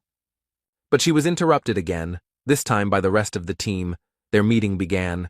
Bjorn immediately said that it would be easier for them to find a new magician. He had already asked 2, however, both turned out to be. Hikuro was angry that the hero had resigned himself so quickly, but Dvalki calmed him down, as he believed that the barbarian was right, and the latter asked if there were any other ideas. Murad replied that they needed to meet and talk with Baron Martuan. Misha was surprised by this. Because he lives in the capital area, they won't even be allowed there. Hikuro replied that he often came to this tea shop where they were now, and usually showed up at this time. Bjorn was not in a good mood from such a surprise, because it meant that the meeting would be right now. Then the dwarf and the wizard, with an unhappy look, began to ask him not to abandon them, because if not today, then they would have to wait a whole month, and together it would not be so scary to approach him. Besides, Hikuro would give 300,000 each. Soon Baron Martuan entered the tea house in the company of a butler, 2 guards, and 2 servants. Dvalki was sent ahead, since they were relatives after all. The wizard immediately introduced himself and asked him to listen. The nobleman noticed that the surname was somehow familiar. Then one of the accompanying people explained that it belonged to the family of the third wife of the previous baron. Dvalki seemed to have spent all his determination on the first phrase, and then became completely confused by the fact that his brother did not even know about the existence of the wizard. So Bjorn entered the conversation. The baron noticed that he hadn't communicated with the barbarians for a long time, and this was at least something new and would dispel his boredom. Then the hero asked him to lift the ban on Woba entering the labyrinth, but he didn't understand what he had to do with it. Bjorn decided that he had no idea what had happened, and the butler meanwhile told him that Dvalki was a bastard, and he did not include this whole story in the report because he did not consider it a particularly important matter. Martuan agreed that it would be a waste of time, and decided not to grant the request, but the servant informed him that this barbarian was the famous Little Balkan, which immediately raised the spirits of the master. Then he said that he would lift the ban, but in return, Bjorn would do him a favor. In 2 months, the count would organize a large banquet, and at this event, the hero would become the baron's companion. Martuan also asked if the barbarian had any talent that could be demonstrated to the public, such as bending metal with his bare hands, which at first angered Jandel. Who do his people think he is? But the baron offered him 1,000,000 magic stones for this matter. Bjorn smiled and said that he would do anything for his comrades, mentally thinking that he would not refuse this money. The next morning, all charges were dropped against Dvalka. Now he could go to the labyrinth again, but the wizard was still not quite in the mood. It seemed to him that this story ended too easily. Bjorn reflected on the fact that using power turned out to be very pleasant. He decided to start making plans to achieve a higher status, although for now he was satisfied with his current level of influence. Then Hikuro began to distribute the promised magic stones, but the rest of the squad refused the money, and the barbarian was embarrassed to agree to the reward alone. After this, the dwarf thanked Bjorn for humbled his warrior pride and agreed to the baron's offer. The hero himself did not understand why he would refuse 1,000,000, how his relatives lived at all. Hikuro said that he would definitely repay him, but Dvalki interrupted him because he owed the barbarian. Both tried to convince each other, and the object of their discussion himself said that he did not need it. Time flew by quickly, and the day of the opening of the labyrinth arrived. Bjorn again came across a new group of relatives whom he helped to get to their destination. He also gave them a great deal of advice, from how fire burns to warnings about the dangers of evil spirits and marauding people, and they were happy to learn from the famous Little Balkan. The barbarians joyfully saw the hero off on his journey and wished him luck. Hikuro was touched by his sincere concern for the newcomers. Bjorn replied that he was simply helping in any way he could, since learning only from one's own mistakes was quite harsh, and the dwarf agreed with him. The hero also recalled how a few days ago he met with Karak, the third son of Fanun, who reported that the rest of his relatives had mostly died, because due to traditions they had not been properly taught. Meanwhile, Misha asked Rotmiller where his weapon was. He replied that it was in the treasure vault, because he had already gotten used to his new skill and now takes out all the things only when necessary. Bjorn was thinking that his last 3 trips to the labyrinth had been pretty shitty, and now it was time to see what awaited him today. He was not going to relax and was ready for anything. Thanks to a lucky spawn point, the team reached the rocky desert on the 2nd floor in just 9 hours, where they hunted new monsters for experience and reached the next portal in 4 days. On the 8th day, the squad reached the 4th level, where all the monsters from the 3rd appear, but among them were also 6th-rank opponents, unique to this location. In other words, this is a great place for gaining experience en masse, because it's not for nothing that this location is called the Training Tower. Having taken up the hunt in earnest, the team earned 3.9 million stones, 780,000 for each. This amount came only because of Rothmiller's greed skill, which increased the chance of crystals dropping by 30%. It was less than Bjorn's first foray into the labyrinth, and he was beginning to understand why there were so many marauders here, since that was what most people usually got. But the hero was not upset and continued to spend his time usefully. namely helping Raven with research and visiting the library. From the sorceress, he learned that the complete Book of Rifts 2 was created 150 years ago, which is also the date of the death of the first king of the dynasty and the beginning of the game. All this happened at the same time. Even in everyday affairs, Björn continued his thoughts. He would like to know what happened then, but he did not have such an opportunity. There was no choice. He had to continue his trips to the labyrinth. Time passed. Soon his fifth campaign ended. This time 790,000 stones came out per person. Nothing extraordinary happened inside, except that the level was raised, and now there is room for another essence. The hero tried not to be nervous because things were still going well, so little by little his strength was increasing. He was getting new skills, equipment, and so on. But suddenly he interrupted himself, indignant about the course of his thoughts, because one should not forget that if everything is good, then the situation only gets worse, because always when he relaxed, some shit happened. He couldn't stop. He had to keep pumping. That was the only way he would have a chance to survive. If someone saw him now, they would think he was crazy, but Björn believed that he should always prepare for the worst. The next morning, Misha noticed that something had happened to the barbarian, because his gaze had become somehow cruel.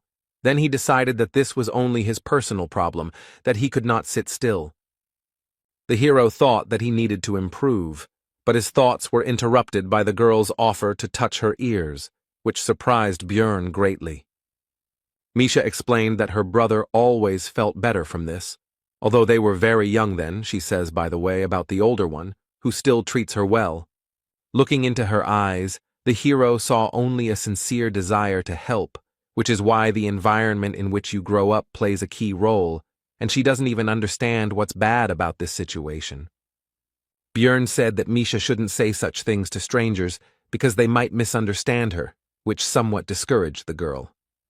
If the barbarian hadn't found out in the witch's forest that she liked skinny guys, he himself could have thought up something wrong, like that she wanted to seduce him. Misha replied that Björn was not a stranger to her, to which he told her not to argue with this. She agreed and offered to taste meat in exchange for the previous method of calming her down, which the hero considered an excellent offer. Later, he went to the library, where he started a standard conversation about nothing with Ragna, after which he said that if she had any business, then she should ask. The girl was surprised at how he guessed her intentions every time. The barbarian's explanation remained unchanged. He saw it in her eyes. Then the librarian began to explain that since he was a researcher, the information that a dimensional collapse might soon occur in the labyrinth might be useful. This phenomenon is a real disaster. Even floor bosses cannot compare with a disaster of this level. When the hero played Dungeon and Stone, he encountered this event somewhere once in 100 playthroughs. Ragna thought that Björn did not believe her, but he asked where the information was obtained from. She replied that she received it from a mage named Shernal Fergang from the Tarutane school. They have been researching this phenomenon for many years. After this, the barbarian thanked the girl and said that he would try to figure it out, and began to leave, thinking along the way that he had a new matter that needed to be resolved. But he was unable to find out anything. He had already begun to doubt the veracity of this information, and 10 days later Misha heard rumors about this, which she told her partner about. The researchers in the tavern also soon began talking about the collapse of dimensions, and Björn listened attentively to it all. It seemed strange to him that rumors were spreading at such a great speed, although there was not even a trace of their source. He wondered if something was spreading this information. He would like to know what they were talking about in more secluded places, but the barbarian could not even hope for that. It infuriated him. So he was left with the last option. Björn wanted to wait 3 months, or even 6, and only then take this pill to access the world of evil spirits, but he decided that 2 would be enough, and then took it. Today was just the 15th, and soon it would be midnight, just the time when this special space opens. The hero was looking forward to it.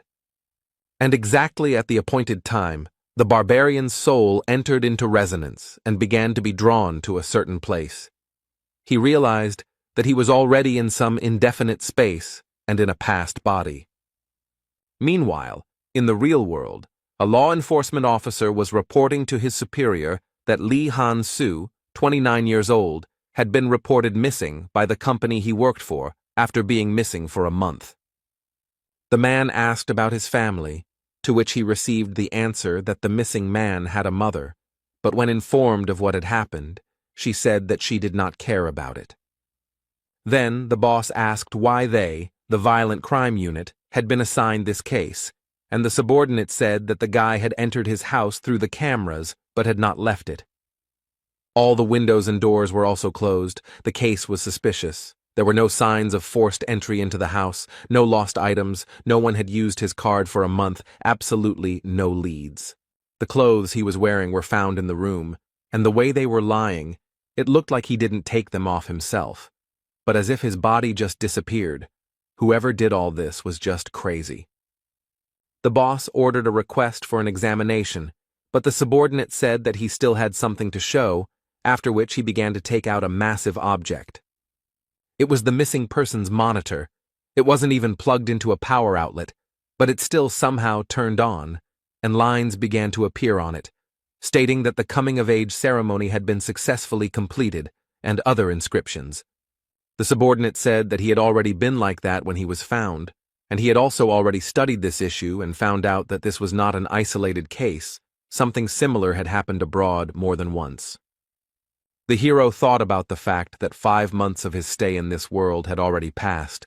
During this time he had already repeatedly committed all sorts of barbaric things for survival. Now he could no longer be the same as before. When he saw his computer, his body itself began to type on it, immediately needed to enter the password. Lee Han-soo decided to enter the insult to the king of Rapidonia that was at the end of the letter. Nothing else came to mind. Only then did he notice that he was now in his past body, but he was distracted by the change of surroundings, which turned into his room, which now looked like the real one. The first thing the hero wanted to do was try something from his home world, for which he immediately opened the refrigerator door. Inside, for some reason, everything was filled with cans of cola, but he didn't care. He couldn't resist, so he immediately opened it and tried one, but he was disappointed. There was no taste at all. It was as if it was not soda, but ordinary water. But his regrets about this had to be postponed for later, because suddenly the doorbell rang and a female voice asked permission to enter. The guest explained that this place is the location where the owner feels most comfortable, and because of his high mental defense, everything looks like fog to her. And she came here because the password that the hero entered initially was incorrect, and the girl came to check everything personally.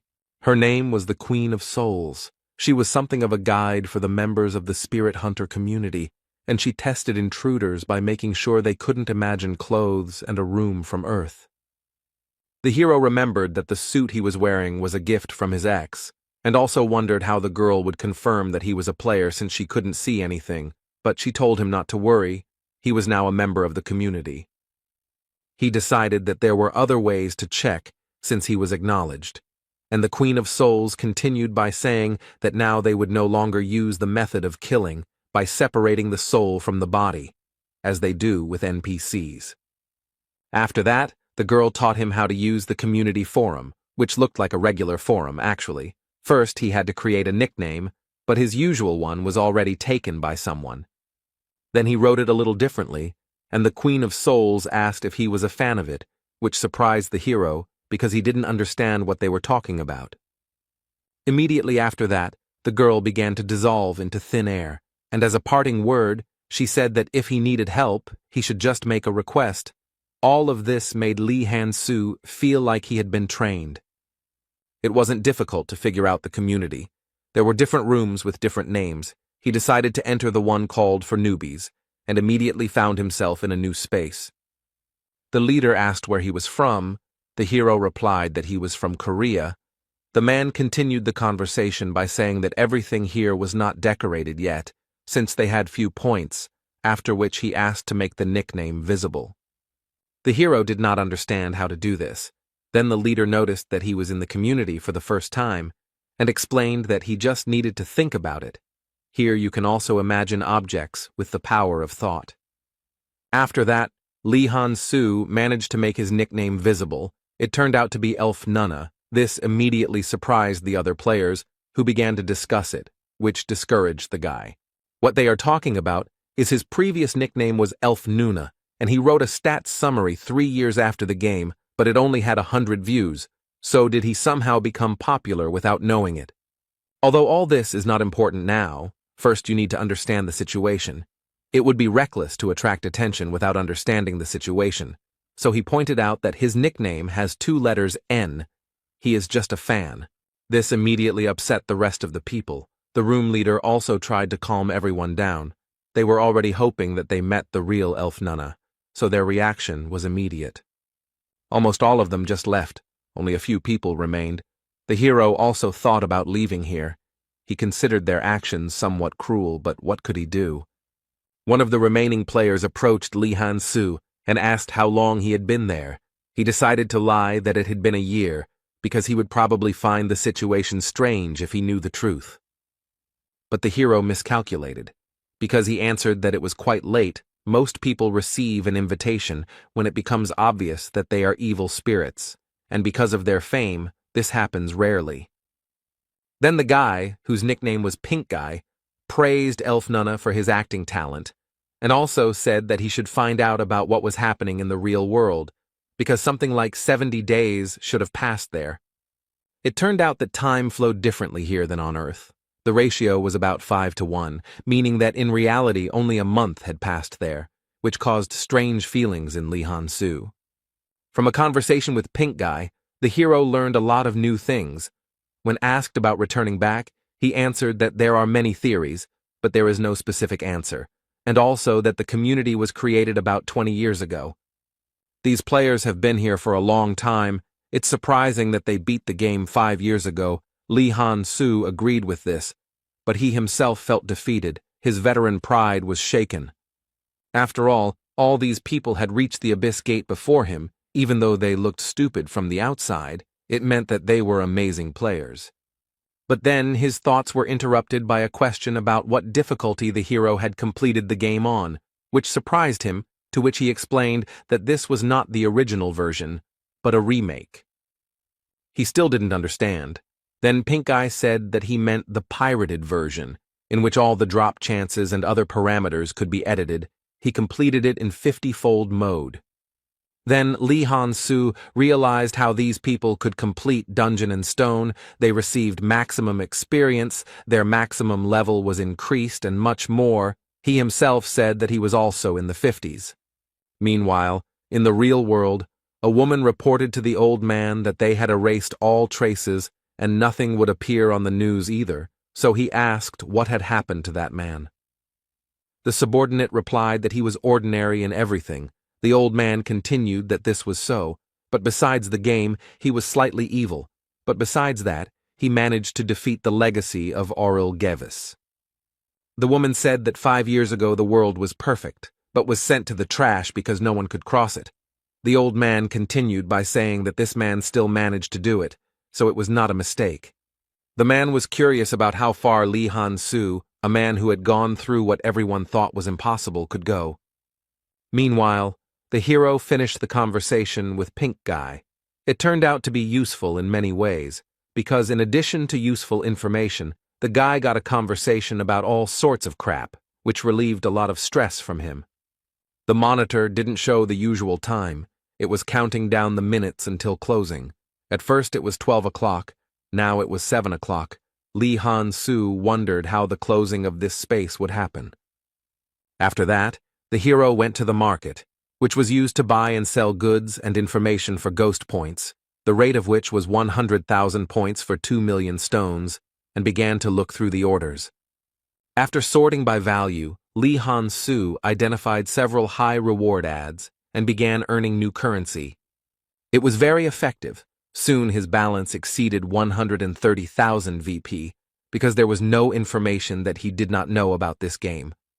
After that, he placed an order on the market for the information he was interested in, and almost immediately, a player with the nickname Elf Nunalove responded to it, which surprised the hero. In his post, he did not ask specifically about the collapse of dimensions, but about the Tarotane school and the mage Shernal Furgang who belongs to it.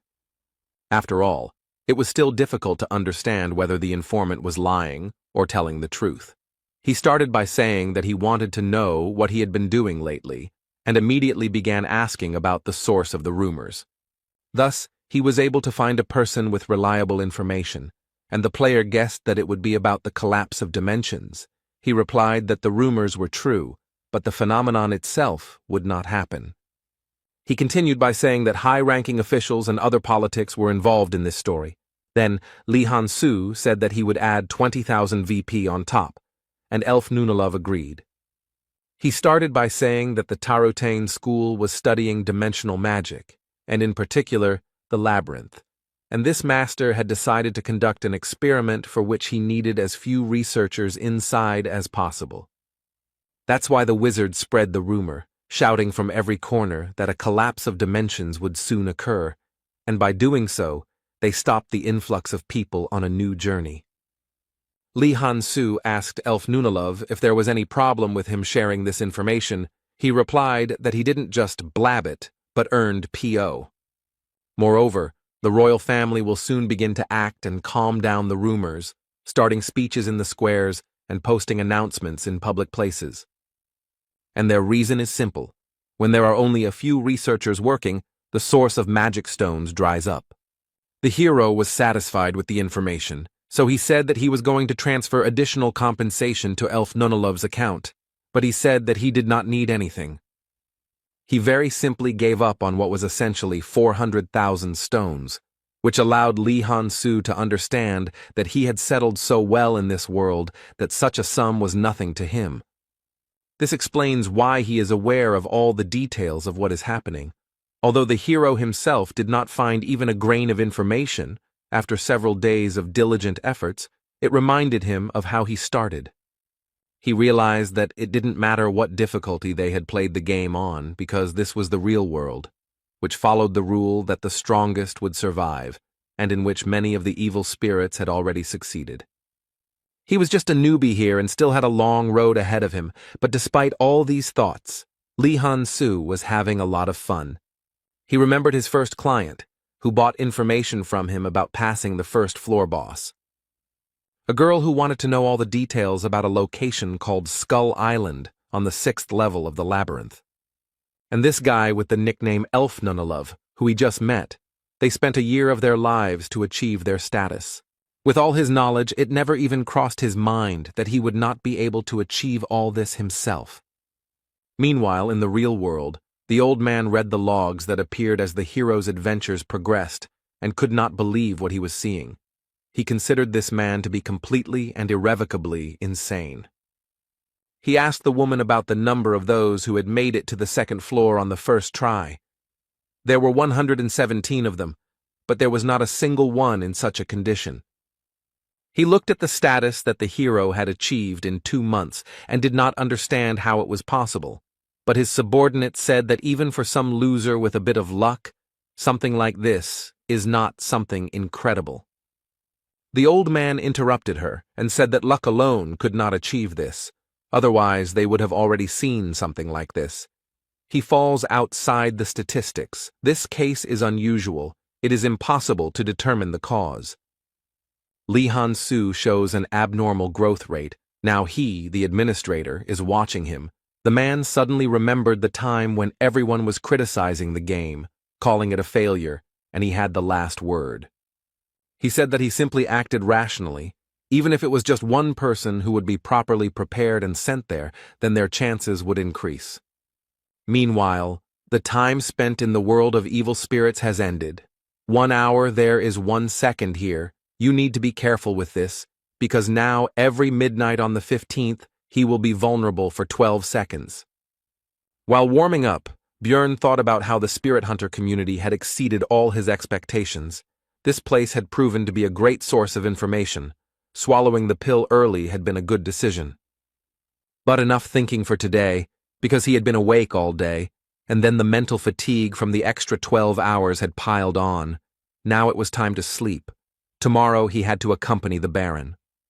At noon the next day, Björn was given a suit that the aristocracy thought would be appropriate for a barbarian to wear to their event, and he set off for the first quarter, the imperial capital, Carnon.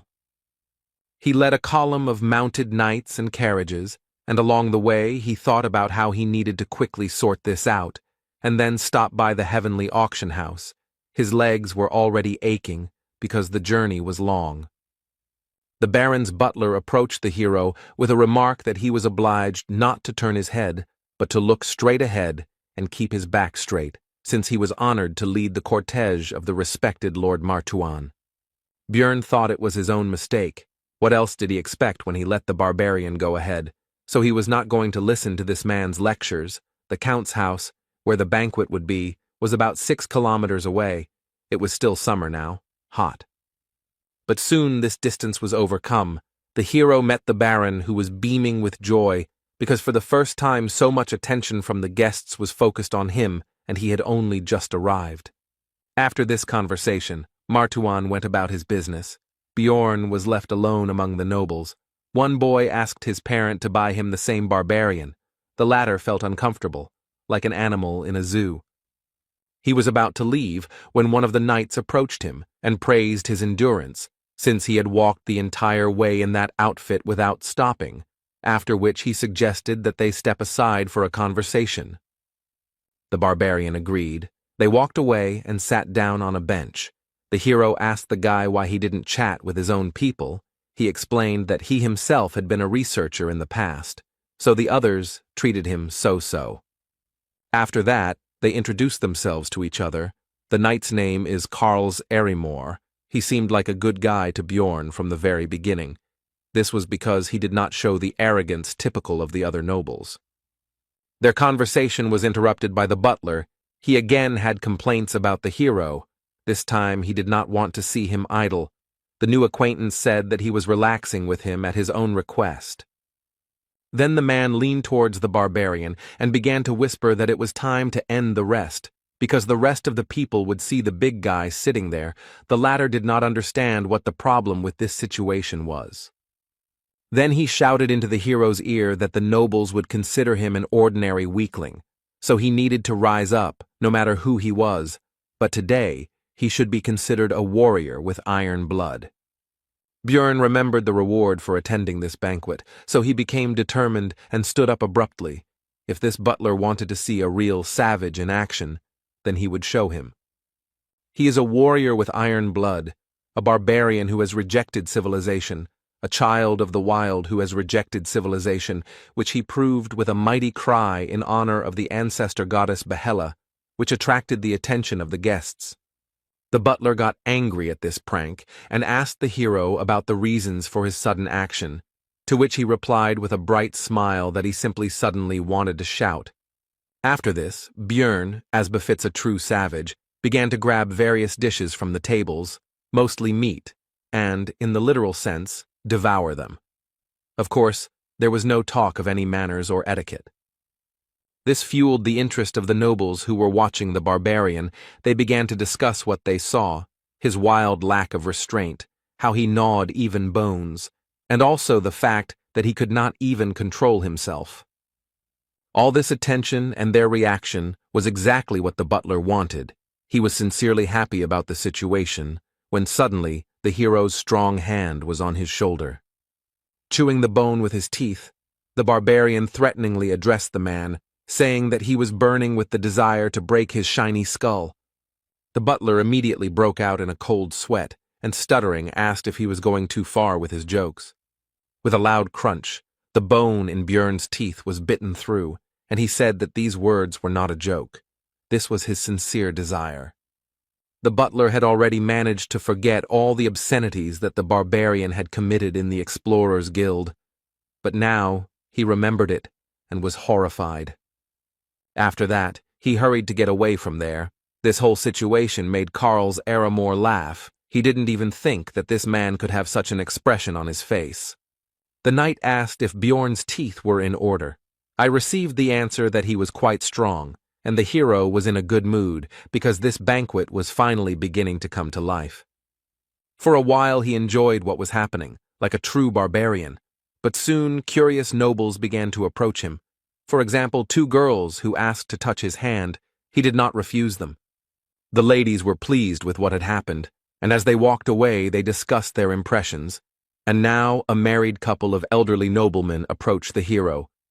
They asked Björn to shout some more, to which he activated his barbarian opera mode and melodically chanted the name of his people's ancestor goddess, Yahello. This reminded the old couple of their youthful days, and soon new nobles rushed to the hero with their requests. Now Jandel felt like those mascots in animal costumes at various events. Bjorn did not refuse them. Meanwhile, the knights began to discuss his behavior. One called him not Little Balkan, but a little clown. The second said that he had lost the honor of a warrior. The third simply insulted him. The hero heard their words. He noticed the insignia of cadets on their clothes, so he wondered why they were barking behind his back, because they didn't even know how to use aura yet. The Baron soon arrived, apologized for interrupting the speech and disturbing the atmosphere, and then said that the barbarian now needed to go with him. He needed to be introduced to someone. The hero followed Martuan and met other nobles in the banquet hall. He introduced his companion to the Viscount as Little Balkan, to which he asked what brought this explorer here. Bjorn replied that the Baron had helped him in one matter, and now he was protecting him to repay the debt. The nobleman admired the presence of a barbarian as a personal bodyguard. Martuan began to say that he had not demanded anything from the barbarian for his service. He himself had decided to thank him in this way, and the hero played along with him. The Viscount admired his noble way of thinking. So 13 more similar conversations took place. In other words, of all this, people only less than 15 were worthy of being called aristocrats. The fame of the Little Balkan grew. As a result, Björn got to know all the nobles present. In the game for this, he would have to raise his fame level considerably, after which he began to communicate with people and put on performances. Soon, the paladin who met the hero's team at the exit from the sewers came to the Baron to express his respects. He did not expect to see Jandel here, while Martuan was surprised by their acquaintance.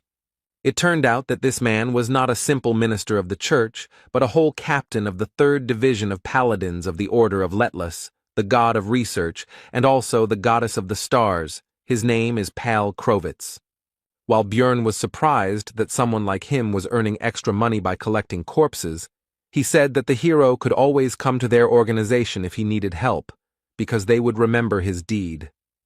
The Baron and the rest of the nobles were unaware of the reasons for this, so Krovitz told them about the capture of the priestess of Karui, and also added that they valued their relationship with Sir Jandel. The hero's fame grew even more. The nobles were delighted, but soon it was time to get ready, because Count Ferdehilt, the organizer of the banquet, arrived. He wanted to meet Bjorn. This caused a bad feeling. When they met, the elderly man shook Jandel's hand and said that he had long dreamed of meeting him, but the barbarian thought this was strange, since he had only become relatively famous quite recently.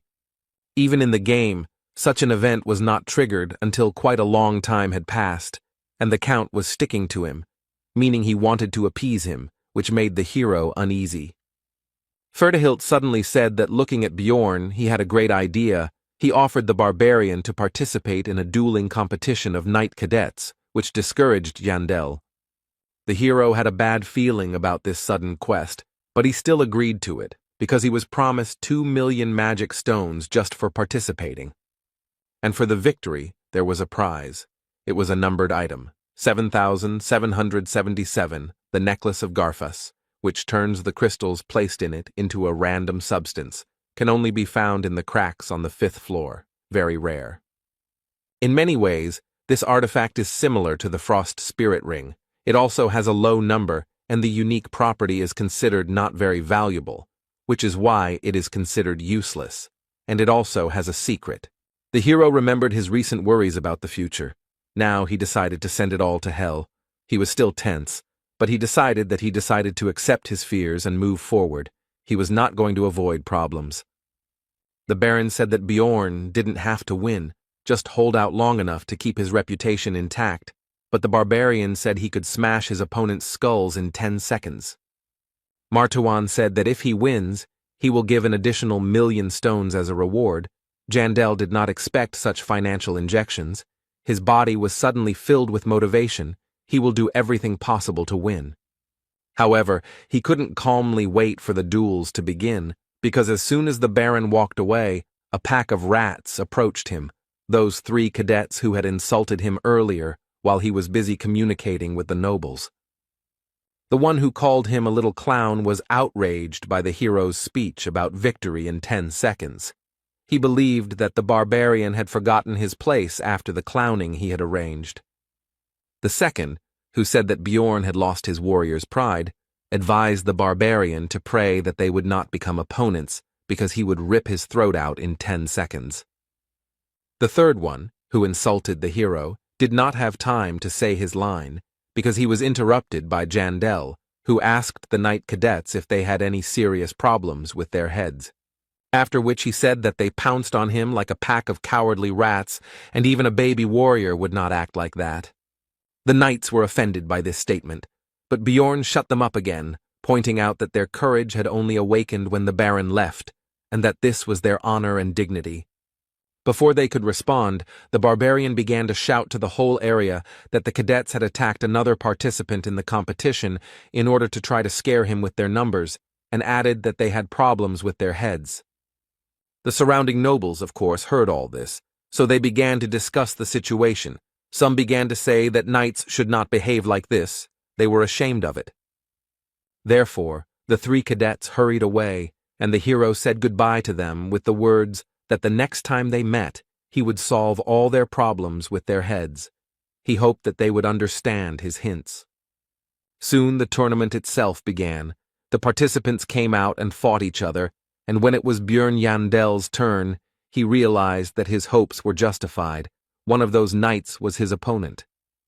And he was also lucky that it was the most infuriating of them, the one who insulted him, although he himself was nothing special. After this, the opponent raised his blade up and began to swear by his honor and dignity that he would only use fair methods in combat, but then he was interrupted. This was Jandel, who once again used his battle cry praising Yahello. The sympathies of the audience were clearly on his side. This rudeness did not please the knight, but what did he expect from the barbarian? The fight began quickly. The cadet immediately began to rapidly attack his opponent with his sword, and due to the speed, after-images remained. It was not clear which of them was real. But this was not a problem for the hero. The solution was simple. He decided to simply fight them all off, which he successfully did. Now Bjorn is a true barbarian, but the enemy is definitely not one to be underestimated. Or rather, it wouldn't be worth it if they were in the same conditions. After these thoughts, Jandel used his skill Wild Splash, which increases the threat level by 3 times, and physical characteristics increase proportionally to this value. He remembered his recent conversation with Baron Martawan, after which he told his opponent to go to him, because there was still a lot of time left until the end of the agreed 10 seconds. Wild Surge increases the threat level, which provokes monsters, but it affects people differently. For example, those who are already afraid of it begin to shake in terror, and the brave at heart are filled with fighting spirit. It turned out that this knight belonged to the latter, because he rushed straight at the enemy with a cry. It seems that he is still part of the elite. The hero didn't have a shield in this fight. He was so used to it that now he felt like he had no arms. The latter, by the way, was what he had to defend himself with from the cadet's attack. But it didn't do much damage. The blade cut through the barbarian's skin, but didn't go too deep. The enemy didn't understand how that was even possible. The hero, seeing all the worries on the enemy's face, explained that he was simply too weak, while simultaneously pulling his hand back and yanking it, splashing blood. A certain amount of red liquid got into the knight's eyes, and it was acidic due to the essence of the corpse golem. After such a move, the enemy no longer posed a serious threat, so he was grabbed by the neck and lifted into the air. At the same time, the hero reminded him of his promise to solve his problems with his head. He definitely had problems, and if someone has them, then the easiest way is to get rid of the cause. Any barbarian would agree with this, and if not, then okay, After these thoughts, the knight was cured, if you can call it that. After the battle, Bjorn decided to visit the temporary infirmary of the followers of Letlas to find out about the condition of the defeated man. The priestess said that he would live, but the barbarian should have been more gentle. The hero replied that he did not expect such weakness from the enemy. He was a knight after all. The blow was delivered not even with an axe, but with a fist. He did not expect that he would be knocked out from such a jab. The priestess noticed that it was not a jab. The cadet's brains were already flowing.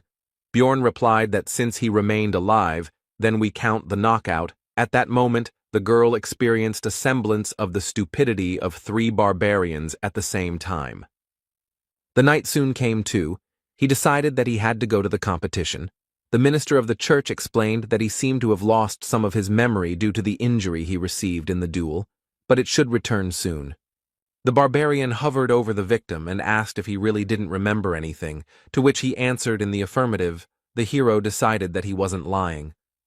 Then Jandal asked him for a favor, after which he would immediately get out of here. He reminded him of his own statements addressed to Bjorn and told him to repeat them word for word. The knight agreed with this, but the further he spoke the phrase, the more uncertain his voice became, and soon he fell silent altogether, grabbed his head with his hands, and exclaimed that he remembered, but there was no joy in his voice. Bjorn was pleased with the patient's memory return. He smiled and encouraged him to continue speaking. This made the cadet quite tense. He was already covered in sweat while speaking, but now there was more of it. The knight knelt down right in his bed and began to apologize, admitting his wrongdoing and asking for mercy, while the hero said with satisfaction that his problems with his head had passed. The cadet was horrified. In an attempt to save himself, he crawled under the bed. The girl was stunned and kicked the barbarian out, and he himself was satisfied, because today he had healed injuries that even the priestess could not heal. As it turned out, the Baron was just looking for Bjorn. He asked where he had been. He replied that he had been visiting the knight with whom he had fought. Martuan was surprised by this act, because in battle he had beaten the enemy without mercy. Jandal refuted his thoughts. He said that if it had happened in the labyrinth, then that cadet would not have left alive, but as it was, he expected that he would be stronger, since he was so slow. The hero asked about possible problems. The knights were from noble families. The Baron replied that there would be no problems even because of deaths. If such did appear, he would sort it out. He should focus on victory. The barbarian was pleased with this answer, so he said that since that was the case, he would crack open all their skulls. And in the next battle, Bjorn was again pursued by luck. This was also one of that trinity of rats. This representative of them then spoke about the loss of military honor.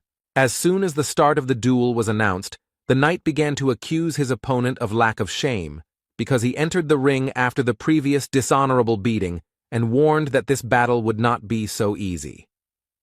He still didn't attack, but continued his speech. He began to say that the barbarian's previous opponent was the weakest of their 3. But the hero was not going to conduct a dialogue here. He moved forward. The knight didn't have time to react to Bjorn's sudden attack right in the middle of his speech, so he got hit right on the head with an axe. The battle ended in 3 seconds. The treatment of the problems with the head continued. After his victory, the barbarian again shouted the name of the ancestor goddess Yahello, and it came out so naturally to him as if he had been in this body all his life. The spectators of this competition were only delighted by the bloody spectacle. Many shouted the name Little Balkan, but there were also many who shouted the phrase Night Crusher. The hero was surprised that they actually enjoyed watching someone get their head smashed in, and he wondered which of them was supposed to be the savage here. After that, fight after fight continued. Bjorn invariably emerged victorious. His reputation grew, and in the semi-finals, he showed the audience how spines are broken. The only thing the hero regretted was that he never met the 3rd rat, and he was the only one who had not yet undergone physical therapy and had not been cured of his head problems. But soon this unfortunate omission was corrected. It is also worth noting that the second one also survived after the opening of the skull. All of them expressed a desire to join the faith, apparently thus saving themselves from Bjorn. During the break, the Baron approached the hero. He praised Jandel because he was truly amazing, after which he asked where he knew the latest technique from. He could not answer because he saw it in cartoons. So Bjorn got out of it by saying that he needed to rest before the next fight. The Baron bowed out, and the barbarian realized that this would be his last opponent. It turned out to be a cadet who had sworn allegiance to Count Ferdehilt. The hero had previously observed his battles. He had the essences of an orc warrior, a giant golem, and a cyclops. This was a typical combo to increase strength. Before the fight, Jandel took off all his equipment. The enemy could not help but notice. He asked about it. The barbarian answered that it was somehow uncomfortable for him. Then the opponent decided that it was difficult for him to constantly fight with such a load. He was already worried that it would be too easy and was glad that this fight was taken seriously. After the fight began, he called his opponent to him. But his attempts were obvious to Bjorn, and judging by the way he relaxed, the hero came to the conclusion that it was not in vain that he did not reveal all his cards until the very end. At first the knight was almost certain of his victory, but soon the smile on his face, as well as his face itself, froze. He realized that something had gone wrong. He raised his head higher and higher. A shadow gradually moved over his face, and his posture became more and more tense. The hero used gigantization and wild splash. The first increased the threat level and physical characteristics proportionally to the increase in size, and the second increased the same parameters, but without turning into a giant. This was a great combination of skills that greatly increased Bjorn's main stats. Now he was like a monster himself. Perhaps the threat level had increased so much that it had affected even the experienced knight, or perhaps he was not particularly brave, but whatever the case, he began to tremble in fear before the colossal barbarian.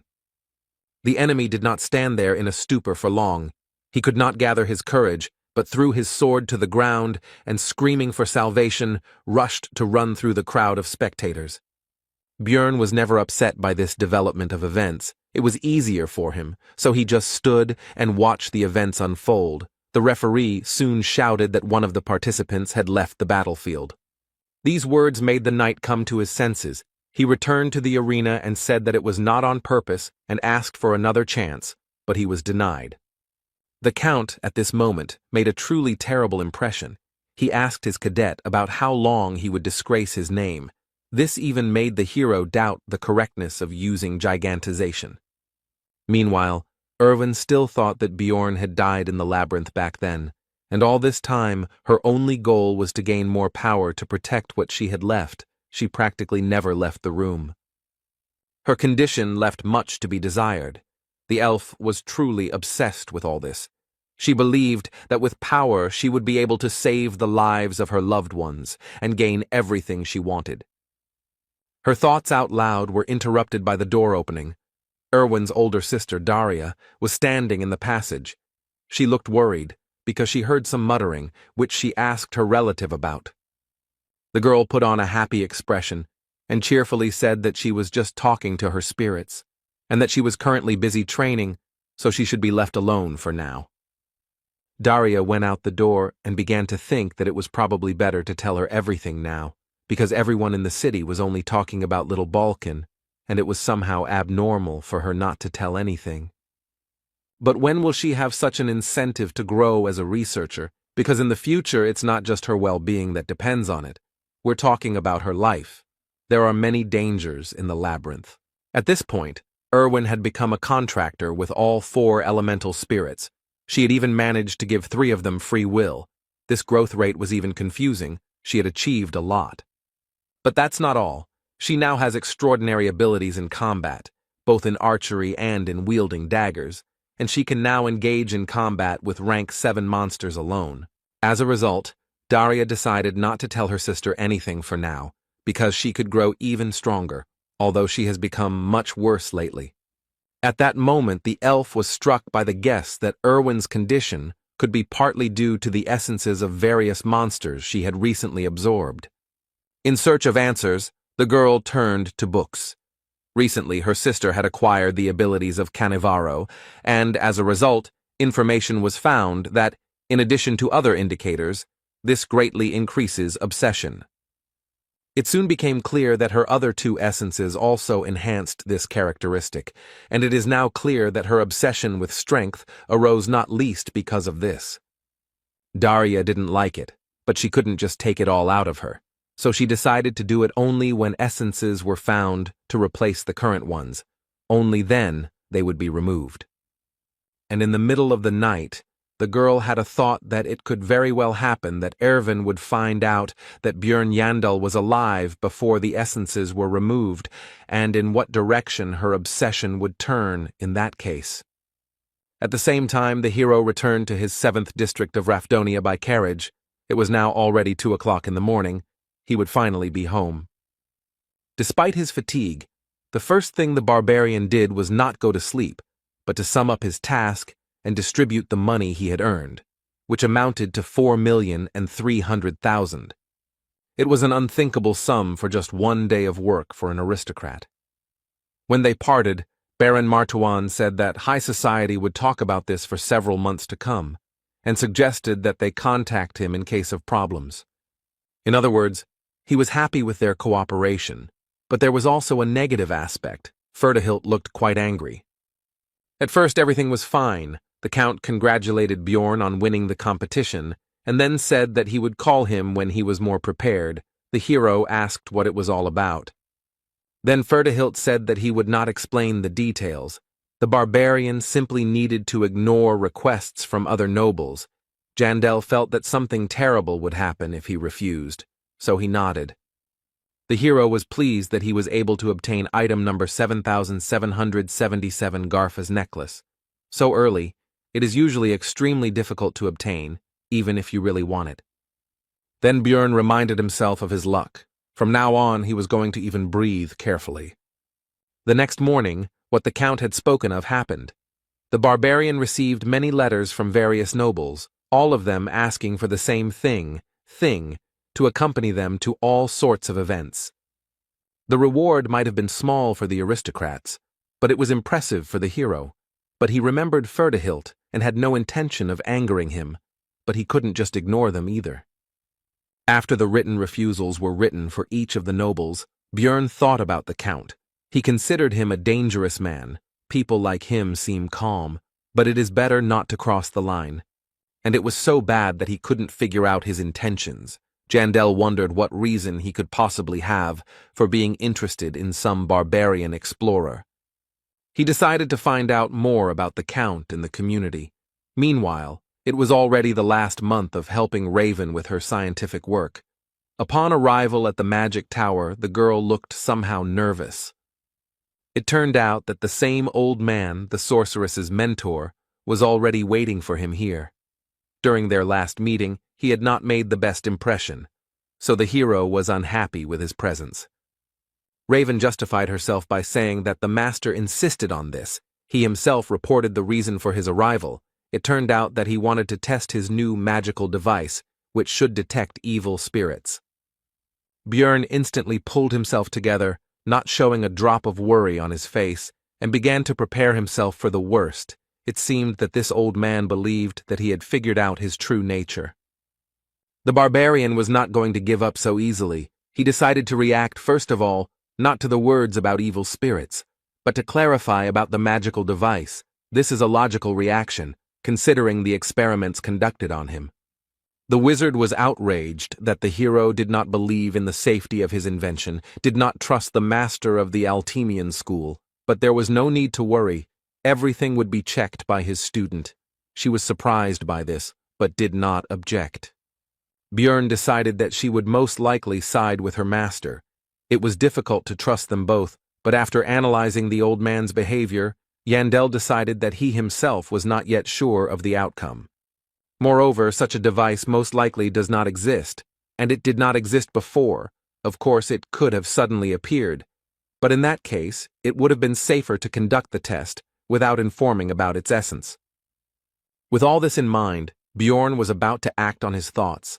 The wizard asked about his readiness and said that it would only take 5 minutes, to which he agreed.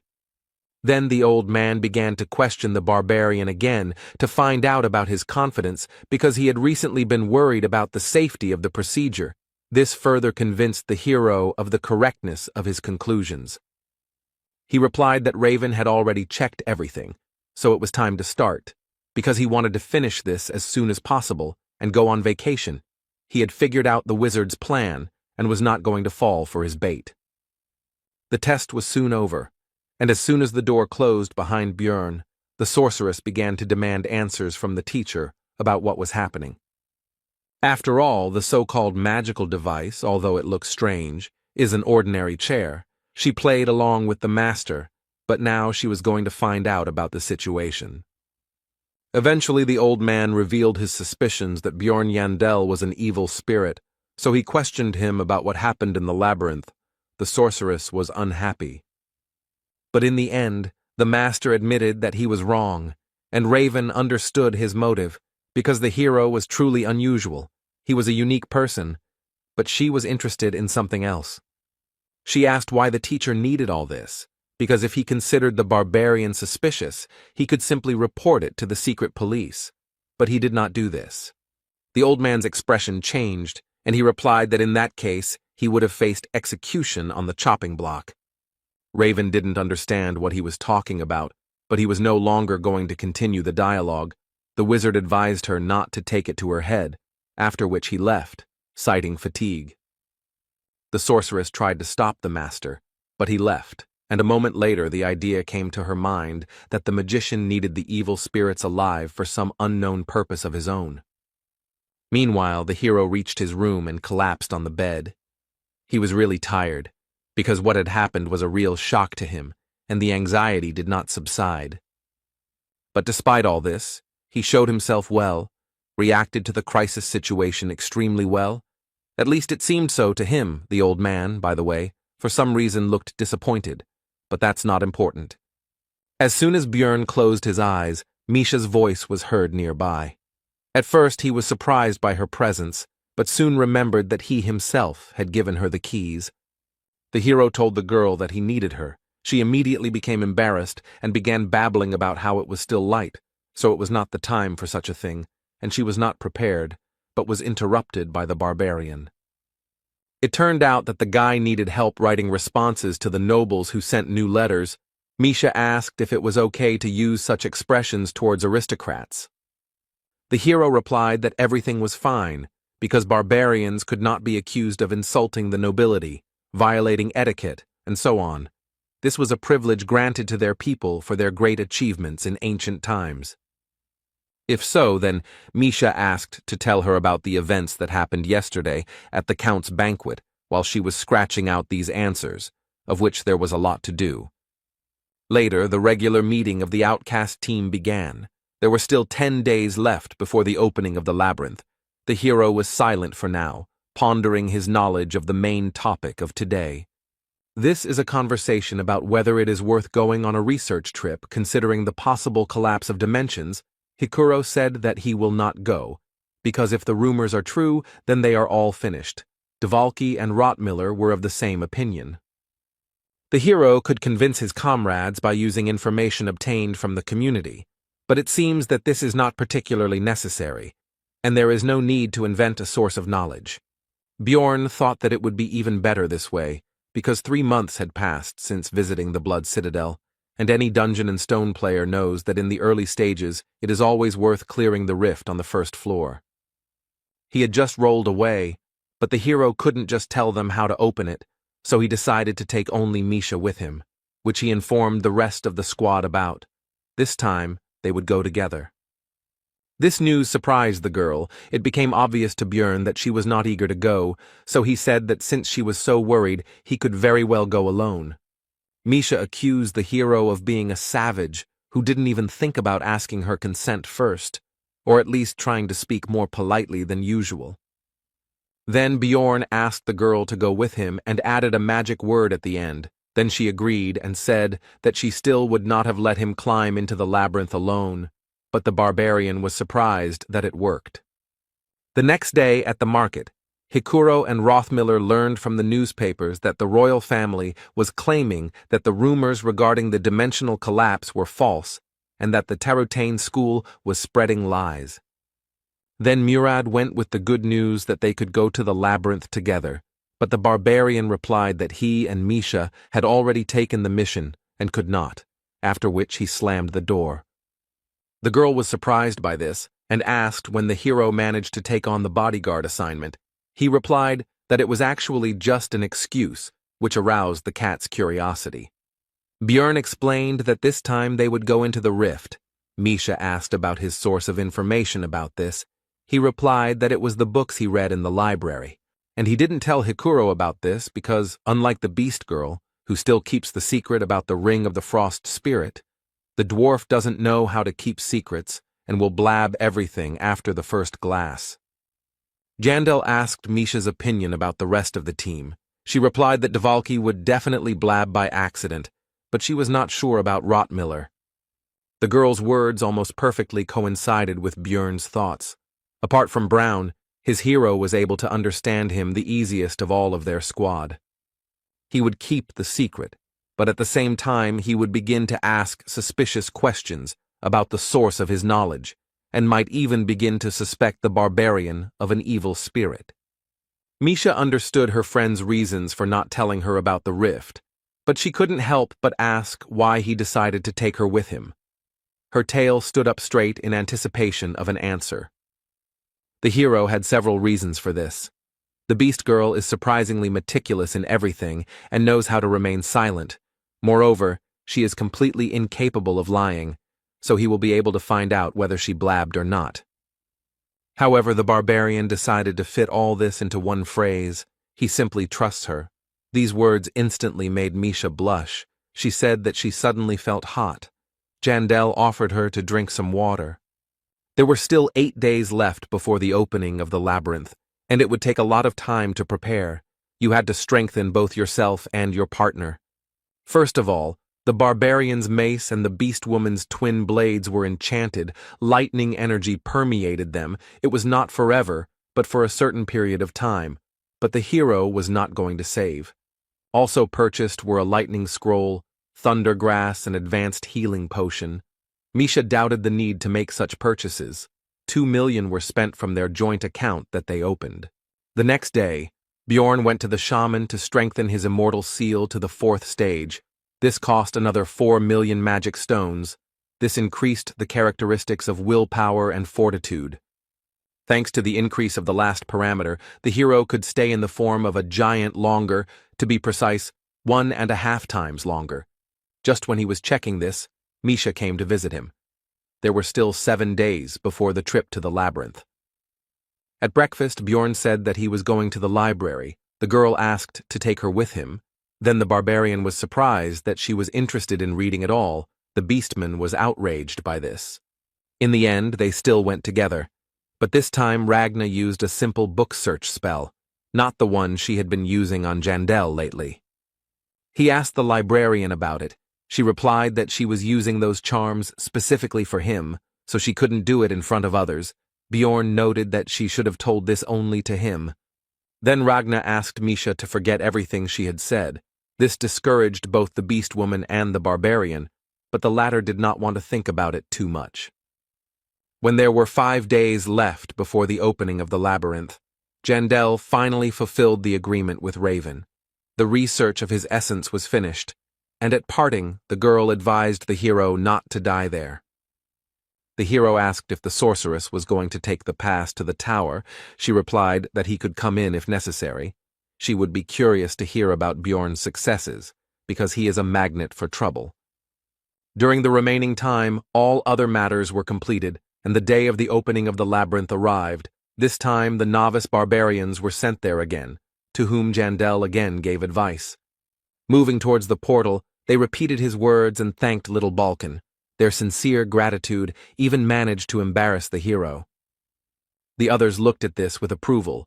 Hikuro noted that they were lucky to have such a reliable mentor. Bjorn also gave advice to the rest of the team, because this time they were split up. After that, the 3 entered the passage. Half an hour passed. Misha was already starting to worry, but Jandel told her to wait further. He was going to use a method that had already been tested. Everything went as planned. The partners found themselves in the dark region right in front of the portal to the next floor. Its opening brought valuable experience, and the beast girl did not understand what had happened at all. Then he explained to his companion about the phenomenon of dimensional instability, to which Misha said that she felt sorry for Rottmiller, because if he had found out about such a loophole, he would have considered all his work pointless. The hero agreed with this statement, because Brown takes his role quite seriously. He once said that his dream as a scout is to open a portal with his own hands, and he will try to do this. On the other side of the passage was the rocky desert, which did not suit them. They would have to go back and look for another passage, because there were no magic crystals needed to open the rift here. They needed to go to the beast's lair. According to Bjorn's estimates, they would have to walk for 2 days. After 3 hours, they encountered another type of 9th-rank monsters. They looked a bit like goblins, but in fact, they were gnomes that looked like clay dolls. The girl and the guy were distracted from collecting magic stones by a team of researchers who were in a hurry to be the first to reach the portal for the sake of precious experience. They had no idea that it was already open. Misha admired their high-quality equipment, but Bjorn said that there was nothing surprising about it, because one day they would also become the owners of something similar. The girl noticed that the hero was very ambitious. She assumed that it was because he was a barbarian. Jandel was not sure whether this was an insult or not, which is what he asked. Misha told him that he was a fool, and she meant that Bjorn was cool, which made the guy a little embarrassed. He thought that sometimes the beast woman could be too straightforward, just like himself. The presence of the two of them here caused whispers among the researchers. The hero did not take this into account, because they look very experienced. Such should already be on the floors of the increase, but they are here, and even in the starting location. A chuckle escaped the barbarian, because he himself had recently been a newbie like the people around him, and he remembered the past and the troubles he had to go through. Then he met Erwin, his first friend. He became interested in how she was doing. Everything should be fine with her. After all, her sister has money, but he was still curious. Maybe it was worth looking for her. Bjorn was brought out of his memories and reflections by a strange look from one of the researchers, which the barbarian immediately did not like, as, incidentally, did not like the guy himself. He stared at Jandel, who saw greed and avarice in his eyes. This newcomer did not seem to understand that it was even easier to kill him than the goblin. The hero felt worse the longer he looked at the researcher, so he decided to approach and ask if he had any business with them, and if not, why he was hatching. Misha grabbed Bjorn's hand and asked him what he was doing, because the man hadn't even done anything. This situation seemed familiar to the barbarian.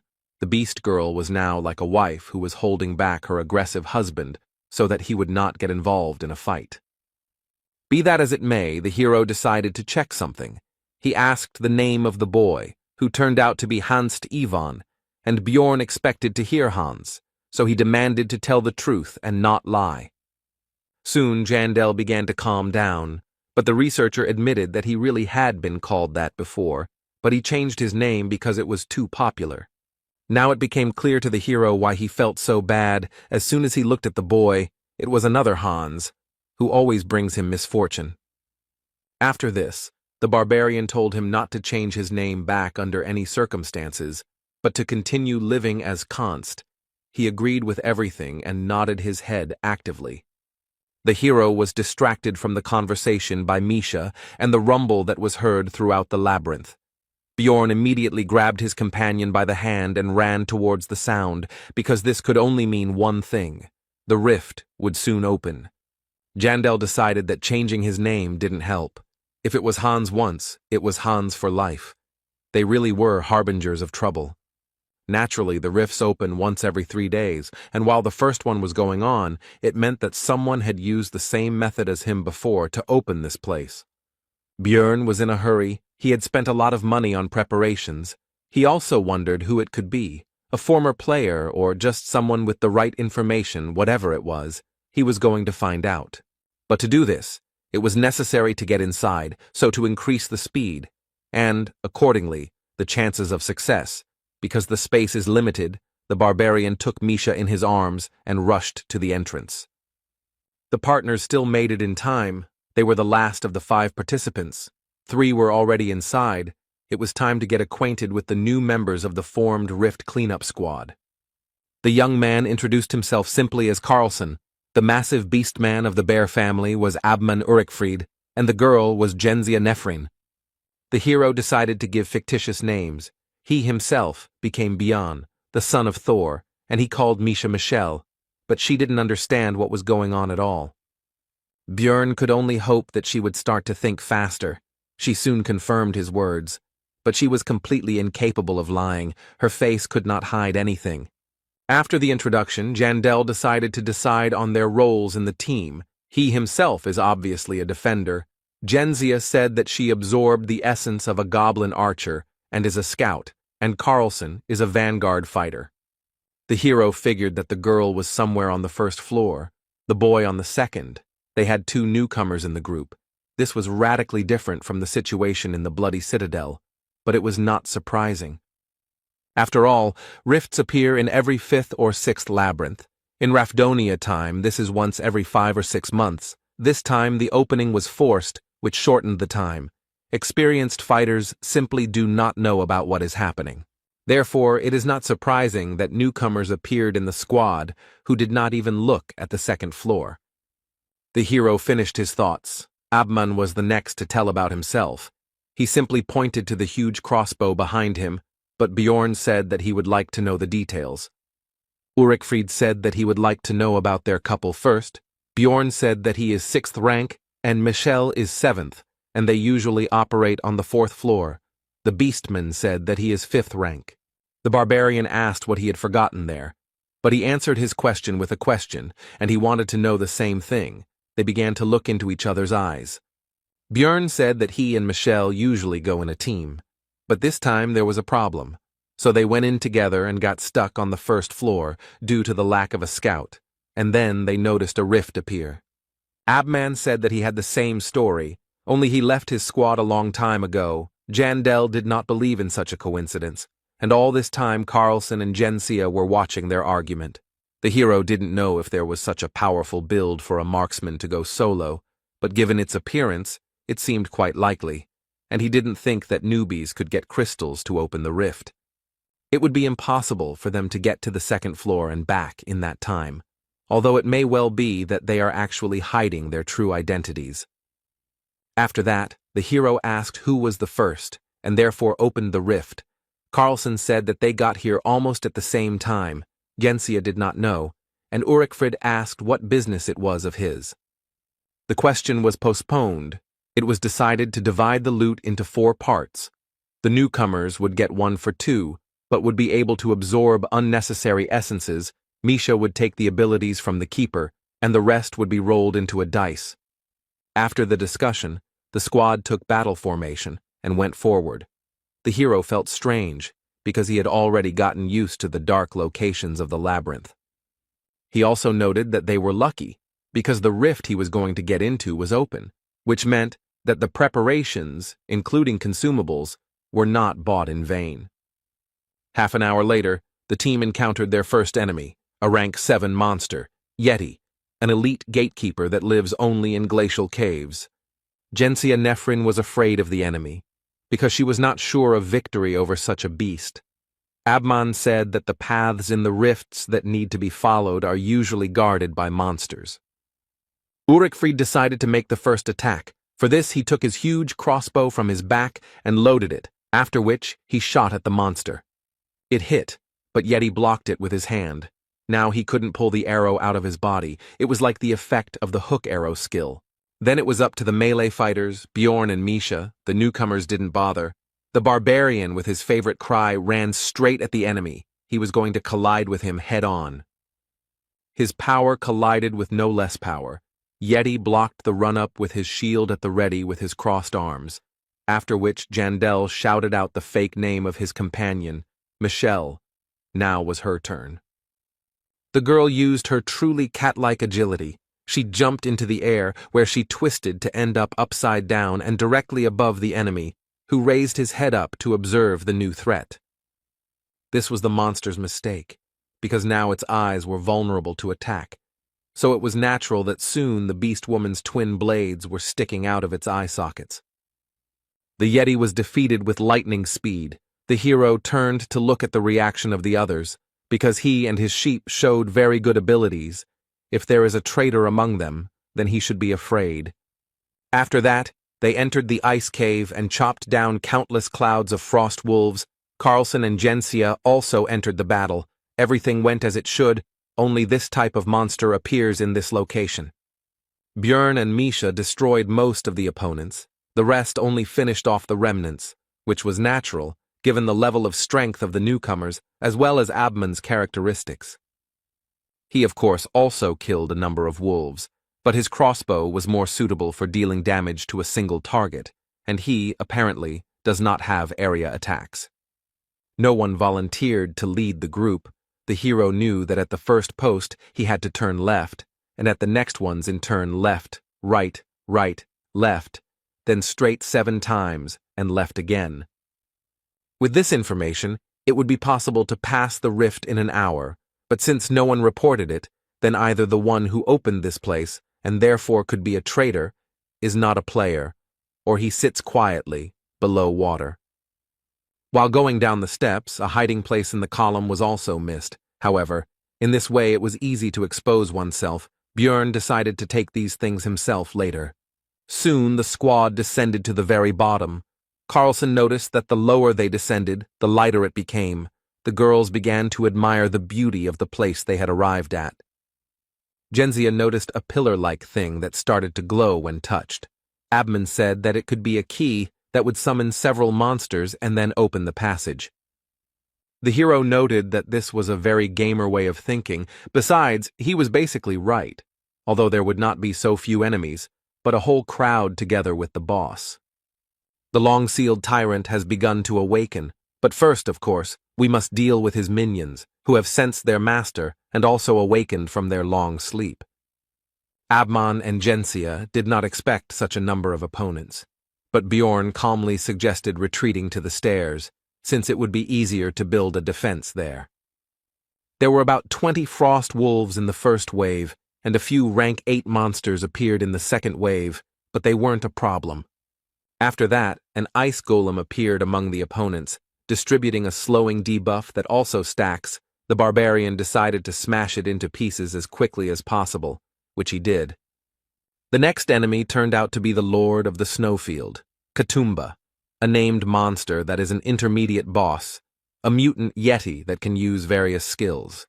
One of which was suppression. The hero had already experienced it during the battle with the marauders on the second floor. Because of it, it was impossible to move his body. It's easy to remove. You just need to take damage as soon as you freeze, or bite your lip, like Misha, so that the blood doesn't stop, which will also fulfill this condition. The hero used a different method. He simply pumped up the magic defense parameter, due to which the effect did not affect him at all, and he rushed at the boss with his battle cry using Wild Splash. Misha also joined his attack. Katumba decided to use his skill called Cold Burst. Bjorn took it on his shield. Although the body began to tingle, it did not cause any noticeable discomfort. The monster and the barbarian met in battle. The hero held back the enemy and struck him, practically without suffering in return. Ulrichfried told him to get out of the shot's path if he wasn't going to die, as he began to use his skills, which were enhancement, which strengthened active skills proportional to the soul's power, and hazardous materials. The combination was so powerful that it not only instantly killed the boss, but also dealt damage to the monsters that were nearby. The explosion was impressive.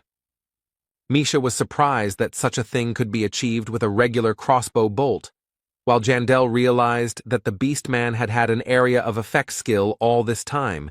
He was just holding it back just in case. Björn wasn't entirely sure if this could be called AoE damage, but with the help of the bear, they were able to quickly deal with this wave. They were also lucky. They got 2 essences. Now the division of the loot should begin. Abman immediately said that he was not interested in this, and left the discussion to the others. The newcomers were about to say something, but Björn interrupted them. He informed them that the Yeti essence would go to them and Misha, and they could divide the second one between themselves. They agreed. The cat immediately began to congratulate the barbarian on acquiring even greater power, but it turned out that he wanted to give this thing to the girl. Misha hesitantly said that, in principle, she was not against such a development of events, but she was interested in how much she would owe for it. The hero was discouraged by these words. He was not going to fleece his partner. The girl continued to say something, but Björn was no longer listening to her. He was immersed in thoughts about the fact that the essence of the Yeti, a monster of the 7th rank, has quite decent stats. It increases bone strength and cold resistance. These are top defensive characteristics, and in addition to them comes sensitivity to the same cold. As well as a little strength and dexterity, all of this would be useful. But the sensitivity indicator is key for elemental damage dealers. It increases the damage from a given element. Misha, meanwhile, was still plaintively asking for an answer to her question. Bjorn continued to anticipate how much the power of his Koshara would increase. Because the color of the essence was also lucky, it gave the passive chill, which increased the damage of the attribute. But the main one was the active condensation of cold. Jandel could have dreamed about a better essence and thought about the prospects for a long time, but he came to his senses from Misha's touch, who thought that he would fleece her to the skin, since he had not answered for so long and with such a face. Björn finally replied that she shouldn't worry about that, since such things only needed to be taken care of with temporary companions, and it would be enough for him that the girl would continue to stay with him. These words somewhat confused the cat, but she still hurried to absorb the essence. This caused strange sensations in her, because the last time she did this was a long time ago.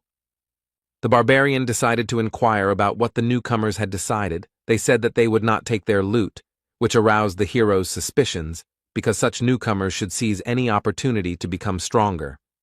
Carlson explained that Genzia saw that this essence fell from a frostwolf, and if so, then it would not suit him. Bjorn asked the guy about his reluctance to absorb this thing. Because these monsters are rare, it is unlikely that he knows about the granted abilities. The guy replied that it is rank 9, and something better will still fall out in the rift. It was a little suspicious, but such an answer was quite logical, because in this place the chance of essence dropping is very high, so I decided to find out Gensia's reasons for refusing to increase her strength. The researcher replied that removing unwanted essences was quite expensive, so she decided not to repeat her mistakes, because the girl uses a sword and she has the abilities of a goblin archer. The hero would have removed from the list of possible traitors those who would have absorbed the essence, but none of them took it, and the reasons given were almost ideal. He only hoped that they were not in cahoots. Genzia began to ask about the end of the monster's attack, as the ice ceiling above them began to crack, and soon a large paw of a new monster appeared from there. It was the final boss, somewhat similar to a lycanthrope, but larger and without weapons. But Bjorn was never worried about its appearance, because he knew that he would have to fight it later. Tyrant Tenerbus discovered the intruders and was very angry, so he used Ice Crush, which broke the floor under the team, and they all began to fall down. Just as the hero from the game remembered, it was time for the 3rd chapter. As a result, the squad ended up in a special zone, in which they were affected by the hypothermia effect, which reduced agility and doubled the damage received from the cold, and they all fell into freezing water. In the game, you just waited for the loading to complete, after which you start the 3rd chapter already on land, although your health points become smaller. But in reality, the barbarian was thrown around by the current left and right until he was thrown out of the waterfall, and he began to think that he would die like that. Now he understood the reason why he started this chapter in the game with reduced health. Because of this shaking from side to side, like a sack of potatoes, his body is now all in bruises and abrasions. The hero was distracted from analyzing his condition by a worried Misha, who shouted his false name and ran to the barbarian to make sure that everything was okay with him. When everyone gathered together, it turned out that Abman always carried firewood with him. Since he traveled alone, Björn decided that this fully proved the truth of his words. Nefrine and Carlson were worried that they were sitting right next to the fire, but it wasn't getting any warmer. Ulrichfrid explained that it could be an effect of a special region. His own limbs were getting numb. Misha was surprised by their conversation because she herself had never felt anything like this, but the hero was not surprised by this, because the girl's resistance to cold, according to his estimates, should have already exceeded 40 units. The cat asked how Björn was feeling. He replied that he was also cold, although not too much because his body was shaking, but it did not cause pain. Then she called him to warm up to her. This time the situation could not be misunderstood. Even Abman was whistling, as if not paying attention to what was happening. Anyway, the team decided that the area was safe, so they planned to set up camp for the night. But Jandel couldn't trust the others. He and Misha had some firewood of their own, so they moved further away. The cat suggested that Björn sleep first, but he said that first they needed to talk about whether anyone from the rest of the squad seemed suspicious.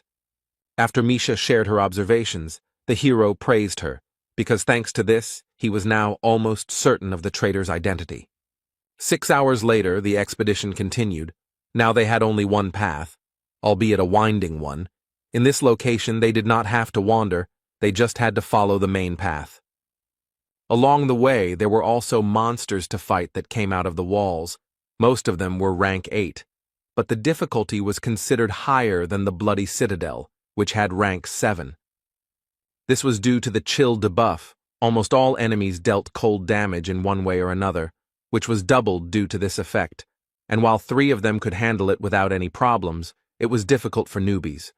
After 4 hours of moving forward and clearing out monsters, the team faced a new challenge. These were frozen ice orcs. They were rank 7. They were soon freed.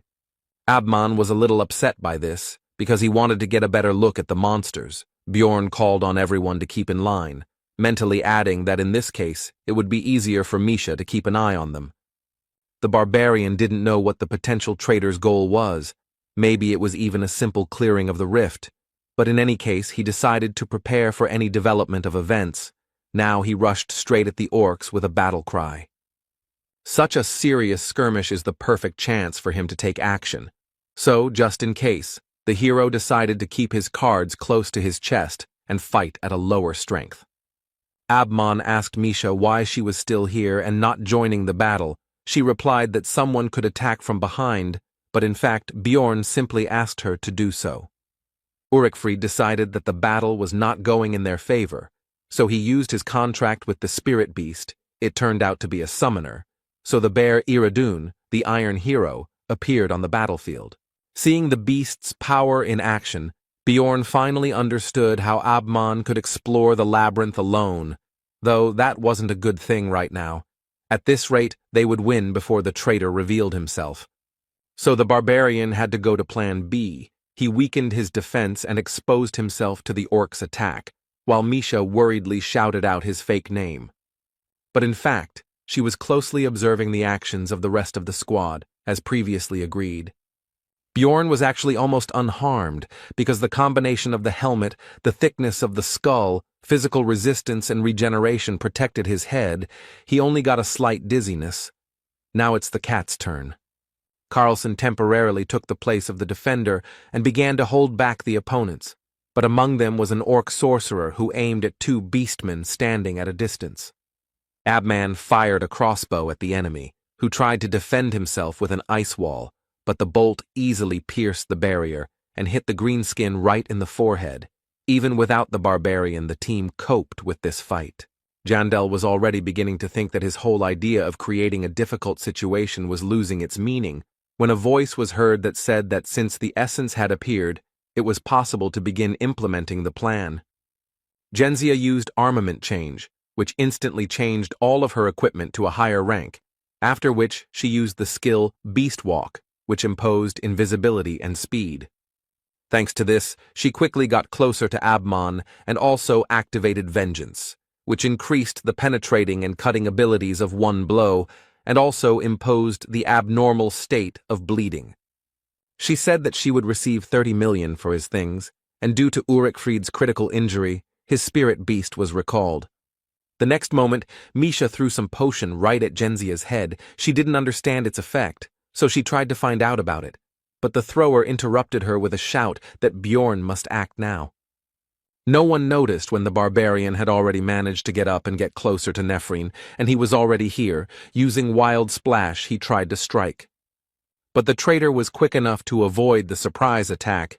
She realized that the enemy had somehow figured out her intentions, but it didn't matter because she still had the skill of stealth. But when she tried to use Beast Walk again, she was in for a surprise. It didn't work. The effect was cancelled by the potion that the cat had thrown a few moments ago. Bjorn insulted her intelligence, thinking that she should have kept her mouth shut because she herself said that she had the essence of a goblin archer, and that was how he learned about the invisibility skill. In general, there were many hints that Gentia was a traitor. For example, she acted as if she knew how to get through the location. She mentioned key things for the passage, although she pretended that she did not understand anything. But he was finally convinced of this after Misha said that after they got out of the water, Nephrine's smell changed. Before, she smelled like the beast's lair. And to open this rift, you need magic stones from the monsters of this location. She just didn't think that this could somehow give her away. But then it became obvious to him who the traitor was here. Despite the hero's thoughts, the fight continued, and as a result of a short skirmish between Genzia and Misha, it became clear that the latter was stronger, so Nephrine had to jump back further to avoid a fatal blow. But there a barbarian was already waiting for her. Before the traitor could do anything, she received a powerful attack from a huge mace on her back. Blood spurted from her mouth. A normal speed fighter wouldn't be able to withstand this, but it seemed like this girl had invested a lot in her defensive stats, so she jumped back and angrily cursed with words about stupid NPCs. The hero realized that she was also a former player, like him. But this did not change anything for him, because if she wanted to finish him off, then he did not care who she was. Now she was just an enemy. While Bjorn stood there waiting for Genzia's next move, an orc with an axe came up behind him, but thanks to Wild Surge, he couldn't deal damage, so he was ignored, and killing him would spawn a boss. Nephrine herself, seeing how the 7th rank monster did not leave a single scratch on the barbarian, decided that it was not worth getting involved with such a thing, so she turned around and ran away. But it was pointless. It seemed she didn't know that when the ice orcs woke up, the passage would collapse. But as they say, a cornered rat will bite a cat, so you have to be careful. All this time, the enemy continued to beat the barbarian wherever he could. It seemed he was even starting to like it. Misha offered to take him on herself. Bjorn said not to kill him, but only to distract him. After that, he went straight to Genzia. She tried to say that they misunderstood each other and they needed to talk first, but the hero understood that she was just trying to stall for time. She recently cast Vengeance and is now waiting for the cooldown to be able to use it to win, which she needs to do for about 3 more minutes. In other words, she wouldn't be able to break through the shield yet, but his thoughts were interrupted by the enemy's attack. He realized that despite this, she would still try. Nephrine's onslaught didn't last long. Jandel timed it right and struck her leading arm with his massive mace, causing the blade to fly far away from them and leaving the girl unarmed. After that, the barbarian returned to the conversation and asked about what they had misunderstood. Genzia at first did not believe that they believed her, but this was her only chance, so she began to explain. But her speech did not last long. While she was speaking, a blow from Bjorn fell on her head, not strong enough to kill, but enough to knock her unconscious. It was all just a distraction. Soon all the equipment was removed from her. It was all sharpened for fighting with other people, but some of it could well be suitable for Misha. The rest could be sold for a solid sum. The loot was finished. Now it was time for a conversation. But before that, the barbarian crushed all the limbs of the victim and forced him to use change armament to remove the second set of equipment. After that, it was possible to find out that rumors about Genzia's tricks had spread throughout the guild. So this time, she decided to act for sure and kill all witnesses. Then the hero asked why she opened the rift. The The girl replied that she wanted to get the heart of the snowfield, and that there were also supposed to be lower-ranking researchers here, and after that, she latched onto the words about opening the rift. It was Bjorn's miscalculation. Now Nephrine asked if he was a player, but the barbarian was not going to agree with this. Genzia began to beg for mercy, because she just wanted to get home. The girl said that in this world, in order to survive, she had to go through terrible things, and also thought that Jandel NPC, if she knew that he was a player, she would not have attacked, because real people cannot be killed. After that, she broke down. She wanted to hear at least some kind of answer, and the hero was silent all this time. He was surprisingly calm. There was not a drop of sadness, and there was no pity either. He simply said that she was an evil spirit. He raised the mace up and abruptly lowered it down. With her last word, the girl called her mother. After that, she would never say anything again, and the floor of the labyrinth was once again stained with human blood. Bjorn killed another player for the first time, whether it was easy or hard, whether he felt excitement or fear. Looking at Misha, he understood that none of it mattered. He did what he had to do. The cat ran towards the barbarian, because she was already starting to worry about his long absence, thinking that something had already happened. Meanwhile, Carlson was barely holding back that last ice orc. He began to call for help. The enemy was clearly stronger than the newcomer and was about to gain the upper hand in the confrontation. In the end, the monster knocked the guy to the ground and was about to finish him off, but Bjorn told Misha to deal with the orc, and at the same time, she should try out her new active skill. The cat used 2 skills at once. The first was strengthening, the second was condensation of cold. Her sensitivity to cold increased significantly. The orc was about to deliver the final blow with his axe when Misha rushed past at great speed and wounded his hand, saving Carlson. The wound looked like frostbite damage. It stops bleeding, but also prevents regeneration, which will be useful. It also significantly limits mobility on normal monsters. Without cold resistance, it will be even better. Having analyzed all this, Bjorn told Misha to hit him in the neck this time, which she did, as a result of which the enemy instantly froze in place. Most likely the frost reached his brain. Now, after asking about the cat's readiness, the barbarian attacked the helpless orc with his mace, after which the boss should appear. After this, the tyrant Tarunbas broke through the wall. Earlier he woke up from a long sleep, and now he also restored all his strength. This enemy has a few special features. He is 1.5 times bigger than a normal lycanthrope, and his stats are twice as high. He wields an ice club and inflicts hypothermia, but none of this is a problem. The fight will take less than 10 seconds because the preparation was done in advance. Bjorn ate the thundergrass, which increased the damage from lightning, after which he used a scroll with the same element. This boss is vulnerable to this attribute. After the attack, he fell into a state of paralysis, but it was too early to let his guard down, because Tarunbas has a skill that can remove debuffs that limit mobility, which he soon used. However, since the skill was used, it will now be recharged, so you can just do the same thing again that Misha did, throwing lightning bombs at the enemy. All this was taken into account in advance. This time the tyrant Tarunbas fell into a state of complete unconsciousness. Only 3 seconds had passed since the start of the fight. Everything would be as easy as pie. The preparation was at the highest level. Now Misha and Bjorn began to beat the boss with weapons enchanted to deal lightning damage. It reminded him of the good old days when he and Anar also killed death demons. The essence fell from the keeper. It was previously decided that it would go to the cat. She again began a conversation about the same as last time, but he did not listen to her and simply forced her to absorb the prey. Here they were attracted by the weak voice of Abman, who asked to get a potion from his bag. Misha was glad that he was alive, although she could have sworn that a second ago he had not been breathing. Carlson and the girl found the best potion and, telling the wounded man not to complain about the waste later, began the treatment. But it didn't help, so they continued. The hero realized that the blade was probably lubricated with poison that prevents healing and regeneration. The antidote also didn't work. The bleeding didn't stop. Urikfried was getting worse. Then Misha remembered the advanced healing potion that she and Bjorn had acquired earlier and suggested using it.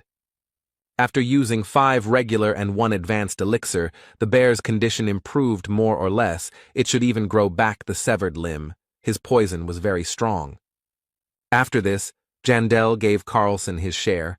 He noticed that there was too much here. Then the barbarian said that it was because he did not receive the promised essences, and also he should not talk about what happened here. Misha seemed to think that Bjorn did it out of the kindness of his heart and cast a warm glance at him, but he didn't understand why she was staring at him like that. When Carlson left, Abman finally woke up. The first thing he said was that he was very lucky to stay alive. The hero was pleased that he understood this. Urikfried assured that he would pay for the potion. Jandel said that it would cost 5 million. The bear noted that it was only 1 million, but agreed, because the price of items can change depending on the circumstances. He left one of his numbered items as collateral. It was 7611, Gravedigger's Deception, which after receiving fatal damage plunges the wearer into suspended animation and gives immunity to damage for a certain time. It was thanks to this that the bear was able to survive. There were only 2 out of 3 uses left, but the barbarian still thought about simply taking the debt with the artifact. But Abman understood his thoughts and did not agree. At parting, Urikfried promised that he would not forget everything that the hero did for him.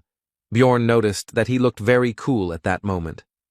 After that, the barbarian called Misha with him and turned back. She was surprised that they were not leaving, to which he explained that he still needed to take something from here. These were the caches that he learned about in the game. Besides everything else, a consumable was hidden in one ice block, increasing sensitivity to cold by 3 points. It, of course, went to the cat, and he himself increased his resistance to frost with another find.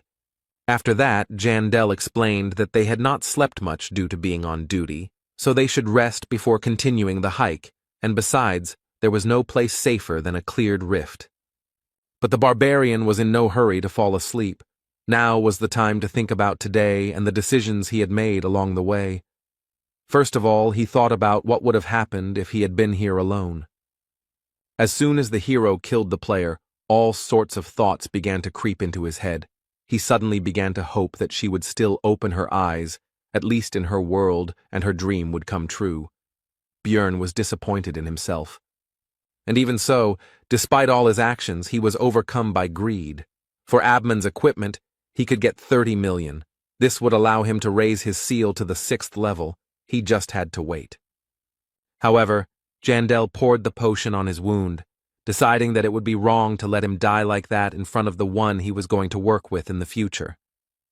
Despite his corrupted morals, if it weren't for Misha, who was now looking at him and asking about his thoughts, how far he would have gone, he didn't know the answer to this question and didn't want to know. It was cold, so the cat and Bjorn spent the night under one blanket. The heat of the fire embraced them. They dozed off for a while. On the 3rd day of being in the labyrinth, the partners returned to the 1st floor, where Misha needed to check his new sword, which previously belonged to Genzia. It was some kind of numbered item. When the girl realized this, she realized that the blade was very expensive, so she tried to return Bjorn's loot, but he refused. He was still unhappy with the way she thought of him. Misha continued to get used to her new powers and equipment, and Jandel was going to continue these trainings on the 3rd floor. Now he did not interfere in the cat's battles, so she asked just in case whether the barbarian was forcing her to fight alone because of his laziness. He answered negatively. Looking at how much stronger Misha had become, Bjorn began to be proud of her. Because she had grown so much in such a short time, he did not expect that they would be able to catch the essence. The essence of the lycanthrope is as good as the Yeti. It increased agility, cutting power, sensitivity to cold, resistance to it, physical defense, fighting spirit. But these are not the main characteristics. Passive skill, Snowblood, which increases sensitivity to cold by 1.5 times. The longer you live, the more noticeable the bonus will be. Plus, it is an excellent synergy with condensation of cold. The active skill Ice Crush slightly increases damage dealt to enemies in the frostbite state. and greatly increases damage dealt to enemies in the frozen state, making it super effective for multiple attacks. The indomitable skill removes all effects that affect mobility. It costs a lot of soul energy, but helps fill in the weak spots in the defense of damage dealers who are usually vulnerable to control. Bjorn told Misha to try using Ice Crush immediately after cold condensation. The beast woman noted that monsters die with one blow. Then the barbarian advised to hit not with a sword, but with a fist. But it didn't help. The opponents still couldn't stand even this. Then the hero said that they were going to the second floor for training. Misha interrupted further explanations and predicted his next words. When Bjorn said that she guessed his thought, she beamed and lifted her nose. Based on her reaction, the barbarian realized that if he screwed up somehow, she would most likely calm down. He just needed to pretend that he had lost the argument to her. The partners walked calmly through the cave as the crystals changed the color of their glow from light blue to red. This clearly indicated to Jandel that someone had summoned the Lord of the First Floor. He calmly explained what was happening to Misha. She initially calmed down because of his tone, but then perked up because the meeting with Ryakis was still fresh in her memory. Bjorn hastened to reassure her. He explained that the Lord of the First Floor was quite level-headed. He was only summoned after 3 days, and when there were more than 5 people in one place, and in general did not pose a particular threat. The girl came to her senses, and Jandel added that the portals are not blocked, and if the researchers lose, he simply quietly leaves. The monsters on the level also do not change in any way. Most likely, he was summoned specially. He also recalled how he sold information about the tactics to defeat the First Floor Lord to the player community. He only had 2 weeks to prepare, but it seems like he is really impatient. The duo reached the second floor, the land of the dead, in a whole day. The absence of a scout in the team took its toll. Rothmiller's absence was really noticeable. The views of this location reminded Bjorn of the good old days when he and Einar broke the bones of skeletons here and beat death demons into mush. It evoked pleasant emotions. But the next moment, he remembered his meeting with that crazy woman, because of whom they almost died, which made him feel somehow worse. The reason Bjorn chose this path was simple. It was just much easier to get to the 3rd floor from here. You just need to stomp north. This time there were only 2 of them, so they could open a raid on the Death Knight, a 6th-rank monster, in the battle with which it will become clear how much stronger Misha has become, and they will also receive experience. Soon the duo encountered 2 death demons. They would be good targets to test the girl's new skills, so she would hold off the opponents while she focused on consecutive attacks. The plan was immediately put into action. Misha used cold condensation and ice crush. This immediately caused the entire lower part of the monster to be covered in a ball of ice. He was unable to move, but he was not going to give up, so he used Call of the Dead. New opponents pounced on Bjorn while he held back the 2nd death demon, which made him unable to defend himself. The dead man, despite all the hero's physical protection, managed to bite through his skin and draw blood. The damage was not particularly significant, but it was unpleasant. Misha became worried and rushed to help the barbarian. But this was not such a dangerous situation as it seemed to the cat, because a moment later the wound began to rapidly regenerate with a hiss. The beast woman asked if Bjorn was a monster. He told her not to look at him, but to return to the battle, and the thought also came to his mind that the further he leveled up, the less he would resemble a human. Soon the opponents were easily defeated. Their bodies began to dissolve, and the duo continued their journey north, simultaneously fighting other monsters. The girl continued to train. As a result, Misha began to understand how much cold damage was needed to inflict the frostbite effect, but not to the point of freezing. They even came across a chimera wolf who had a control skill, allowing the cat to test indomitability. Bjorn advised his partner to use this skill only in case of emergency because it was spending a lot of soul power, to which she replied that she understood everything. She was not a kitten. But a little later, as the barbarian thought, Misha overdid it with her energy expenditure and began to feel tired and devastated. The barbarian began to carry his partner by the scruff of the neck as if she were an ordinary cat, while simultaneously recommending that she spend her soul power wisely next time, while she justified herself by saying that she felt fine until the last moment. Some more time passed, and it was decided to set up a camp for rest in some ruins. The girl was resting, and the hero was on duty. Everything was calm. But soon the voices of some researchers were heard nearby. They seemed not to notice the presence of Jandel and the beast woman nearby. Bjorn decided that it was time to leave here, so it was time to wake up Misha. But he froze when he heard the guests begin to discuss a certain barbarian, in particular, how he slept carelessly, and that they could cut out his heart right now, but the magicians preferred fresh ingredients. The hero heard something he couldn't ignore. It was obvious that his fellow was lying there, unaware that he was surrounded by hyena explorers. Bjorn remembered that of the barbarians who had gone through the initiation ceremony with him, less than a third had survived by now. Karak had told him this. And of course it couldn't be just the monster's fault.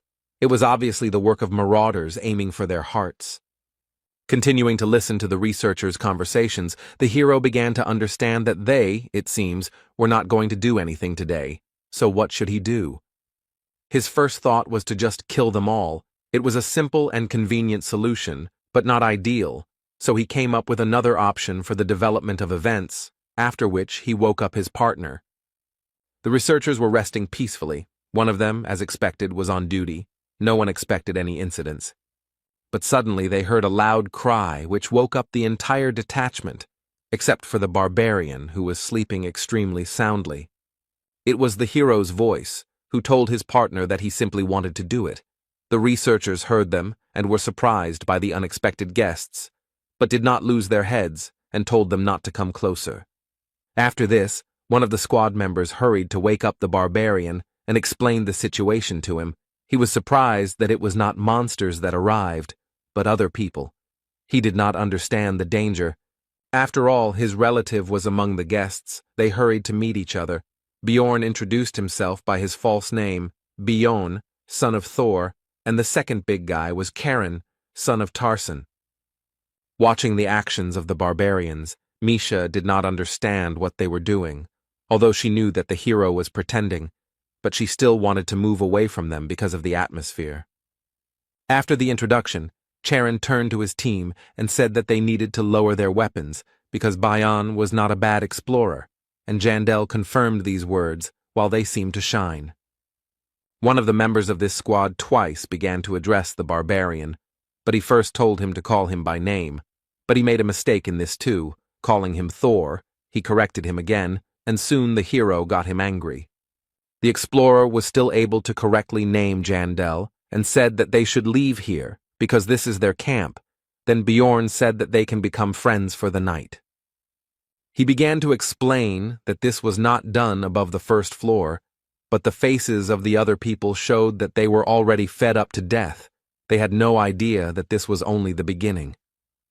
The researcher continued his speech. He said that you need to go up with those you trust. Bjorn clarified that they cannot become friends for the night. And the next moment he yelled that they were completely stupid, that they only had the bull for decoration, because if they united, then each of them would be able to sleep longer. Charon was surprised by this. He exclaimed that this was simply a brilliant solution, and he also wondered how the others had not thought of this before. The researchers were extremely surprised by this whole conversation. They decided that there was no point in even talking to these stupid barbarians. They even tried to somehow object, but this did not bring any results. The leader, with whom Bjorn had been talking all this time, had already decided that this would only bring disadvantages when he noticed the beast woman, who was very beautiful. He asked her opinion. The cat replied that since they were in the company of a barbarian, they could not be bad people, so she was not against their temporary unification. After which she told that her companion had lost his weapon, so she could not trust him to be on duty. This news pleased the squad leader, and Bjorn added that he had stuck the weapon into the monster and it had run away. The hero came up with a ridiculous excuse, but they believed him, looked at each other and decided to agree. Sometimes the reputation of not the smartest barbarians can be useful. The duo began to pretend that they were sleeping. Misha asked if they had to lie together. Bjorn replied that it was necessary. In exchange, he would then fulfill any wish of his partner. Soon the people stood up. Jandel squeezed the cat's shoulder tighter. The researchers decided to split up to deal with all the targets at once. 2 went to the hero and the beast girl, 1 to Karen. Bjorn pretended to wake up. He asked if they also got up because of hunger. They answered in the affirmative and said that they had dried meat. The hero turned away. Then the researcher struck him, which did not cause him any damage. The attacker was so surprised by this result that he simply froze, not even continuing the attack. Jandel turned around and asked about the fact that he had done this by accident, and also said that you can't make a mistake like that even if you are very hungry. The leader of the squad began to justify himself. But before he could say 3 words, he received a punch in the face. Several of his teeth flew off, after which the hero said that it happened by accident because he was also hungry. Charon meanwhile woke up because of the noise. Then one of the squad members shouted to the archer who was standing behind Tarson's son to shoot him. But the barbarian still managed to defend himself from the arrow. Although it pierced his arm through and through, the tip almost reached his eye, but he still survived. This made Karen very angry. He grabbed the archer by the neck and began to demand answers. The situation of the researchers was getting worse and worse. Misha dealt with the last one. She told Bjorn that at first she was a little doubtful, but he turned out to be right. These people really are marauders. All the enemies were neutralized. Now it was time for interrogation. These researchers had a notebook with their conversations, which they conducted in writing so as not to be heard by their future victims. Charon did not understand the reasons for their attack. The archer read these conversations. From them, the reasons for which the squad accepted Bjorn became clear. They discussed the stupidity of the barbarians, and at some point he stopped. But the hero forced him to continue, and then the conversation turned to the fact that they had already killed many of them, and they also believed that these blockheads were just walking monsters, about the same in intelligence and aggressiveness. Charon was furious about the whole situation. He asked whose last words were. The archer answered, after which Bjorn ordered the prisoner to continue.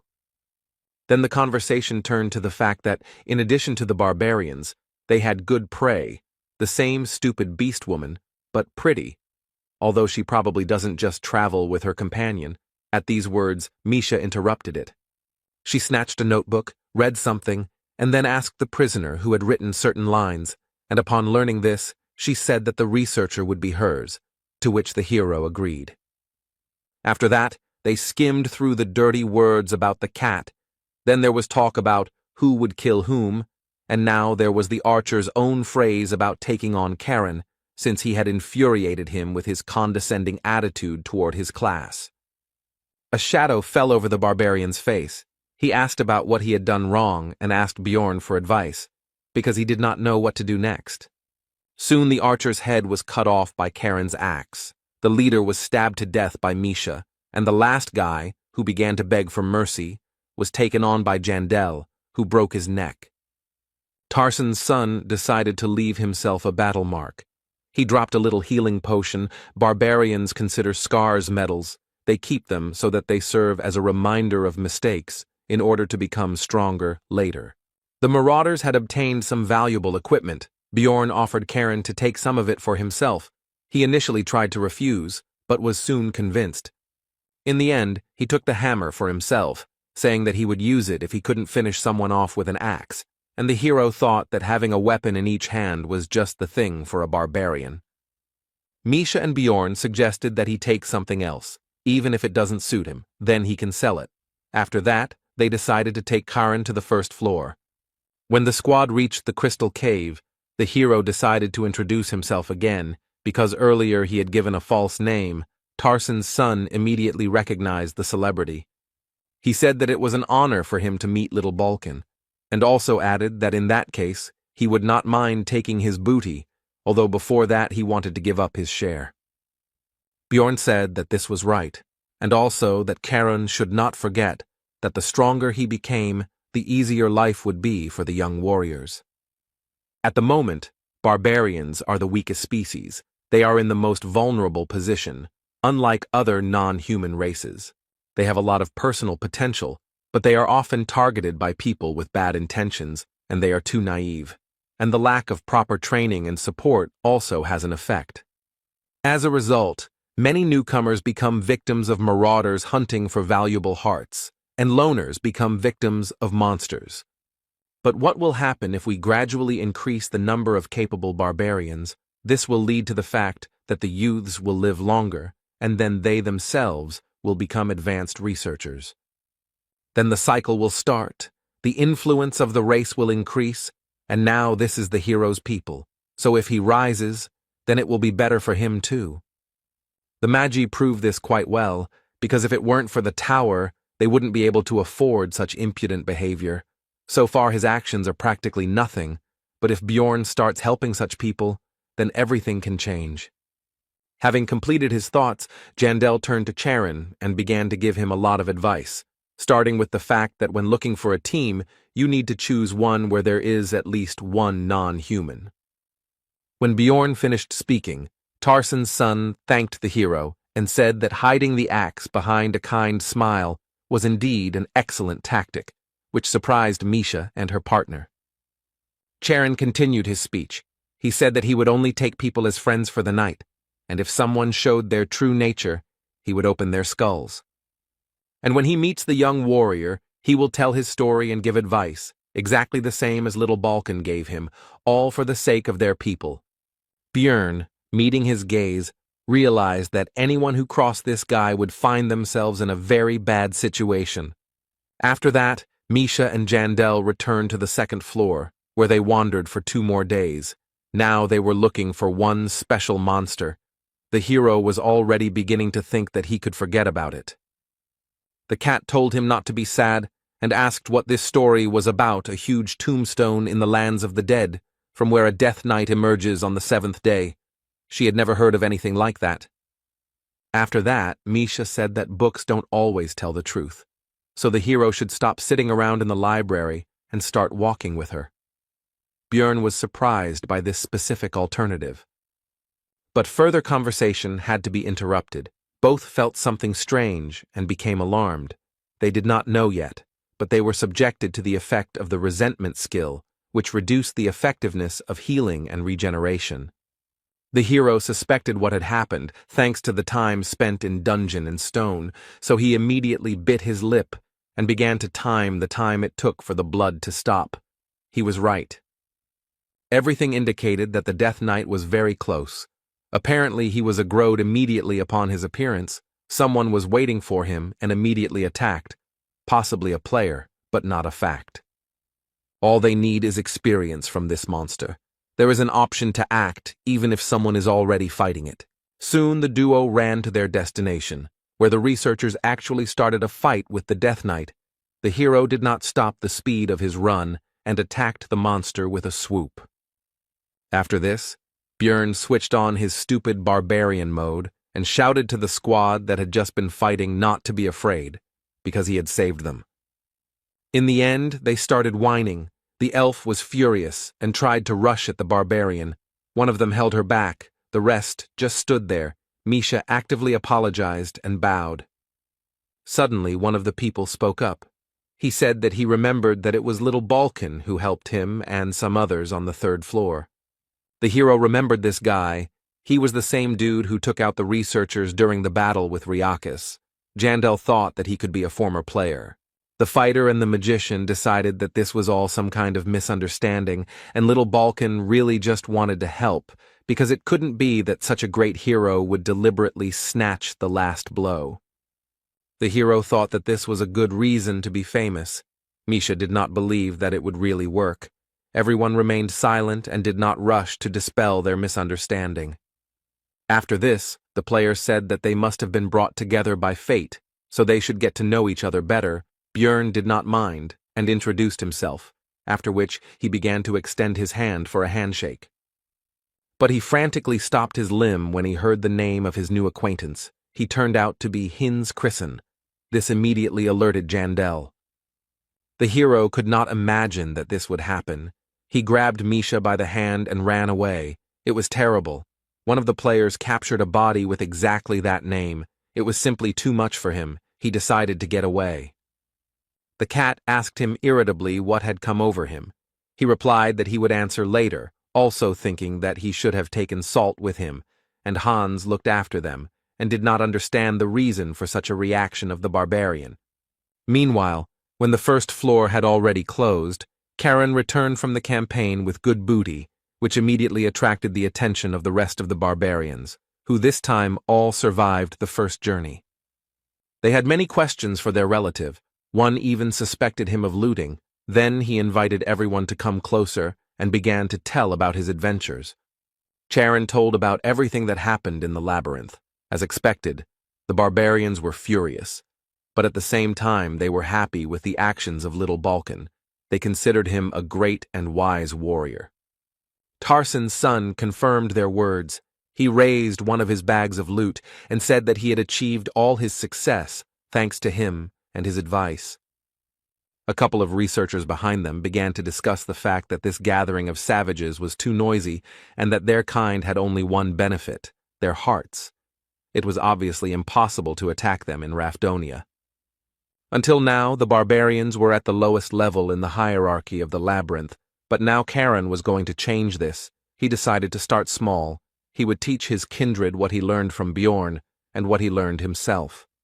Misha and Jandel reached the 3rd floor in the second half of the 9th day, ending up in the Black River mouth location. Next time, they definitely need to take a scout, but now they've tagged along with another group. Bjorn also told the cat about Hans, who said that since such a meeting was a bad omen, then perhaps they should have gone back and left the 1st floor. The hero noted that this was not proven, and if such an effect existed, they would not become immune to it even if they returned to Rapidonia, so it was better to just continue doing what they were going to do. Misha said that it would be better if he didn't tell her anything, because now she was worried. He replied that he was glad to share his problem with someone. This irritated the girl, because she thought that he was laughing at her. The barbarian initially agreed with this, but then said that he began to rely on the cat, although he himself did not understand when this happened. These words confused his companion. Misha praised Jandel and said that he needed to continue to rely on her and not suffer alone, while she experienced a cocktail of different emotions: pride, joy, fun, and awkwardness. Bjorn said that he was just joking, after which he instantly disappeared from his previous place, causing the cat to be surprised at first, and then angry and irritated, so she chased after the fleeing barbarian. But the merry chase did not last very long. To reach the place for a halt, it was necessary to cross the river. At certain moments, the water rises. They were lucky to make it in time, but the best places were already taken. Misha said that she forgave Bjorn because she has a generous heart, and certainly not because she didn't want to get wet. Suddenly, the voices of the researchers were heard asking someone to be quieter, because they were trying to sleep here. They apologized, and the cat was happy, because she recognized the one who was asking for forgiveness for the noise. Hikuro, Devalki, and Rottmiller also set up camp here. Misha said that they were definitely connected by fate itself, but so the team of outcasts became one again. The dwarf asked about their task.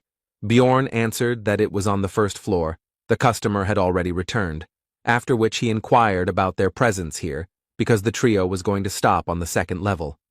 Hikuro explained that they had already finished all their business on the previous floor, so they had come here on a backup mission that they had taken just in case, which was exactly what had happened. After that, the team completed the task that Murad took. It was necessary to get the eyes of the frog sorcerer. The reward would be 2 million. It did not take even 3 days. Misha was surprised that the matter was finished, but Devalki was glad that his distortion magic, which kept the monster's body from dissolving, finally worked, and told the beast woman that she was a talisman of good luck. But Hikuro said that he was looking at her through rose-colored glasses. The lucky one here was obviously Jandel. Fortune was following him on his heels. The barbarian himself had a clearly opposite opinion about this. After that, he suggested going to the 4th floor. Since they were done here, it would be a shame to stop there. If they set out now, they should make it in time, even if it would be tight. Everything was decided, and 3 days later, the team entered the witch forest, and 3 hours before the third level closed, the portal was reached. The hero praised Rothmiller for his work. When Jandel was already entering the passage, he heard a familiar voice calling him from behind, but he did not have time to turn around. It seemed to him that it was Erwin. He began to think about the likelihood of such a meeting. But there was no time for that, because in the Sky Tower, the monsters attack immediately. This time they had a nasty combination. It was an orc sorcerer, a stone golem, living armor, and a Dullahan. Only a few moments passed and the battle began. Hikuro exclaimed that his comrades should not lose their vigilance, because even though the opponents were low-ranked, their teamwork could be unpleasant. But the next moment, everything was already finished. All the enemies were killed. Bjorn dealt with the Dullahan and the living armor. Misha dealt with the golem, and Devalki demonstrated his new spell on the orc. Murad was surprised at how easy the fight was, but quickly came to his senses, because 4 multicolored portals opened, behind each of which were different types of tests. They did not have time, so the choice was obvious. This will be the Ladder of Wisdom, a path that requires a scout, since the road is very confusing and filled with traps. Monsters appear periodically, but you can climb up 5 floors at once. The hero was interested in what could have happened if they had chosen a different path, because then perhaps this would not have happened. On the first level of the Sky Tower, the team passed the Door of Wisdom, then Courage, and then Wisdom again. Thus they reached the 12th floor, where they came across a troll, a 5th-rank monster. Everyone was surprised and afraid of this meeting. The hero was no exception, because this is a very dangerous opponent who somehow jumped out right here. Of course, rank 5 monsters do appear in the Sky Tower, but they are extremely rare. In 10 years of playing, Bjorn had only encountered them 7 times, and even then it was on the 100th floor, not the 12th. The hero was finally convinced that people named Hans bring bad luck, because he had just recently met one of them. But now was not the time for reflection. The barbarian shouted to his comrades to pull themselves together, after which he used Wild Splash and rushed into battle, because if this happened, then he needed to strike ahead. Even with a skill that significantly increased physical characteristics, Jandel had a hard time taking the blows of such a powerful monster on his shield. Hikuro rushed to the rescue. He used weight balance, which increases resistance to repulsion and absorbs inertia, but even with this, the shield was damaged, which is why emergency recovery was used. Be that as it may, the short distraction of the enemy allowed the hero to stop defending and go on the attack. Although this did not bring much result, the troll turned out to be too strong. Rottmiller began firing his crossbow, trying to hit vulnerable spots, and Devalki finished preparing his spells. He used enhancement on Ice Spear. The projectile rushed towards the monster, but despite its size, it was fast enough to break the attack with its huge hand. The wizard could not believe what he saw. But the team was in no hurry to give up. Now it was time for Misha to try her strength against the enemy. She began to cut him, but the skin turned out to be too strong for her blades, but she managed to freeze him a little. The troll's defense left a lasting impression on the squad. Devalki began to shout that they needed to retreat because it was impossible to win, but Bjorn reminded his comrades that they had nowhere to run. The hero remembered that during his previous encounter with a monster of the same level of power, he had a 6th-rank sorceress with him, and for wizards they are considered 1.5 times more powerful than for other researchers. In addition, she knew and used spells of the element of light, to which the guardian was vulnerable, and before the battle, the tear of the goddess was used on him. Only thanks to all this and other factors was it possible to win. And even so, the battle turned out to be extremely difficult, and this despite the fact that the vampire has high regeneration, but low defense, and the troll has both of these indicators the best among all the monsters of the 5th rank. If the build is not specially adjusted for it, then you can't even count on pure luck. But despite all his thoughts, the hero was not going to give up. They had to have a chance. A plan quickly appeared in his head, which he began to tell his comrades. It would be a protracted battle. Soon 15 minutes of battle had passed. All this time, Dvalki spent mana only on curses, such as aggravate wounds, slow, and weaken. Hikuro, as the second tank of the squad, also took the brunt of the monster's attacks. The shield was not the best quality, so in addition to defensive skills, he had to spend energy on emergency recovery. While the two defenders held the troll back, Rothmiller distracted him with crossbow shots, the bolts hitting him in the face, eyes, etc. And Misha, as the squad's damage dealer, focused on dealing damage. She attacked only one single place, which Bjorn had previously indicated when explaining the plan. At some point, the troll got angry at the situation. He broke through the rest of the researchers and attacked the ranged fighters. Rothmiller took the slow Dvalki in his arms and hurried to retreat. The team walked along the edge of the abyss, but the tanks still managed to take control of the situation and began to hold back the enemy again. Bjorn also used Wild Splash, which attracted the attention of the monster. The hero asked the wizard about the remaining mana, and he replied that there was only enough for 2 or 3 minutes. Then the barbarian said to refuse to use slowdown. Dvalki replied that in that case, the time would increase by about 3 times. The fight continued, but now the squad was on a timer. Misha still couldn't cut through the troll's tough skin. The situation wasn't the best, so the barbarian decided to go to Plan B.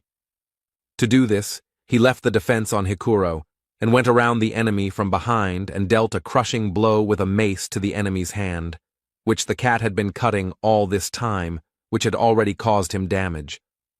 The troll instantly reacted to his injury and used the madness skill, which temporarily removes pain and significantly increases physical performance. The monster threw a huge stone at Bjorn. He only managed to partially dodge. The projectile hit him tangentially, but it was not significant.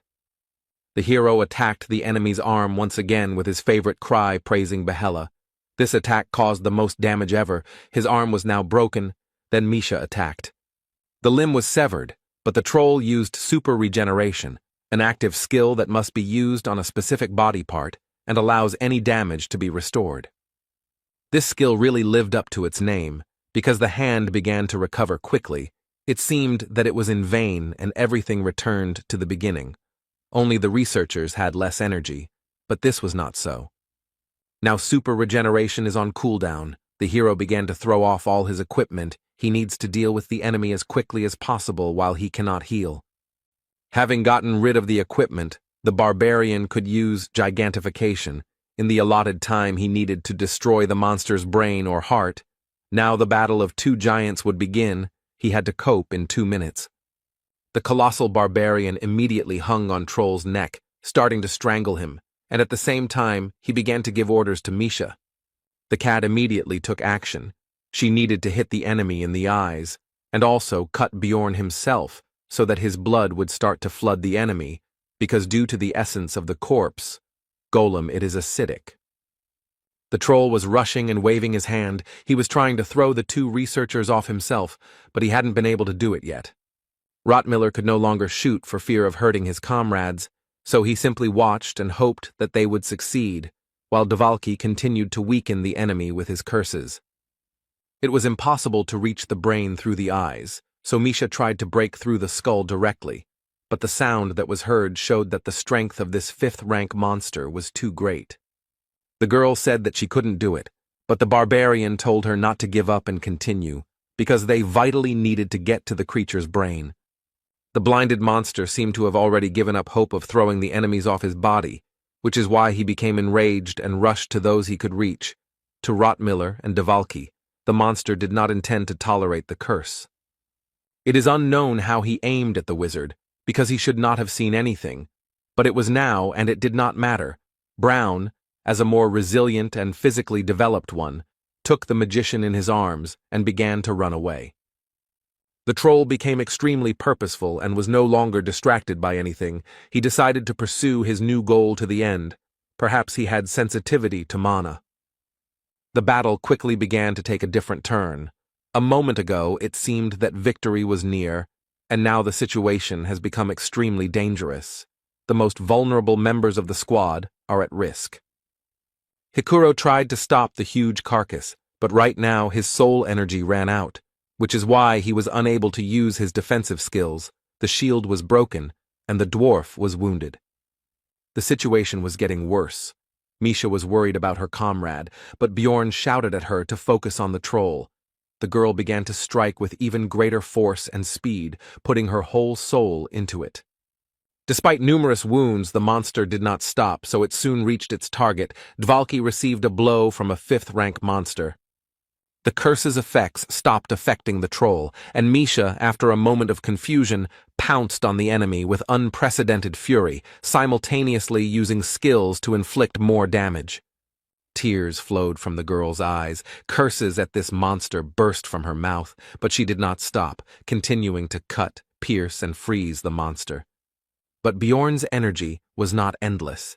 Gigantification consumed it in huge quantities. So soon it ran out, the skill's effect was cancelled, and the barbarian and the beast woman fell off the troll. They both lay limp on the ground. The creature turned around and bowed its eyeless head over them, as if looking at the enemies who had caused it so much trouble. It seemed that this was the end. But it turned out that the troll was on its last legs, and the next moment he died, leaving behind only a single magic crystal, and no essence or anything else. The hero rose to his feet, simultaneously beginning to think about the situation, because all this was not his dream. These were the consequences of the decisions he made, because of which Dvalki suffered. Misha quickly checked Rottmiller and Hikuro, who were lying nearby.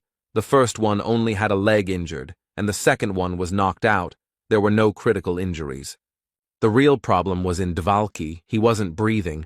The young mage's frail body had suffered the most from the encounter with the fist of the 5th-rank troll.